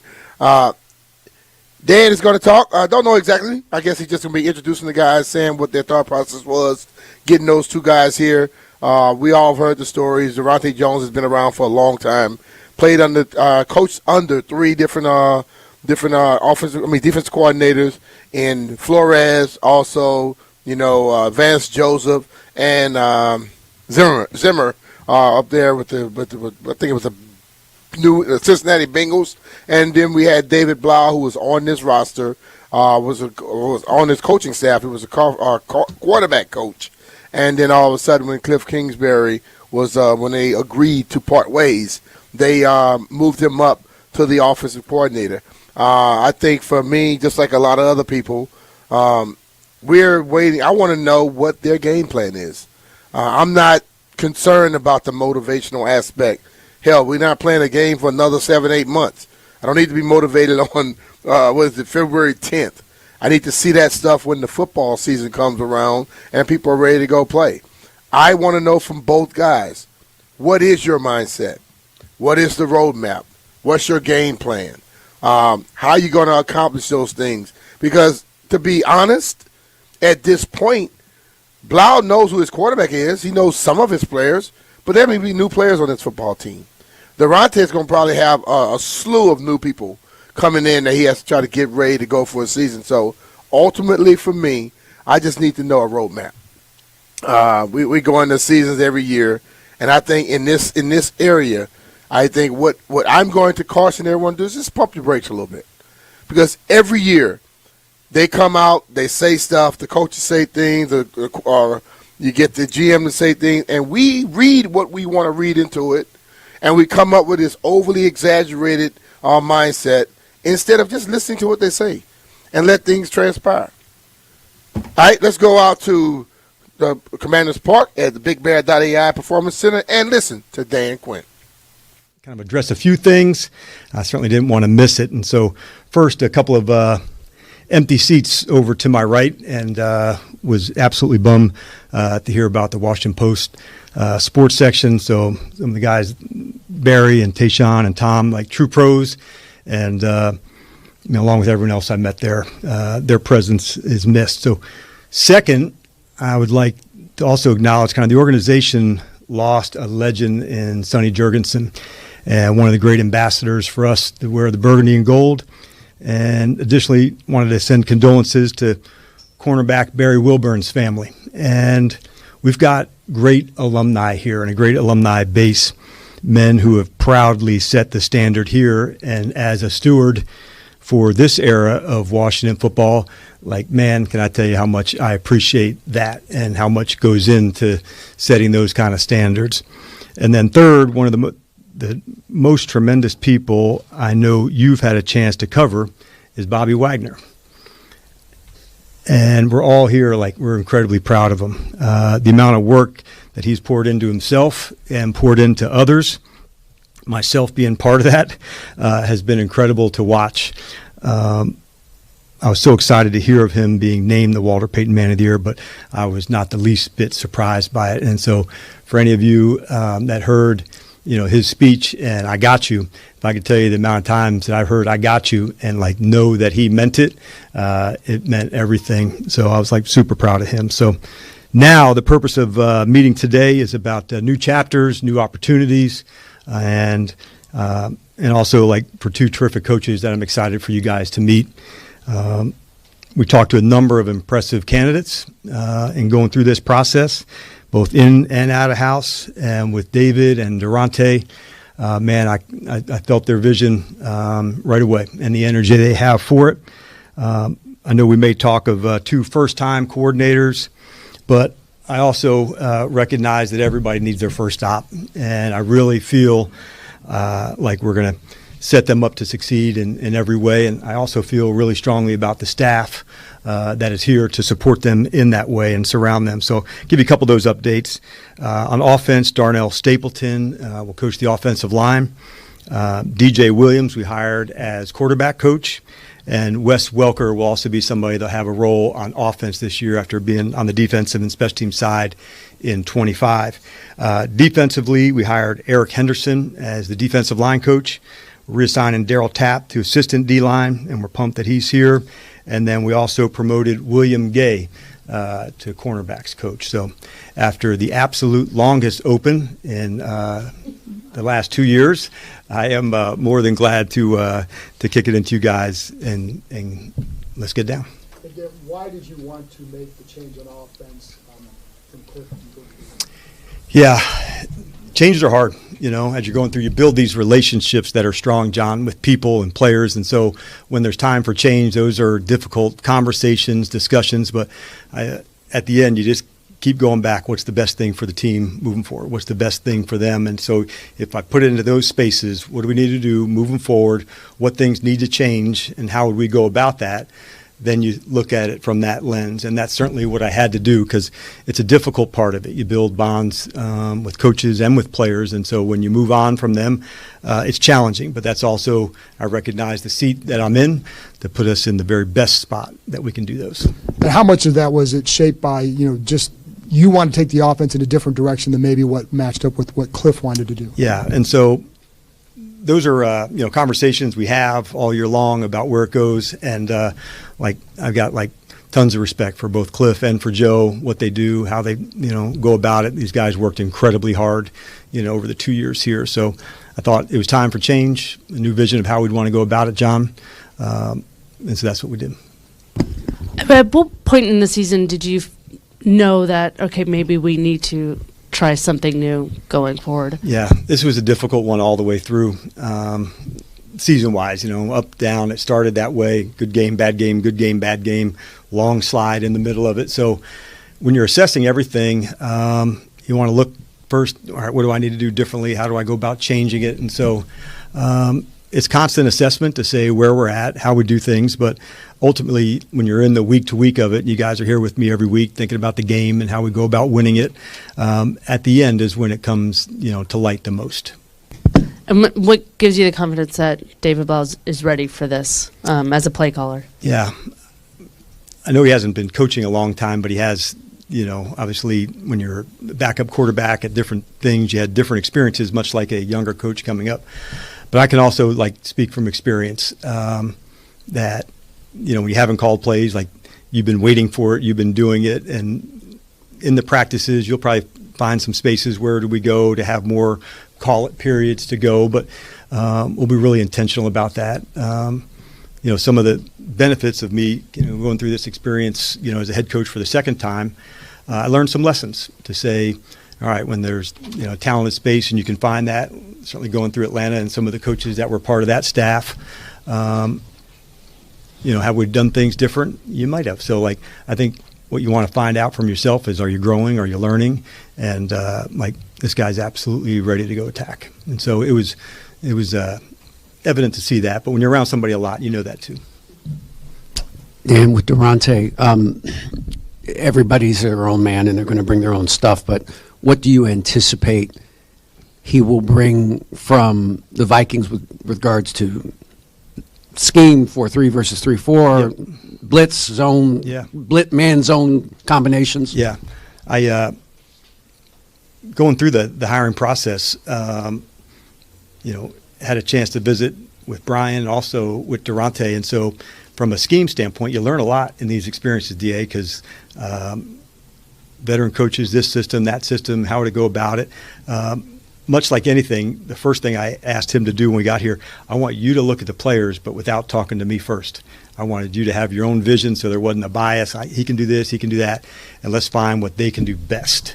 And when I'm talking to him, he's like the calm in the storm. I like that about Durante. I felt the teaching and what they can do, but we're also going to put people in the spots, where they can do best. And that, to me, really hit the main chord, DA, about what we're looking for, how do we feature players, as opposed to can do this or can't do that. So let's start with what they can be exceptional at, and then find other ways to utilize them. And so pressuring and that package, that's definitely a part of it. But I'm excited, for these guys to go through it and learn it and build it together. At the end of the season, you had indicated that whoever you hired would probably be somebody that had done this before. Yep. He has not done it at the NFL level before. Yep. So how did he kind of overcome that desire Bridge the of yours? Yeah, that's good.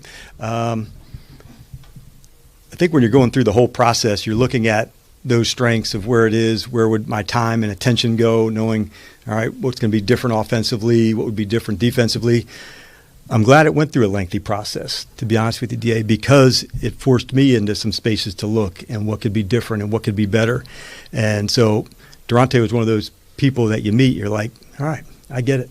And I connected with him instantly about a vision for defense and how you'd play, the ability to create takeaways, the ability to have disguises. And so I felt alignment even before we got to know each other well. We've all had those experiences where, like, you meet somebody and you just hit it off. I think from a football standpoint, we hit it off quickly. And then that's what made the difference to me, knowing that there was excellent veteran coaches and guys who didn't have as much experience, but just weighing it through it all. And I came back to him time and time again of just the teaching, the football acumen and what we were looking for, and it just really fit what we needed.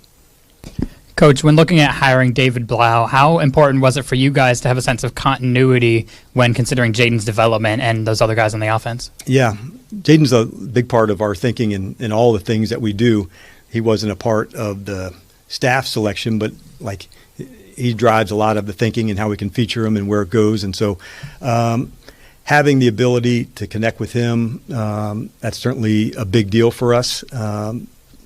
David, amongst others in the offensive staff, have had big roles here with Jaden, and it wasn't the deciding factor, but it certainly was a good factor. And you'd mentioned looking at unique skill sets, unique abilities that new coaches can bring in. Right. What are those unique skill sets that your two new coordinators bring?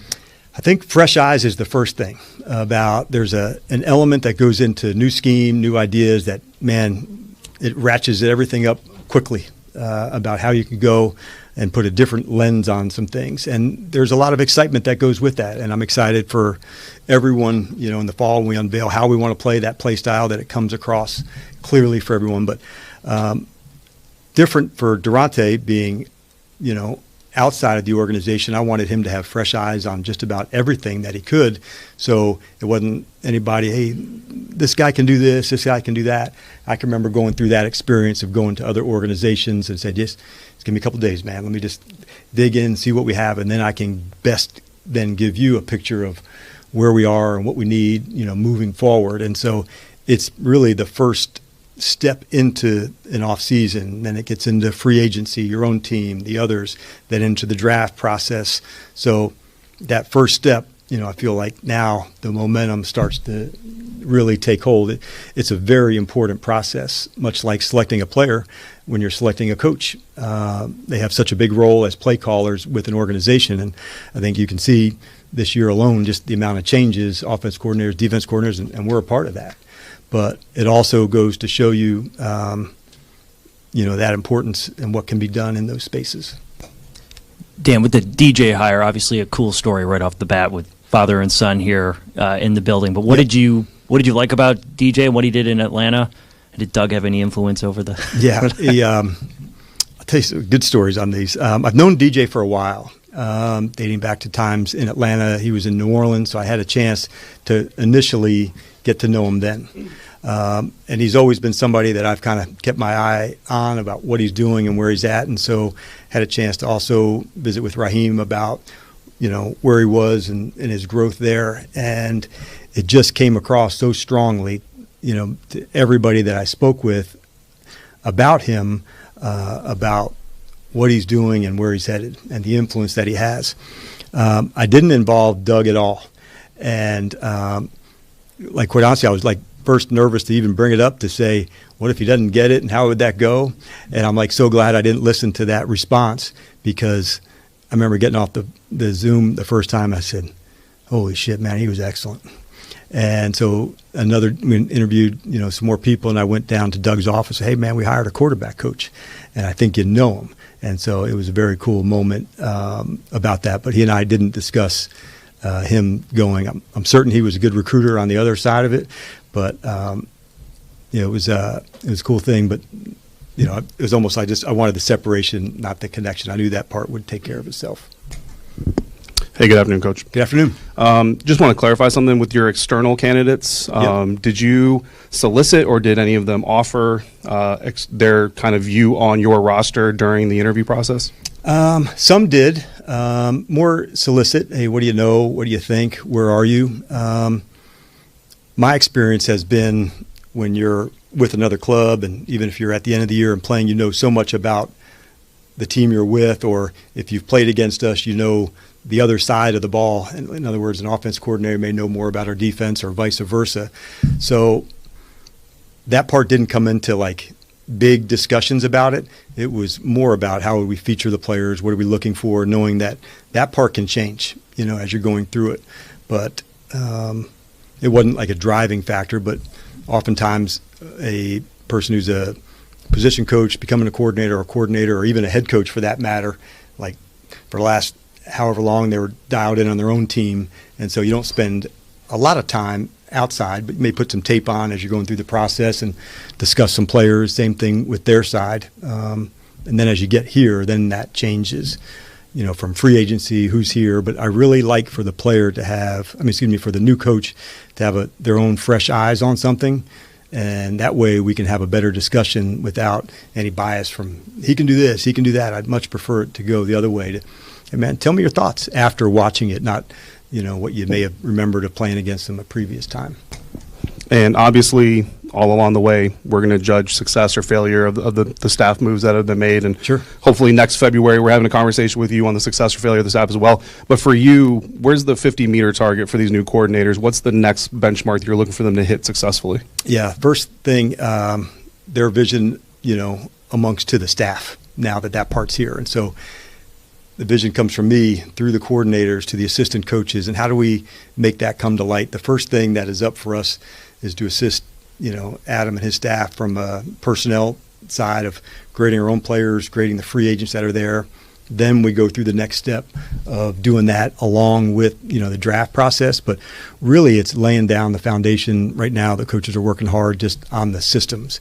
How do we communicate it? The one good thing that can come, not one, many of the good things that can come is you're building it from the ground up. So everyone here is on the same exact page of how we're doing it, what it's called, why it's called.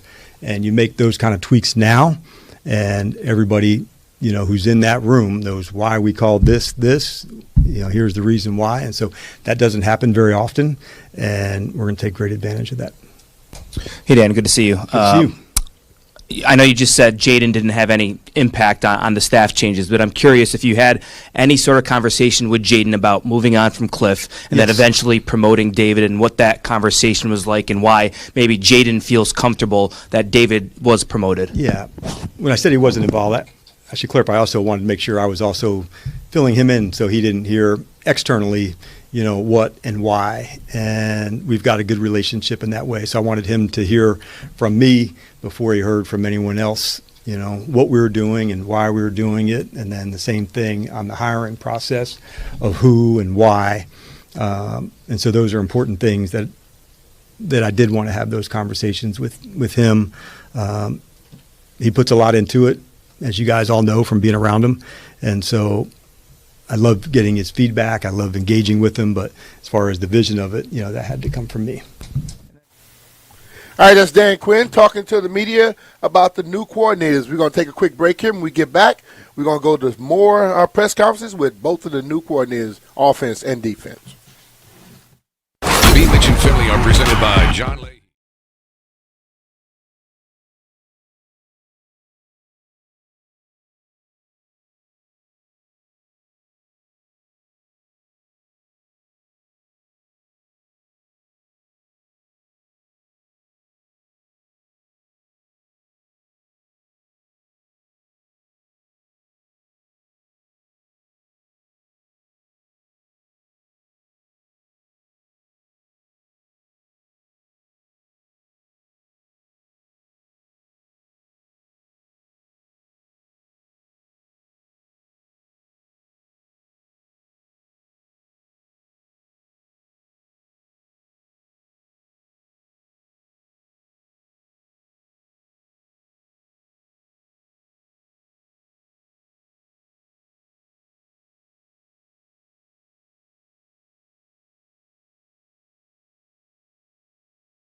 You two coordinators today.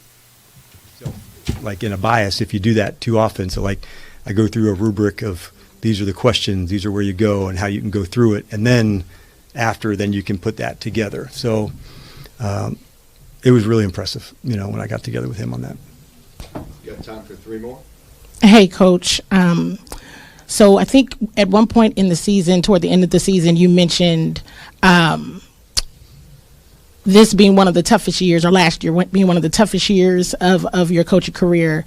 So what have you said, okay, these are the things I need to do differently going forward? Yeah, like full stop 25. All right, I had to do that first, like enough beating myself up, others in that way. And so the energy, the swagger that we create, the standards that we want to do, for me, Kenny, it always starts first with practice and like the speed, the effort, the execution of that. The locker room is a strong one. Guys supported one another. We kind of spoke on that so much in a tough year. But I think just kind of like I want to recapture that energy of that swagger of how we want to play, the style, the attitude of it, and I'm certain we can do that. You've heard me also say like building a championship program. This season, I'm taking the lessons, I'm moving them forward, but it's also staying there. I'm not carrying over the things that sucked and, weren't part of how we want to do business. So there's a lot of energy that's going forward today with the coaches. And so as we're moving forward, when the players get here, like they'll be a part of that too. But yeah, I'm ready for that process to be fully underway. Hey, Coach, now that you've got the coaches in place now and you look at this team overall, what are their next things that are glaring at you that you say, this is the next step? Yeah.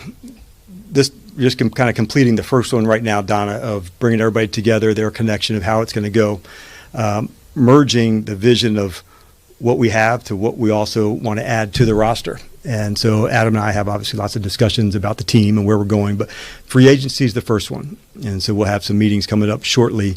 The coaches were each assigned some players and areas. They grade them. How would they fit? What would that look like? And so we do that offensively, defensively, before even going to the combine. So after this part, in concert with like looking at the personnel, it's putting the systems together, offensively and defensively, and then adding those pieces to it from the free agency, both from other clubs and ones from our club. Say, okay, why back? What would they roll? What would it be? And going back to Coach Jones, you said that he had his vision and you have your vision and you've been a play caller before. How does it all come together where you're speaking the same language? Yeah, and I wanted to be very clear with him on that this would be his system. I think it's hard to think for someone else. And so I wanted to make sure, like, coming here, he wouldn't have to, my system, learn it, this, there. I said, like, you're coming here to install it, man. And I'm going to be here to support you, give you insight when you want it, but putting that system together is fun. And actually, going through the whole process with him, Donna, was exciting for me too. I like that the learning can be different and what needs to be different and what can be better. And so those were things that fired me up. But ultimately, like, we're putting in a new system, and it's going to start with his vision, with his terminology, the wording that we use, the communication that we say. And that's how it has to be. I think it's difficult for someone else to come in and think like someone else. I want him to be able to fully express, how he wants to coach it. And that was important for me to share with him. All right. Thanks, Coach. All right. Thanks, everybody. You guys have a good one. All right, Dan Quinn talking here at the press conference, introducing both of the coordinators. They've already been hired, but they're going to be introduced today. We have David Blau and also Durante Jones. Durante Jones will be doing the defense, and David Blau will be taking over the offense. Dan said he's going to let this be Durante's thing. He's coming here to install, not try to run what he was running, but to get a chance to install his own. But he mentioned earlier about, it's always someone's first time when you get your chance. And I think that they were impressed by all those guys when they came in. They got the opportunity. And I was just looking on one other little chat that I'm always involved with, and it was talking about how we wanted the young, energetic guys to come in and take over. And now we have that. Let's allow those guys the opportunity to go out there and see what they can do. No, they're not going to be perfect right off the bat, but they can work towards that. That's the same thing I say about players coming in. We expect everyone to step in and be perfect. They can't be. I love when he was talking about hiring DJ Williams as something apart from the coordinators, but he said he didn't even involve Doug with it. And I know we saw so many people talking about nepotism and things of that nature. Well, the guy went in and he interviewed the guy. The guy impressed him. He hired him. Then he let his dad know. And I had talked with Doug, and I basically got that same story. He was overwhelmed when he finally came in and told him. So let's just understand that we don't have to be an antagonist about every little thing that happens with this team. Sometimes things happen on the up and up. Guys just are impressive. I talk about when Mike Tomlin went to the Steelers to get that job. There was nobody in the world that thought he was going to get that job. But he blew it out. He knocked it out the park. And he impressed them so much they hired him, and he stayed there, 19 years. So as I look at this football team now, I'm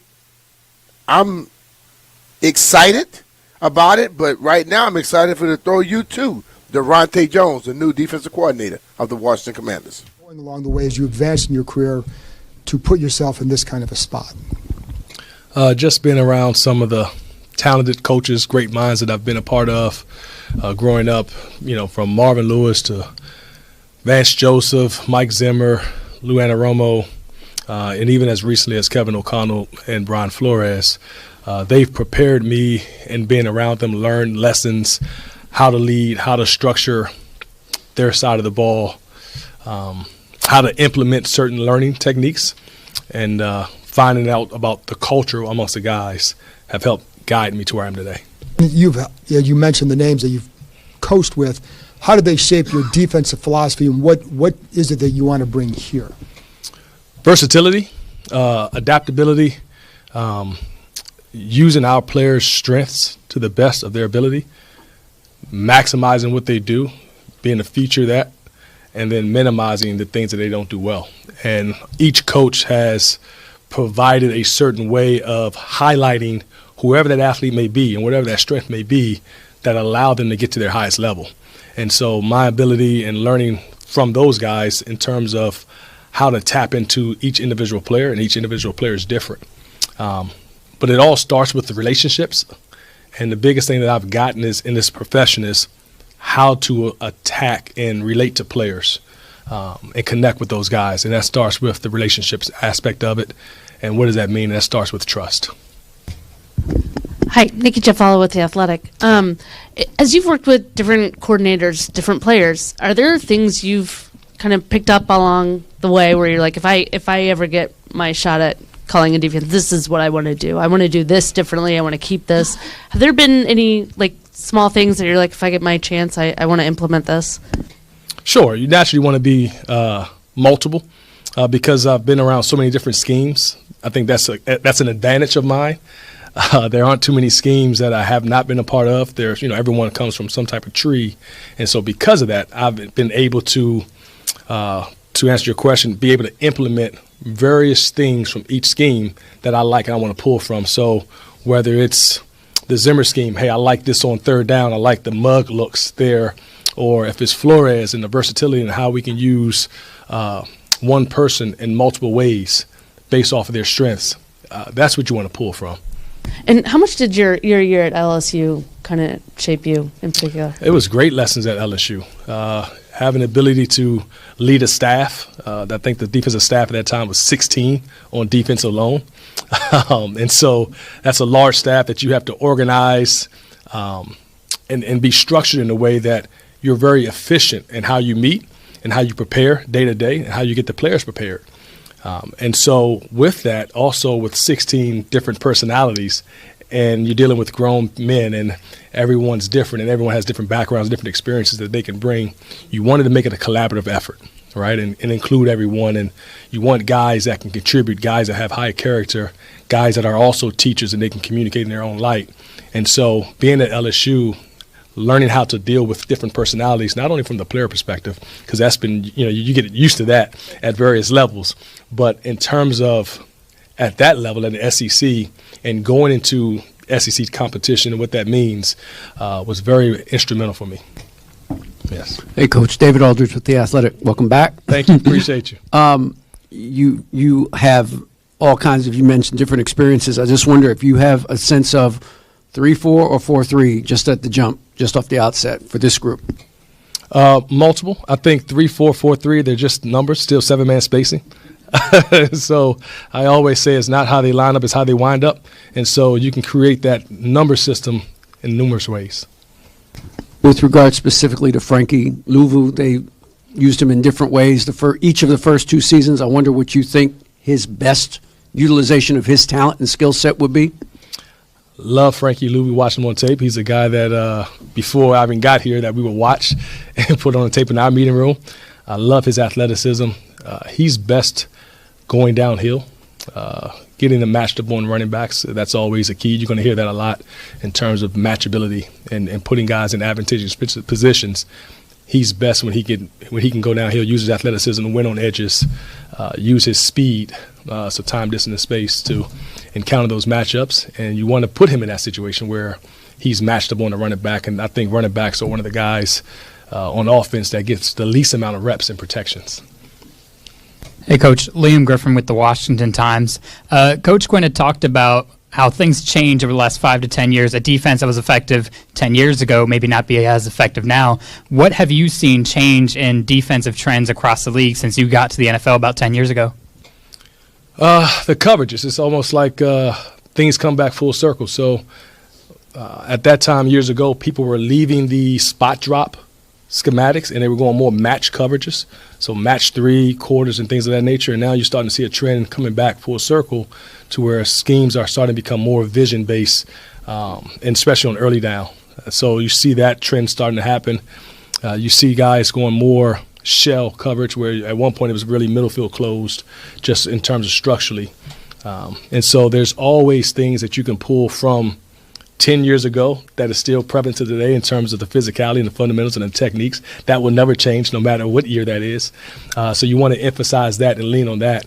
And I think that's where defenses can continue to grow. If you watch the last couple of years of the Super Bowl, it's come down to fundamentals and techniques and winning the line of scrimmage. So that will never change, in my opinion.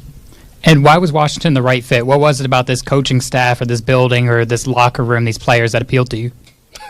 Well, that's a loaded question. I mean, it's again, I grew up in the area. I grew up, wearing the burgundy and supporting the Washington organization.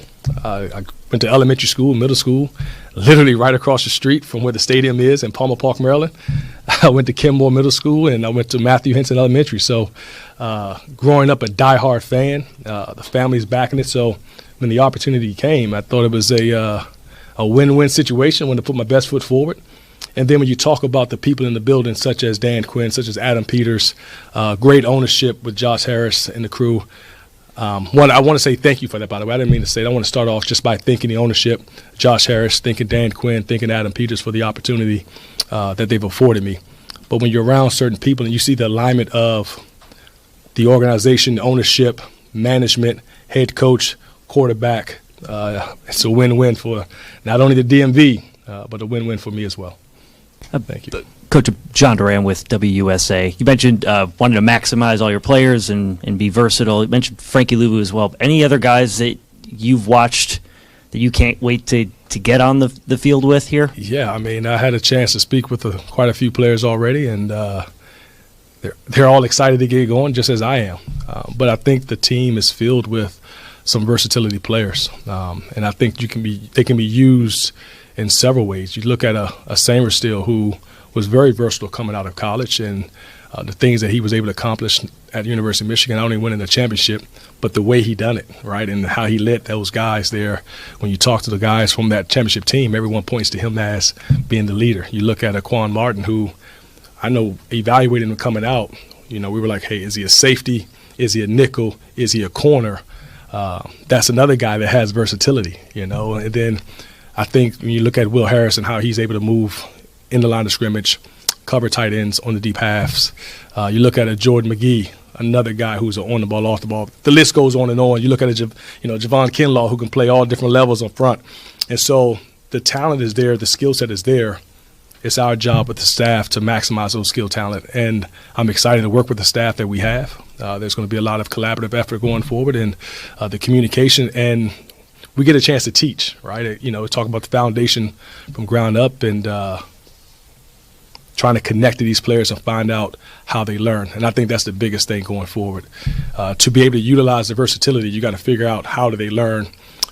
We all, as human beings, we learn differently, right? And so each player is going to fall into one of the 4 categories of learning styles, and it's our responsibility to figure out if they're visual, auditory, read and write, or if it's kinesthetic learners, and that's our job to pull that out of them.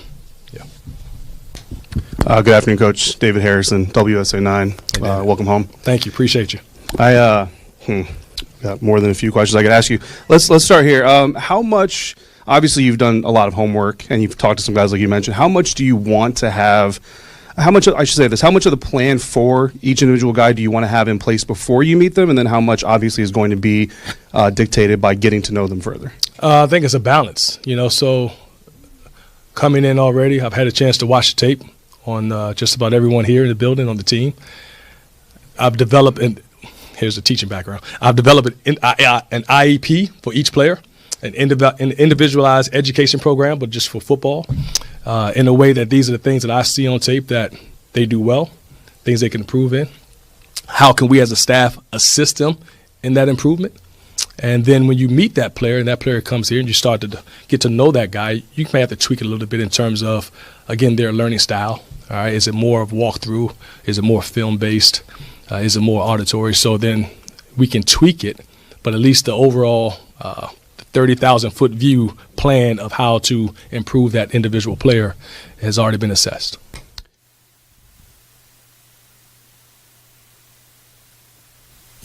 All right, that's Durante Jones, the new defensive coordinator of your Washington Commanders. Talking about, I'm going to take a break here, though, but I'll get back and I'll discuss it a little bit more. I love to hear that he's a teacher. We've talked so much about players being here and not being taught, not being transformed into the players we expect them to be. Durante seems to be that type of guy, and I'm looking forward to it. B. Mitch and Finley, 106.7 The Fan. We'll be right back. B. Mitch and Finley are presented by John Leahy.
coaching hires and things of that nature.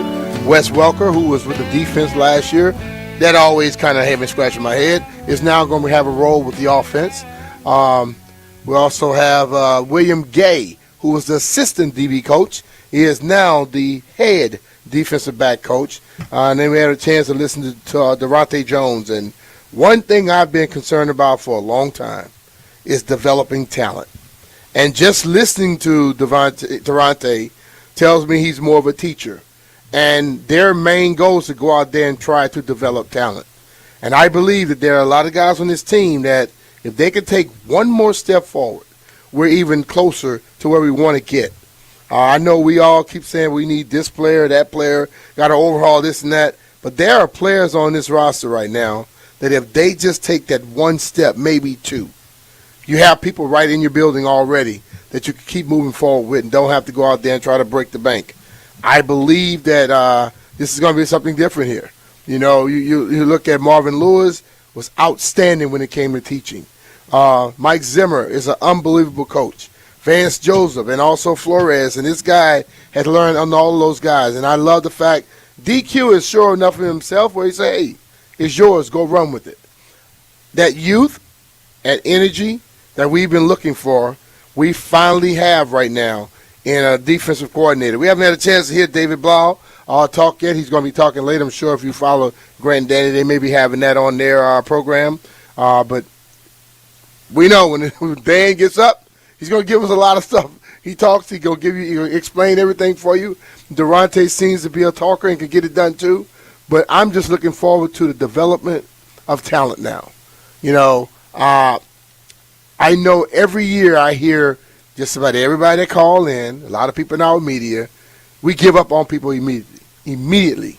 But I also know that guys learn differently, as he was stating. Some guys learn within a year. Some guys may take 2 years. But if you put the work into somebody and invest in someone and you draft a person at second, third, fourth round, you need to give them that opportunity to develop. It's not everything's going to happen at the same time, same level. Some guys are going to just take a little bit longer. But if you have the proper people that can pull it out of them, it can make your team a lot better. So we'll also, JP and I will probably break down all of this stuff tomorrow. Jay is inside the press conference. I'm always over here in the back skirt. I like to be behind the scenes. So we're going to take a break, get out of here today, and we'll get back tomorrow, and we'll break down everything that we heard. I hope you all are excited about the new people that are in place. Take care of yourself. We'll talk to you tomorrow again, 10 to 2. Peace.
Good afternoon and welcome into Grant and Danny. It's Tuesday, February 10th, 2026. And we will have Joe Gibbs, the Hall of Fame head coach and three-time Super Bowl champion, on the show today at 3 o'clock in 1 hour. We're excited about that. Danny, what's up? I'll turn my mic on today. That's how I'm going to start the show. I'm on and I'm on top of it. Yeah, a little nervous. Joe Gibbs is coming on, man. It's. I still can't believe that's a thing, right? Where Joe Gibbs calls. He's like, "Hi, Grant and Danny." Surreal, man. One of the most successful, influential people on anybody in this area. If you're a sports fan, you know, you revere, you love Joe Jackson Gibbs. All he does is win. Won here, and he came back and won here as good as anybody had done it for a long time. And then went and just was dominant in NASCAR too. Ho-hum, just what a life led. Incredible. He's got the Daytona 500 coming up with Joe Gibbs Racing on Sunday. He's a 5-time champion on the NASCAR track. We can ask him about that, but we want to discuss the life and the legend that was Sonny Jurgensen. Also, we can look back at Super Bowls of yesteryear as it is just after a Super Bowl. But Joe Gibbs, 3 o'clock, spread the word. Looking forward to him being on the Fan once again. David Blau's also going to call us today. Now, I would tell you what time, but we're not really sure. Here's how this is going to work. He is meeting with the media later in probably a half hour or so. When he's done with that obligation, he's going to call us. So we're going to get a heads up. We'll pass it along. We'll tell you. But just know that either keep listening, or if you're not able to, come on back as often as possible. And if you missed David Blau, make sure you podcast it when we are done tonight, wherever you get your audio, because we'll have the first sit-down of sorts. It's a phoner, but we'll have the first conversation with the new offensive coordinator and play caller with the Commanders. I have a lot of questions for him. There's plenty of things I want to get to. Dan Quinn has already met with the media. The defensive coordinator hired a couple weeks ago, Durante Jones from the Vikings, has already met with the media. And Quinn was asked about his involvement in the offense, his vision for the offense. And the guy that never really says much in terms of X's and O's at all, one of the first things he said was, we'll be under center a lot more. That was telling. Yeah, pretty clear, right? That was the message, and that's what they were looking for. And whether honestly, that could have been something that Cliff adapted to. I mean, remember years ago with the Capitals when Bruce Boudreau's teams were flying up and down, leading the league in goals and giving up a lot of goals too, and everyone got chances, but they would outscore you. They were like, okay, try a totally different style. Play this grinded out defensive style. Didn't work that great. But you wonder, could Kingsbury have adapted at all? And did he want to? And I don't get the sense that that was on anybody's radar, so fairly well. We will go through the Durante Jones press conference in a little bit. We'll get that audio, and we'll react to some of the things he had to say. I will just tell you, I found him very impressive.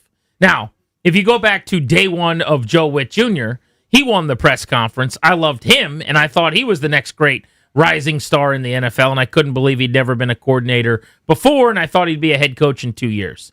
So I'm a sucker for an introductory presser, but Durante Jones has a great smile. He is very, very good. He listens to the question. He actually answers the question.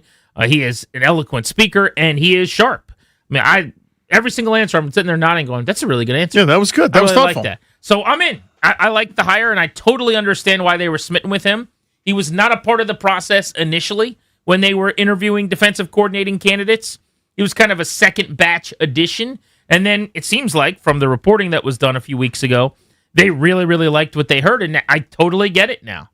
You sit down with that guy and you're talking shop, he is immensely impressive. You add in the fact that he has been the understudy to Brian Flores, who they wanted, and maybe he's going to run some of that Flores defense in your building. Sign me up. Let's do this. Yeah, there you have it, right? I mean, I roll my eyes now, having been through so many of these. Like, if we get that normal rah-rah speech where it's, we're going to arrive with violence and people will fear us and we're downhill and dictating and thumping and we'll play like gladiators and throw our spears. You didn't get that today. You just got a really thoughtful, articulate, kind of, a guy where you go, well, this is a winning person. I almost right? Which is wonder, different to me. Honestly, if PR, the people that are responsible for getting him ready for this press conference, talked about, look, Joe Witt was known forever for these things that he said in his first press conference, where he made these promises about arriving violently and the way we play is not for everybody. So let's not overpromise here. Let's basically carry a small stick or whatever the saying is. He was even asked a question at one point by, I think it was Scott Abraham. Oftentimes the TV reporters, they'll want these like 7-second bites that are great for a television production piece where it's like, we're going to blitz all night, and when you get tired of blitzing, we're going to blitz one more time.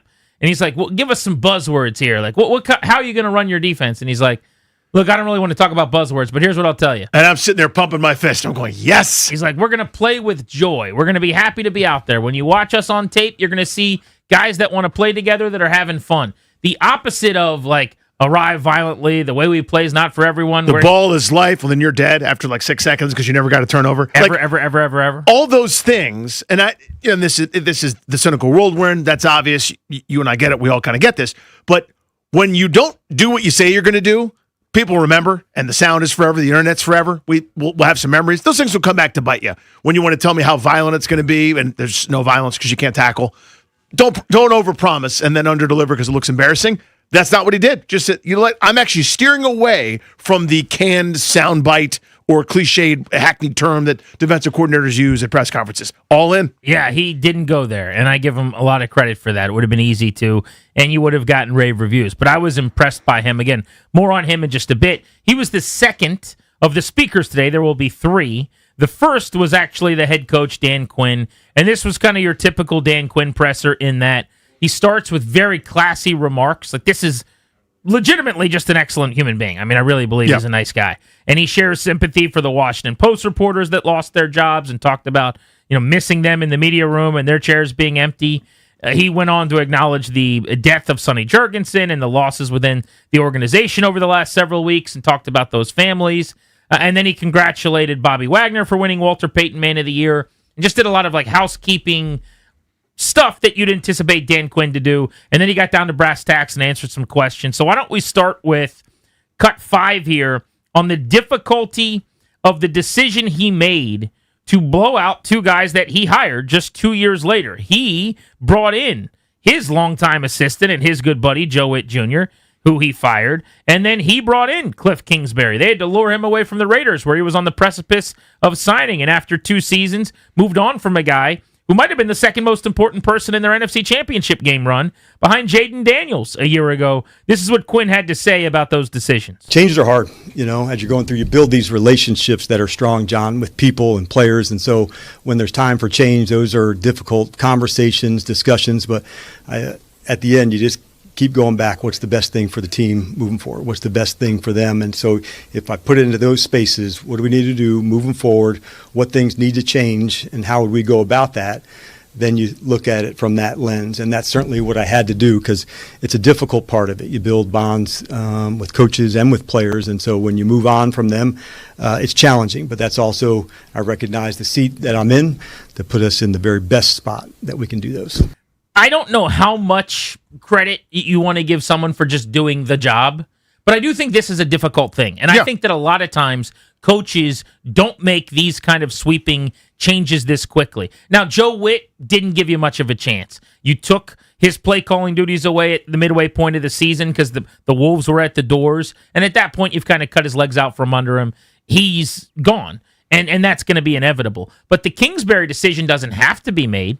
He's batting 500 like you are, like the org is, like the regime is. Yeah. He had an amazing year, and I don't even think he had a terrible year like the team did, but a lot less great year. And so you could have pretty easily stuck by him, but you made a very bold decision to move on from him, to move on from both coordinators. And when you do that, you start the sand in that hourglass on your own job. Absolutely as soon as you start firing coaches en masse and making sweeping staff changes like he did this offseason, you have just drawn a bullseye, cut it out, and taped it to your back. That's what he did. And everywhere you go. So it's basically a way to say, we fixed the problem.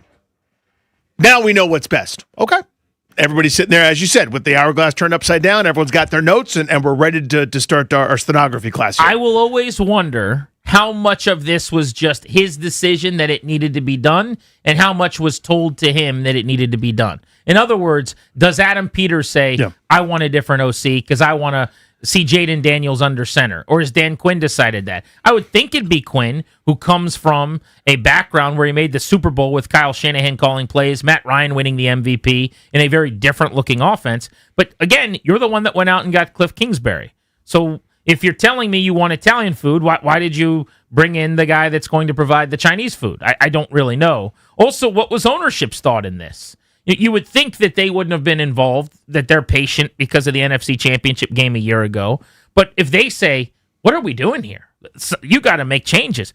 Then you just have to do it. You don't have a whole lot to say about it. He talked about the fact, though, that the philosophies on both sides of the ball were what needed to be tweaked, that he wanted to make changes in terms of the actual paradigm and the way Washington thought about moving the ball and stopping the ball. Those are conversations we have all year long about where it goes, and I've got tons of respect for both Cliff and for Joe, what they do, how they go about it. These guys worked incredibly hard over the 2 years here. So I thought it was time for change, a new vision of how we'd want to go about it, John.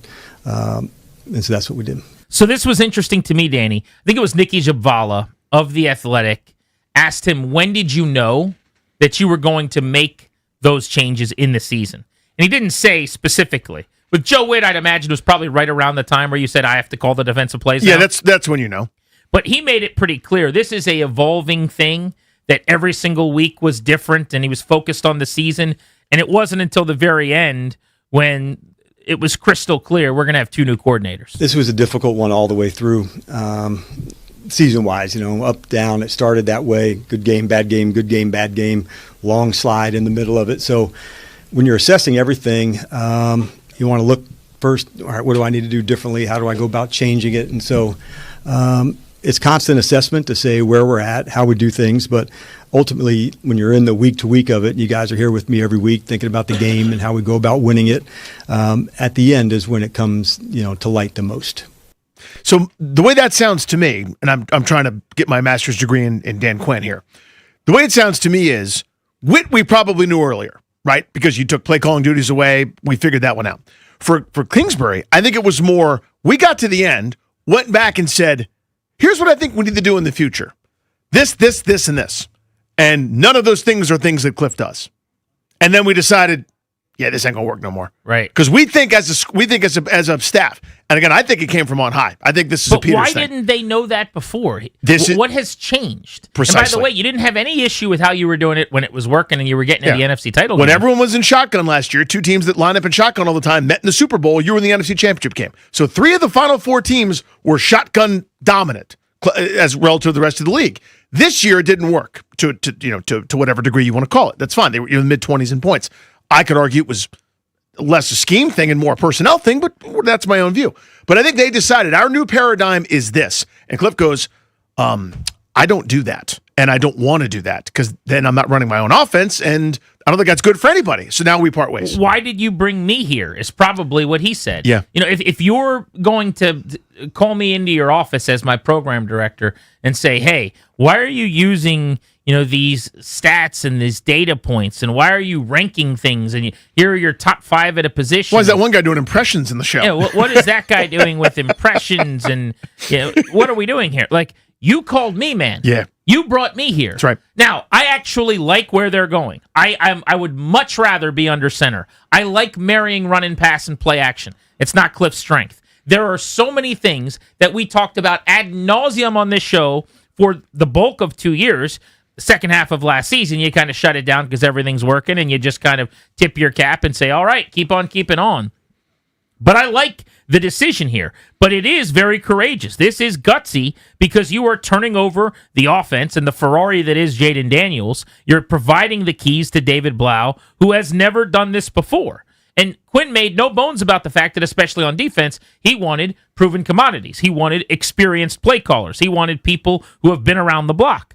But on the offensive side, you don't talk to McDaniels. You don't really interview many notable coordinating options outside of your own building. You talk to a couple of guys on your staff, including Blau, and then he gets the job, a guy that I'm excited about. I think he could be very, very special. He is a sharp person. But this was Quinn when asked about where his confidence come from with David Blau as a play caller. I know he hasn't been coaching a long time, but he has, obviously when you're backup quarterback at different things, you had different experiences, much like a younger coach coming up. But I can also speak from experience that, when you haven't called plays, you've been waiting for it, you've been doing it. And in the practices, you'll probably find some spaces where do we go to have more call it periods to go, but we'll be really intentional about that. Some of the benefits of me going through this experience, as a head coach for the second time, I learned some lessons to say, all right, when there's talented space and you can find that, certainly going through Atlanta and some of the coaches that were part of that staff, have we done things different? You might have. So, I think what you want to find out from yourself is, are you growing? Are you learning?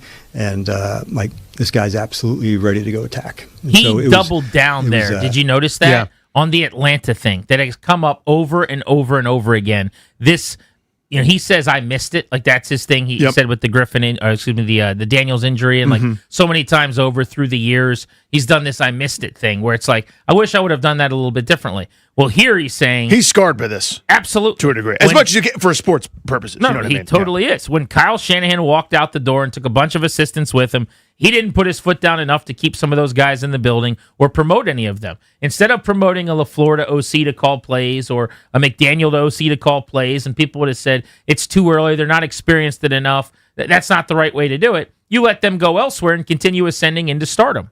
And he regrets that so much. He's talked about it at more press conferences than he hasn't, basically, since he's gotten here, it feels like. And he brought it up again in that answer about David Blau's readiness. You got to give a guy a shot if you think they are special. And I have no problem with it. Me neither. And again, that should resonate so well here in this city because of our own. I mean, he's scarred by that one. We're scarred by all the head coaches in the NFL basically came through here. All the executives, the good ones, came through here. John Schneider has built two completely separate championship teams totally differently. 2 different times. Has built new, excellent, top flight, really, really good programs in Seattle. He was here. We already know the names of the offensive minds that were here. So all you got to do is evoke that where, hey, we're just not letting one of these really sharp dudes that's going to run the league out of the building. Yep, no problem with that. How about this one on David Blau and his continuity with Jaden Daniels and how much of a factor that was? That has come up quite a bit. Remember, it was days before the decision to fire Cliff Kingsbury that Daniels' mom, and we assume kind of a comment made on his behalf, comes out on social media and says, Cliff Kingsbury will be back, year 3 loading with Kingsbury and Daniels. That was not made out of the blue. There was not like, oh, that's a random thing to say. The reports at the time on our updates, on our station, the columns being written were about this supposed beef, this drama between Adam Peters, the general manager, and Kingsbury, the coordinator, in a piece done by Rossini in The Athletic. And so that was clearly a shot across the bow. And you would think as an extension of the quarterback, his mother saying, we want Cliff Kingsbury back. We're on his side here. Well, then he gets fired. And some of what we heard after that, and I'll just speak for myself, Daniels was not happy about the decision. He was really upset that they got rid of Cliff Kingsbury. He was very frustrated by that. So one of the ways maybe that you calm things over, you smooth things over, is that the guy you're hiring is actually one of the people he's closest with in the building, in Blau, who's got a great relationship with, was the assistant quarterbacks coach, elevated to QB's coach at the end of the season when Tavita Pritchard got the head coaching job at Stanford. We actually saw on Hard Knocks, Blau was the guy sitting there in the QB room, a very tight-knit room with Jaden Daniels and Marcus Mariota and Sam Hartman looking handsome. And then you've just got, Blau asking questions about those guys. Oh, what did you learn the most about yourself this year? What kind of candy do you like? Whatever it is. They've got a good relationship. Was that a big part of Blau getting the job? Jaden's a big part of our thinking in all the things that we do. He wasn't a part of the staff selection, but he drives a lot of the thinking and how we can feature him and where it goes. And so having the ability to connect with him, that's certainly a big deal for us. David, amongst others in the offensive staff, have had big roles here with Jaden. And it wasn't the deciding factor, but it certainly was a good factor. I think it helped David Blau. He would clarify later. We should actually play this clip because I think they go together. But Quinn cleaned up a little bit later. He said it wasn't like he was completely uninvolved. Right. I wanted to make sure he was abreast of everything going on every step of the way. And so he pointed out that before they fired Cliff, before they hired David Blau, before they interviewed certain people, he was on the phone with Daniels, which was interesting. When I said he wasn't involved, I should clarify. I also wanted to make sure I was also filling him in so he didn't hear externally, what and why. And we've got a good relationship in that way. So I wanted him to hear from me before he heard from anyone else, what we were doing and why we were doing it. And then the same thing on the hiring process of who and why. And so those are important things that I did want to have those conversations with him. He puts a lot into it, as you guys all know from being around him. And so I love getting his feedback. I love engaging with him. But as far as the vision of it, that had to come from me. Yeah, and I think that was important. He didn't want that to sound dismissive. You know what I mean? Where it's like, he wasn't involved. He's not hiring the offensive coordinator. Then I think he realized that and made sure that he cleaned it up. Of course, he's in the loop. Of course, I'm informing him. Of course, I want his opinion. And he should. There's no bad, if it's a guy you trust, there's no bad voice or opinion to have at the table. It doesn't mean you have to go with it like it's gospel. This isn't a 20-year vet, Matt, asking for someone that he worked with a couple decades ago that you don't know. But this is hey, I'd love your input on this because here's what I'm thinking. And if it makes sense, we go with it. But it's not gospel.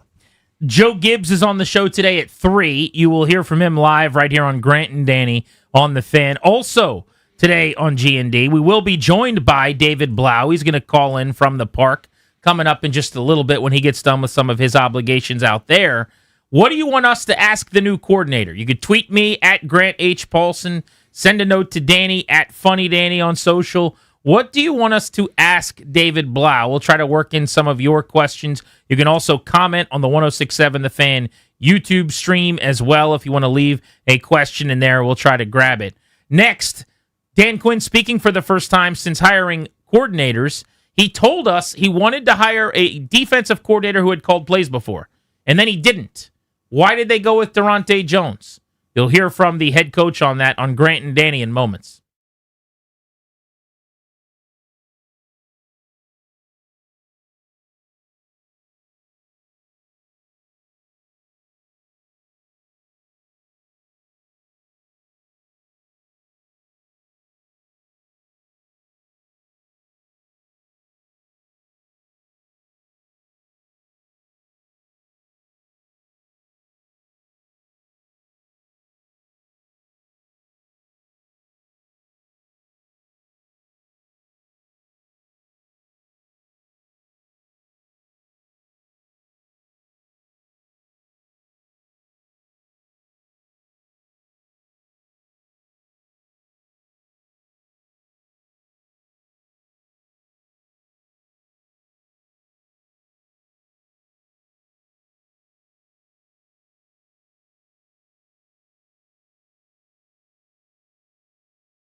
and Sonny Jurgensen, and one of the great ambassadors for us to wear the burgundy and gold.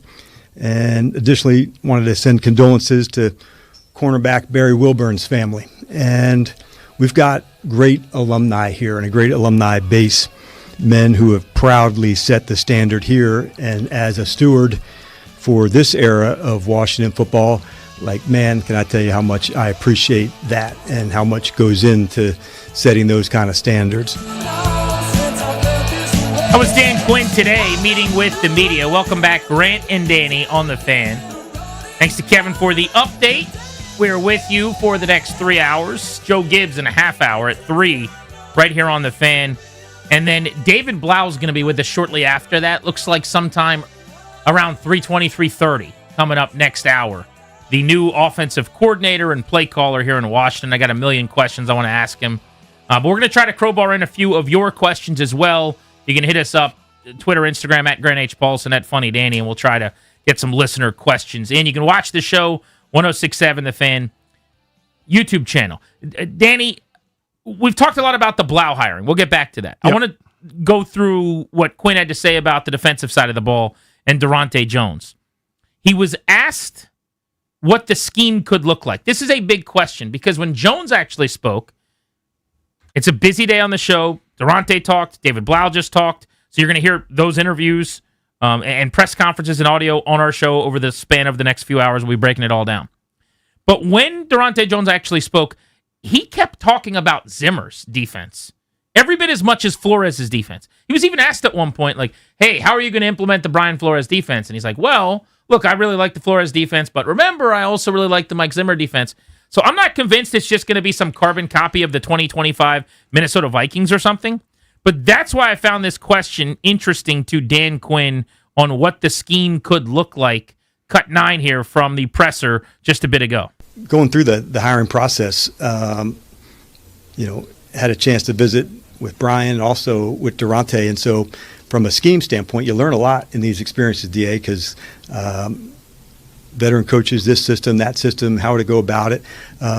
Much like anything, the first thing I asked him to do when we got here, I want you to look at the players, but without talking to me first. I wanted you to have your own vision so there wasn't a bias. He can do this, he can do that, and let's find what they can do best. And when I'm talking to him, he's like the calm in the storm. I like that about Durante. I felt the teaching and what they can do, but we're also going to put people in the spots, where they can do best. And that, to me, really hit the main chord, DA, about what we're looking for, how would we feature players, as opposed to can do this or can't do that. So let's start with like what they can be exceptional at, and then find other ways to utilize them. And so pressuring and that package, like that's definitely a part of it. But I'm excited, for these guys to go through it. I'll jump in here. That's enough of that. So that interested me for a lot of reasons. When you're picking Brian Flores' brain on your players, though, God, I love that. Yes. He said, we brought him in here. He's talking about, obviously, Durante Jones, too. I didn't say a word about our guys. I just want his opinion on our guys. I think that's so invaluable. I'm glad they did that. That was music to my ears. Because what happens a lot of times, this is your evaluation. It's going to color it, right? Where they talk about it in stupid courtroom dramas, but it's leading the witness or whatever. And if you're worried about, don't you think Quan Martin's versatile and can play 3 positions? His versatility, right. And then, whether the guy thinks it or not, you have to be willing to hear the bad thing. You got to be willing to say, we knew we could pick on blank every single bleeping time because, O'Connell saw this on film. He knew we could do this to you. I want that sort of stuff. I need to know what's wrong so you can actually fix it. So you can actually address these sorts of things. It's big boy stuff. That's not that much fun to hear that your hand-selected schemes, designs, players that you trusted to implement your will failed so miserably that new people are here evaluating it, but you got to hear the tough stuff. I loved that. What I also loved about it is he said we sat down with Flores and Jones and we talked about their scheme. It's not a coincidence, in my opinion, that that's what they were sniffing around on.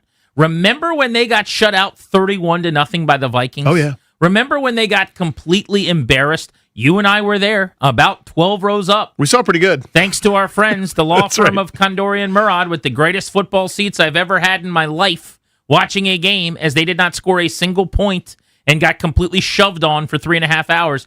Dan Quinn had to have come away from that game so both just embarrassed, but also impressed defensively. He is a defensive coordinator. He is a defensive play caller. You don't think he's watching that tape as much as he's angry about the result going, God, is this good? You know what I'm saying? Like, wow, they've got a great feel for what they're doing. And he wanted a little bit of what the Vikings had, and he went and they got it.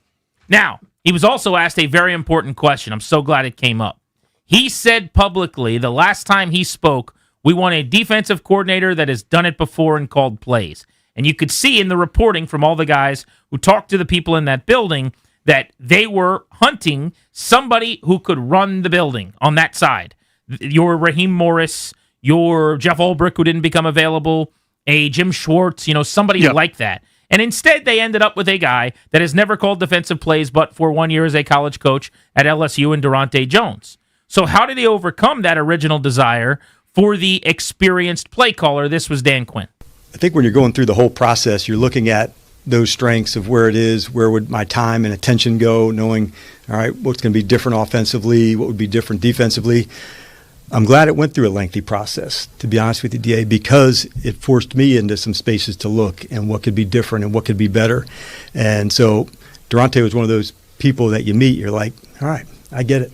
And I connected with him instantly about a vision for defense and how you'd play, the ability to create takeaways, the ability to have disguises. And so I felt alignment even before we got to know each other well. We've all had those experiences where, like, you meet somebody and you just hit it off. I think from a football standpoint, we hit it off quickly. And then that's what made the difference to me, knowing that there was excellent veteran coaches and guys who didn't have as much experience, but just weighing it through it all. And I came back to him time and time again of just the teaching, the football acumen and what we were looking for, and it just really fit what we needed. I can be okay with that answer, by the way. Yeah. I keep saying, I don't know if he was their first choice or their second choice. Why wasn't he a part of the original process with the several names? You told me you wanted one thing and you ended up with something else. Sometimes the person you end up with is not quite, quote unquote, your type.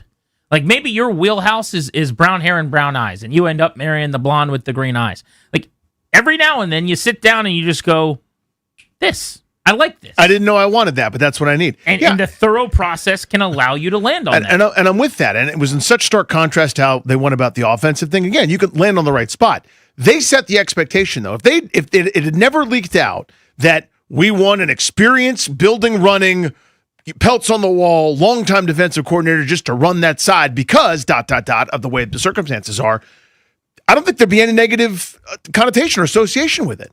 Right? Where you go, we ended up on this really sharp dude we didn't know we wanted, but thank God we interviewed everybody. Thank God we went around and took our time in a candidate-rich environment where half the guys we interviewed are up for head coaching jobs, the other half are guys that have been waiting on deck for a long time.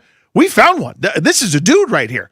I have no problem with that result. It's just that the expectation was set, and this is different than that, and that's on everybody's mind, I think. Durante Jones gets credit for developing DBs at a couple different stops. He obviously, as I said, was a coach at LSU where he called plays as a co-coordinator. But that was something that came up too when Dan Quinn was asked about the influence he could have on young guys. He was a player development type assistant in the past in the secondary, and this is what Quinn said about that. Yeah, I think clarity and standards for the system, that's number one. How can they help them reach their best? And you're talking about two incredible ones with those two at corner, and so the value of that position alone speaks to it. And I'm very excited to meet with both of them, what they can see, how they can add to it. And Durante being that's his background, that's a really big deal for those two. A little more on Durante Jones not being part of the original process. You and I have referenced, and we just talked about, you ended up landing on him. Maybe it'll work out very well. It certainly seems like it's off to a good start that you get a Flores disciple who's a sharp guy. But I thought it was a good exchange with Ben Standig, who is Substack Standig now, formerly of The Athletic, on where he was in the pecking order when this got going, and does that matter?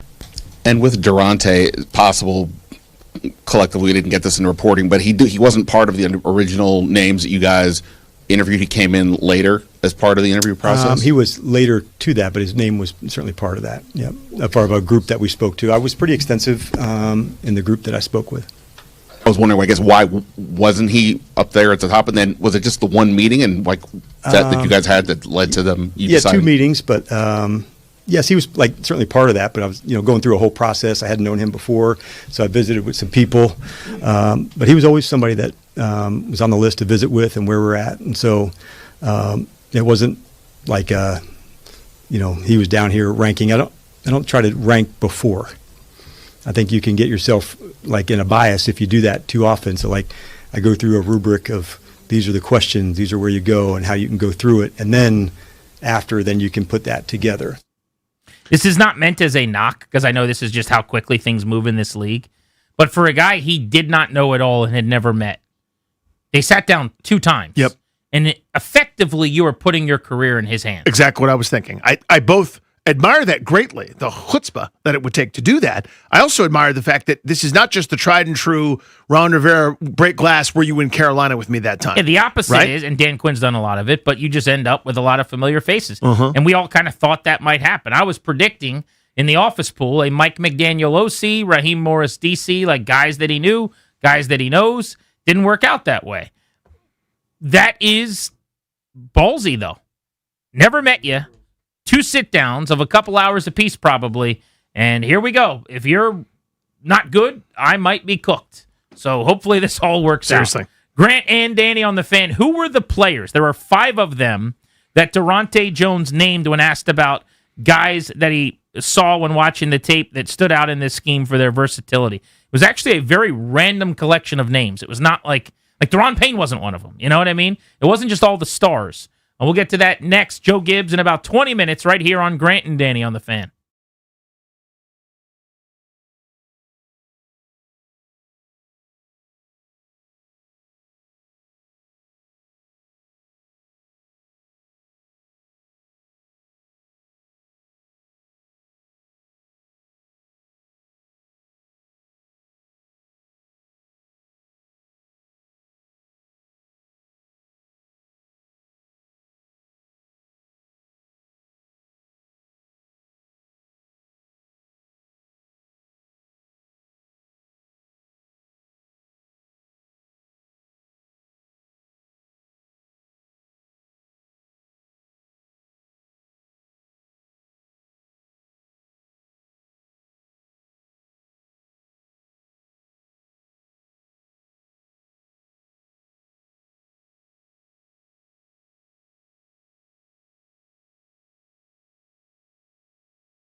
crowd's going to root for in the Olympics, what with him being from Alabama and an American. But yet a couple of his best buddies are participating for Team Canada. It's complicated, man. You're trying to make me some kind of villain. You've been trying to get people to hate me for weeks because I said that I'd be very happy for Tom Wilson and Logan Thompson to win a gold medal if the Americans can't. That's a very important caveat. That's a big caveat. I prefer USA to win. Right now, the ladies are playing Team Canada. There's no Capitals on the Team Canada ladies. You don't see me rooting for them. I don't see that. You're Tom right. Wilson's my guy. He's given me a Stanley Cup and so much more. He's very, very good looking. And It is true. Logan He's very Thompson handsome. is also an excellent player who's meant a lot to my heart. No Stanley Cup hardware yet, but maybe it's coming. And you want me to just turn my back on these guys in this moment of epic hockey play for them? I can't do that. Listen. All we can do is all we can do. I'm amazing at it. I shut it off. Dead to me is too far because Tom Wilson's not dead to me, but I don't wish him any success. I just want him not to get hurt. But if I was Willie, I would remember that. He can remember whatever he wants. He's very handsome. Like if he wins a Stanley Cup again, yeah, with a C on his sweater in a couple of years, Mhm. and you were there for some reason, because you know how occasionally we get to go. We're do there, these, and he's like, hey man, I'm gonna take this moment of joy and just stop. I'm gonna remember that what you said that time. I'll go one step further. Okay. I would walk up when I get to say my thing where TJ Oshie was on the mic. Back he was to like, back. back to back. Got another chant for you guys. I would, if I was Tom Wilson, I'd You'd walk use up to that the opportunity. mic and I'd say, "It's a great day to be everybody in Washington D.C. except Danny Rouillet." Yeah. What? And he'd be like, "I'll never forget, Danny, the time that I had accomplished a life goal and was as happy as I'd ever been getting ready to play in the Olympics. And I was driving to the arena for practice in Arlington over at Kettler, and I heard you That's say..." where Canada's practicing for some reason. No, this was when he was still a Capital. Oh, sorry. Follow along, please. Okay, yeah, my fault. And he's like, "I heard you say when I left for the Olympics that I was dead to you and you didn't care about me anymore. So you're dead to me, man. You can't celebrate this Stanley Cup. I hope you have a terrible day and stub your toe tonight." That's what I would do if I was Tom Wilson. He's allowed to do it, but I'm still celebrating. Can't stop me from being happy. If they get a second cup in my lifetime, yeah. As soon as you don't like, he's not a Capital right now. He's a Canadian right now. I It's actually so easy do for wonder me. this. Tweet me at Grant H. Paulson. Am I in the minority or is Danny in the minority? I think you are. I think you are. No. People No. again, I'm not. You're acting like I'm saying I'm rooting for Tom Wilson over Team USA. You are. That's patently inaccurate. It's Patton Oswalt correct. I mean, that's exactly what you're doing. No, You're sitting there I'm- like, God, I hope he wins. What that mean? That's at our expense, man. You're forgetting the rest of the sentence. Oh, I'm busting chops. The point of the dude's story is USA. USA. Grant. USA is eliminated. Oh, great. Canada. I don't know why it's like Duval. Canada. Like Liam Cohen's doing it. Right. Canada. Canada. Yeah, there are rivals. Darius, whose side are you on here? Pick a side. If America can't win, you're rooting for Tom Wilson and Team Canada, or Danny basically saying, if you're not American, you don't matter because it's the Olympics. I'm Team Danny here. It's all USA all the time. Okay, and then they get eliminated, and then what? Look at me eliminated. And then I'm not rooting for anyone. Why would I root for anyone other than the US? Because it's Tom Wilson. That's cool. He's playing for Team Canada, Wrong. not for Team USA. Clary. Bitter rivals. I'm sure we're bitter rivals. In the hockey, we are. Heated rivalry. See what I'm saying? I don't. Oh, that's the show. That's a show. Okay. Clary. GP, let me ask you this question. Did Lars Eller play with the Penguins? He did. So what if they were making a Stanley Cup run? Because Lars Eller, Stanley Cup hero. Yeah. Are you rooting for the Penguins? Of course not. Why not? It's a horrible comp, first of all. That's Lars Eller. Not analogous in any way. Yes, it is. It's a National Hockey League team that competes with the Capitals. This is an international competition. That competes with? It has absolutely nothing to do with the National Hockey League. Is Team USA and Canada rivals? So I'm getting the sense that you're also wrong on this. Interesting. No. Wow. Very good. Yeah. So as soon as the Capitals season is on pause, so is my fandom for the guys that aren't playing for the United States. Like very very likable guys. He's going, let's go, Brad. He's high-fiving Brad Marchand before a game. You cool with that? You excited about It's that? not my favorite thing. There are players on Team Canada that I don't like. In fact, every time he gets the puck, I hope he turns it over and somehow, I hope he trips and falls. That little dweeb. He is such a twerp. But it's Tom Wilson. I want good things for Tom Wilson. That's all I'm trying to tell you. We should do a poll on this. I can post it at Grant H. Paulson. In fact, I will get it posted here in the commercial break ahead of Joe Gibbs joining us at the top of the hour. Because I teased this, I want to pay it off really quickly. Durante Jones was asked about commanders he's excited about on the defense. We can get back into this later in the show. But he named 5 guys. He's like, yeah, we got some versatile players. And that's the whole thing in the Flores defense. You'll hear about versatility, moving around. Just a bunch of guys crowding around the line. Yeah. It's one drops back, 2 come. Yeah. In order, here's who he named. Mikey Sanders still. Yep. Fired up for that. Quan Martin was the second one. The second person. Very surprising. Will Harris, who's not even under contract, was a 1-year player last year, but this staff loved because he was the great communicator. Jordan McGee. Okay. Steam, that's speed, that's young, that's youth. And then Javon Kinlaw, the big D tackle. Sanders still, Martin, Harris, McGee, and Kinlaw, the 5 guys that he named. Joe Gibbs, the legendary head coach and 3-time Super Bowl champion, joins us next on Grant and Danny.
I'm Grant.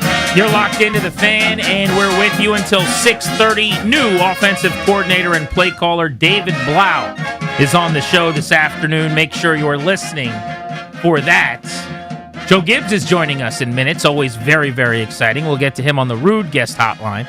Rude, the most reliable heating and air conditioning products in the DMV. What are you doing to protect your family's assets? As the exclusive sponsor of our show, the law firm of Condori and Morad can help you draft your last will and testament, set up a living trust, or put together a medical power of attorney. Schedule a free consultation with their attorneys today by visiting kmlawyers.com and be sure to let them know that we sent you. That's kmlawyers.com. It is our pleasure, and it is an absolute honor to talk to a living legend and a Hall of Famer, one of the greats of all time in DC sports, Joe Jackson Gibbs, a 3-time Super Bowl champion, a 5-time NASCAR Cup Series champion as we close in on the Daytona 500 this weekend. Coach, we know you're busy. Thank you so much for a few minutes. How are you? Hey, appreciate you guys and love any chance I get to speak to all of the fans there in Washington.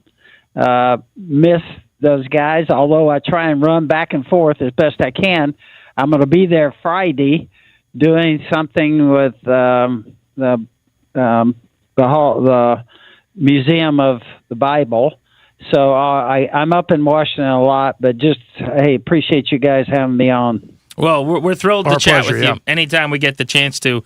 Unfortunately, we got to start our conversation, though, on a sad note because the great Sonny Jurgensen passed away at 91 years old this past week. We wanted to get you on just to talk about Sonny and share some stories. When you heard that news, what came to mind? Well, somebody that just meant so much to all of our sports fans there in Washington. Sonny was just iconic when you think about his playing career and everything he did there, being in the Hall of Fame, and what a great quarterback and leader he was. But then he comes out of that Hall of Famer, and then his radio time, that became something that all Redskin fans absolutely love. Sonny, Sam, and Frank. Man, that was huge, and particularly when I was there, they were stars, really. And so I think when I did my original show there, my show, it was Sonny and Glenn Brenner. Glenn may have always made a huge impression on me in my life. He may have been one of the funniest people I've ever been around. And so that whole group, okay, when you think about those guys, Sonny, Glenn Brenner, Sam, Frank, all those guys teamed up to really make the history there of Washington what it is. And, of course, Sonny being a great player. So he was always around the complex, always a big part of any Washington conversation or football. And, of course, George Michael being the one that kind of oversaw my show when I was there. We got to be close friends. He and Pat, George just meant a lot to me. I remember I would be so sleepy and tired on those Thursday evenings, and I'd be half asleep sitting there, and they'd be putting makeup on me, getting ready for the show. And here I'd come in there, and he was always on a high and going, and I would go, hey, you're the one that's fired up about this, not me. And so with George, it was that whole crew, Sonny being a key part of it. Those guys were so much fun, and it meant so much to all the fans there. And to me, to be a part of that, it was a thrill. And we just had, our football team, our players, we had class people, and it was a great time. Coach, when did you first meet Sonny, and what did you heard about him? Well, I first met him by being on the sidelines opposite him. And, when I was with the Cardinals and stuff and playing the Redskins and watching him play. But then everybody knew Sonny and what a great player he was. So when I came that first year, I was somebody that had never been a head coach, And I remember getting there and being so nervous about it. And then I start out 0-5. I was just looking for a different way home at night. I was trying to survive in Washington. And so having gone through all that, Sonny was always there and always around football and the complex. It just meant a lot to him. And the fan base there, absolutely loved him.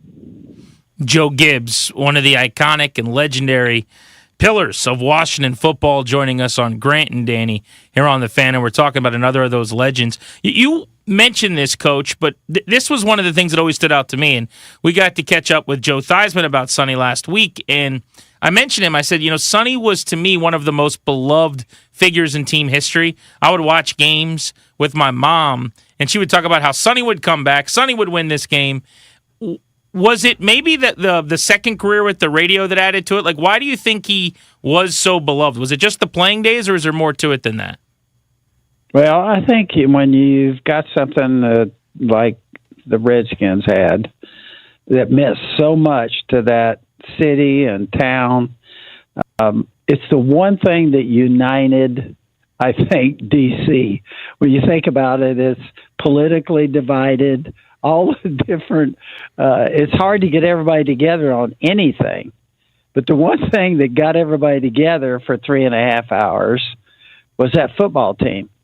And that I loved the fact I got a chance to coach there in a city where football is really important. The Redskins were really important. They're really important to the fan base, and certainly Sonny carried a lot of that, a lot of great wins, all the plays he made. And so he had that as a history for him. And then it carried on because, just like I mentioned, whether it was TV and radio and the cast of characters we had there that really brought football to life, it was a huge deal. And everybody loved it. Everybody was a part of it. And it's the one thing that kind of unified, I felt like, the city. Here. Coach Joe Gibbs with us here on Grant and Danny.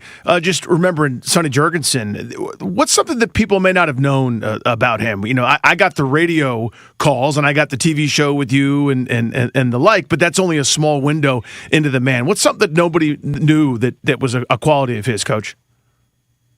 Yeah, I think it was, first of all, as a player, he was gifted. Mm-hmm. Okay, somebody that could pass the ball like that.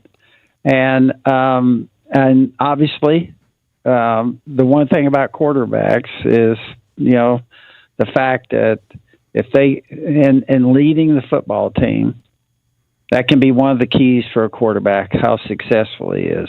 And I think that's one thing that Sonny was.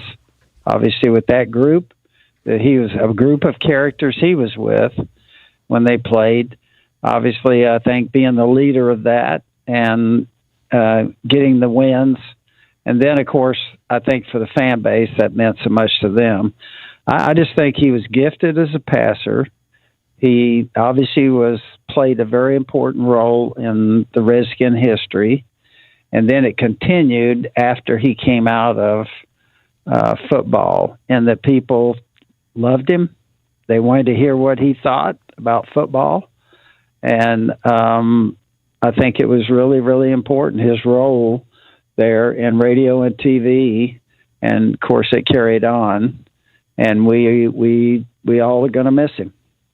Joe Gibbs on Grant and Danny, the 3-time Super Bowl champion. Coach, as I always do on Super Bowl Sunday, I was thinking about you. We can't watch Super Bowls, even me. I wasn't even old enough. I was in diapers for the last one, right? But I've watched them all on video. I know the plays and seen them. No one in this town that lived through that can watch Super Bowls without those memories. What's it like for you on a Super Bowl Sunday? As you're watching Patriots Seahawks a couple days ago, are you reliving those Super Bowls, or are you able to actually just sit back like a football fan and eat a chicken wing? Actually, I think I'm, kind of a pretty good just fan. I really respect the game of football when you think about it and you think about the NFL. I think we all love it for the following reasons. First of all, It's the gifted plays, the athletic performance of people when you see those guys do some unbelievable physical things. Okay, so we admire that part of football. The second part of it that we admire, it's physical. It's one of the things in life, if you're not physical, if you don't run and stop the run, I mean, you're hitting people. It's a physical performance. So we all love that. And then the third thing is that a lot of people miss, you got to be smart to play this game. Okay, it's a giveaway takeaway ratio that means so much. So there's a mental side to this with players and coaches that we all admire because it's a smart way to play the game. And you put those things together, okay, and it's, I think, the greatest sport that anybody's come up with, and we all love it for those reasons. Coach, you're not just a Super Bowl champion. Of course, you've got the 5 NASCAR Cup Series championships as well. And you've got quite a weekend looming here with the Daytona 500 as your racers, Denny Hamlin and Chase Briscoe and Christopher Bell and Ty Gibbs get ready to compete. How are things going at Gibbs Racing this week as you get ready for your Super Bowl on the racetrack? Yeah, think about this. In football, we had about 6 months worth of the off season. And racing here with NASCAR is 2.5 months. I was going to say, I feel like you guys just had your championship. It just ended. I know, we did. Well, I think we did. When I came over here, I could not get used to that. We're 38 weekends. And so it's a short time for everybody to catch their breath. We do have a lot of work going on. We did a lot here with the race team. But it is a critical time for us. And now we go to Daytona. And this is what's wild about NASCAR. It's our Super Bowl. We start off Sunday. It's packed right now, sellout crowd in Daytona. And it's going to be a huge deal as we kick off our racing year. Coach, how is that preparation different when you lead up to the Super Bowl season along with a great team that you know is great, you're familiar with them, you help form the team, training camp and the like, versus you start off with the big one? What's the preparation like, and how is it different and maybe similar? Well, it is different. And we do spend so much time preparing for Daytona. It is restrictor plate racing, which is very different. Excuse me. But it's a huge deal for us, and we spend a lot of time. And honestly, for Denny to have won 3 of those, they are so hard to win because so much happens. And when you're restricted plate racing, the other thing that can happen when this type of racing, when everybody's in a pack, if something happens, it's hard to get away from it. If you're up front, you're going to get hit from everything coming from behind. And if you're behind, you're going to run into everything. And so that always plays a key role, too, in restrictor plate racing. Fans love it. Owners, we don't love it. Not as much, huh? Because we're going to normally tear up a lot of stuff. You're kind of helpless so sitting there. To go to Daytona. And with all the banging and any crash, we got work to do. That's exactly right. Yeah.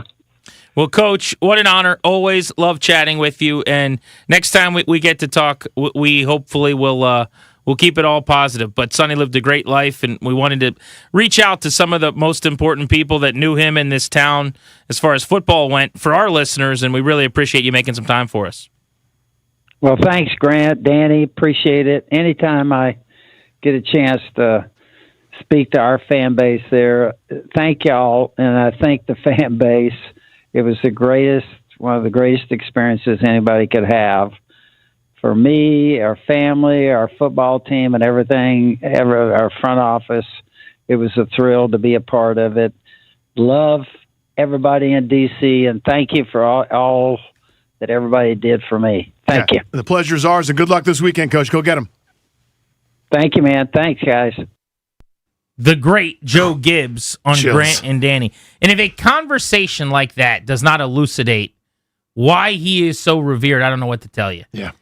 Class personified. I mean, that is just a grandpa that you want to perform for. I was just talking to Doc a few minutes ago and brought up that we were having Joe Gibbs on, and we were talking behind the scenes here.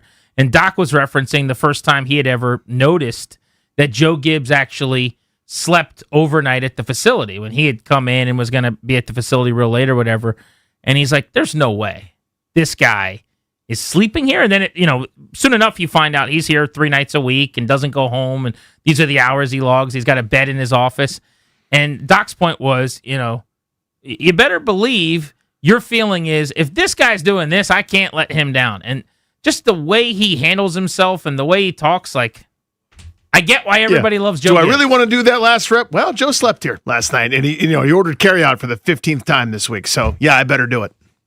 Amazing. Cool to hear, because the Gibbs that I know is after that era, Right. but he's talking about when he was at the peak of his powers, some of the broadcasters that he would do his shows with, and the Sonny Jurgensen influence on those shows. Little Danny's wheelhouse right there. Exactly. Come on. But it's also part of it. Like, we've lost George Michael, sports machine, no longer with us as well. And I think about some of these icons in broadcasting, and we got a snippet of this when the Nats won their World Series and the Caps won their World Series. What happens is when the teams are really, really good and like championships are being won, you become part of the fabric of it, the memories that people have. Absolutely. And like the best time in their life. Like, for me personally, one of the greatest moments of my life is going to be being at Capital One Arena at the Game 5 watch party while the Caps are out in Vegas, beating the Las Vegas Golden Knights for the Stanley Cup, celebrating with my family, and then going out to F Street right there and doing a live TV show for Now Monumental, and then going that night to, what's the casino over there? MGM. And kind of hanging out all night long with people over at MGM. But a lot of people, they'll remember all those game days leading up. We're talking about the Caps and afterwards. And so we get to be a tiny, tiny, tiny little part of that. Just a barnacle. October 2019 Nationals. But that's why, you want to know why, like George Michael, and we talk about him with this romanticism that you don't, the current people. The times have changed, and there's definitely a talent element to it and all that he was special and epic. But really, it was about, he was sitting next to Joe Gibbs and Sonny Jurgensen. That's what it was. And Joe Gibbs was championships personified. So that was just a cool conversation. 100%. Just it's a treat every time. It's something I don't take for granted. Where it's, if I told my childhood self, you're going to grow up, people are going to listen to what you say. Sometimes, maybe some of them hate you. Well, they're going to whatever. listen, but they're just not going to like They it. may not like it a lot, but you're going to like Joe. You'll call Joe Gibbs on the phone and he'll answer. You know what I mean? Like, that's unfathomable to me. The legend, the guy that figured it out, the guy that would go in at halftime with that jog, with a look of sternness on his face, bugle to his side, Richie Pettibone jogging alongside him, and they come back out and they'd fix it. And they just made it fine. Even if they didn't do anything, it just felt like they did. Just going with it with a wrench, a chalkboard, and just noodle it for 5 seconds. Here's what we'll do in the second half, and they'd fix it. Those mythical adjustments that always worked and it always happened, and they just won so much. An indelible figure, the great Joe Gibbs. What a fun thing to be able to talk to him today. 85 years old as he gets ready for the Daytona 500. Joe Gibbs. We're Grant and Danny. Looks like 4 o'clock is when David Blau is going to be ready to chat, so spread the word, please. Get into the Commanders threads that you're in, your group chats, and let your friends know. The new OC and play caller at 4. If you've got questions, send them our way. We're Grant and Danny. Next, Durante Jones met with the media, the new defensive coordinator. We'll go through some of what he had to say right here on The Fan. Listen to the Junkies all week for your chance to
In 30 minutes at 4, David Blau joins the show, new offensive coordinator and play caller with the Commanders. Welcome back to Grant and Danny on the Fan. If you missed Joe Gibbs on the program, podcast the audio of the interview we just did with him wherever you get your pods.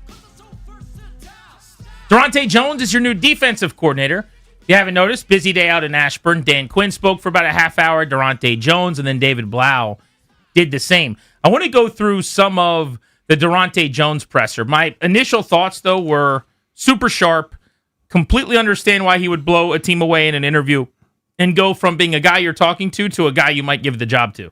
Because I did think he was immensely impressive. Now I'm just going to cut people off at the pass and remind everybody that they're right. Yeah. That last time we did this with another career non-coordinator who had never called plays before, Joe Witt Jr., I talked about how smart he sounded and how amazing the energy was and how I was falling in love and smitten with his press conference and that Washington had just unearthed the gem. So I have been wrong on this before. Yeah, we've done this before. I may be wrong on this again, but he won the press conference and didn't do it the same way as Witt by making big promises and talking a big game. It was not that at all. It was just really smart answers. And that's the distinction I want to draw. Again, find me that first defensive coordinator press conference where the guy's like, we're going to be passive. We're going to be pretty laid back, and we'll see what happens. We don't really want to dictate to offenses when we'll let them tell us what to do, and we'll be reactive, and, you let guys get some yards, bend but don't break. That's not what a defensive coordinator does at the presser. He's the football guy's football guy. He smells like Skol and has a catchphrase for everything, and it's about headbutting. I mean, that's who they are and it's what they do. It's a WWE promo,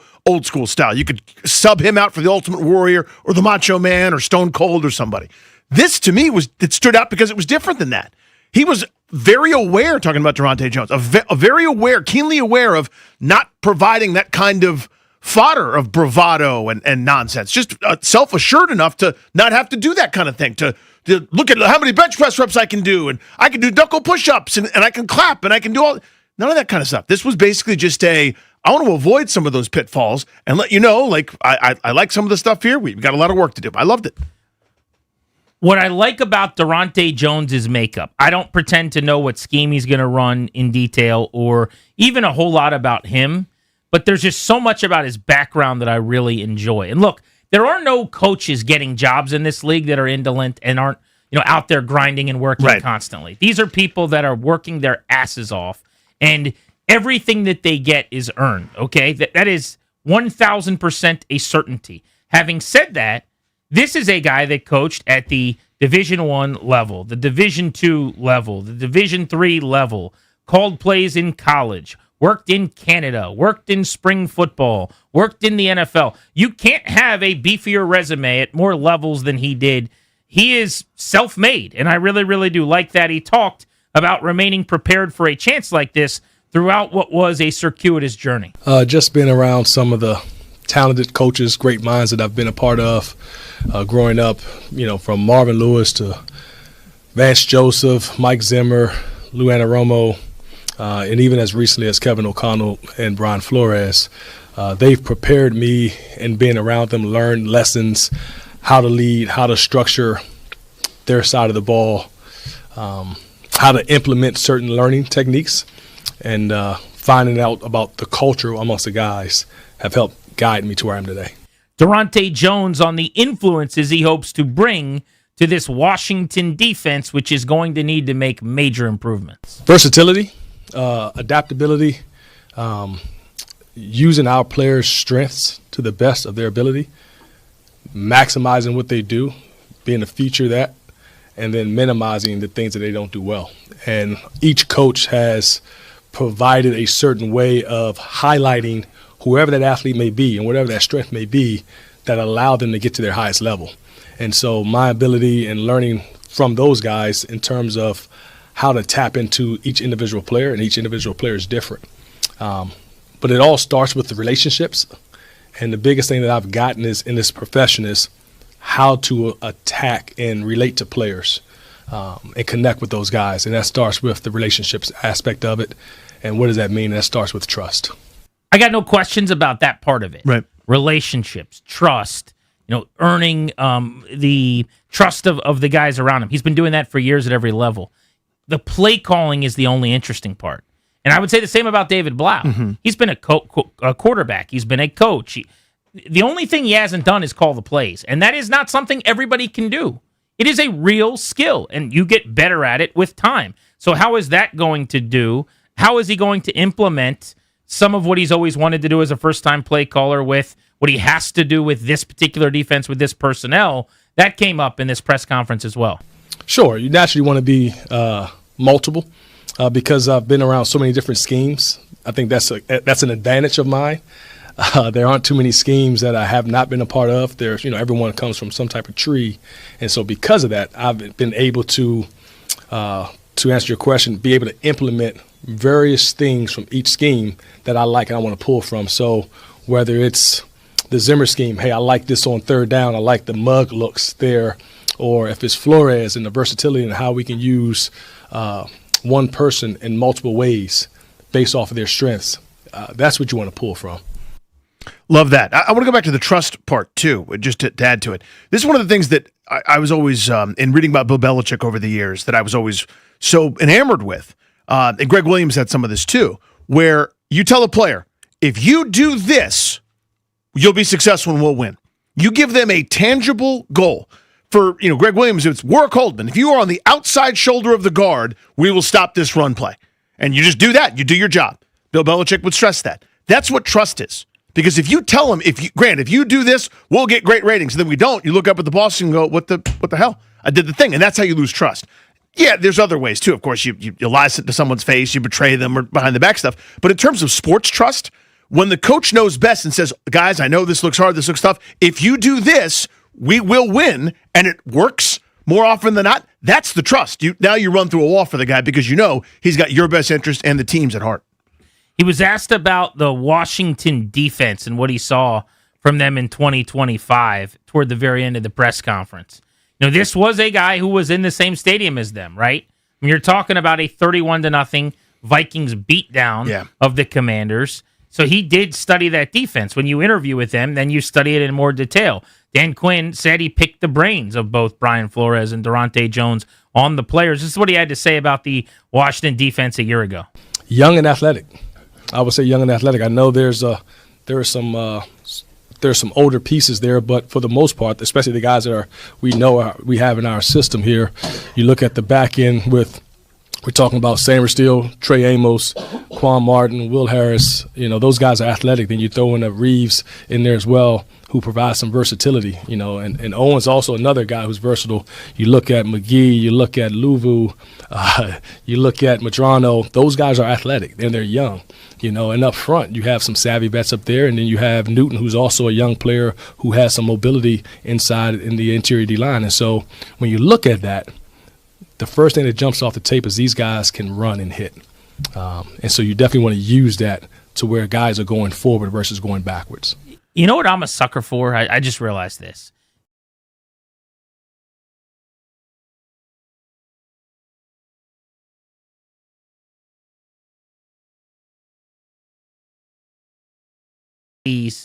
What I saw before the draft. But now the Cowboys game happened. That was amazing. But for the most part, it's a couple years of Johnny Newton not really being that guy. But he's here to remind you, he actually has a pretty special skill set. Kane Madrano, when they drafted him, the idea of him was this amazing thing. They didn't play him at all. I assume he can't really play. You see what I'm saying? Yeah, of course. But Dan Quinn referenced this. He talked about the fact that it was nice when he sat down with Durante Jones to hear some of the things that he thought about their players brought to light. And I think when you hear an outsider who's run a good defense in Minnesota, that he would want Johnny Newton on the Vikings front, that he would want a Kane Madrano. He kept bringing up Frankie Luvu at different points. How about when he was actually asked point blank about Luvu, cut 6? I thought this was awesome because he lit up on Luvu, and you could just hear it in his voice. And this is a guy that I don't think you're in a place where you want to extend him now. This would have been the year to do it, and after the first of 3 seasons here, I thought, right now that after paying him. After last year, I'm not willing to do that. But he's got 1 year left on his deal. He's going into the third and final year, and it sounds like Jones is a big fan. Love Frankie Lou. We watched him on tape. He's a guy that before I even got here that we would watch and put on the tape in our meeting room. I love his athleticism. He's best going downhill. getting them matched up on running backs, that's always a key. You're going to hear that a lot in terms of matchability and putting guys in advantageous positions. He's best when he can go down. He'll use his athleticism to win on edges, use his speed, so time, distance, and space to encounter those matchups. And you want to put him in that situation where he's matched up on the running back. And I think running backs are one of the guys on offense that gets the least amount of reps and protections. 2 seasons ago, Luvu made 100 tackles, had 8 sacks, and was a second-team All-Pro. Now, this past year, it was mid-80s tackles with 3 sacks, and there was no All-Pro love, and he missed a lot of tackles, and it wasn't quite the same. But if this new coordinator, Durante Jones, can get more out of Luvu, more out of Newton, and Mike Singletary bounces back, right there, your defense just took a big leap. That's 3 guys. Yeah, and that's the story, right? Even if they don't, there isn't a big investment on defense. If those guys just perform a little bit better, you're not 31st in the NFL anymore.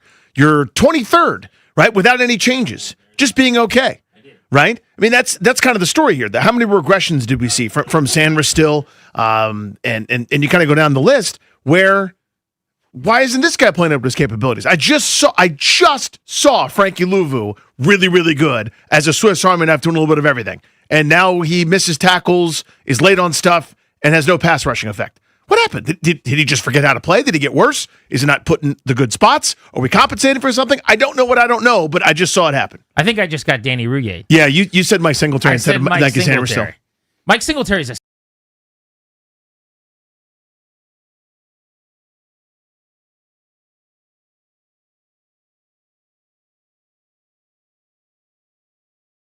around and do some things. Maybe not great in space these days.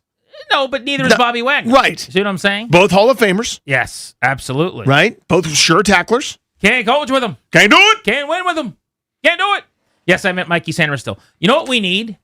We need some type of sounder on the. When you say pulling a Danny Rouillet, most people know what you mean. It's either not here when big news happens. I was going to say, then I left, and then they traded C.J. Abrams. Yeah, or it's if someone has the same. For me, the special passcode for this, the Konami code, is if someone has the same last name and the first letter of the first name is the same. It's the Bob and Ben McAdoo situation. I'll never get it right. Derek and David Carr. Good luck. It's a coin toss every time for me, which is the current quarterback and which is the handsome former quarterback. Grant and Danny on the Fan. We'll get you a double play next. What's going on in our lives? Nothing to do with sports. At 4 o'clock, David Blau on the phone with us live today from Ashburn. Was just introduced as the new OC and play caller officially. You're listening to G&D.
David Blau's on the show in about 15 minutes. We're Grant and Danny.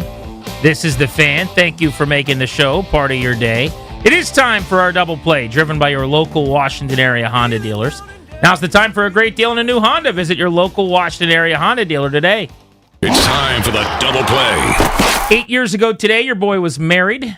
So Look at happy this. anniversary. Come on. That's a real one. Thank you. That's a real round Is of it? applause. Is it? It is. That's Okay. not sarcastic. That's a real one. Thank you. I was there. It was great. Thank you to my wife for marrying me and for being a great mother and for the life that we have. That's very, very exciting. For your boy to get to sit here and play sports friend with you. Yeah. All day long. Because And, she and does, part-time detective. and part-time Yes. detective. And watch a lot of whodunits at night because she does all of the grown-up stuff. Yep. Very, very lucky in that way.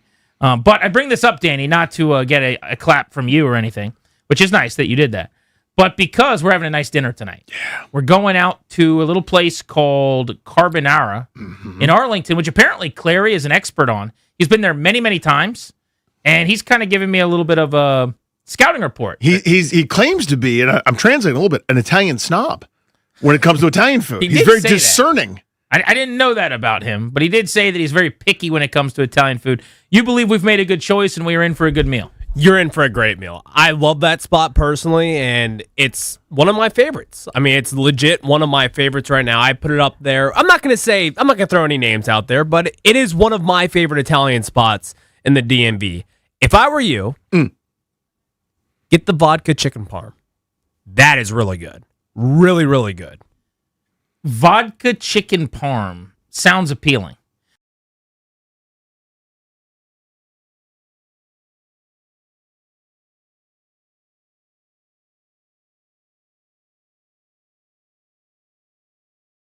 Not getting the chicken parm at Italian spots as my main dish as often as I'd like because there's just so many other pastas I want to dabble with.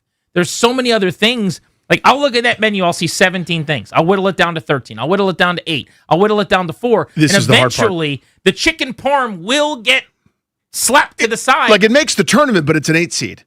You know what I mean? It's going to lose on that. It's playing the 8-9 game? Yeah. I was even going to say it's 7, but it might get upset by 10. That's where I'm at on chicken parm. You never want to be in the 7-10 matchup. But it's also got Kentucky in the Southeast if it gets past the 7-10 matchup. And I see what you're saying, Grant, but that's what they're known for. It's like going to Silverado and not getting the drunken ribeye. Like, that's very, very specific example, but you're speaking my language, and I appreciate He's talking that. right to you right there. That's a great American restaurant reference for those of you all over the DMV who may not have picked up on it. So, Clary, here's what I need to know.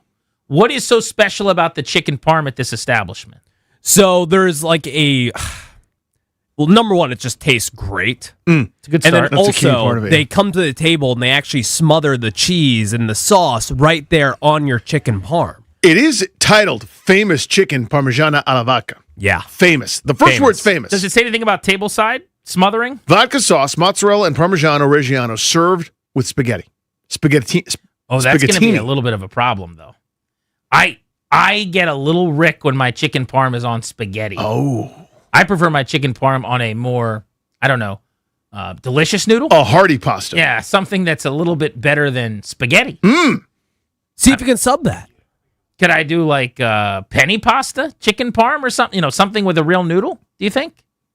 I mean, this is your anniversary dinner. It is.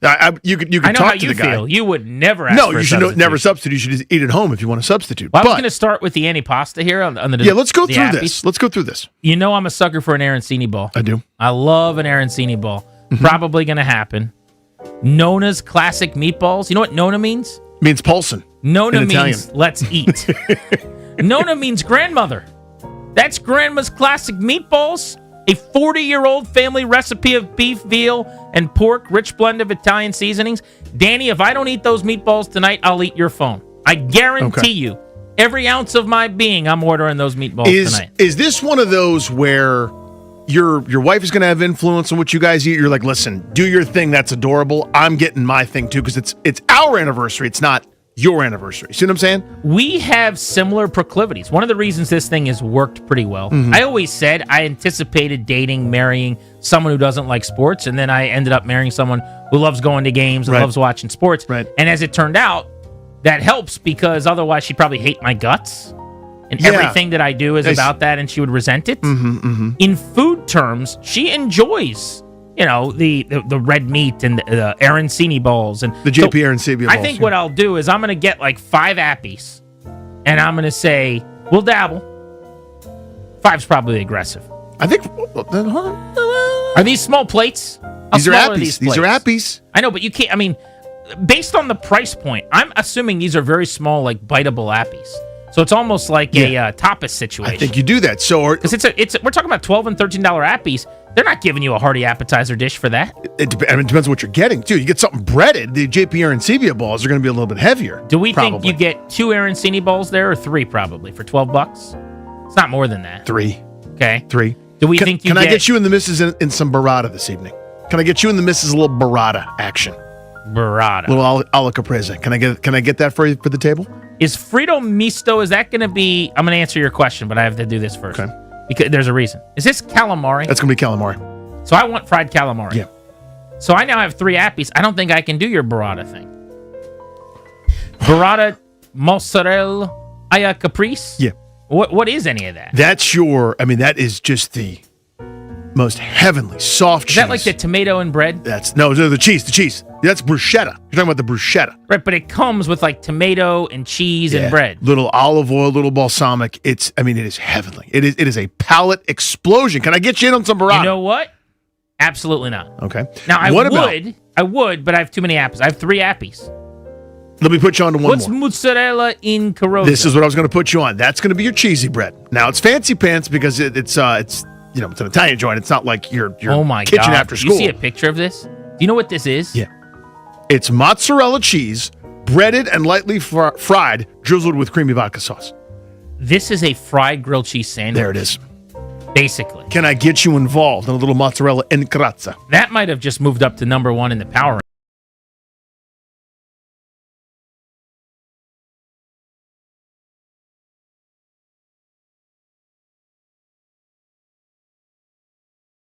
I'm gonna go fried calamari. Do arancini balls miss out? They might miss out. I think you got to get them too. Out on octopus, meatball, parmesan, egg rolls. We won't do that. Although, come on, why wouldn't we? Come on. But we'll Come say no to on. that. Tuna tartare, no. Sautéed Prince Edward mussels, absolutely not. My wife would love that though. Bacon wrapped shrimp. Bacon wrapped Bacon wrapped shrimp. Bacon wrapped shrimp, buddy. What if we just did all the appies and didn't do entrees? Whoa! Whoa! What if we just did that? Whoa! You're going to go to a pasta joint and not have pasta, sir?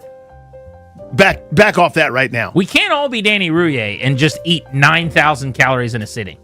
I know understand. I am a fat, I understand. but I am consistent in my unhealthy eating. I'm not a volume eater. You're a volume shooter. I'm a volume shooter. You take 26 shots, you shoot 17 threes, you're Kevin Durant. Yeah. I mean, you're just trying to shoot. I can't do that. I'm here for buckets.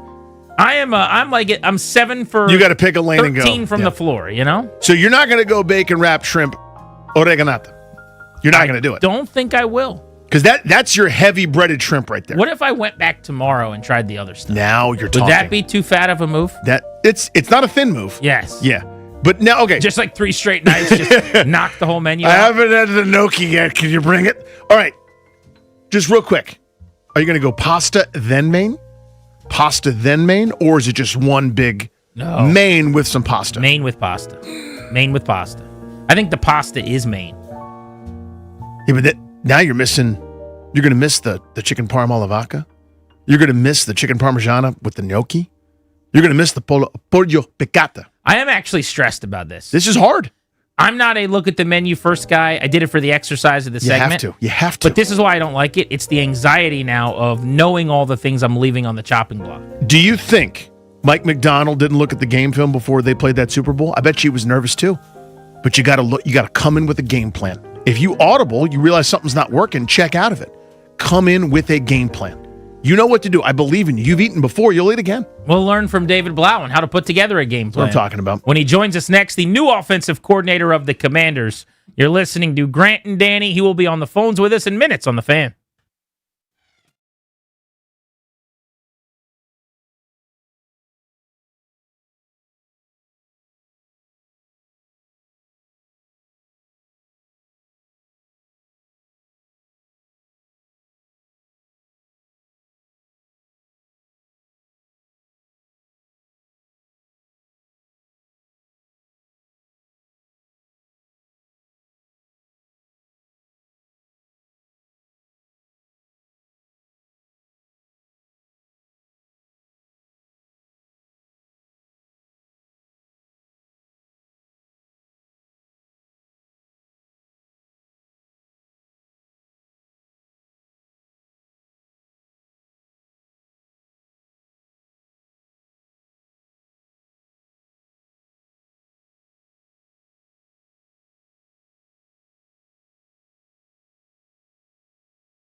to go to the Rude Guest Hotline. Rude, the most reliable heating and air conditioning products in the DMV. And to welcome onto the show the new offensive coordinator and play caller here in D.C., David Blau is with us. David, it's G&D. Thanks for the time. How are you? Hey, thanks for having me. Doing great. Yeah, congratulations, man. Yeah, congrats. What a cool thing for you. So you wasn't that long ago. We saw you playing for the Cardinals in 22, and you were in the league as a quarterback thereafter.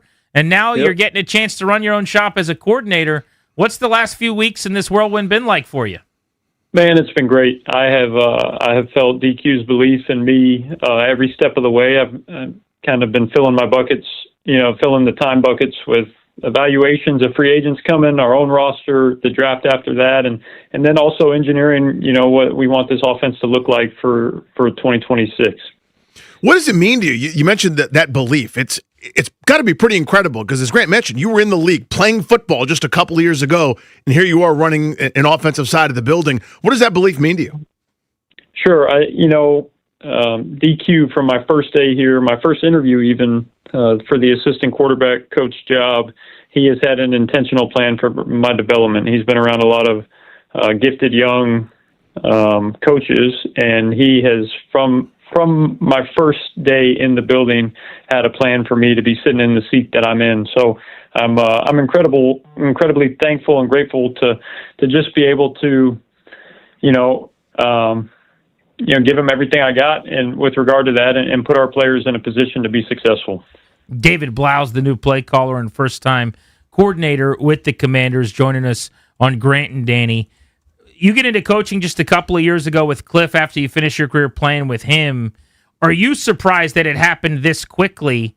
Because you were an assistant quarterbacks coach beginning of last year, never even technically you did the duties at the end of the year, but that's a job you got to interview for. So you make like a three-pronged leap. There are OCs that don't call plays sometimes before there are OCs that call plays. Like what's your confidence in the leap that you're making? Because it's sizable. Yeah, I heard you say the word surprised, and I don't think that is the emotion I felt. I think it's, more grateful, and it's kind of driven me to action with regard to, the urgency of getting this thing with the vision and direction that I kind of see it going. And so I think it's been a really fun experience over the last month. I think looking at it, as a puzzle to solve with regard to putting our guys in the best position possible has been a really stimulating challenge, that I kind of gets me out of bed in the morning. What do you want to run? You've been around some really, really sharp offensive minds, and again, that's the billion-dollar question for all of us Rube fans who just have to wait to see it. But there's a lot of influences on your style. Again, you've been around some really, really good minds, and you obviously have one yourself. What do you like? What are your proclivities, and like what kind of thing do you want to do? I think any good coach that I've seen has taken the good every stop of the way.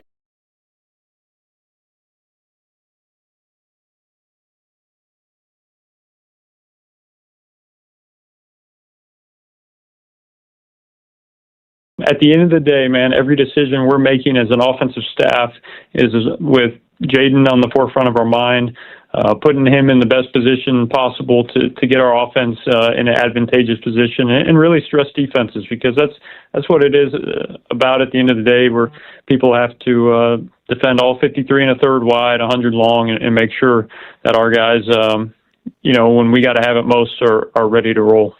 David, are you building a playbook and going to call plays, and you just mentioned with Jayden in mind, like in a way that is to put Jayden Daniels on the best pedestal possible? Or are you going to do that the way you would have done it before you got this first job anywhere, and then tweak things to Jayden Daniels? Do you understand what I'm asking?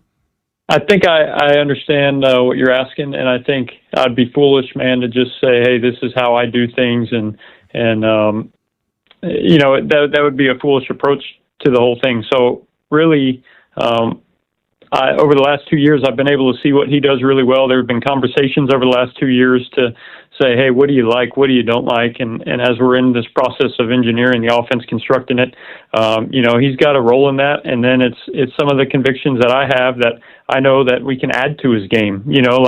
I wouldn't say it's things that are hard that he hasn't, done before, but it's different things that we can ask him to do that I think can help us put our group in a good spot.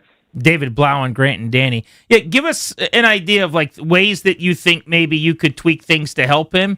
And then also, there's a reason Cliff's not here, I suppose. And year 1 was incredible. Year 2 was still pretty good, I thought, but obviously not to the standard. But, Dan Quinn has a vision of what he wants this to look like. Like, what do you think needs to change, either for Dan Quinn to get what he wants out of this or for Jaden to take those steps that are necessary?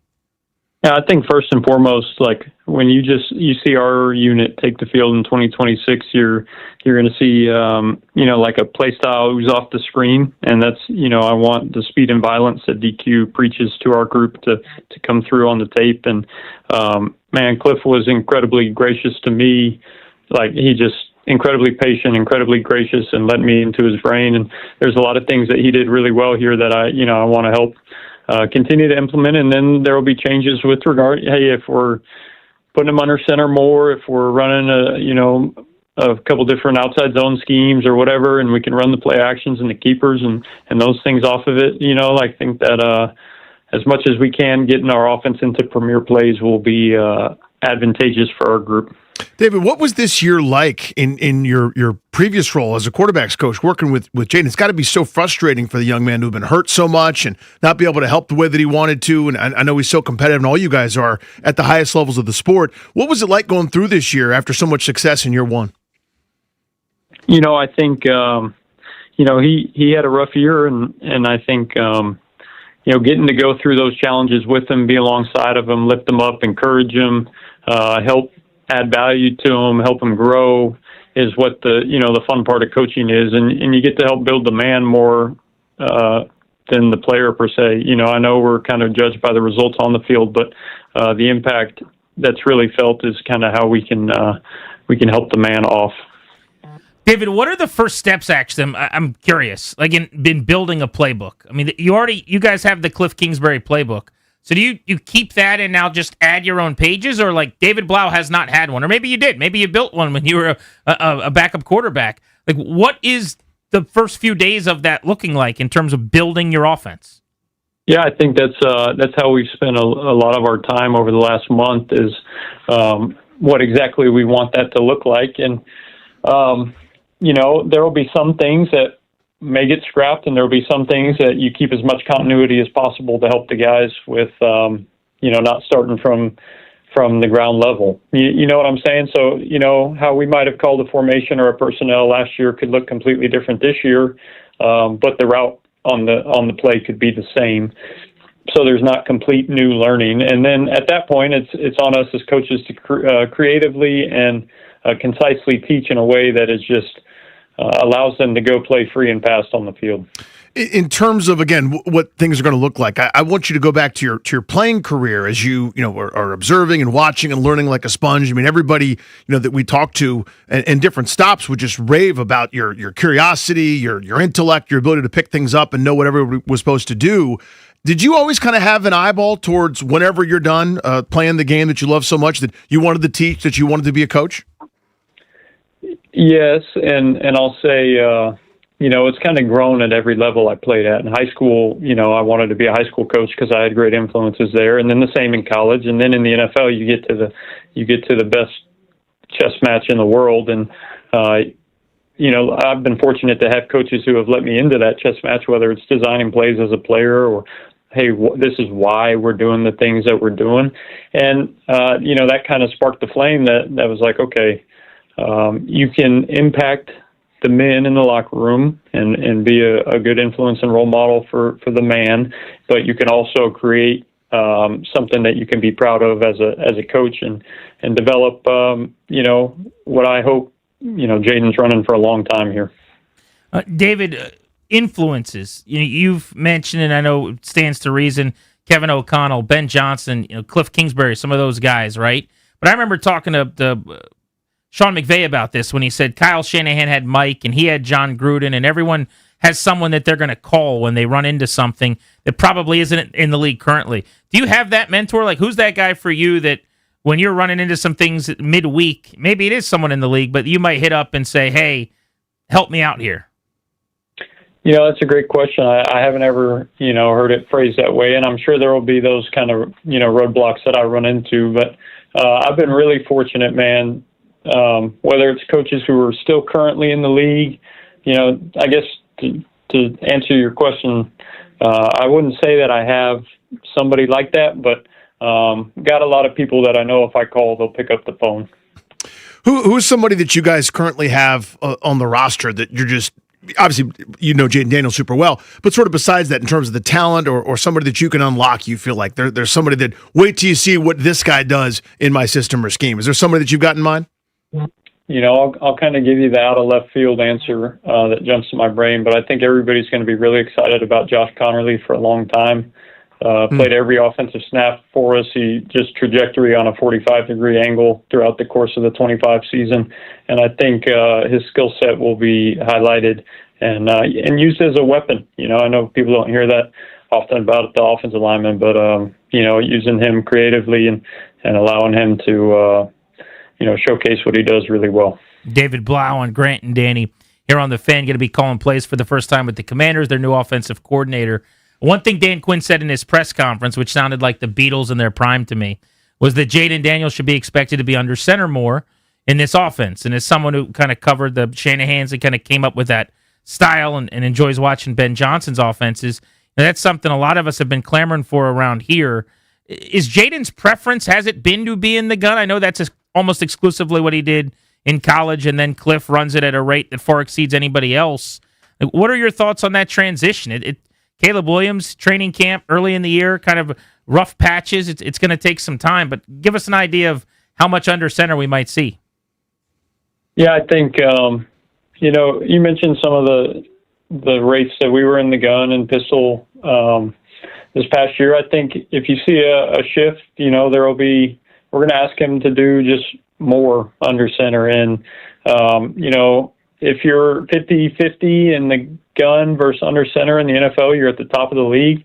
So, if we get to the end of the year and we're sitting here 60-40, I'll be happy about, kind of the result of that. I think it just unlocks a little bit in the run game, and it unlocks a bit in the play actions and the keepers. And, I have mentioned it before. It's just, when you look at the teams that we're playing at the end of the year, that we want to be in that conversation with this time next year. A lot of them kind of lived under center in that world. In terms of under center success rate and the trend of the league, I mean, look, last year this team was in the NFC Championship game doing it Cliff's way. Yeah, that's right. A couple of teams in the Super Bowl were in the gun, so I'm not going to sit here and pretend like you can't win that way. But you do see Clint Kubiak and Seattle and the offenses that are consistent with the pop passes and the daggers in the middle of the field behind linebackers and those things. And it does look kind of similar. Why do you think that is the case, that seems to be what teams are majoring in and what everybody's looking to do more of? Without giving away too much competitive advantage, right? It's February. Everyone will forget. Yeah, it'll be lost in the sauce. Yeah. That's right. I just, man, you horizontally displace underneath players. So those throws that you see in the middle of the field, whether it's a Stafford ripping an in cut over the middle of the field, and if that guy's taking a false step at all, he's beat off initial snap, and being able to help Jayden go ahead and take a 7-step drop from under center, turn his back to the defense, sell a run action well with our guys running off the football, and have our best players ripping in behind these defenders is advantageous for us. And I want to put him in that position as much as possible because his fundamentals are excellent, man, and he's an incredibly accurate passer, and we're going to just try to put him in positions where on first and second down, we can get guys as open as possible, and then he can be Superman and go, those third downs and red zone and 2 minute when he is. David, Danny, I'm not going to stand up and cheer. I don't need a cigarette after that answer or anything. Trust me. David, how much do you learn as an offensive mind from how defenses are attacking you? Just kind of a philosophical question. In other words, where you go, I think we're this. Well, they think we're X-1 or something different than that. It's almost like holding up a mirror to yourself that you didn't know was going to be there, if that makes sense. How much do you learn from how opponents are trying to digest and figure out what you do best? Yeah, I think that'll kind of be the learning curve in the first couple weeks of the season as we roll through all the way through. Is people have to play Jaden a different way, and we have to be a step ahead of that. And with regard to expectation, with how they've played other guys that are similar, or if there's somebody on the staff who may have done that in their past, and so playing that chess match and trying to be one step ahead is what really stimulates me, and I know our offensive staff, of really just getting our guys in the best position possible. We've a lot of this centers around Jaden Daniels, obviously, and David Blau with us here on G&D. I love the kid at LSU. I love him his rookie year. I love him now. I just think he's so wonderful. But the health is obviously, was this year's bugaboo. Is there a way strategically for you where you go, this may keep him healthy, even if we have to sacrifice a few design runs or a few certain proclivities or habits or things like that, where he's making the extra play to kind of keep something alive? Keeping him on the field is obviously such a paramount thing. Is there something where you feel like, obviously it's still football, but is there something that's maybe in your power and your control philosophically? I think, as I mentioned earlier, every decision we make is going to be about him, and he'll be on the forefront of everything. So whether that is a design run coming out of the plan, or, allowing him to, some of those to happen more organically when he just drops back. Whether it's this coming April when DJ Williams, our new quarterback coach, is showing him tape of different guys getting down or getting out of bounds or throwing the ball away or, scrambling to throw rather than to run, all these different things that can come up in a game. It's just how much exposure can we have in a positive way to good examples, and then limit the exposure, I use that word in both senses, limit the exposure to the negatives that can happen on a given snap in a game. David, I want to get back into scheme for a second, and more generically, I know you don't want to give us your first 15 from week one of the game that you guys don't have yet, but motions and shifts are like staples, right? Minnesota, Detroit, I'm trying to think of your background, but the pre-snap motions and shifts, and for Cliff, it's just not as prevalent, right? And it's all about tempo, and if guys got to move around, we're slowing down. So how do you, the verbiage seems to me, and you can tell me if I'm wrong, but it's everything has to be succinct. We're just getting to the line and we're going. How do you incorporate the motions and the shifts with still keeping a strong tempo, or is the priority more the pre-snap movement and less the tempo now, and that's going to be a change? How do you kind of marry those two? Yeah, it's a good question. I think, I've mentioned it, you take a lot of the good and the different places you've been. So as we build this, all of those decisions and conversations are being had and have been on the forefront of our mind. And I think you'll probably see more shifting in motion and in that sense. And then I think you'll also see a little bit of weaponizing the tempo that Cliff did really well. So there will be give and take in those areas for sure. Probably see our no huddle number come back down a little bit, but with anything, something else will increase because of that. And it's all about stress for the defense, man. So I want that team who puts on the tape, Monday after we play on a Sunday to be like, man, we got our hands full with this operation. And that no huddle number is like bigger than Big 12 teams' no huddle number. Seriously. So it won't be that hard to lower it moving forward for David Blau. What about marrying run and pass and play action? Like, it would seem to me like the really good coordinators excel at that. That's something you hear a lot about, but explain to me as kind of a dummy on the outside, what does that really mean? That, when I talk to people in the league, they're like, well, maybe that isn't necessarily a strength of Washington's offense last year, but when you watch Ben Johnson and some of these other guys, everything looks the same. So how do you go about doing that? I think, as we engineer this thing, as we sit here in February, as the players get back in April, as we get all the way through June, July, August, that's going to be a big part of who we are. It's what I believe in. It's what I know our guys can do really well. And I've seen it have success at a really high level. And is everything always going to marry? Probably not. But, it's at the end of the day, it's about making the same things look different and different things look the same. And that's what, that is something that I'm strongly convicted on. David, how does Terry McLaurin fit into your plans for what you want to do? In a big way. We've got opportunity to feature him, and ask him to do what he does really well. And him and Jaden have a great relationship, and we're going to lean on him in a big way. David, what's your take on Ben Sinnott? He was so uninvolved through 2 years, and maybe what he could become. Or what do you think of him as a player? No, I have liked the progression of Ben. I think there's a long way to go, but he, I have a vision for him fitting a role into this offense that I think, he can excel at. And I'm excited to get him in here and challenge him in different ways and see if, what we think and know about the man can come to life on the field.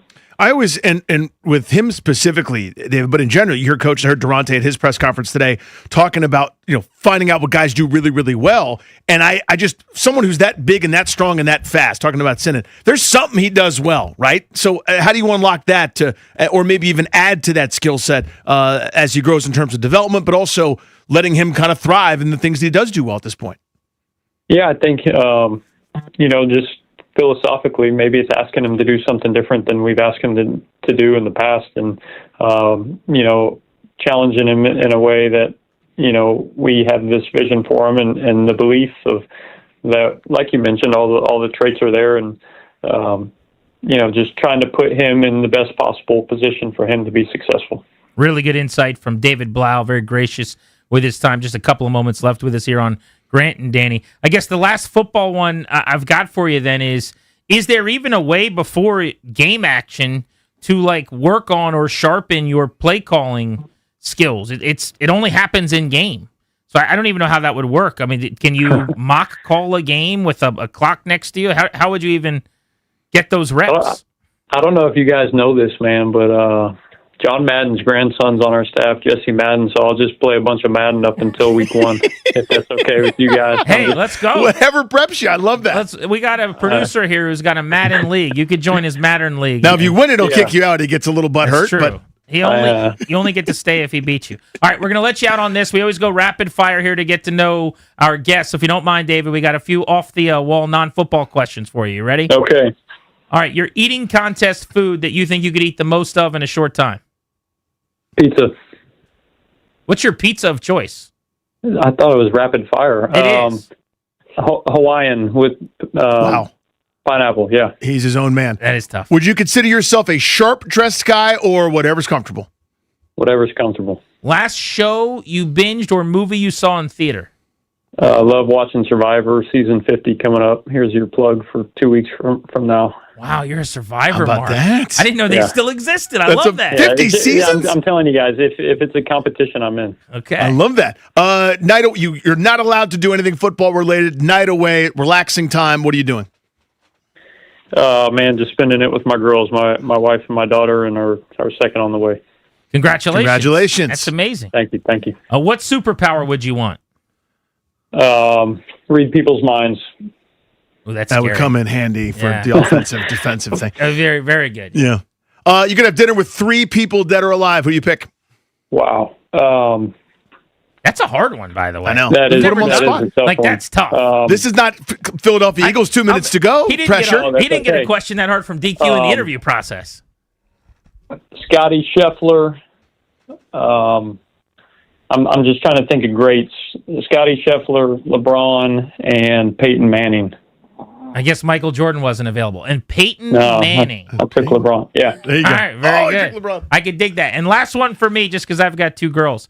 What's the TV show that your daughter watches that you know the theme song to and you've seen a million times? We're kind of strict on TV in the Blau household. I'm not going to lie to you, but we like the Wiggles, man. My daughter's 2 years old. She loves the Wiggles. The Wiggles. That's the way to do it. You don't want to be on the K-pop Demon Hunter every day on Netflix. Because it never goes away. No. You guys are we're doing straight, it right. DVD player, clean as can be. There it is. Well, seriously, David, we're excited for you, man. Congratulations. Great to chat with you, buddy. Thank you. I really appreciate it, guys. All the best. There's David Blau, the new Commanders offensive coordinator and play caller on Grant and Danny on the Fan. He was terrific. Yes, he was. I get it.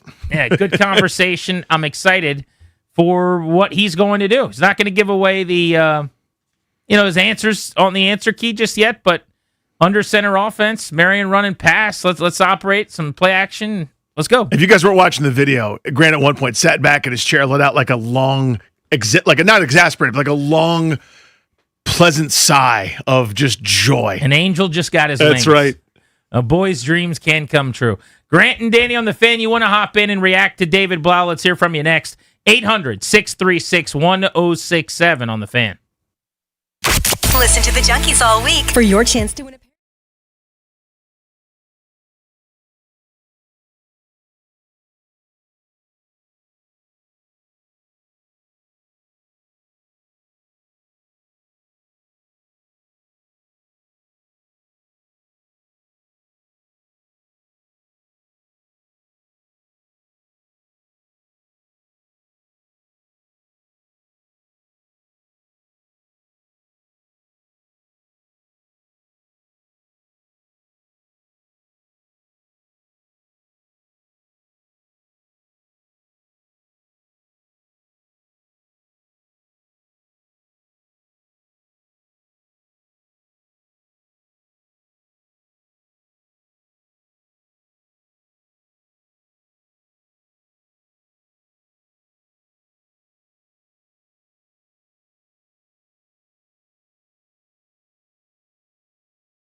David Blau was just on the show. Great conversation with him. If you want to react to what the new OC had to say, you can call us at 800-636-1067. Danny, big takeaways from Blau, the first-time play caller, who we just chatted with. Josh Conerly. So you never know where certain questions are going to take somebody, right? And you don't want to be obnoxious or ask too many things where he said I can't answer that or whatever. But at the same time, you got to get certain things on the record. But I always like to give a couple open-ended things where I go, we both saw the painting last year and you were there.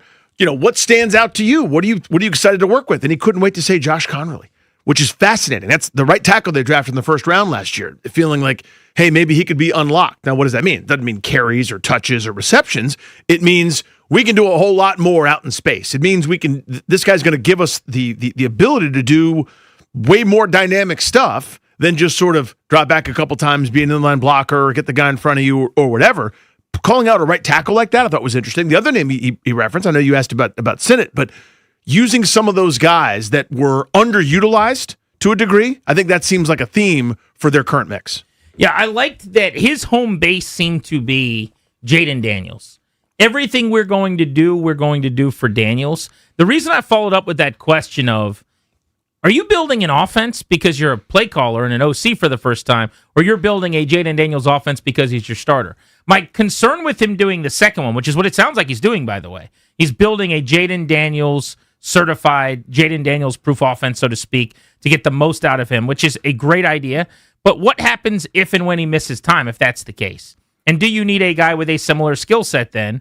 Maybe that's Marcus Mariota like the last couple of years or somebody else like that to be the backup. And maybe that's just his answer. We're going to have a comparable guy, not as good, not as dynamic, not as prolific a player.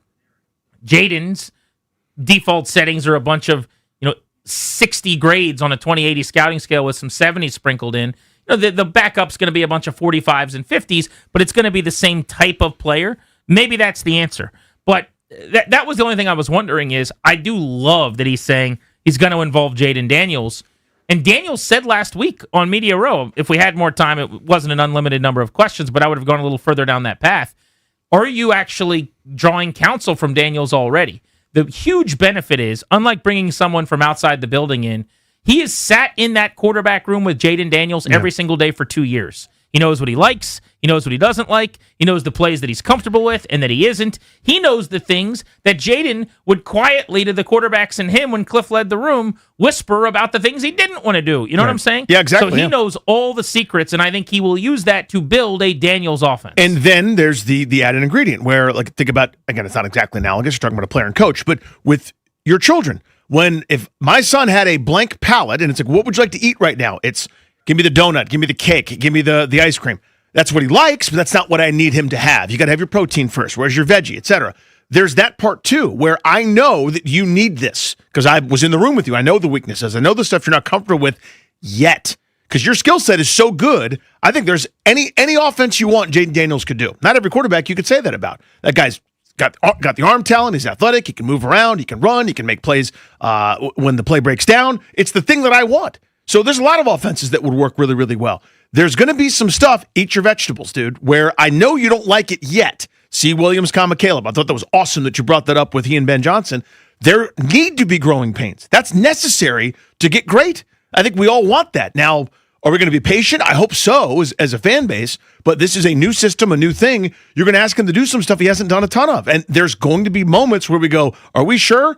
Keep the faith here because there's a light at the end of this tunnel. And if he didn't like Ben Sinnott, he wouldn't have said, I don't like Ben Sinnott. If he thought this guy can't play dead in the Western, he's not choosing today on the radio to decipher that information, divulge that information. But having said that, I did like his answer about Ben Sinnott too, because it is my theory that there's going to be more traditional looks and pro style kind of run offense concepts out of personnel grouping. So what do I mean? I think you're going to see some 21 personnel with two backs and Sinnott as a split back fullback in the backfield. Maybe occasionally he does play the traditional fullback and just plow ahead. But a lot of the times it's that spider two-eye banana thing where he's out into the flat, or maybe it is something where it's a split backfield and then he motions out and now it's H-back Chris Cooley style. I think Yeah. you'll see some of that. I think you'll see 12 personnel. You have to. Where it's 2 tight ends, Yeah. but both run routes sometimes. Like, that's not the craziest thing in the world, man. Well, and I said it, I'm sure I said it very poorly, but I look at someone who's that big, that strong, and that fast. The same thing I said about Alex Sarr last year, where I go, I don't know exactly what he is.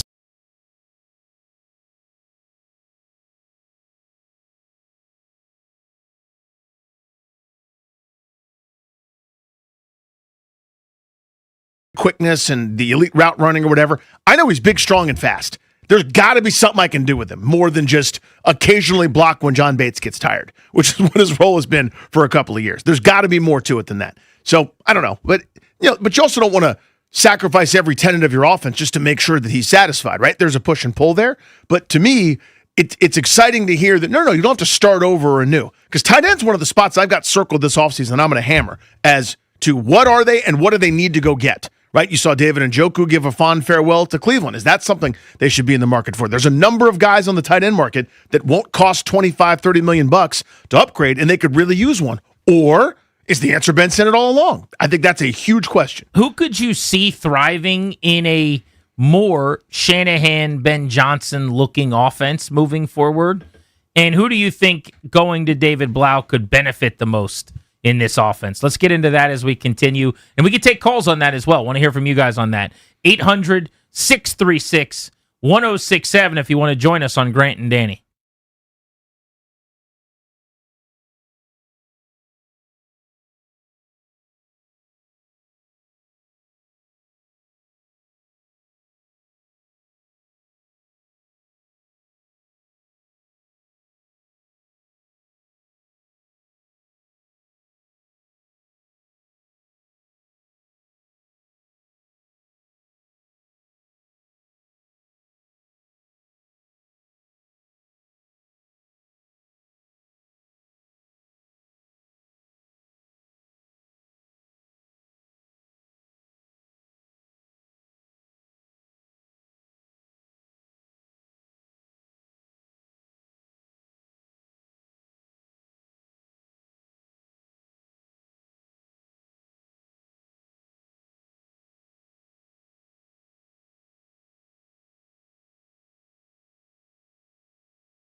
He's Danny, I'm Grant. This is The Fan. We are with you all the way up to 6:30, and then our buddy, Toby Altiser's got overtime tonight. You'll be live and local deep into the evening on The Fan.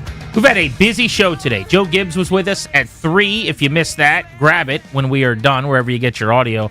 David Blau just stopped by for 20 or so minutes this hour as well, the new OC here in Washington. David wants to talk about David Blau. He's in Germantown. What's up, David? How are you?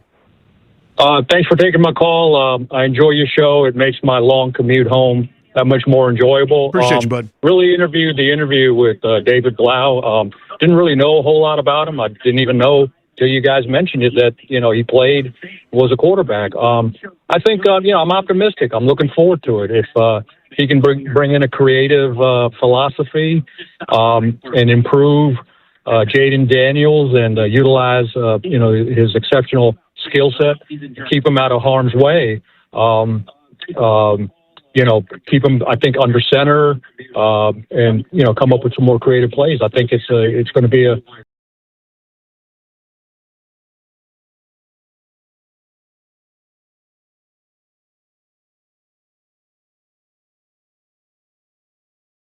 David. They need help as far as personnel goes. That's still the case, and I don't care how smart David Blau is, that's going to be the case. They could use, in a perfect world, a home run hitter at running back, a weapon at wide receiver, and a weapon at tight end, and then they'd be in pretty good shape. They're probably not going to get all three of those things done this offseason. So you're looking to add a legitimate piece or two and strengthening and basically building depth at other spots. But yes, this is a 30-year-old who's never been a coordinator, let alone called plays, who's never been a quarterback's coach. He's going from assistant quarterback's coach. The next job would normally be QB's coach. Never did that. Did it for like a few weeks at the end of the year because Tavita Pritchard left for Stanford to get the head coaching job. You would go from there to like pass game coordinator. He skipped that. Then you'd go to OC. He skipped that because a lot of times now you become an OC in a place like LA for Sean McVay or somebody's something, already calling plays. where he's calling the plays. So he kind of skipped almost, 3.5 jobs. Yeah. That's why I asked, is there some surprise for you? Is there nerves? I mean, he was on the fast track. But I do know enough people that know him, people I have relationships with in the past. I've talked to Kirk Cousins about him. Kirk played with him in Minnesota when Kirk was a starter and Blau was the backup in 22. There are other folks that I've talked to that have been in the locker room with him because he's well-traveled. Browns, Lions, Vikings, Cardinals, Lions again. He's been around, and everybody just says that guy is super smart. You want someone who can win a chess match with the defensive coordinator? He's got a chance to do that. That's literally what I ask for. Now, the thing that gets, the camera time, headlines, YouTube clips, or whatever is the rah-rah speech. The Greg Williams, put your blank in the C gap, like everybody knows those. That to me wears thin after a while. I want the guy that goes, I know exactly what to do, here's how we do it. That diagnoses it. Give me the mad scientist in that role. And you heard a couple of things that he was saying to us. Moving guys horizontally, get a false step here or there, make them think it's one thing when it's another. Those are sort of the keys to offense. These athletes are so unbelievably world class that if you give everybody equal footing, they'll bring you down. They'll stop you. They'll get in the way. But if you make them wait, a.k.a. the play's already started, they can't react yet because they don't know where the ball's going to go for whatever reason, whether it's marrying the run and pass game where the first 2 seconds or the first second and a half of a play looks like every other play. It looks like the previous run, which looks like the previous pass, which looks like a different run. All of a sudden, it becomes much harder to defend you when you're flat-footed, when they're flat-footed and you're going. One of the compelling elements of our conversation, I thought, was Blau talking about the marrying of what he wants his offense to be and what Kingsbury's was, and maybe blending the two as often as he can, just from a verbiage standpoint, like lexicon, so that it's less for Jaden Daniels. I'm going to say Daniels, but he said for the guys to learn. I think that's the beauty of staying in-house, too, is that it's not a completely new offense for Daniels, and I hope that you don't have to get rid of everything. A lot of their stuff worked. They were not terrible on offense. They were elite 2 seasons ago. You can keep some of the good stuff and get rid of some of the bad stuff. Adam's in Mechanicsville, joining us on Grant and Danny. What's up? Hey, fellas. Thanks for taking my call, man. I felt like one really cool takeaway from the interview was his mention of Connolly and how he sees a really big upside with him. And the fact that Connolly's more of an athletic kind of tackle. Yep. It kind of leads me, I feel like it was a little bit of a tell to his kind of running game style. He wants to shift to more of a zone running scheme, which I'm kind of secretly excited about. I feel like with Krosky Merritt back there, he's a little more of a not a scat back so much, but he's quick. I feel like he's better on the outside zone runs, and that will really take our running game from great to excellent. I feel like, and that could really bode well for this offense. I think it's a really good call. It's really smart. First thing, they're not going to only do zone or power or whatever. I think every offense, like think about Ben Johnson. I bring up Ben Johnson, not because everyone should scream at me about it, but because he was in Detroit with him, right? And that's one of his key influences. And if you think about like their pin and pull stuff that's really, really good, that's not a traditional zone blocking thing. That's a little bit more of a hybrid gap power kind of look, right? But you also see a lot of zone blocking with Ben Johnson. That's part of it. You see that with Kyle Shanahan, so it should be part of it. I do think you can get Bill out in space. I thought about that too in terms of running out wide, but also screen game stuff. I couldn't believe they didn't do more of that. That was supposedly one of the whole points of drafting the athlete at tackle that they did. So, yeah, I expect that to be really a big part of this offense. Well, even beyond that, the guy that I actually thought of first was Chris Rodriguez. Think about you're sliding to the side, one cut, upfield, lower the shoulder. You got a lot of guys that don't have particularly huge resumes in that Shanahan scheme with 1,000 yards. A lot more Olandis Garys than you could shake a stick at. And to me, that's something that Rodriguez could fit in really well. I mean, I like Bill an awful lot as you the vision, the slide, and he cuts and kind of stops and starts. I think really, really well. There's plenty of room at the table for both guys. But to me, that one cut running style that goes nicely with that zone blocking, I think Rodriguez could thrive. There is some breaking Commanders news that's out, so you'll hear that at the top of the hour from Kevin in the update in moments, and we'll react to that in minutes. One of the most popular players in town is re-signed to come back. You're listening to The Fan.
Thanks to Kevin for the update. Welcome back to Grant and Danny. We're with you on the Fan. Tress Way was a Pro Bowler this year for the third time in his career. He still got it. Punted 56 times. His yards per punt as a net 47.3 this season, or I should say overall, was 47.3, which was the highest punt average he's had since 2021. Now, the more important stat for punters is net yards per punt. And his net was 43.9, which is exquisite. That was his best net since 2020 and one of the better totals he's had in his career.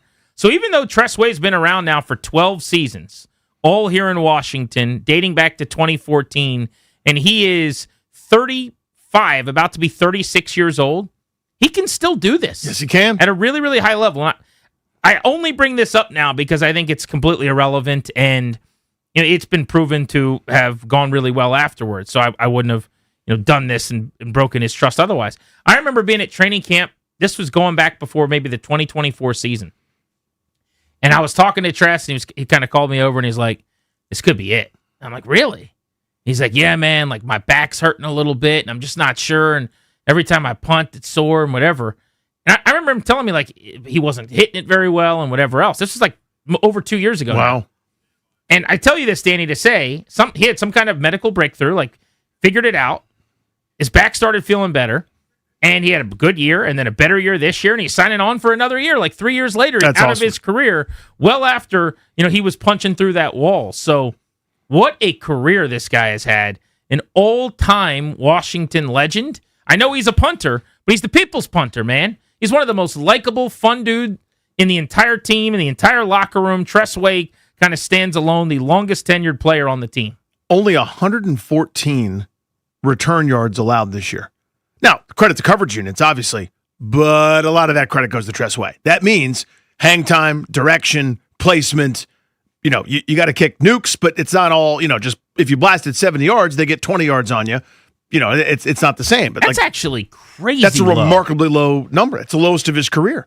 Previous low, I think, was 209. It was almost twice that. 114 net return yards. Well, my thing with him is always that, and you get so spoiled. So how rare does this happen as a fan of this team? When you're watching the playoffs, or you're watching the Super Bowl or NFC, AFC championship game, whatever, where you're watching and you're so used to someone doing something better that you're like, oh my God, this guy stinks. That does not happen when you watch Jackson Smith and Jigba, right, or Kenneth Walker, or Sam Darnold, or Drake May, or whatever, right? That is not the feeling that you get. When I'm watching punters in the playoffs routinely punt short, it's like 35 yards and it's caught, or they punt it into the end zone for a touchback, I'm going, how terrible is this guy? And it's because we're spoiled. We see a really good one all the time. He had consecutive years, 2 touchbacks, and 4 this past year. It's usually one hand or less. Punts the ball into the end zone. Yep. And by the way, the times where he does, I'd have to go back on NFL Pro and find his 4 touchbacks right now. But I guarantee you, generally a couple of those are you could have made a play, but you couldn't quite keep it out of the end zone. It ain't where it bounced and somebody's toe tapping and one blade of grass they step over, etc. But yeah, it's rare. Gives guys a chance to make plays, and they do. He is better than the dudes at his position that are playing in the playoffs and on to the Super Bowl routinely. And I just don't know how many guys you could have said that about with this organization over a long period of time. But I think there's just something to Tress Way being the mensch, the dude that he is, the fan ambassador that he is. Yep. Some notes here on his games played. If he plays in all 17 games this coming season, he'll move to number 3 all-time in regular season games played for the franchise. How about that? That is crazy, actually. Darrell Green and Monty Coleman will be the only guys to surpass him. That seems insane, right? Yeah, well, it's not a longevity sport, but yeah, you do it for 13 years, 16, 17 games a year. There you go, right? He's never missed a game. I guess that's true. I mean, it's every single year for 12 years, he's never missed a game, so that'd be 13 without missing one. If he plays in 17 games next year, he'd move into a tie with Dave Butts for number 4 all-time in total games. That counts regular and postseason. So that would still be Darrell Green, Monty Coleman, and Art Monk because they played in a bunch of playoff games. Ah, yes. So Because that's of all where those playoff he jumps games. back ahead of him. How about that, though, for Tress Way? Good for Tressler, No man. wonder why. I mean, there is a respect that he becomes part of the fabric. He's led the league in yards per punt twice. He's led the league in net He's led the league with a longest punt in a season before. Like, he is the real deal. So happy for Tress Way. That seems like a big deal. Yeah, I remember when he did the whole move to give up his jersey to Jaden Daniels. Right. Right. And he was talking about just these thoughtful things that I don't necessarily think about. For me, it's like, yeah, that's cool. Get some game tickets out of it, or get some money, or get a new car, or I don't know. You want a tractor, get that. But he was talking about what it would mean to him to have been in the league that long, and to, if he's lucky enough to be a captain for a certain number of years, then like the C gets filled in, and it's like these little milestones, these little thoughtful things where you go, you got to be an elder statesman to kind of be aware, to have that sort of stuff on your radar, and how special that would be for somebody that, early on wasn't sure if he's going to make the roster or not. Really, really cool, man. I mean, we've gotten to know him over the years. Just a magic, a tremendous guy, so good, good to us, and so funny and personable. But again, really, really good at his job. Because like if you're doing nothing but shtick and you're not particularly good, it wears a little bit thin, but still very welcome wherever he goes, because he's excellent. Tim is in La Plata, wants to hop in on Grant and Danny to talk about the David Blau interview. Tim, the People's Punter's back though. Tress Way re-signing for a year. Oh my God, that's why I appreciate you guys, man, because you remind people how important people like Tress Way are. That guy is, everybody loves him. You know what I mean? And like you said, Grant, he's just been so consistent and done his job, man. He brings his box to work and he does his damn job. I just have, by the way, before you go forward, I'm Kanye style, I'm going to let you finish. I just have so much admiration for that, like professionalism, going to work, lunch pail in it, doing your job. Yeah. And what I will not do is belittle the punter or the kicker. I know you like to do that with kickers a little bit. Kickers, Danny, I do, I admit that. But kickers and punters are people too, man. And I'm not even doing shtick. Like, it's a vital role. The Patriots punter oh my God. versus They're the Seahawks huge. punter in the Super Bowl, the difference was massive. What Michael Dixon did in the Super Bowl, he was probably the third or fourth most valuable player on Seattle's team in terms of flipping field position. We have the only team in the NFL that our kicker won the MVP. Okay? So, I mean, that goes back a while, but Mark Mosley's the only kicker in NFL history that's ever won the MVP. So, of course they're important. The only thing I want to bring this up, I know you got other callers, but real quick, when you were interviewing our new OC, he was talking about wanting to put Jaden under center more, right? So, yep. Which I love that. I mean, I do. You just don't see that anymore. But back in the day, because I'm 64, so I go way back with the team. But back then, teams had fullbacks.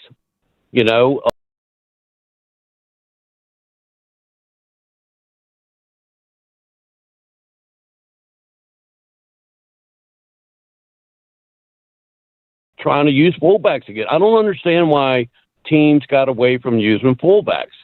There's a whole mess of reasons to it, and appreciate the phone call, man, and the kind words as well. You can have more receivers. That includes tight ends, by the way. The one-back system kind of took over the league when you had a versatile back that didn't require a fullback. The guy can do the same thing as a tight end in motion or a pulling guard, and now you're spreading the defense out that much more. Where if you have two people in the backfield, it pulls everybody closer together. There's one linebacker or somebody to account for that fullback. So it kind of became less in vogue, although you saw it sort of start to come back. When you get a Kyle Juszczyk, you get that guy on the field. When you have Patrick Ricard, that guy's useful. You figure out a way to use him. But yeah, I mean, the fullback kind of went out of style a handful of years ago because there's just more offensive options with more versatile guys. Yeah, I think there's a lot of reasons, right? First thing first, you want to spread a defense out. Generally, you want fewer bodies in the box and close to the line of scrimmage. And so if you're going to run, oftentimes you run out of more of a spread look and more receivers, right? There's more of a spread personnel grouping, and you're just running into more space. So that would be the first thing. The other thing is the teams that do go heavier often do some of the same things, but the tight end has replaced the fullback in a lot of those looks. So you think about like the Bears, who are under center a lot, with Ben Johnson, who's one of the guys that David Blau is going to rely upon here in building this offense. The Bears were 6th in the NFL in 12 personnel usage this year, which is 2 tight ends and 1 back. They were 5th in 13 personnel usage, which is 3 tight ends and a back. 10 years ago, 12 years ago, to your point, that could have been Daryl Moose Johnston. That could have been Lorenzo Neal. Remember the old Charger? Of course, yeah. Larry Centers, or even more recently here, like Darrell Young. Instead, now it's an athletic kind of pass-catching option who's at the line of scrimmage. But I do think Ben Sinnott can do a little bit of both, and I do want to see him lined up as I call it an H-back when you're basically the fullback and the tight end, that Chris Cooley thing, where like a lot of times you might come out that way, but then you're motioning, moving around, getting to the line of scrimmage. I think that's what he was drafted to be, and then they didn't have that as part of the offense, and they didn't really care to involve him. My question, the reason I asked it the way I did to Blau, what do you think of Ben Sinnott? It seemed to me like Cliff Kingsbury somewhere along the lines decided, I'm not that interested in getting him on the field. I'm not that interested in making this work. And we know at some point he wanted him because we had the video from the teams making the draft stuff that they put out where Josh Harris is sitting next to Adam Peters and Cliffy, get over here. And he walks over and he's like, we're thinking about going here. And he's like, can you use this guy? And he's like, oh, definitely. Josh Harris is like, are we sure we'll play Ben Sinnott and Zach Ertz? And he's like, yeah, I'll use them both. And then he didn't. You know what I mean? And then he didn't at all. I don't know if he didn't like what he saw or it wasn't the same thing he expected. At one point, we're getting him compared to George Kittle. But I think that the shift in offense from what Cliff did to what Blau's going to do, if it is Ben Johnson, Clint Kubiak-esque, will be a big deal for Ben Sinnott. It should help him a lot. It needs to. Again, well, let me rephrase. I'd like it to. It doesn't need to, right? But it would certainly put some justification on that second-round pick when a lot of really good players went afterwards who are having far more impact in the league than a guy that's the backup blocking tight end, right? There's too much athleticism there. Again, it's not as much with the wiggles. He's not, one of those like Ertz, who was so good at the short area quickness and getting open underneath and using his body to box out defenders and the like. It's not what he does, but he's fast and he's strong. I got a use for that. There's something that he can do way more in terms of unlocking that I feel like can help the offense. Doesn't mean he's going to be an 80-catch guy. I don't think that's in his future. I don't think that's what they need him to do. But more than, say, like 3 or 4 catches over the course of a season might be nice too. Dan Quinn spoke today, had a press conference. One of the main questions was about giving the offensive reins to David Blau and naming him his OC with so little experience. Why does he have confidence in Blau, who we just had on as a play caller? Cut 8 here. This was Dan Quinn earlier today talking about David Blau in Ashburn. I know he hasn't been coaching a long time, but he has, obviously when you're a backup quarterback at different things, you had different experiences, much like a younger coach coming up. But I can also speak from experience that, when you haven't called plays, like you've been waiting for it, you've been doing it, and in the practices, you'll probably find some spaces where do we go to have more call it periods to go, but we'll be really intentional about that. Some of the benefits of me going through this experience as a head coach for the second time, I learned some lessons to say, all right, when there's talented space and you can find that, certainly going through Atlanta and some of the coaches that were part of that staff, have we done things different? You might have. So I think what you want to find out from yourself is, are you growing? Are you learning? And this guy's absolutely ready to go attack. And so it was evident to see that. But when you're around somebody a lot, you know that too.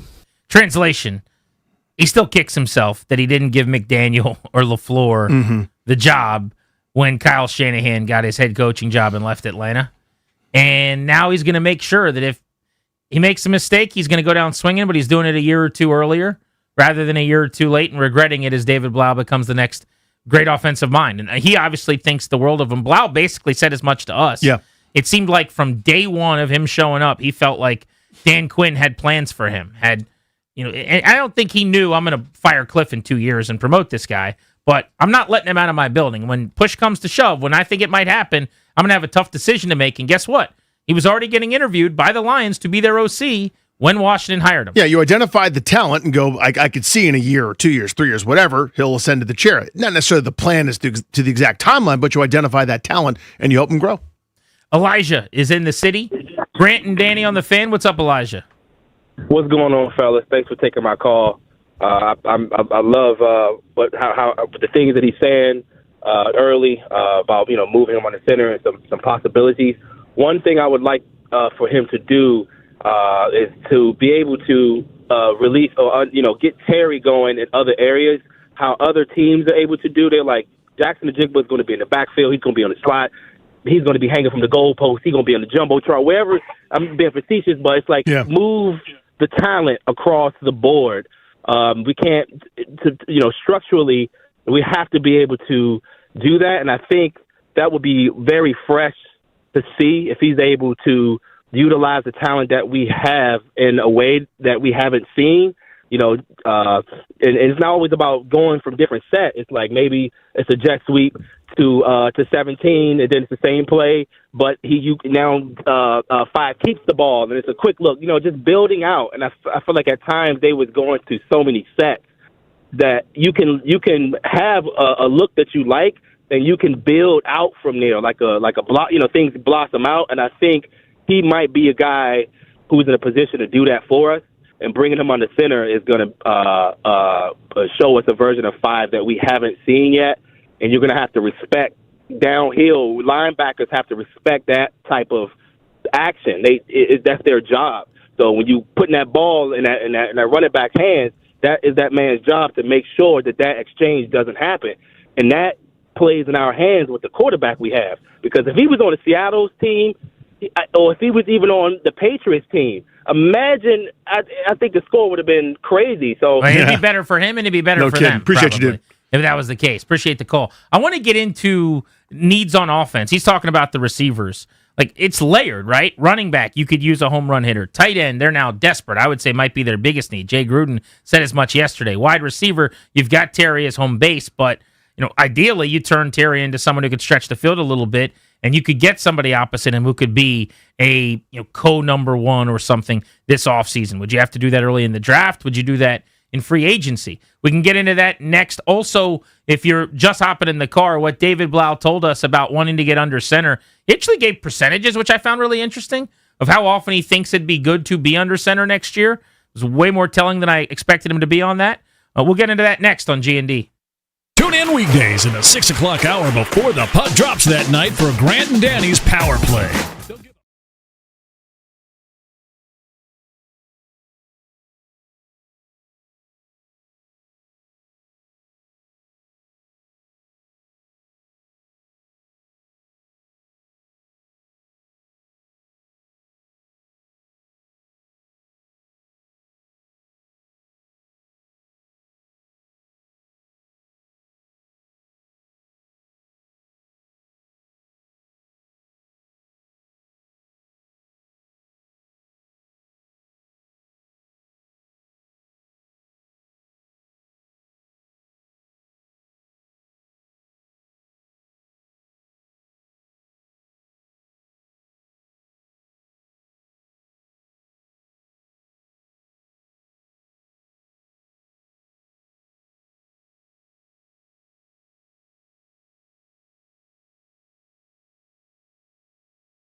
You know what internet bit I do like? A lot of the meme stuff and the new school internet humor is not for me. But I love the caption on a picture, like as a chyron, that is just out of place and funny. So I think it was part of my take had one today about Mike McDonald that says met his baby because of the joke a couple weeks ago where he said like he reserves 30 minutes a week to like go home and play with his kid. It was like whatever it is. So like for Danny, they would just put something in all caps really big and it normally it's inappropriate or funny or whatever. Sure. But it'll say like underneath of you, it would say like 4.5 inches, like really big. And then you're like, what the heck is that? And then you see that Danny was like, I ended up driving the ball 4.5 inches from the hole, the hole, and it almost went in for a hole in one. Like that, whatever that is. Whatever that is, bit. it's a good bit for you. Yeah, it works for me. I like that. A lot of this new stuff, not so much. It's not so much for you. But I do like it. Speaking of funny things, I sent this clip to Darius. This will be our Olympic contribution for the day. Although we should point out that the U.S. women's hockey team whooped Canada's ass. Sorry about that. I know you guys think I'm all Team Canada over here, when really I'm just correctly Team Tom Wilson and Logan Thompson. But I am an American, and I like American hockey. And as you know, Danny, you can attest to this. Yeah. I was rooting for the American women. I saw it with my own two eyes, and it was good that you were because they put a little belt to the tuchus there, 5-0. How about that? BTA. 521 votes, it looks like. I asked you, how about this? This is the closest vote we've done in a while. That's insane. There's anybody else on your side, I by said, the way. assuming they aren't in the hunt, do you root for Team Canada to support Tom Wilson and Logan Thompson if America's out of it? 49.9% say yes, they are my guys. 50.1% say no, never Canada hockey. I think 49% were confused by the question and one of the answers, and then 50% got it and voted appropriately. I think you're the only person that thinks this. Just the rival country Dead even, for bro. hockey. Yeah, the rival country. Let's go. I hope that the former Washington football player does well for the Cowboys on their way to a Super Bowl if Washington's eliminated. Nope. This clip is incredible. So this is a Norwegian biathlete named Sturla Holm. Sure. Okay. Sturla Holm Legrid, I believe is the last name, had just won a bronze medal, and he's doing this interview right after competing and winning this bronze medal. I'm going to let you hear a little audio. Now, this is in Norwegian. Okay. This is not in English, but I'm just setting the scene here. I'm giving you a little bit of the vibe of this is Sturla Holm Legrid's post-game interview after he won bronze, having competed as a biathlete. Det stort. Det min første OL-medalje. Og jeg vil takke alle som har hjulpet meg på veien. Smørerne for en kjempegod skidag, og hele familien som har backa meg. He's doing good so far. Og så det en jeg ville dele det her med. Together. Som kanskje ikke ser på I dag.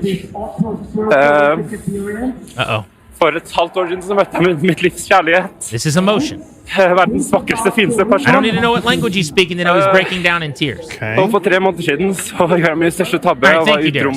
Not uncommon, right? Guy gets a medal. Yeah. Guy is out competing as an Olympian, and now he's a little overcome with emotion. Overcome, sure. All right. You probably think he's proud, he's happy. Nope. He's very sad. Here's why. The quote translates to, I had a gold medal in my life, and there are probably many who look at me with different eyes, but I only have eyes for her. Okay? I'm going to read you exactly what he actually just said. This is so wild to me. He admitted to cheating on a girlfriend he'd had for 3 months, and she left him, and he wants her back. And he's saying this on live television because she's not watching him at the Olympics, and he's very sad. Took a sad turn, I told you. Whoa, dude. Okay, so this is what he said. So the question was like, congratulations on your bronze medal. He said, it's huge. And then he goes on to say, it's my first Olympic medal. I want to thank everyone who has helped me along the way. This was a great day for skiing. My whole family for supporting me. I'm reading the caption, so you just got to bear with me. Yep. I want to share this with someone who may not be watching today. Oh my gosh. This is where it takes a turn. Yeah. Now he starts staring at the ground and fighting off immediate tears. 6 months ago, by the way, he's just bearing this all to everyone. Imagine this being on NBC right after the Olympics with just some dude from Colorado who just got done. He said, 6 months ago, I met the love of my life. Oh, dear. the most beautiful, wonderful person in the world, Snivels. And 3 months ago, so do some quick math, that's 3 months into the relationship. Yeah. He says, quote, I made the biggest mistake of my life and cheated on her. He's just bearing this all for everybody. Oh, dude. And that's all I've been thinking about for a week. Now, what happened the last 2.5 months before that? I'm not sure. He wasn't even training for the Olympics. But I guess at He's the just Olympic doing- Village, that's all he's been thinking about. He said, it's been the worst week of my life. So I had a gold medal in life. By the way, he got a bronze at the Olympics. That's tough. I'm sure there are many people out there who now see me in a different light, but I only have eyes for her. I'm not quite sure what I want to say here now. You could have said none of that. I don't know if I should respect this guy I don't know. for this like rom-com attempt to get her back, or if I should say, bro, you cheated on a girl after 3 months. The hell's the matter with you? I mean, cheating in general is bad. Sure. But 3 months into a relationship that's the best time in the world. Yeah. That is what we like to refer to as the honeymoon phase. Neither of you could do anything wrong in the first 3 months. And then he did. I think I'm not saying that. Like I think it's okay to have a little selfish moment here. I just won a bronze medal. I'm the third best in the world at my thing. It's a lifetime of training and discipline. I didn't show much discipline, one of you know, but other than for the sport part of it, like this is an unbelievable achievement. I get that maybe it's weighing on your mind, but I don't know. Maybe you save that for like the magazine interview afterwards, or maybe like when you're on TV and like in the and they're like, and you're just like, you could say like, here's what I did. This is actually really sad, but I dedicate this to her. I hope she's watching. Like right afterwards, it's just, man. It seemed like a choice. Yeah. That's tough, dude. I have to imagine the reason you do it right there is because you think that's your best shot when she's going to, like, because he literally said, I want to talk to someone who's probably not watching. Maybe you're going, is she interested? Is she curious? You only dated for 3 months. But in those 3 months, she knew you were an Olympian. You're training for the Olympics. You're spending, 10 hours a day, basically, every single day at trying to become this biathlete medalist? So I would think she'd have enough intrigue to turn it on, although maybe it's so painful for her because this guy was a jackass who cheated on her. Do you think she's watching? I would say she's watching, but I'm a curious person. Is Danny Rouillet watching 3 months after she cheats on you and she's competing in the Olympics for a medal? No, I'm vindictive and unforgiving. Like when you wrong me, I don't just move on from that. You know what I mean? Watching. No. Because you're hoping he falls. You're hoping It's out of my life. Like I can't. I'm not giving him the time of the day. He doesn't get my attention. See what I'm saying? I think that's easy to say. It is easy to say. It is easy to say. Then again, but they were I'm only Tom Petty. dating for 3 months. Yeah. This wasn't like a 10-year relationship. That's nothing. It was 12 weeks. You're probably able to move on a little bit easier.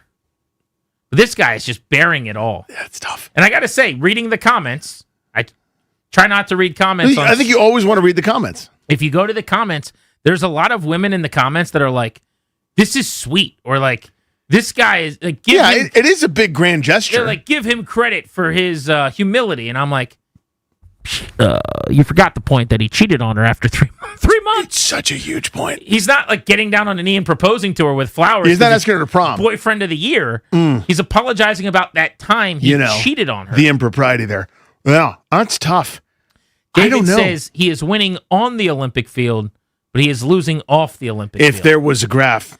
That was my favorite line of the whole thing, and it's cheesy, but it's a 10. I have the gold medal in life. I had a gold medal in life. You couldn't win one here, Buster. Yeah. You're just a nubby bronze medalist. I finished third in the world there, but I was first. It would have been actually funnier if he just because he won bronze was like, I had the bronze medal in life.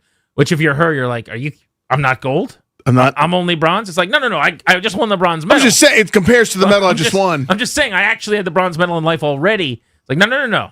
So it was nice that he said he had the gold medal in life. I had that life gold medal after 3 months. So what if his girlfriend that he cheated on was a gold medal? I wonder what he would say the side chick was. Was that the silver medal? Was that the bronze? Obviously it was a mistake. Yeah. That goes without saying. But maybe she's a medal. Is she at the Olympics at all? Is she just a an alternate who gets left, back and doesn't get to come compete. I don't know. That is a lot right there. Yeah, I mean, also he's single and in the Olympic Village currently. Yeah, it's a good place to be heartbroken. You know what I mean? Like that's a good spot. If you were trying to get over a relationship while having this on your conscience, I don't know that there's a better place on planet Earth right now than with a bunch of attractive single people who are between the ages of 19 and 29. It's a bronze medal for being third in the world. How are you? There you go. Get over it. Great place to get over your heartbreak, Not bro. anymore. Someone's going to recognize and be like, you're the gold medal in Hey, life what's guy. up, life gold medal guy? You threw it away. That is a pretty cheesy line, though, I'll say. It's tough. That's tough. That could have, it probably was the high point of his life or career or whatever. Mm-hmm. Because his whole, I don't know what, if you're a biathletist, what are we calling him? Yeah. That's what you do. Yeah. The Olympics is the only time that's really that relevant or anybody cares. Respectfully. No, but there it's a much bigger deal. But now you're in Norway. You're like they're doing that all the time. But nobody on a Wednesday is like this guy is the third best in the world. Nobody cares about that. I don't think, even in Norway. You really think? I think you sleep on places got a that picture of him in his room on a poster. I There's think no you way. sleep on places that are only snow, and their whole life is getting up and down mountains, and how cool they think that is. I'm not saying it's like football or like soccer or something like that, but it's like next. I think he's a national hero. Whereas we find out about who these guys are the week of. I'm going to disagree with you, but it doesn't matter. We'll keep it moving because it is irrelevant to the point, which is this was the culminating moment of years and years and years, and it turns into like me and you poking fun on the radio, which is not that nice, and I apologize for it. But I didn't. I mean, I didn't cry on the radio on Natty on the World tears TV. Aren't the problem. It's like the sob as you're saying you cheated on this girl after 3 months. And I you had won her my back. lifetime gold medal. Dad, you would never cheat on anyone. I know that about you. That's why we call you Dad. Mm-hmm. Correct. I'm too nice of a guy. But in a world where you did. In a world. And you just skied down that mountain, third fastest. You're live on television. You trying to get her back right then and there. This is your best bullet. This is your best shot. You want to end up with her. You're looking for holy matrimony. Are you staring into that camera with that red light on and calling your shot? That's so tough, man. I just can't imagine coming off the high of winning, a medal, of medaling in the freaking Olympics, and then pouring your heart and soul out in front of the trillions of people who are watching this daggone thing. I don't know. That just seems too much for me. I feel like I'd be too high off of winning the medal. That's how you know, I think he's genuine. Well, it's real. And this is authentic. Yeah. It's because he's choosing this moment to do it. I wonder what Margaret thinks. Remember Margaret from yesterday? Yeah. With the waterbed and the dad that took her to dinner. The story and her the pool husband. hall. Now, he was a senior and she was only a freshman, and they started dating only a couple weeks into her school year, and her dad kept everyone away from him. And then the first week at school, he's already in a fraternity living off campus. Anyway, they used to go to all sorts of games in Chicago. Would Margaret take him back? That's what I'm trying to get to. I'm not sure. I don't know if she would. I think yes. I think Margaret would have taken him back. For a big, grand, romantic gesture like that, yes. What about you? You taking him back? No, not after that. I think I'm taking him back. Well, one the betrayal, too, not after. What are you doing there, dude? The gesture I like, actually. You're pro gesture? I'm pro. If I'm her, I like the gesture, but I'm going to change my mind. You cheated after 3 months. You can't be trusted. Right. Find me someone who cheats 3 months in. I'll find you someone who's going to cheat eventually. Because I'm telling you, if you can't survive the first 3 months, that's like saying, I didn't like going to the 5-star restaurant, but it's okay. I'll be happy at the fast food joint. Yeah. It gets harder and harder, and just now you've got kids screaming and crying and your roommates. I didn't enjoy hate your dating. guts. It'll get better when we move in. Yeah. So 3 months, he cheats on you, run. Or ski. Yeah, ski away. Ski as far away as possible. Cross-country ski, and then pause every once in a while to shoot at small targets a couple 100 yards away. David Blau on Being Under Center next on Grant and Danny.